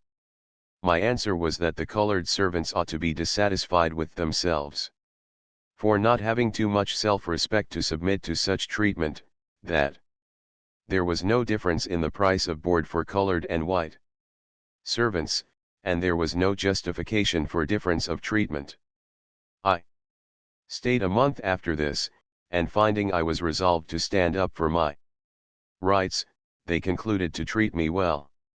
Let every colored man and woman do this, and eventually we shall cease to be trampled underfoot by our oppressors. 30. The hairbreadth escape. After we returned to New York, I took the earliest opportunity to go and see Ellen. I asked to have her called downstairs, for I supposed Mrs. Hobbs's southern brother might still be there, and I was desirous to avoid seeing him, if possible. But Mrs. Hobbs came to the kitchen, and insisted on my going upstairs. My brother wants to see you, said she, and he is sorry you seem to shun him. He knows you are living in New York. He told me to say to you that he owes thanks to good old Aunt Martha for too many little acts of kindness for him to be base enough to betray her grandchild. This Mr. Thorne had become poor and reckless long before he left the South, and such persons had much rather go to one of the faithful old slaves to borrow $1, or get a good dinner, than to go to one whom they consider an equal. It was such acts of kindness as these for which he professed to feel grateful to my grandmother. I wished he had kept at a distance, but as he was here, and knew where I was, I concluded there was nothing to be gained by trying to avoid him. On the contrary, it might be the means of exciting his ill will. I followed his sister upstairs. He met me in a very friendly manner, congratulated me on my escape from slavery, and hoped I had a good place, where I felt happy. I continued to visit Ellen as often as I could. She, good thoughtful child, never forgot my hazardous situation, but always kept a vigilant lookout for my safety. She never made any complaint about her own inconveniences and troubles, but a mother's observing eye easily perceived that she was not happy. On the occasion of one of my visits I found her unusually serious. When I asked her what was the matter, she said nothing was the matter. But I insisted upon knowing what made her look so very grave. Finally, I ascertained that she felt troubled about the dissipation that was continually going on in the house. She was sent to the store very often for rum and brandy, and she felt ashamed to ask for it so often, and Mr. Hobbs and Mr. Thorne drank a great deal, and their hands trembled so that they had to call her to pour out the liquor for them. But for all that, said she, Mr. Hobbs is good to me, and I can't help liking him. I feel sorry for him. I tried to comfort her, by telling her that I had laid up $100, and that before long I hoped to be able to give her and Benjamin a home, and send them to school. She was always desirous not to add to my troubles more than she could help, and I did not discover till years afterwards that Mr. Thorne's intemperance was not the only annoyance she suffered from him. Though he professed too much gratitude to my grandmother to injure any of her descendants, he had poured vile language into the ears of her innocent great-grandchild. I usually went to Brooklyn to spend Sunday afternoon. One Sunday, I found Ellen anxiously waiting for me near the house. "Oh, mother," said she. "I've been waiting for you this long time. I'm afraid Mr. Thorne has written to tell Dr. Flint where you are. Make haste and come in. Mrs. Hobbs will tell you all about it." The story was soon told. While the children were playing in the grapevine arbor, the day before, Mr. Thorne came out with a letter in his hand, which he tore up and scattered about.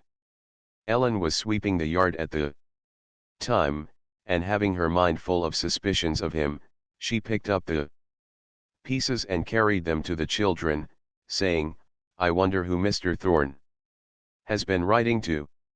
"I'm sure I don't know, and don't care," replied the oldest of the children, "and I don't see how it concerns you."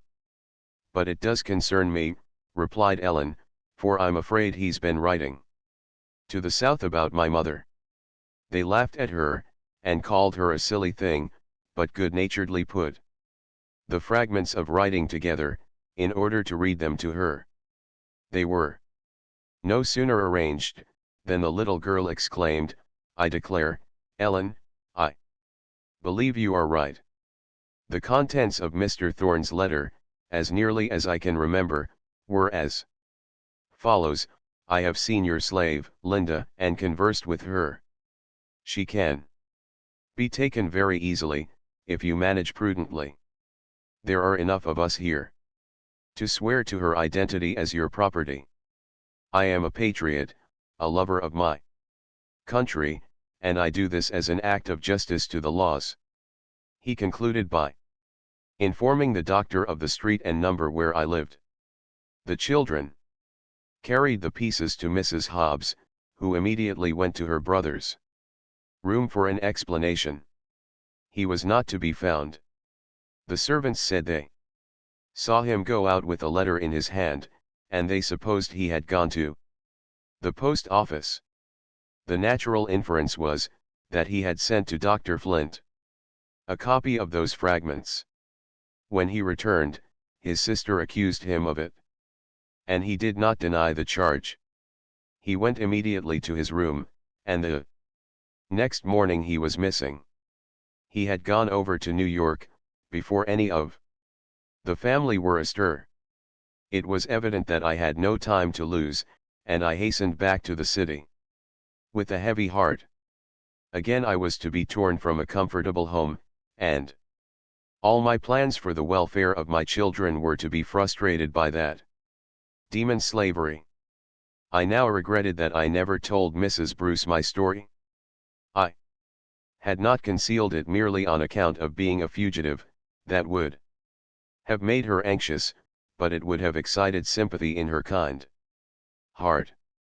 I valued her good opinion, and I was afraid of losing it, if I told her all the particulars of my sad story. But now I felt that it was necessary for her to know how I was situated. I had once left her abruptly, without explaining the reason, and it would not be proper to do it again. I went home resolved to tell her in the morning. But the sadness of my face attracted her attention, and, in answer to her kind inquiries, I poured out my full heart to her, before bedtime. She listened with true womanly sympathy, and told me she would do all she could to protect me. How my heart blessed her. Early the next morning, Judge Vanderpool and Lawyer Hopper were consulted. They said I had better leave the city at once, as the risk would be great if the case came to trial. Mrs. Bruce took me in a carriage to the house of one of her friends, where she assured me I should be safe until my brother could arrive, which would be in a few days.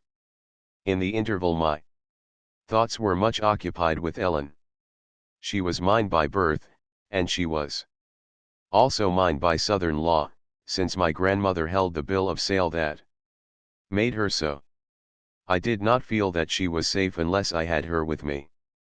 Mrs. Hobbs, who felt badly about her brother's treachery, yielded to my entreaties, on condition that she should return in 10 days. I avoided making any promise. She came to me clad in very thin garments, all outgrown, and with a school satchel on her arm, containing a few articles. It was late in October, and I knew the child must suffer, and not daring to go out in the streets to purchase anything, I took off my own flannel skirt and converted it into one for her. Kind Mrs. Bruce came to bid me goodbye, and when she saw that I had taken off my clothing for my child, the tears came to her eyes. She said, "Wait for me, Linda," and went out. She soon returned with a nice warm shawl and hood for Ellen. Truly, of such souls as hers are the kingdom of heaven. My brother reached New York on Wednesday. Lawyer Hopper advised us to go to Boston by the Stonington route, as there was less southern travel in that direction.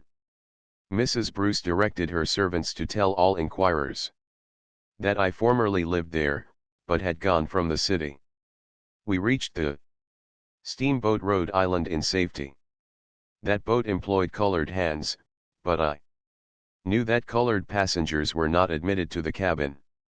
I was very desirous for the seclusion of the cabin, not only on account of exposure to the night air, but also to avoid observation. Lawyer Hopper was waiting on board for us. He spoke to the stewardess, and asked, as a particular favor, that she would treat us well. He said to me, "Go and speak to the captain yourself by and by. Take your little girl with you, and I am sure that he will not let her sleep on deck." With these kind words and a shake of the hand he departed. The boat was soon on her way, bearing me rapidly from the friendly home where I had hoped to find security and rest. My brother had left me to purchase the tickets, thinking that I might have better success than he would. When the stewardess came to me, I paid what she asked, and she gave me 3 tickets with clipped corners. In the most unsophisticated manner, I said, "You have made a mistake, I asked you for cabin tickets. I cannot possibly consent to sleep on deck with my little daughter." She assured me there was no mistake. She said on some of the routes colored people were allowed to sleep in the cabin, but not on this route, which was much traveled by the wealthy. I asked her to show me to the captain's office, and she said she would after tea. When the time came, I took Ellen by the hand and went to the captain, politely requesting him to change our tickets, as we should be very uncomfortable on deck. He said it was contrary to their custom, but he would see that we had berths below. He would also try to obtain comfortable seats for us in the cars. Of that he was not certain, but he would speak to the conductor about it, when the boat arrived. I thanked him, and returned to the ladies' cabin. He came afterwards and told me that the conductor of the cars was on board, that he had spoken to him, and he had promised to take care of us. I was very much surprised at receiving so much kindness. I don't know whether the pleasing face of my little girl had won his heart, or whether the stewardess inferred from Lawyer Hopper's manner that I was a fugitive, and had pleaded with him in my behalf. When the boat arrived at Stonington, the conductor kept his promise, and showed us to seats in the first car, nearest the engine. He asked us to take seats next the door, but as he passed through, we ventured to move on toward the other end of the car. No incivility was offered us, and we reached Boston in safety. The day after my arrival was one of the happiest of my life. I felt as if I was beyond the reach of the bloodhounds, and, for the first time during many years, I had both my children together with me. They greatly enjoyed their reunion, and laughed and chatted merrily. I watched them with a swelling heart. Their every motion delighted me. I could not feel safe in New York, and I accepted the offer of a friend that we should share expenses and keep house together. I represented to Mrs. Hobbs that Ellen must have some schooling, and must remain with me for that purpose.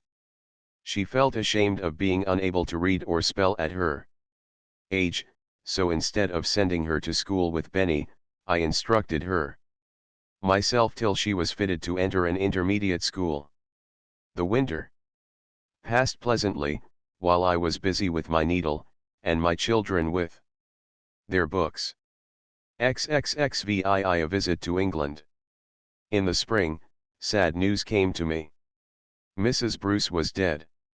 Never again, in this world, should I see her gentle face, or hear her sympathizing voice. I had lost an excellent friend, and little Mary had lost a tender mother. Mr. Bruce wished the child to visit some of her mother's relatives in England, and he was desirous that I should take charge of her. The little motherless one was accustomed to me, and attached to me, and I thought she would be happier in my care than in that of a stranger.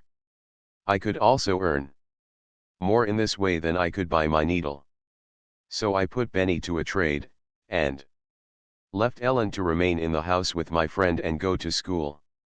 We sailed from New York, and arrived in Liverpool after a pleasant voyage of 12 days. We proceeded directly to London, and took lodgings at the Adelaide Hotel. The supper seemed to me less luxurious than those I had seen in American hotels, but my situation was indescribably more pleasant. For the first time in my life I was in a place where I was treated according to my deportment, without reference to my complexion. I felt as if a great millstone had been lifted from my breast. Ensconced in a pleasant room, with my dear little charge, I laid my head on my pillow. For the first time, with the delightful consciousness of pure, unadulterated freedom. As I had constant care of the child, I had little opportunity to see the wonders of that great city, but I watched the tide of life that flowed through the streets, and found it a strange contrast to the stagnation in our southern towns. Mr. Bruce took his little daughter to spend some days with friends in Oxford Crescent, and of course it was necessary for me to accompany her. I had heard much of the systematic method of English education, and I was very desirous that my dear Mary should steer straight in the midst of so much propriety.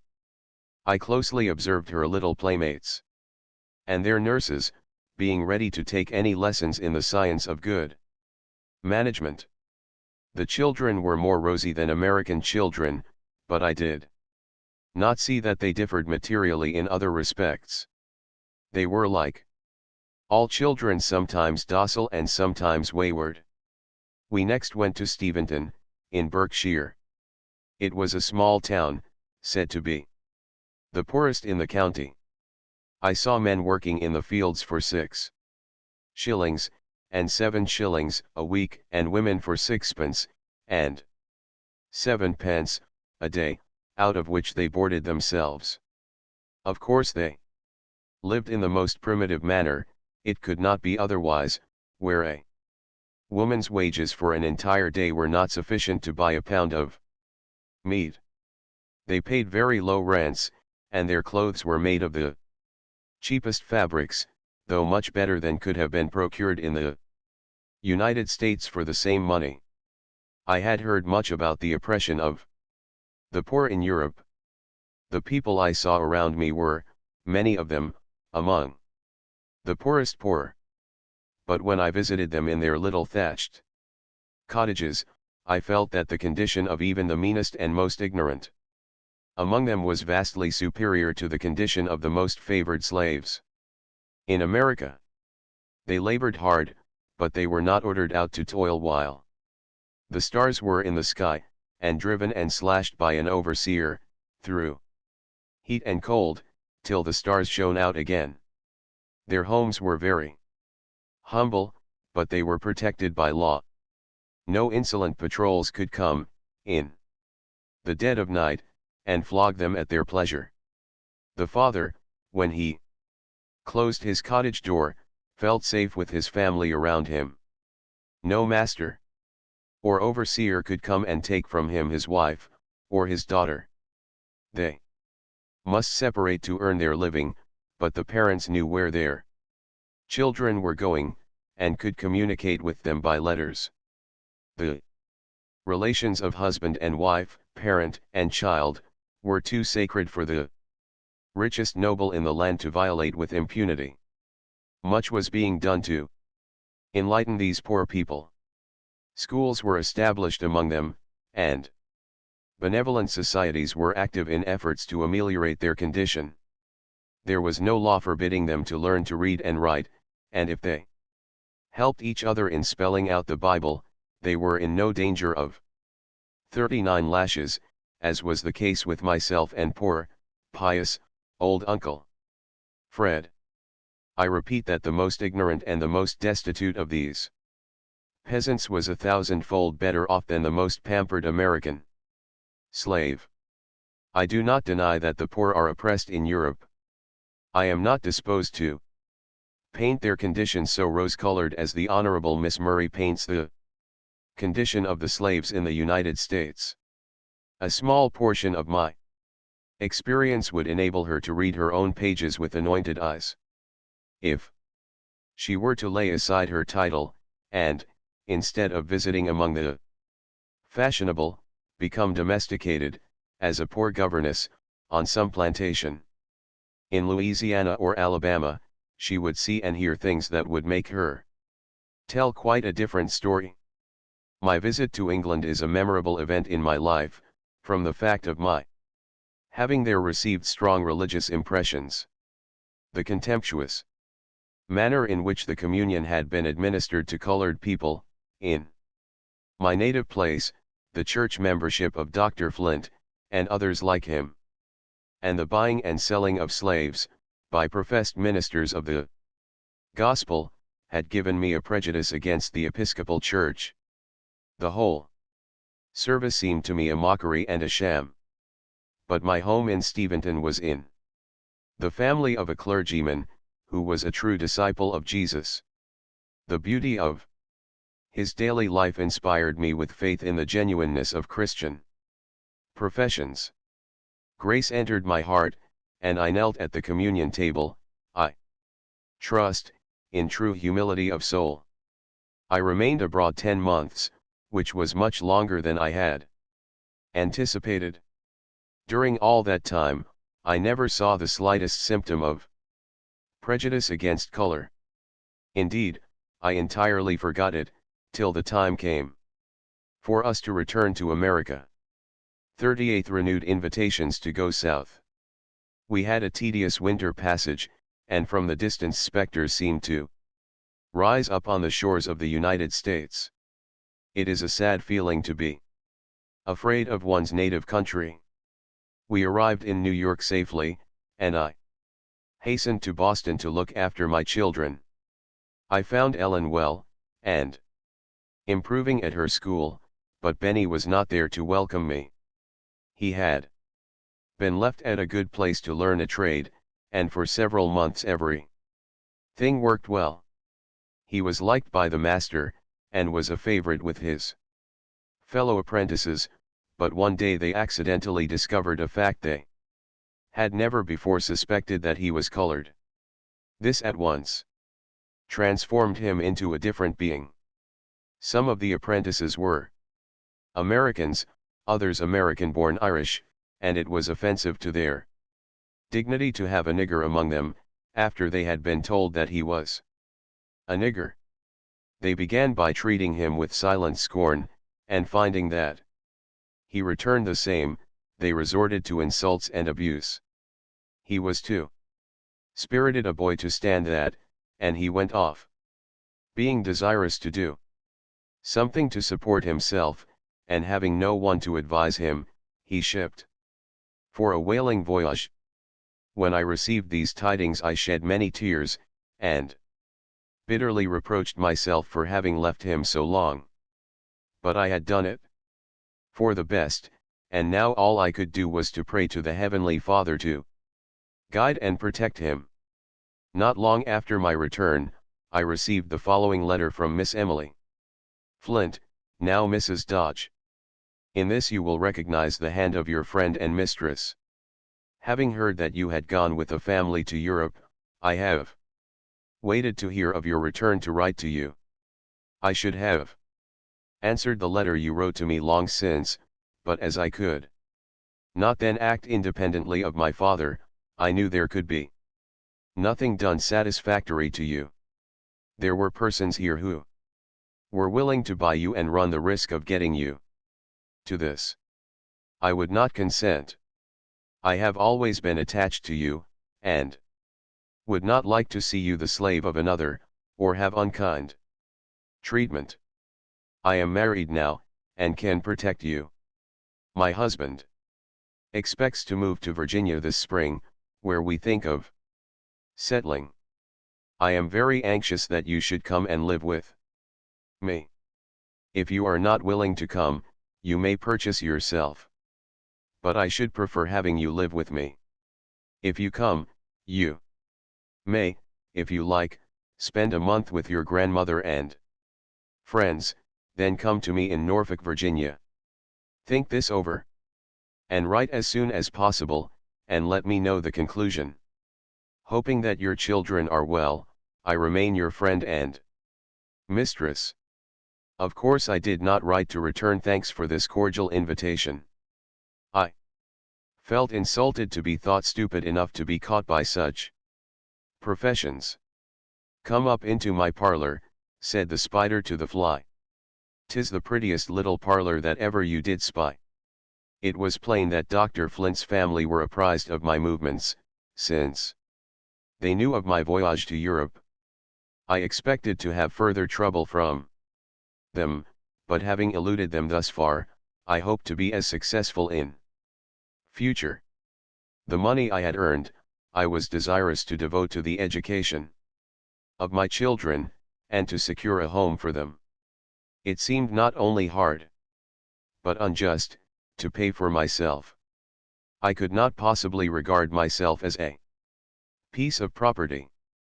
Moreover, I had worked many years without wages, and during that time had been obliged to depend on my grandmother for many comforts in food and clothing. My children certainly belonged to me, but though Dr. Flint had incurred no expense for their support, he had received a large sum of money for them. I knew the law would decide that I was his property, and would probably still give his daughter a claim to my children, but I regarded such laws as the regulations of robbers, who had no rights that I was bound to respect. The fugitive slave law had not then passed. The judges of Massachusetts had not then stooped under chains to enter her courts of justice, so called. I knew my old master was rather skittish of Massachusetts. I relied on her love of freedom, and felt safe on her soil. I am now aware that I honored the old Commonwealth beyond her deserts. 6. The Confession. For 2 years my daughter and I supported ourselves comfortably in Boston. At the end of that time, my brother William offered to send Ellen to a boarding school. It required a great effort for me to consent to part with her, for I had few near ties, and it was her presence that made my 2 little rooms seem homelike. but my judgment prevailed over my selfish feelings. I made preparations for her departure. During the 2 years we had lived together, I had often resolved to tell her something about her father, but I had never been able to muster sufficient courage. I had a shrinking dread of diminishing my child's love. I knew she must have curiosity on the subject, but she had never asked a question. She was always very careful not to say anything to remind me of my troubles. Now that she was going from me, I thought if I should die before she returned, she might hear my story from someone who did not understand the palliating circumstances, and that if she were entirely ignorant on the subject, her sensitive nature might receive a rude shock. When we retired for the night, she said, "Mother, it is very hard to leave you alone. I am almost sorry I am going, though I do want to improve myself. But you will write to me often, won't you, Mother?" I did not throw my arms round her. I did not answer her. But in a calm, solemn way, for it cost me great effort, I said, "Listen to me, Ellen, I have something to tell you." I recounted my early sufferings in slavery, and told her how nearly they had crushed me. I began to tell her how they had driven me into a great sin, when she clasped me in her arms, and exclaimed, "Oh, don't, Mother. Please don't tell me any more." I said, "But, my child, I want you to know about your father." "I know all about it, Mother," she replied. "I am nothing to my father. And he is nothing to me. All my love is for you. I was with him 5 months in Washington, and he never cared for me. He never spoke to me as he did to his little Fanny. I knew all the time he was my father, for Fanny's nurse told me so, but she said I must never tell anybody, and I never did. I used to wish he would take me in his arms and kiss me, as he did Fanny, or that he would sometimes smile at me, as he did at her. I thought if he was my own father, he ought to love me. I was a little girl then, and didn't know any better. But now I never think anything about my father. All my love is for you." She hugged me closer as she spoke, and I thanked God that the knowledge I had so much dreaded to impart had not diminished the affection of my child. I had not the slightest idea she knew that portion of my history. If I had, I should have spoken to her long before, for my pent-up feelings had often longed to pour themselves out to someone I could trust. But I loved the dear girl better for the delicacy she had manifested towards her unfortunate mother. The next morning, she and her uncle started on their journey to the village in New York, where she was to be placed at school. It seemed as if all the sunshine had gone away. My little room was dreadfully lonely. I was thankful when a message came from a lady, accustomed to employ me, requesting me to come and sew in her family for several weeks. On my return, I found a letter from Brother William. He thought of opening an anti-slavery reading room in Rochester, and combining with it the sale of some books and stationery, and he wanted me to unite with him. We tried it, but it was not successful. We found warm anti-slavery friends there, but the feeling was not general enough to support such an establishment. I passed nearly a year in the family of Isaac and Amy Post, practical believers in the Christian doctrine of human brotherhood. They measure a man's worth by his character, not by his complexion.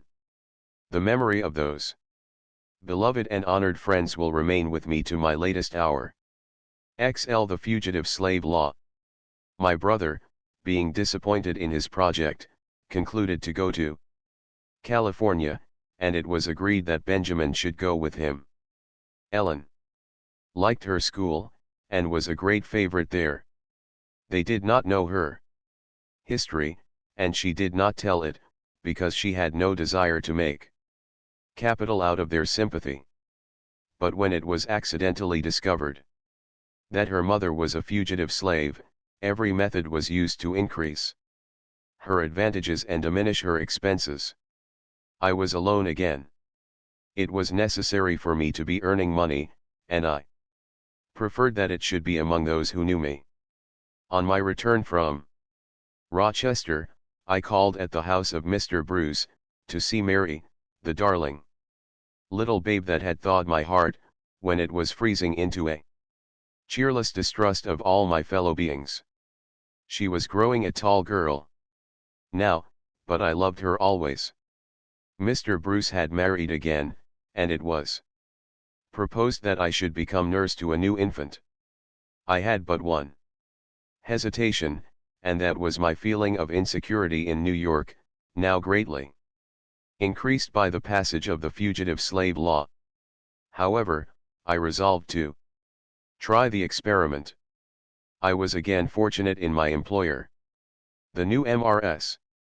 Bruce was an American, brought up under aristocratic influences, and still living in the midst of them, but if she had any prejudice against color, I was never made aware of it, and as for the system of slavery, she had a most hearty dislike of it.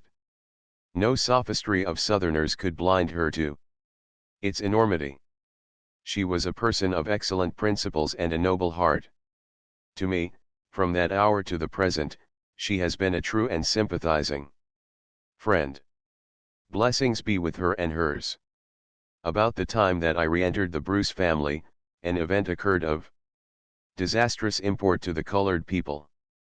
The slave Hamlin, the first fugitive that came under the new law, was given up by the bloodhounds of the North to the bloodhounds of the South. It was the beginning of a reign of terror to the colored population. The great city rushed on in its whirl of excitement, taking no note of the short and simple annals of the poor.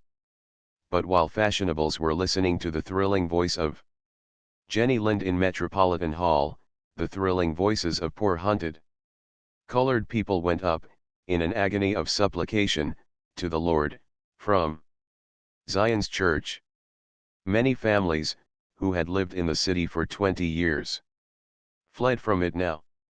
Many a poor washerwoman, who, by hard labor, had made herself a comfortable home, was obliged to sacrifice her furniture, bid a hurried farewell to friends, and seek her fortune among strangers in Canada.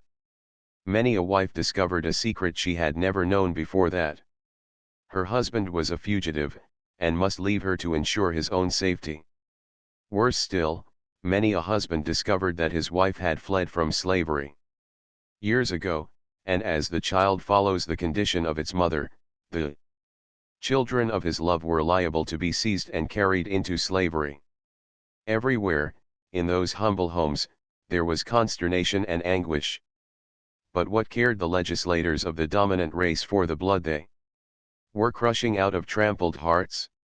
When my brother William spent his last evening with me, before he went to California, we talked nearly all the time of the distress brought on our oppressed people by the passage of this iniquitous law, and never had I seen him manifest such bitterness of spirit, such stern hostility to our oppressors.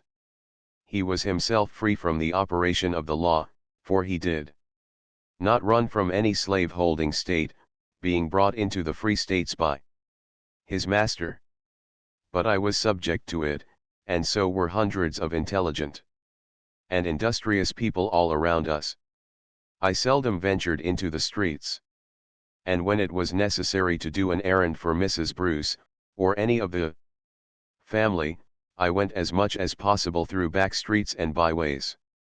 What a disgrace to a city calling itself free, that inhabitants, guiltless of offense, and seeking to perform their duties conscientiously, should be condemned to live in such incessant fear, and have nowhere to turn for Protection.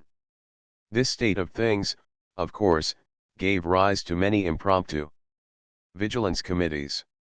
Every colored person, and every friend of their persecuted race, kept their eyes wide open. Every evening I examined the newspapers carefully, to see what Southerners had put up at the hotels. I did this for my own sake, thinking my young mistress and her husband might be among the list.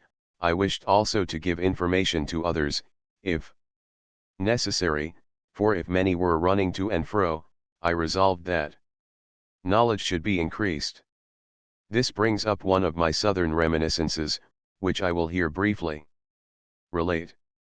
I was somewhat acquainted with a slave named Luke, who belonged to a wealthy man in our vicinity. His master died, leaving a son and daughter, heirs to his large fortune. In the division of the slaves, Luke was included in the son's portion. This young man became a prey to the vices growing out of the patriarchal institution, and when he went to the north, to complete his education, he carried his vices with him. He was brought home, deprived of the use of his limbs, by excessive dissipation. Luke was appointed to wait upon his bedridden master, whose despotic habits were greatly increased by exasperation at his own helplessness. He kept a cowhide beside him, and, for the most trivial occurrence, he would order his attendant to bare his back, and kneel beside the couch, while he whipped him till his strength was exhausted. Some days he was not allowed to wear anything but his shirt, in order to be in readiness to be flogged. A day seldom passed without his receiving more or less blows. If the slightest resistance was offered, the town constable was sent for to execute the punishment, and Luke learned from experience how much more the constable's strong arm was to be dreaded than the comparatively feeble one of his master. The arm of his tyrant grew weaker, and was finally palsied, and then the constable's services were in constant requisition. The fact that he was entirely dependent on Luke's care, and was obliged to be tended like an infant, instead of inspiring any gratitude or compassion towards his poor slave, seemed only to increase his irritability and cruelty. As he lay there on his bed, a mere degraded wreck of manhood, he took into his head the strangest freaks of despotism, and if Luke hesitated to submit to his orders, the constable was immediately sent for. Some of these freaks were of a nature too filthy to be repeated. When I fled from the house of bondage, I left poor Luke still chained to the bedside of this cruel and disgusting wretch. One day, when I had been requested to do an errand for Mrs. Bruce, I was hurrying through back streets, as usual, when I saw a young man approaching, whose face was familiar to me. As he came nearer, I recognized Luke. I always rejoiced to see or hear of anyone who had escaped from the black pit, but, remembering this poor fellow's extreme hardships, I was peculiarly glad to see him on northern soil, though I no longer called it free soil. I well remembered what a desolate feeling it was to be alone among strangers, and I went up to him and greeted him cordially. At first, he did not know me, but when I mentioned my name, he remembered all about me. I told him of the fugitive slave law, and asked him if he did not know that New York was a city of kidnappers. He replied, "The risk ain't so bad for me, as 'tis for you. 'Cause I runned away from the speculator, and you runned away from the massa.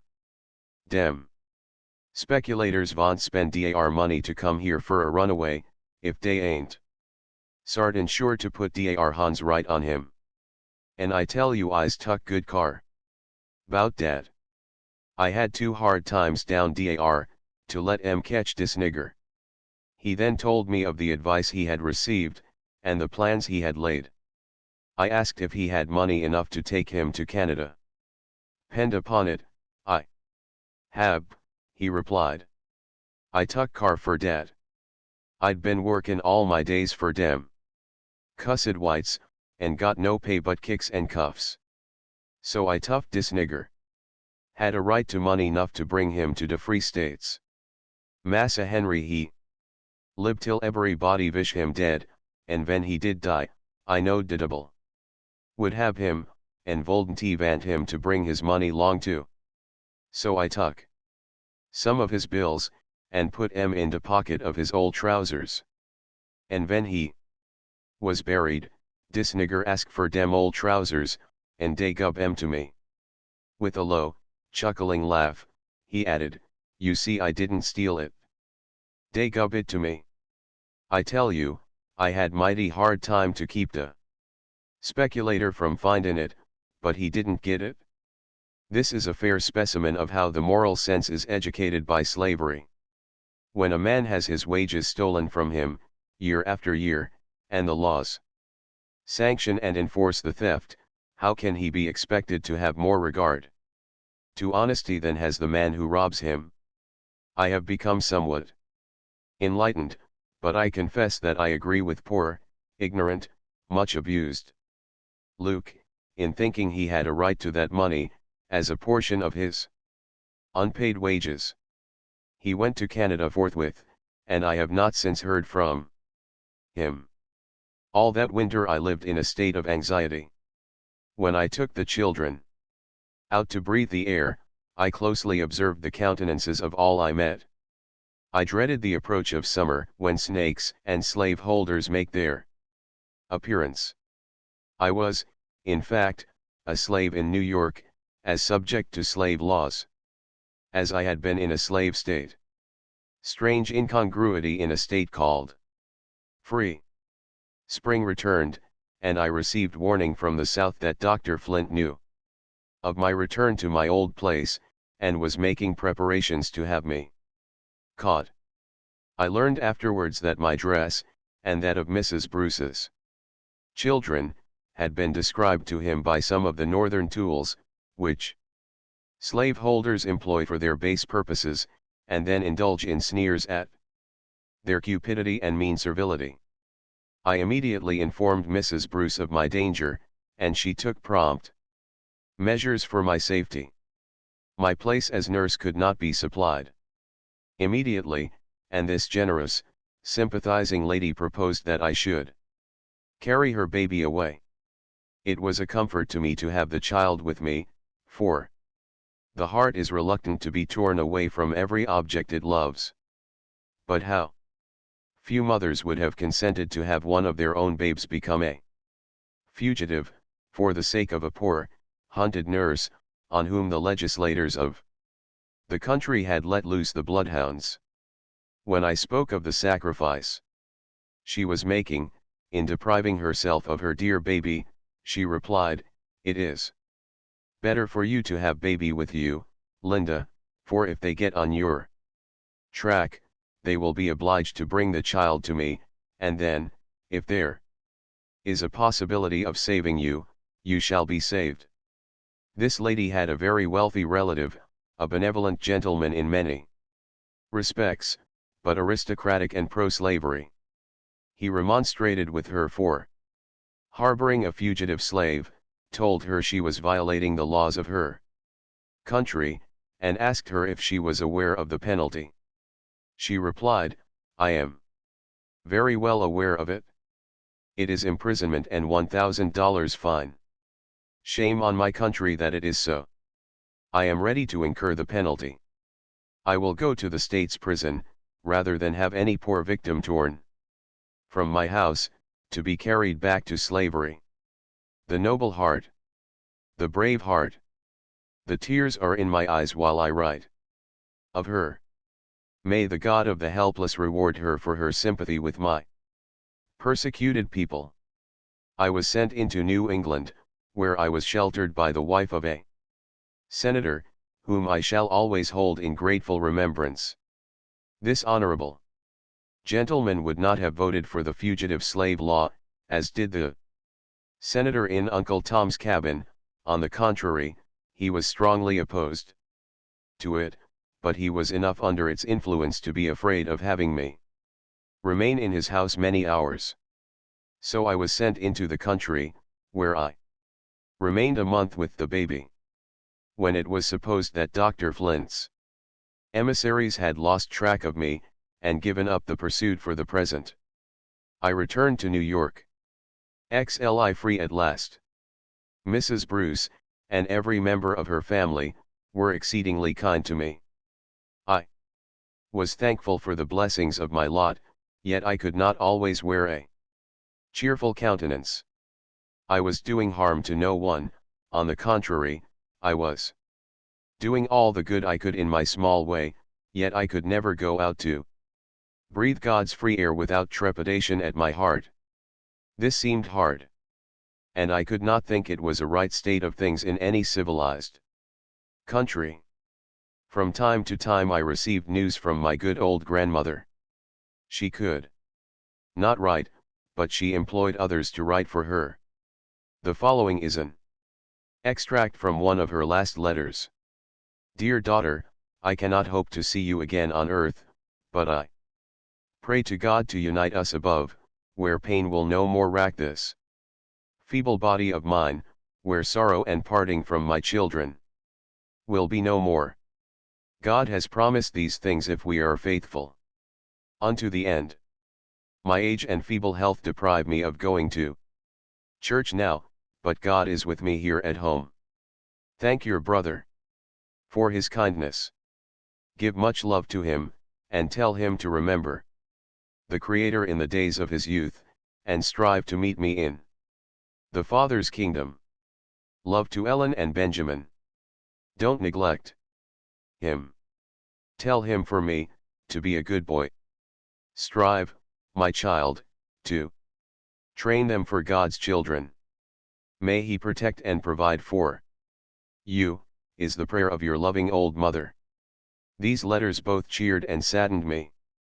I was always glad to have tidings from the kind, faithful old friend of my unhappy youth, but her messages of love made my heart yearn to see her before she died, and I mourned over the fact that it was impossible.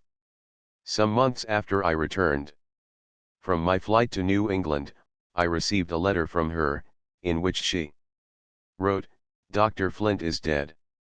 He has left a distressed family. Poor old man. I hope he made his peace with God. I remembered how he had defrauded my grandmother of the hard earnings she had loaned, how he had tried to cheat her out of the freedom her mistress had promised her, and how he had persecuted her children, and I thought to myself that she was a better Christian than I was, if she could entirely forgive him. I cannot say, with truth, that the news of my old master's death softened my feelings towards him. There are wrongs which even the grave does not bury. The man was odious to me while he lived, and his memory is odious now. His departure from this world did not diminish my danger. He had threatened my grandmother that his heirs should hold me in slavery after he was gone, that I never should be free so long as a child of his survived.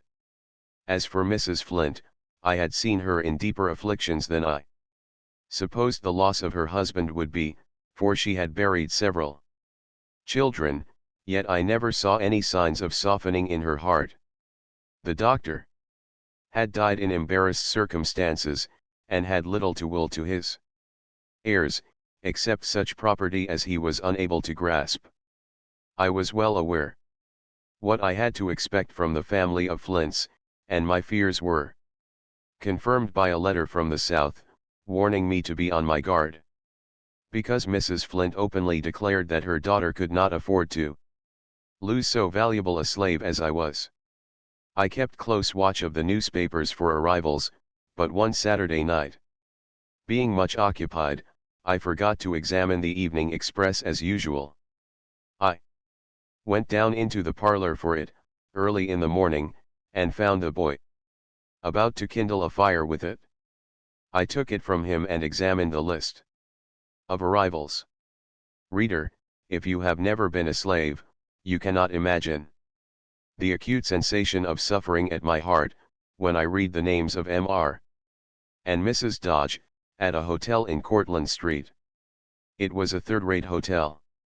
And that circumstance convinced me of the truth of what I had heard, that they were short of funds and had need of my value, as they valued me, and that was by dollars and cents. I hastened with the paper to Mrs. Bruce. Her heart and hand were always open to every one in distress, and she always warmly sympathized with mine. It was impossible to tell how near the enemy was. He might have passed and repassed the house while we were sleeping. He might at that moment be waiting to pounce upon me if I ventured out of doors. I had never seen the husband of my young mistress, and therefore I could not distinguish him from any other stranger. A carriage was hastily ordered, and, closely veiled, I followed Mrs. Bruce, taking the baby again with me into exile. After various turnings and crossings, and returnings, the carriage stopped at the house of one of Mrs. Bruce's friends, where I was kindly received. Mrs. Bruce returned immediately, to instruct the domestics what to say if any one came to inquire for me. It was lucky for me that the evening paper was not burned up before I had a chance to examine the list of arrivals. It was not long after Mrs. Bruce's return to her house, before several people came to inquire for me. One inquired for me, another asked for my daughter Ellen, and another said he had a letter from my grandmother, which he was requested to deliver in person. They were told, she has lived here, but she has left. How long ago? I don't know, sir. Do you know where she went? I do not, sir. And the door was closed. This Mr. Dodge, who claimed me as his property, was originally a Yankee peddler in the South, then he became a merchant, and finally a slave holder. He managed to get introduced into what was called the First Society, and married Miss Emily Flint. A quarrel arose between him and her brother, and the brother cowhided him. This led to a family feud, and he proposed to remove to Virginia. Dr. Flint left him no property, and his own means had become circumscribed, while a wife and children depended upon him for support. Under these circumstances, it was very natural that he should make an effort to put me into his pocket. I had a colored friend, a man from my native place, in whom I had the most implicit confidence. I sent for him, and told him that Mr. and Mrs. Dodge had arrived in New York. I proposed that he should call upon them to make inquiries about his friends at the South, with whom Dr. Flint's family were well acquainted. He thought there was no impropriety in his doing so, and he consented. He went to the hotel, and knocked at the door of Mr. Dodge's room, which was opened by the gentleman himself, who gruffly inquired, "What brought you here? How came you to know I was in the city?" "Your arrival was published in the evening papers, sir, and I called to ask Mrs. Dodge about my friends at home. I didn't suppose it would give any offense. Where's that Negro girl, that belongs to my wife?" "What girl, sir? You know well enough." "I mean Linda, that ran away from Dr. Flint's plantation, some years ago. I dare say you've seen her, and know where she is." "Yes, sir, I've seen her, and know where she is." "She is out of your reach." "Sir, tell me where she is, or bring her to me, and I will give her a chance to buy her freedom." "I don't think it would be of any use, sir. I have heard her say she would go to the ends of the earth, rather than pay any man or woman for her freedom, because she thinks she has a right to it. Besides, she couldn't do it, if she would, for she has spent her earnings to educate her children. This made Mr. Dodge very angry, and some high words passed between them. My friend was afraid to come where I was, but in the course of the day I received a note from him. I supposed they had not come from the south, in the winter, for a pleasure excursion, and now the nature of their business was very plain. Mrs. Bruce came to me and entreated me to leave the city the next morning. She said her house was watched, and it was possible that some clue to me might be obtained. I refused to take her advice. She pleaded with an earnest tenderness that ought to have moved me, but I was in a bitter, disheartened mood. I was weary of flying from pillar to post. I had been chased during half my life, and it seemed as if the chase was never to end. There I sat, in that great city, guiltless of crime, yet not daring to worship God in any of the churches. I heard the bells ringing for afternoon service, and, with contemptuous sarcasm, I said, "Will the preachers take for their text, proclaim liberty to the captive, and the opening of prison doors to them that are bound? Or will they preach from the text, do unto others as ye would they should do unto you?" Oppressed Poles and Hungarians could find a safe refuge in that city. John Mitchell was free to proclaim in the city hall his desire for a plantation well stocked with slaves, but there I sat, an oppressed American, not daring to show my face. God forgive the black and bitter thoughts I indulged on that Sabbath day. The scripture says, oppression makes even a wise man mad, and I was not wise. I had been told that Mr. Dodge said his wife had never signed away her right to my children, and if he could not get me, he would take them. This, it was, more than anything else, that roused such a tempest in my soul. Benjamin was with his Uncle William in California, but my innocent young daughter had come to spend a vacation with me. I thought of what I had suffered in slavery at her age, and my heart was like a tiger's when a hunter tries to seize her young. Dear Mrs. Bruce. I seemed to see the expression of her face, as she turned away discouraged by my obstinate mood. Finding her expostulations unavailing, she sent Ellen to entreat me.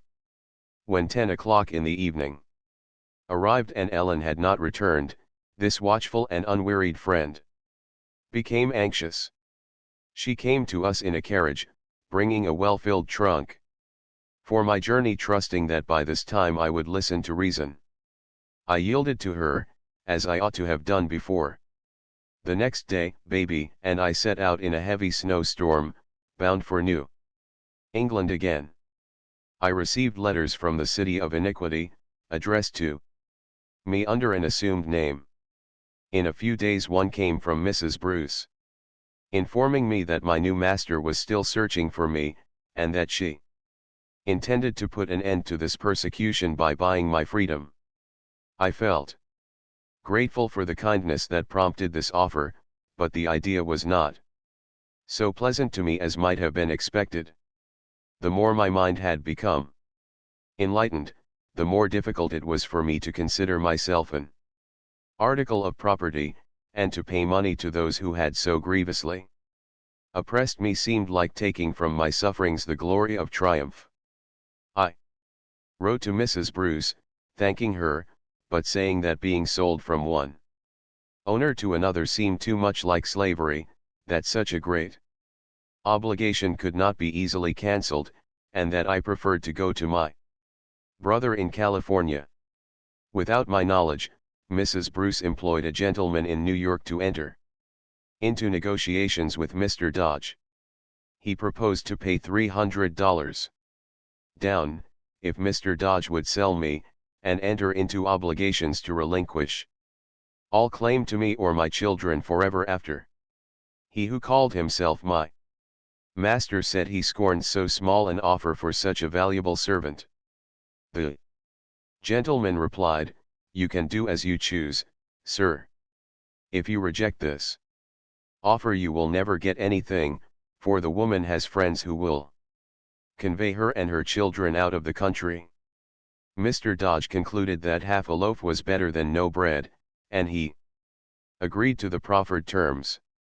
By the next mail I received this brief letter from Mrs. Bruce. I am rejoiced to tell you that the money for your freedom has been paid to Mr. Dodge. Come home tomorrow. I long to see you. And my sweet babe. My brain reeled as I read these lines. A gentleman near me said, "It's true, I have seen the bill of sale." The bill of sale. Those words struck me like a blow. So I was sold at last. A human being sold. In the free city of New York. The bill of sale is on record, and future generations will learn from it that women were articles of traffic in New York, late in the 19th century of the Christian religion. It may hereafter prove a useful document to antiquaries, who are seeking to measure the progress of civilization in the United States. I well know the value of that bit of paper, but much as I love freedom, I do not like to look upon it. I am deeply grateful to the generous friend who procured it, but I despise the miscreant who demanded payment for what never rightfully belonged to him or his. I had objected to having my freedom bought, yet I must confess that when it was done I felt as if a heavy load had been lifted from my weary shoulders. When I rode home in the cars I was no longer afraid to unveil my face and look at people as they passed. I should have been glad to have met Daniel Dodge himself, to have had him seen me and known me, that he might have mourned over the untoward circumstances which compelled him to sell me for $300. When I reached home, the arms of my benefactress were thrown round me, and our tears mingled. As soon as she could speak, she said, "Oh Linda, I'm so glad it's all over. You wrote to me as if you thought you were going to be transferred from one owner to another. But I did not buy you for your services. I should have done just the same, if you had been going to sail for California tomorrow. I should, at least, have the satisfaction of knowing that you left me a free woman." My heart was exceedingly full. I remembered how my poor father had tried to buy me, when I was a small child, and how he had been disappointed. I hoped his spirit was rejoicing over me now. I remembered how my good old grandmother had laid up her earnings to purchase me in later years, and how often her plans had been frustrated. How that faithful, loving old heart would leap for joy, if she could look on me and my children now that we were free. My relatives had been foiled in all their efforts, but God had raised me up a friend among strangers, who had bestowed on me the precious, long-desired boon. Friend. It is a common word, often lightly used. Like other good and beautiful things, it may be tarnished by careless handling, but when I speak of Mrs. Bruce as my friend, the word is sacred. My grandmother lived to rejoice in my freedom, but not long after, a letter came with a black seal. She had gone where the wicked cease from troubling, and the weary are at rest. Time passed on, and a paper came to me from the south, containing an obituary notice of my Uncle Philip. It was the only case I ever knew of such an honor conferred upon a colored person. It was written by one of his friends, and contained these words, "Now that death has laid him low. They call him a good man and a useful citizen, but what are eulogies to the black man, when the world has faded from his vision? It does not require man's praise to obtain rest in God's kingdom. So they called a colored man a citizen." Strange words to be uttered in that region. Reader, my story ends with freedom, not in the usual way, With marriage, I and my children are now free. We are as free from the power of slaveholders as are the white people of the North, and though that, according to my ideas, is not saying a great deal, it is a vast improvement in my condition. The dream of my life is not yet realized. I do not sit with my children in a home of my own. I still long for a hearthstone of my own, however humble. I wish it for my children's sake far more than for my own.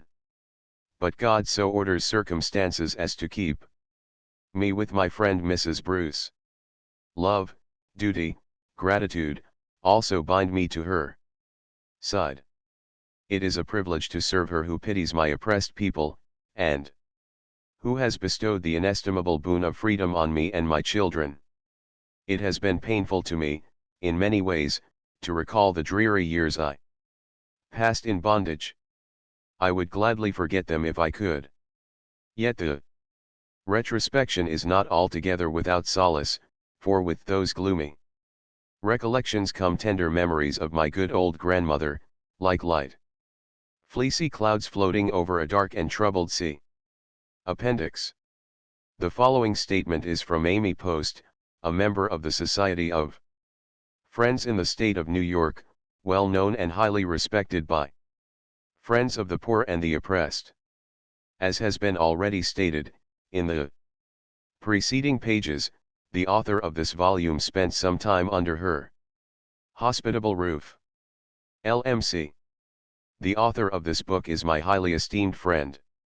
If its readers knew her as I know her, they could not fail to be deeply interested in her story. She was a beloved inmate of our family nearly the whole of the year 1849. She was introduced to us by her affectionate and conscientious brother, who had previously related to us some of the almost incredible events in his sister's life. I immediately became much interested in Linda, for her appearance was prepossessing, and her deportment indicated remarkable delicacy of feeling and purity of thought. As we became acquainted, she related to me, from time to time, some of the incidents in her bitter experiences as a slave woman. Though impelled by a natural craving for human sympathy, she passed through a baptism of suffering, even in recounting her trials to me, in private confidential conversations. The burden of these memories lay heavily upon her spirit, naturally virtuous and refined. I repeatedly urged her to consent to the publication of her narrative, for I felt that it would arouse people to a more earnest work for the disenthrallment of millions still remaining in that soul-crushing condition, which was so unendurable to her. But her sensitive spirit shrank from publicity.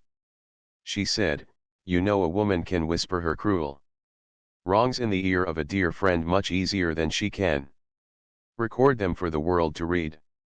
Even in talking with me, she wept so much, and seemed to suffer such mental agony, that I felt her story was too sacred to be drawn from her by inquisitive questions, and I left her free to tell as much, or as little, as she chose. Still, I urged upon her the duty of publishing her experience, for the sake of the good it might do, and, at last, she undertook the task. Having been a slave so large a portion of her life, she is unlearned, she is obliged to earn her living by her own labor. And she has worked untiringly to procure education for her children. Several times she has been obliged to leave her employments, in order to fly from the men hunters and woman hunters of our land, but she pressed through all these obstacles and overcame them.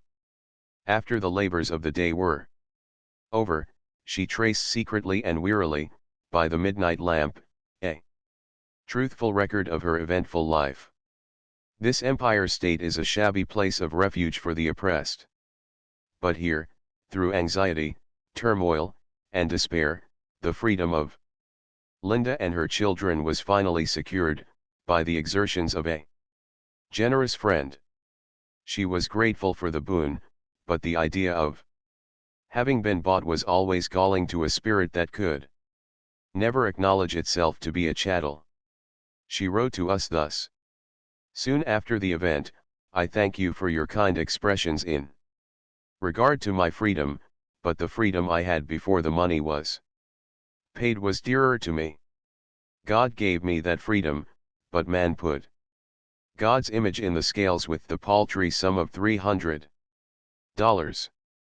I served for my liberty as faithfully as Jacob served for Rachel.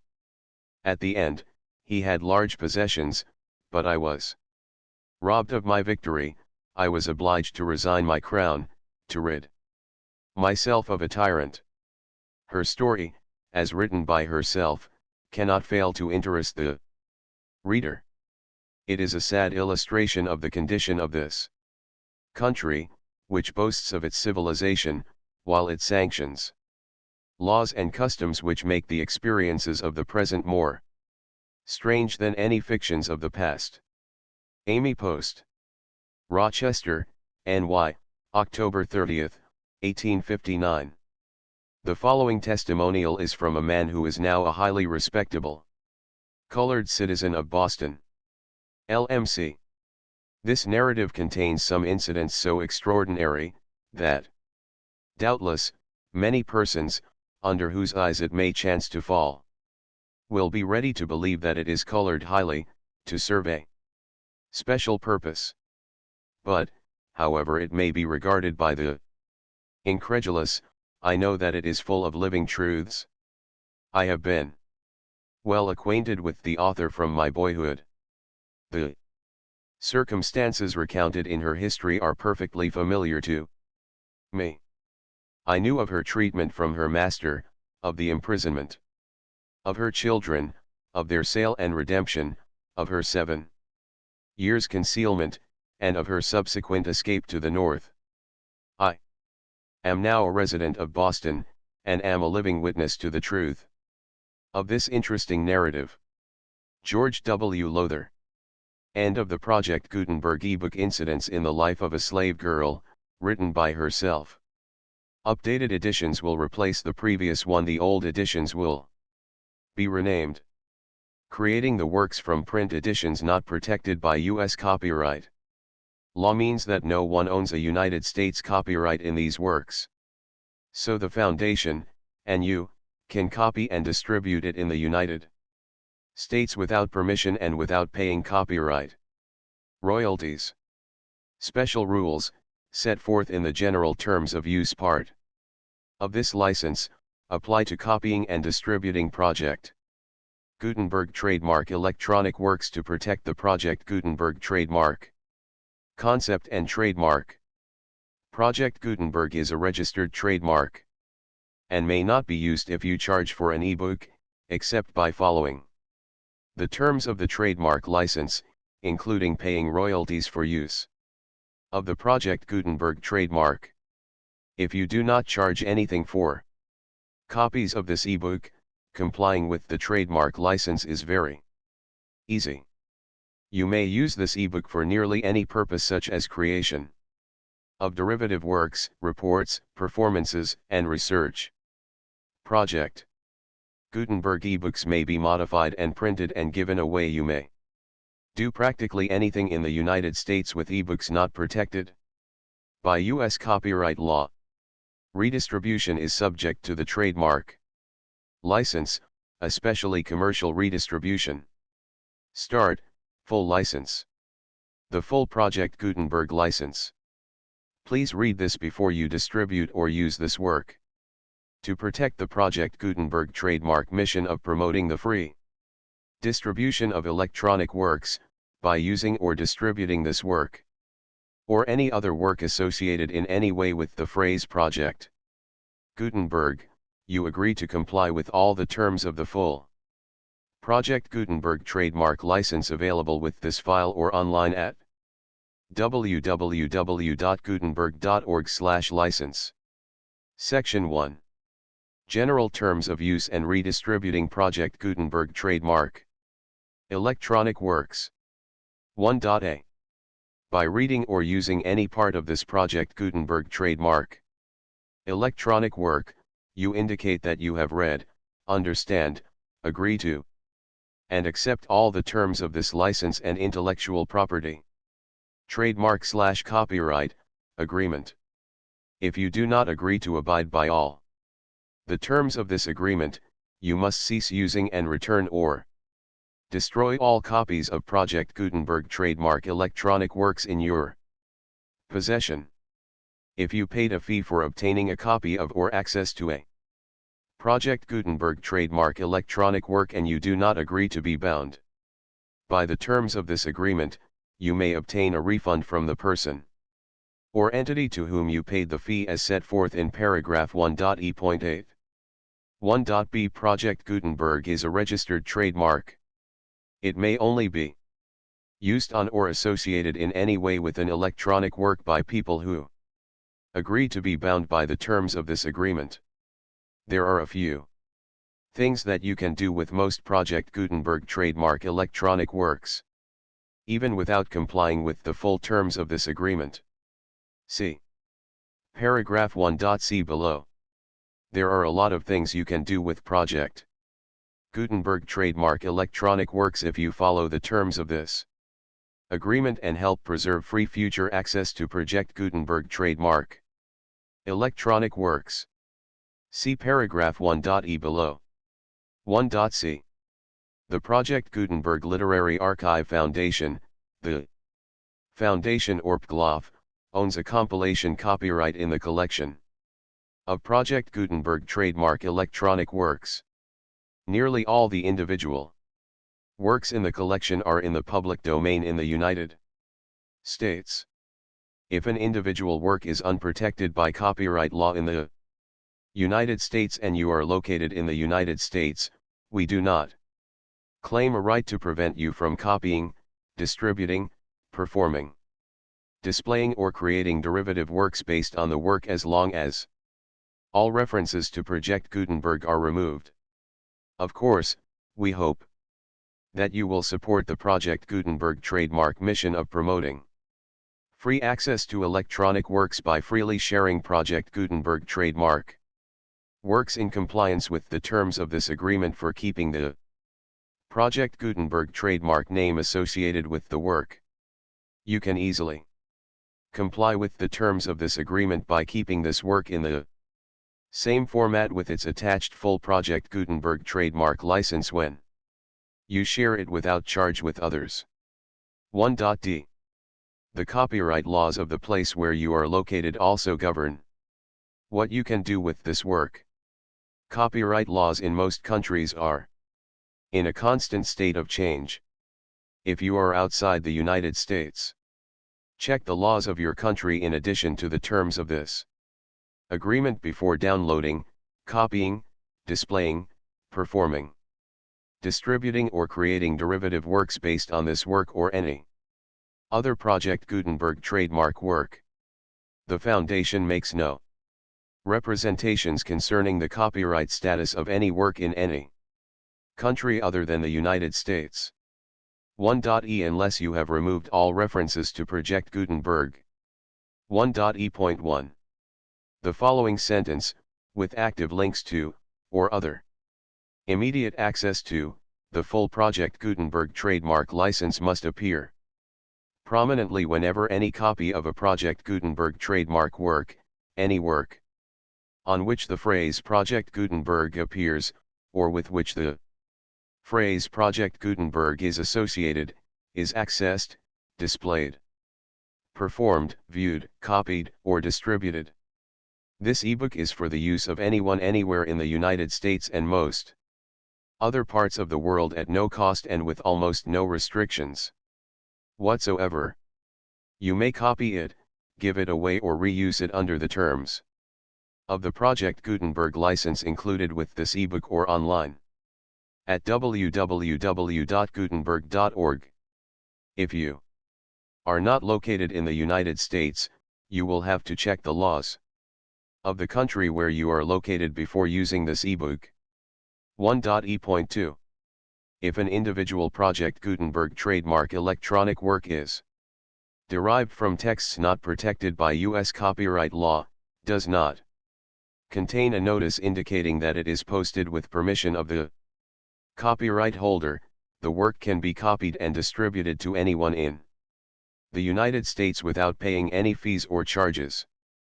If you are redistributing or providing access to a work with the phrase Project Gutenberg associated with or appearing on the work, you must comply either with the requirements of paragraphs 1.e.1 through 1.e.7 or obtain permission for the use of the work and the Project Gutenberg trademark.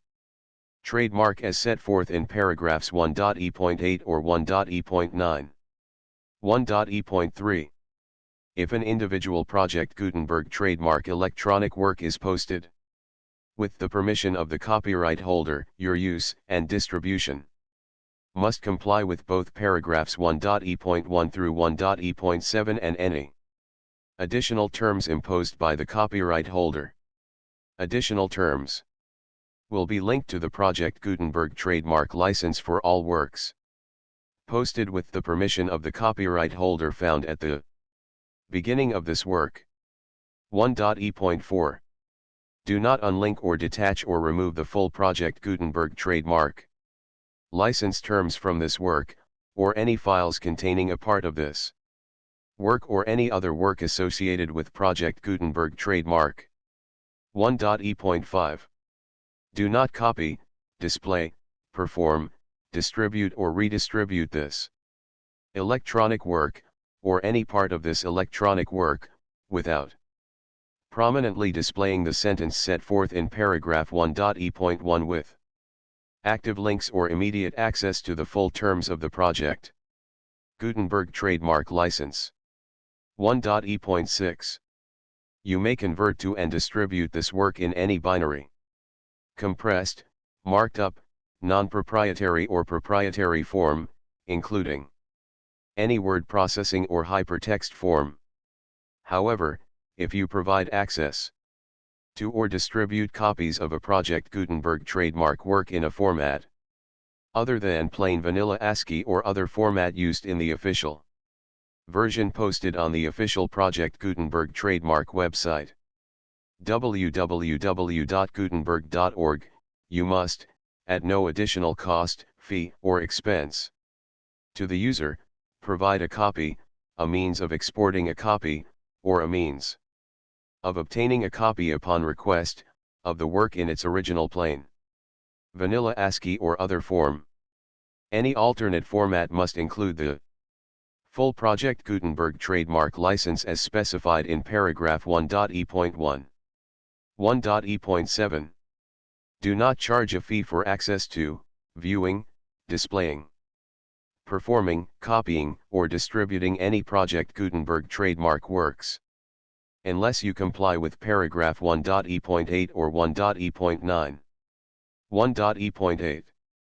You may charge a reasonable fee for copies of or providing access to or distributing Project Gutenberg trademark electronic works, provided that you pay a royalty fee of 20% of the gross profits you derive from the use of Project Gutenberg trademark works calculated using the method you already used to calculate your applicable taxes. The fee is owed to the owner of the Project Gutenberg trademark, but he has agreed to donate royalties under this paragraph to the Project Gutenberg Literary Archive Foundation. Royalty payments must be paid within 60 days following each date on which you prepare, or are legally required to prepare, your periodic tax returns.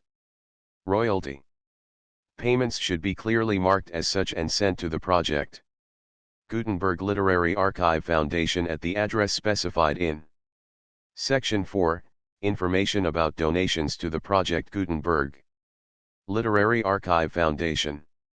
You provide a full refund of any money paid by a user who notifies you in writing, or by email, within 30 days of receipt that he does not agree to the terms of the full Project Gutenberg trademark license. You must require such a user to return or destroy all copies of the works possessed in a physical medium and discontinue all use of and all access to other copies of Project Gutenberg trademark works.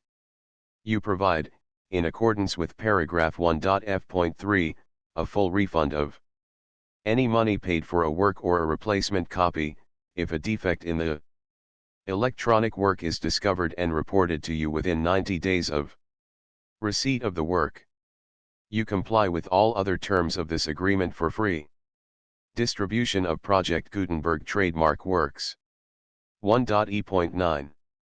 If you wish to charge a fee or distribute a Project Gutenberg trademark electronic work or group of works on different terms than are set forth in this agreement, you must obtain permission in writing from the Project Gutenberg Literary Archive Foundation, the manager of the Project Gutenberg trademark. Contact the foundation as set forth in section 3 below. 1.f. 1.f.1. Project Gutenberg volunteers and employees expend considerable effort to identify, do copyright research on, transcribe and proofread works not protected by U.S. copyright law in creating the Project Gutenberg trademark collection.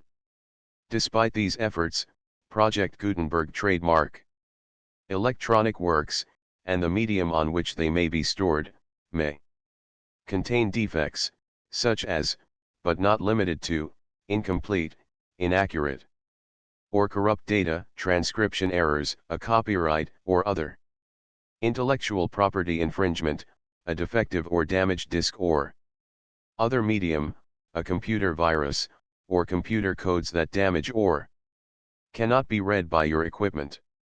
1.f.2. Limited warranty, disclaimer of damages, except for the right of replacement or refund described in paragraph 1.f.3, the Project Gutenberg Literary Archive Foundation, the owner of the Project Gutenberg trademark, and any other party distributing a Project Gutenberg trademark electronic work under this agreement, disclaim all liability to you for damages, costs, and expenses, including legal fees. You agree that you have no remedies for negligence, strict liability, breach of warranty or breach of contract except those provided in paragraph 1.f.3. You agree that the foundation, the trademark owner, and any distributor under this agreement will not be liable to you for actual, direct, indirect, consequential, punitive or incidental damages even if you give notice of the possibility of such damage. 1.f.3. Limited right of replacement or refund, if you discover a defect in this electronic work within 90 days of receiving it, you can receive a refund of the money, if any, you paid for it by sending a written explanation to the person you received the work from. If you received the work on a physical medium, you must return the medium with your written explanation. The person or entity that provided you with the defective work may elect to provide a replacement copy in lieu of a refund. If you received the work electronically, the person or entity providing it to you may choose to give you a second opportunity to receive the work electronically in lieu of a refund. If the second copy is also defective, you may demand a refund in writing, without further opportunities to fix the problem. 1.f.4.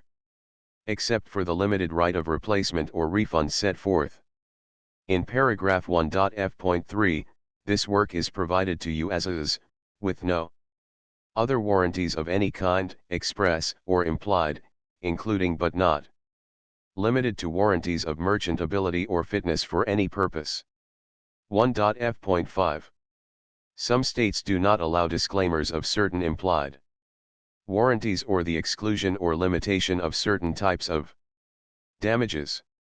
If any disclaimer or limitation set forth in this agreement violates the law of the state applicable to this agreement, the agreement shall be interpreted to make the maximum disclaimer or limitation permitted by the applicable state law. The invalidity or unenforceability of any provision of this agreement shall not void the remaining provisions. 1.f.6 Indemnity. You agree to indemnify and hold the foundation, the trademark owner, any agent or employee of the foundation, anyone providing copies of Project Gutenberg trademark electronic works in accordance with this agreement, and any volunteers associated with the production, promotion, and distribution of Project Gutenberg trademark electronic works, harmless from all liability, costs, and expenses, including legal fees, that arise directly or indirectly from any of the following which you do or cause to occur: a. Distribution of this or any Project Gutenberg trademark work, b. Alteration, modification, or additions or deletions to any Project Gutenberg trademark work, and c. Any defect you cause. Section 2. Information about the mission of Project Gutenberg trademark. Project Gutenberg trademark is synonymous with the free distribution of electronic works in formats readable by the widest variety of computers, including obsolete, old, middle-aged, and new computers. It exists because of the efforts of hundreds of volunteers and donations from people in all walks of life.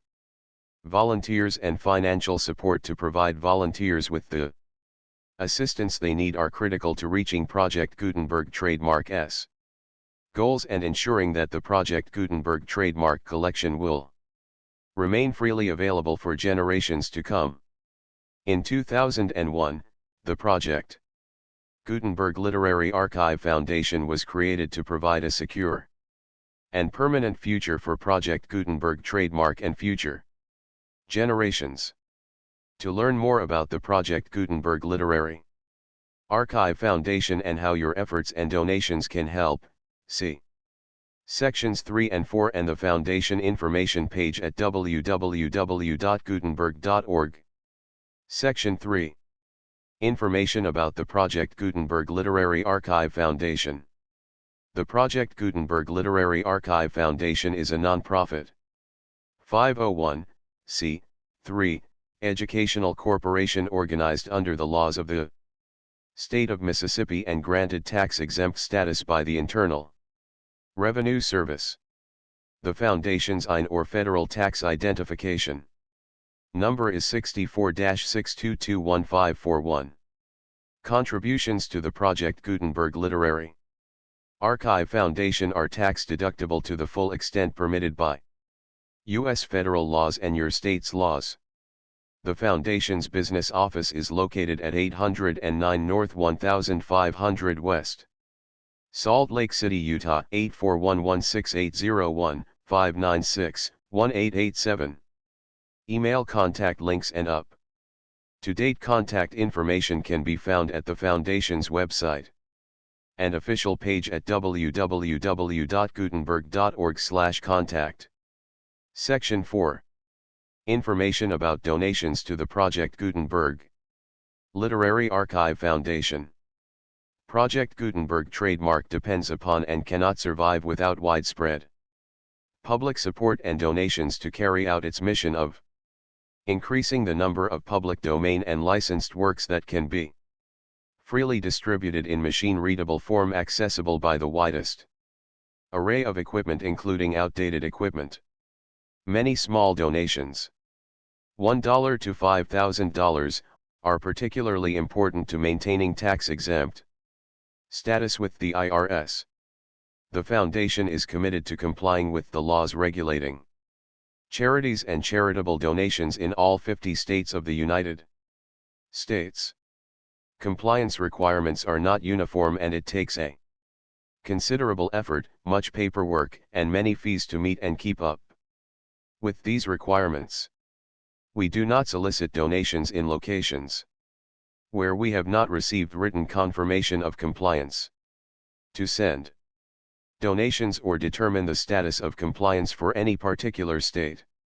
Visit www.gutenberg.org/donate.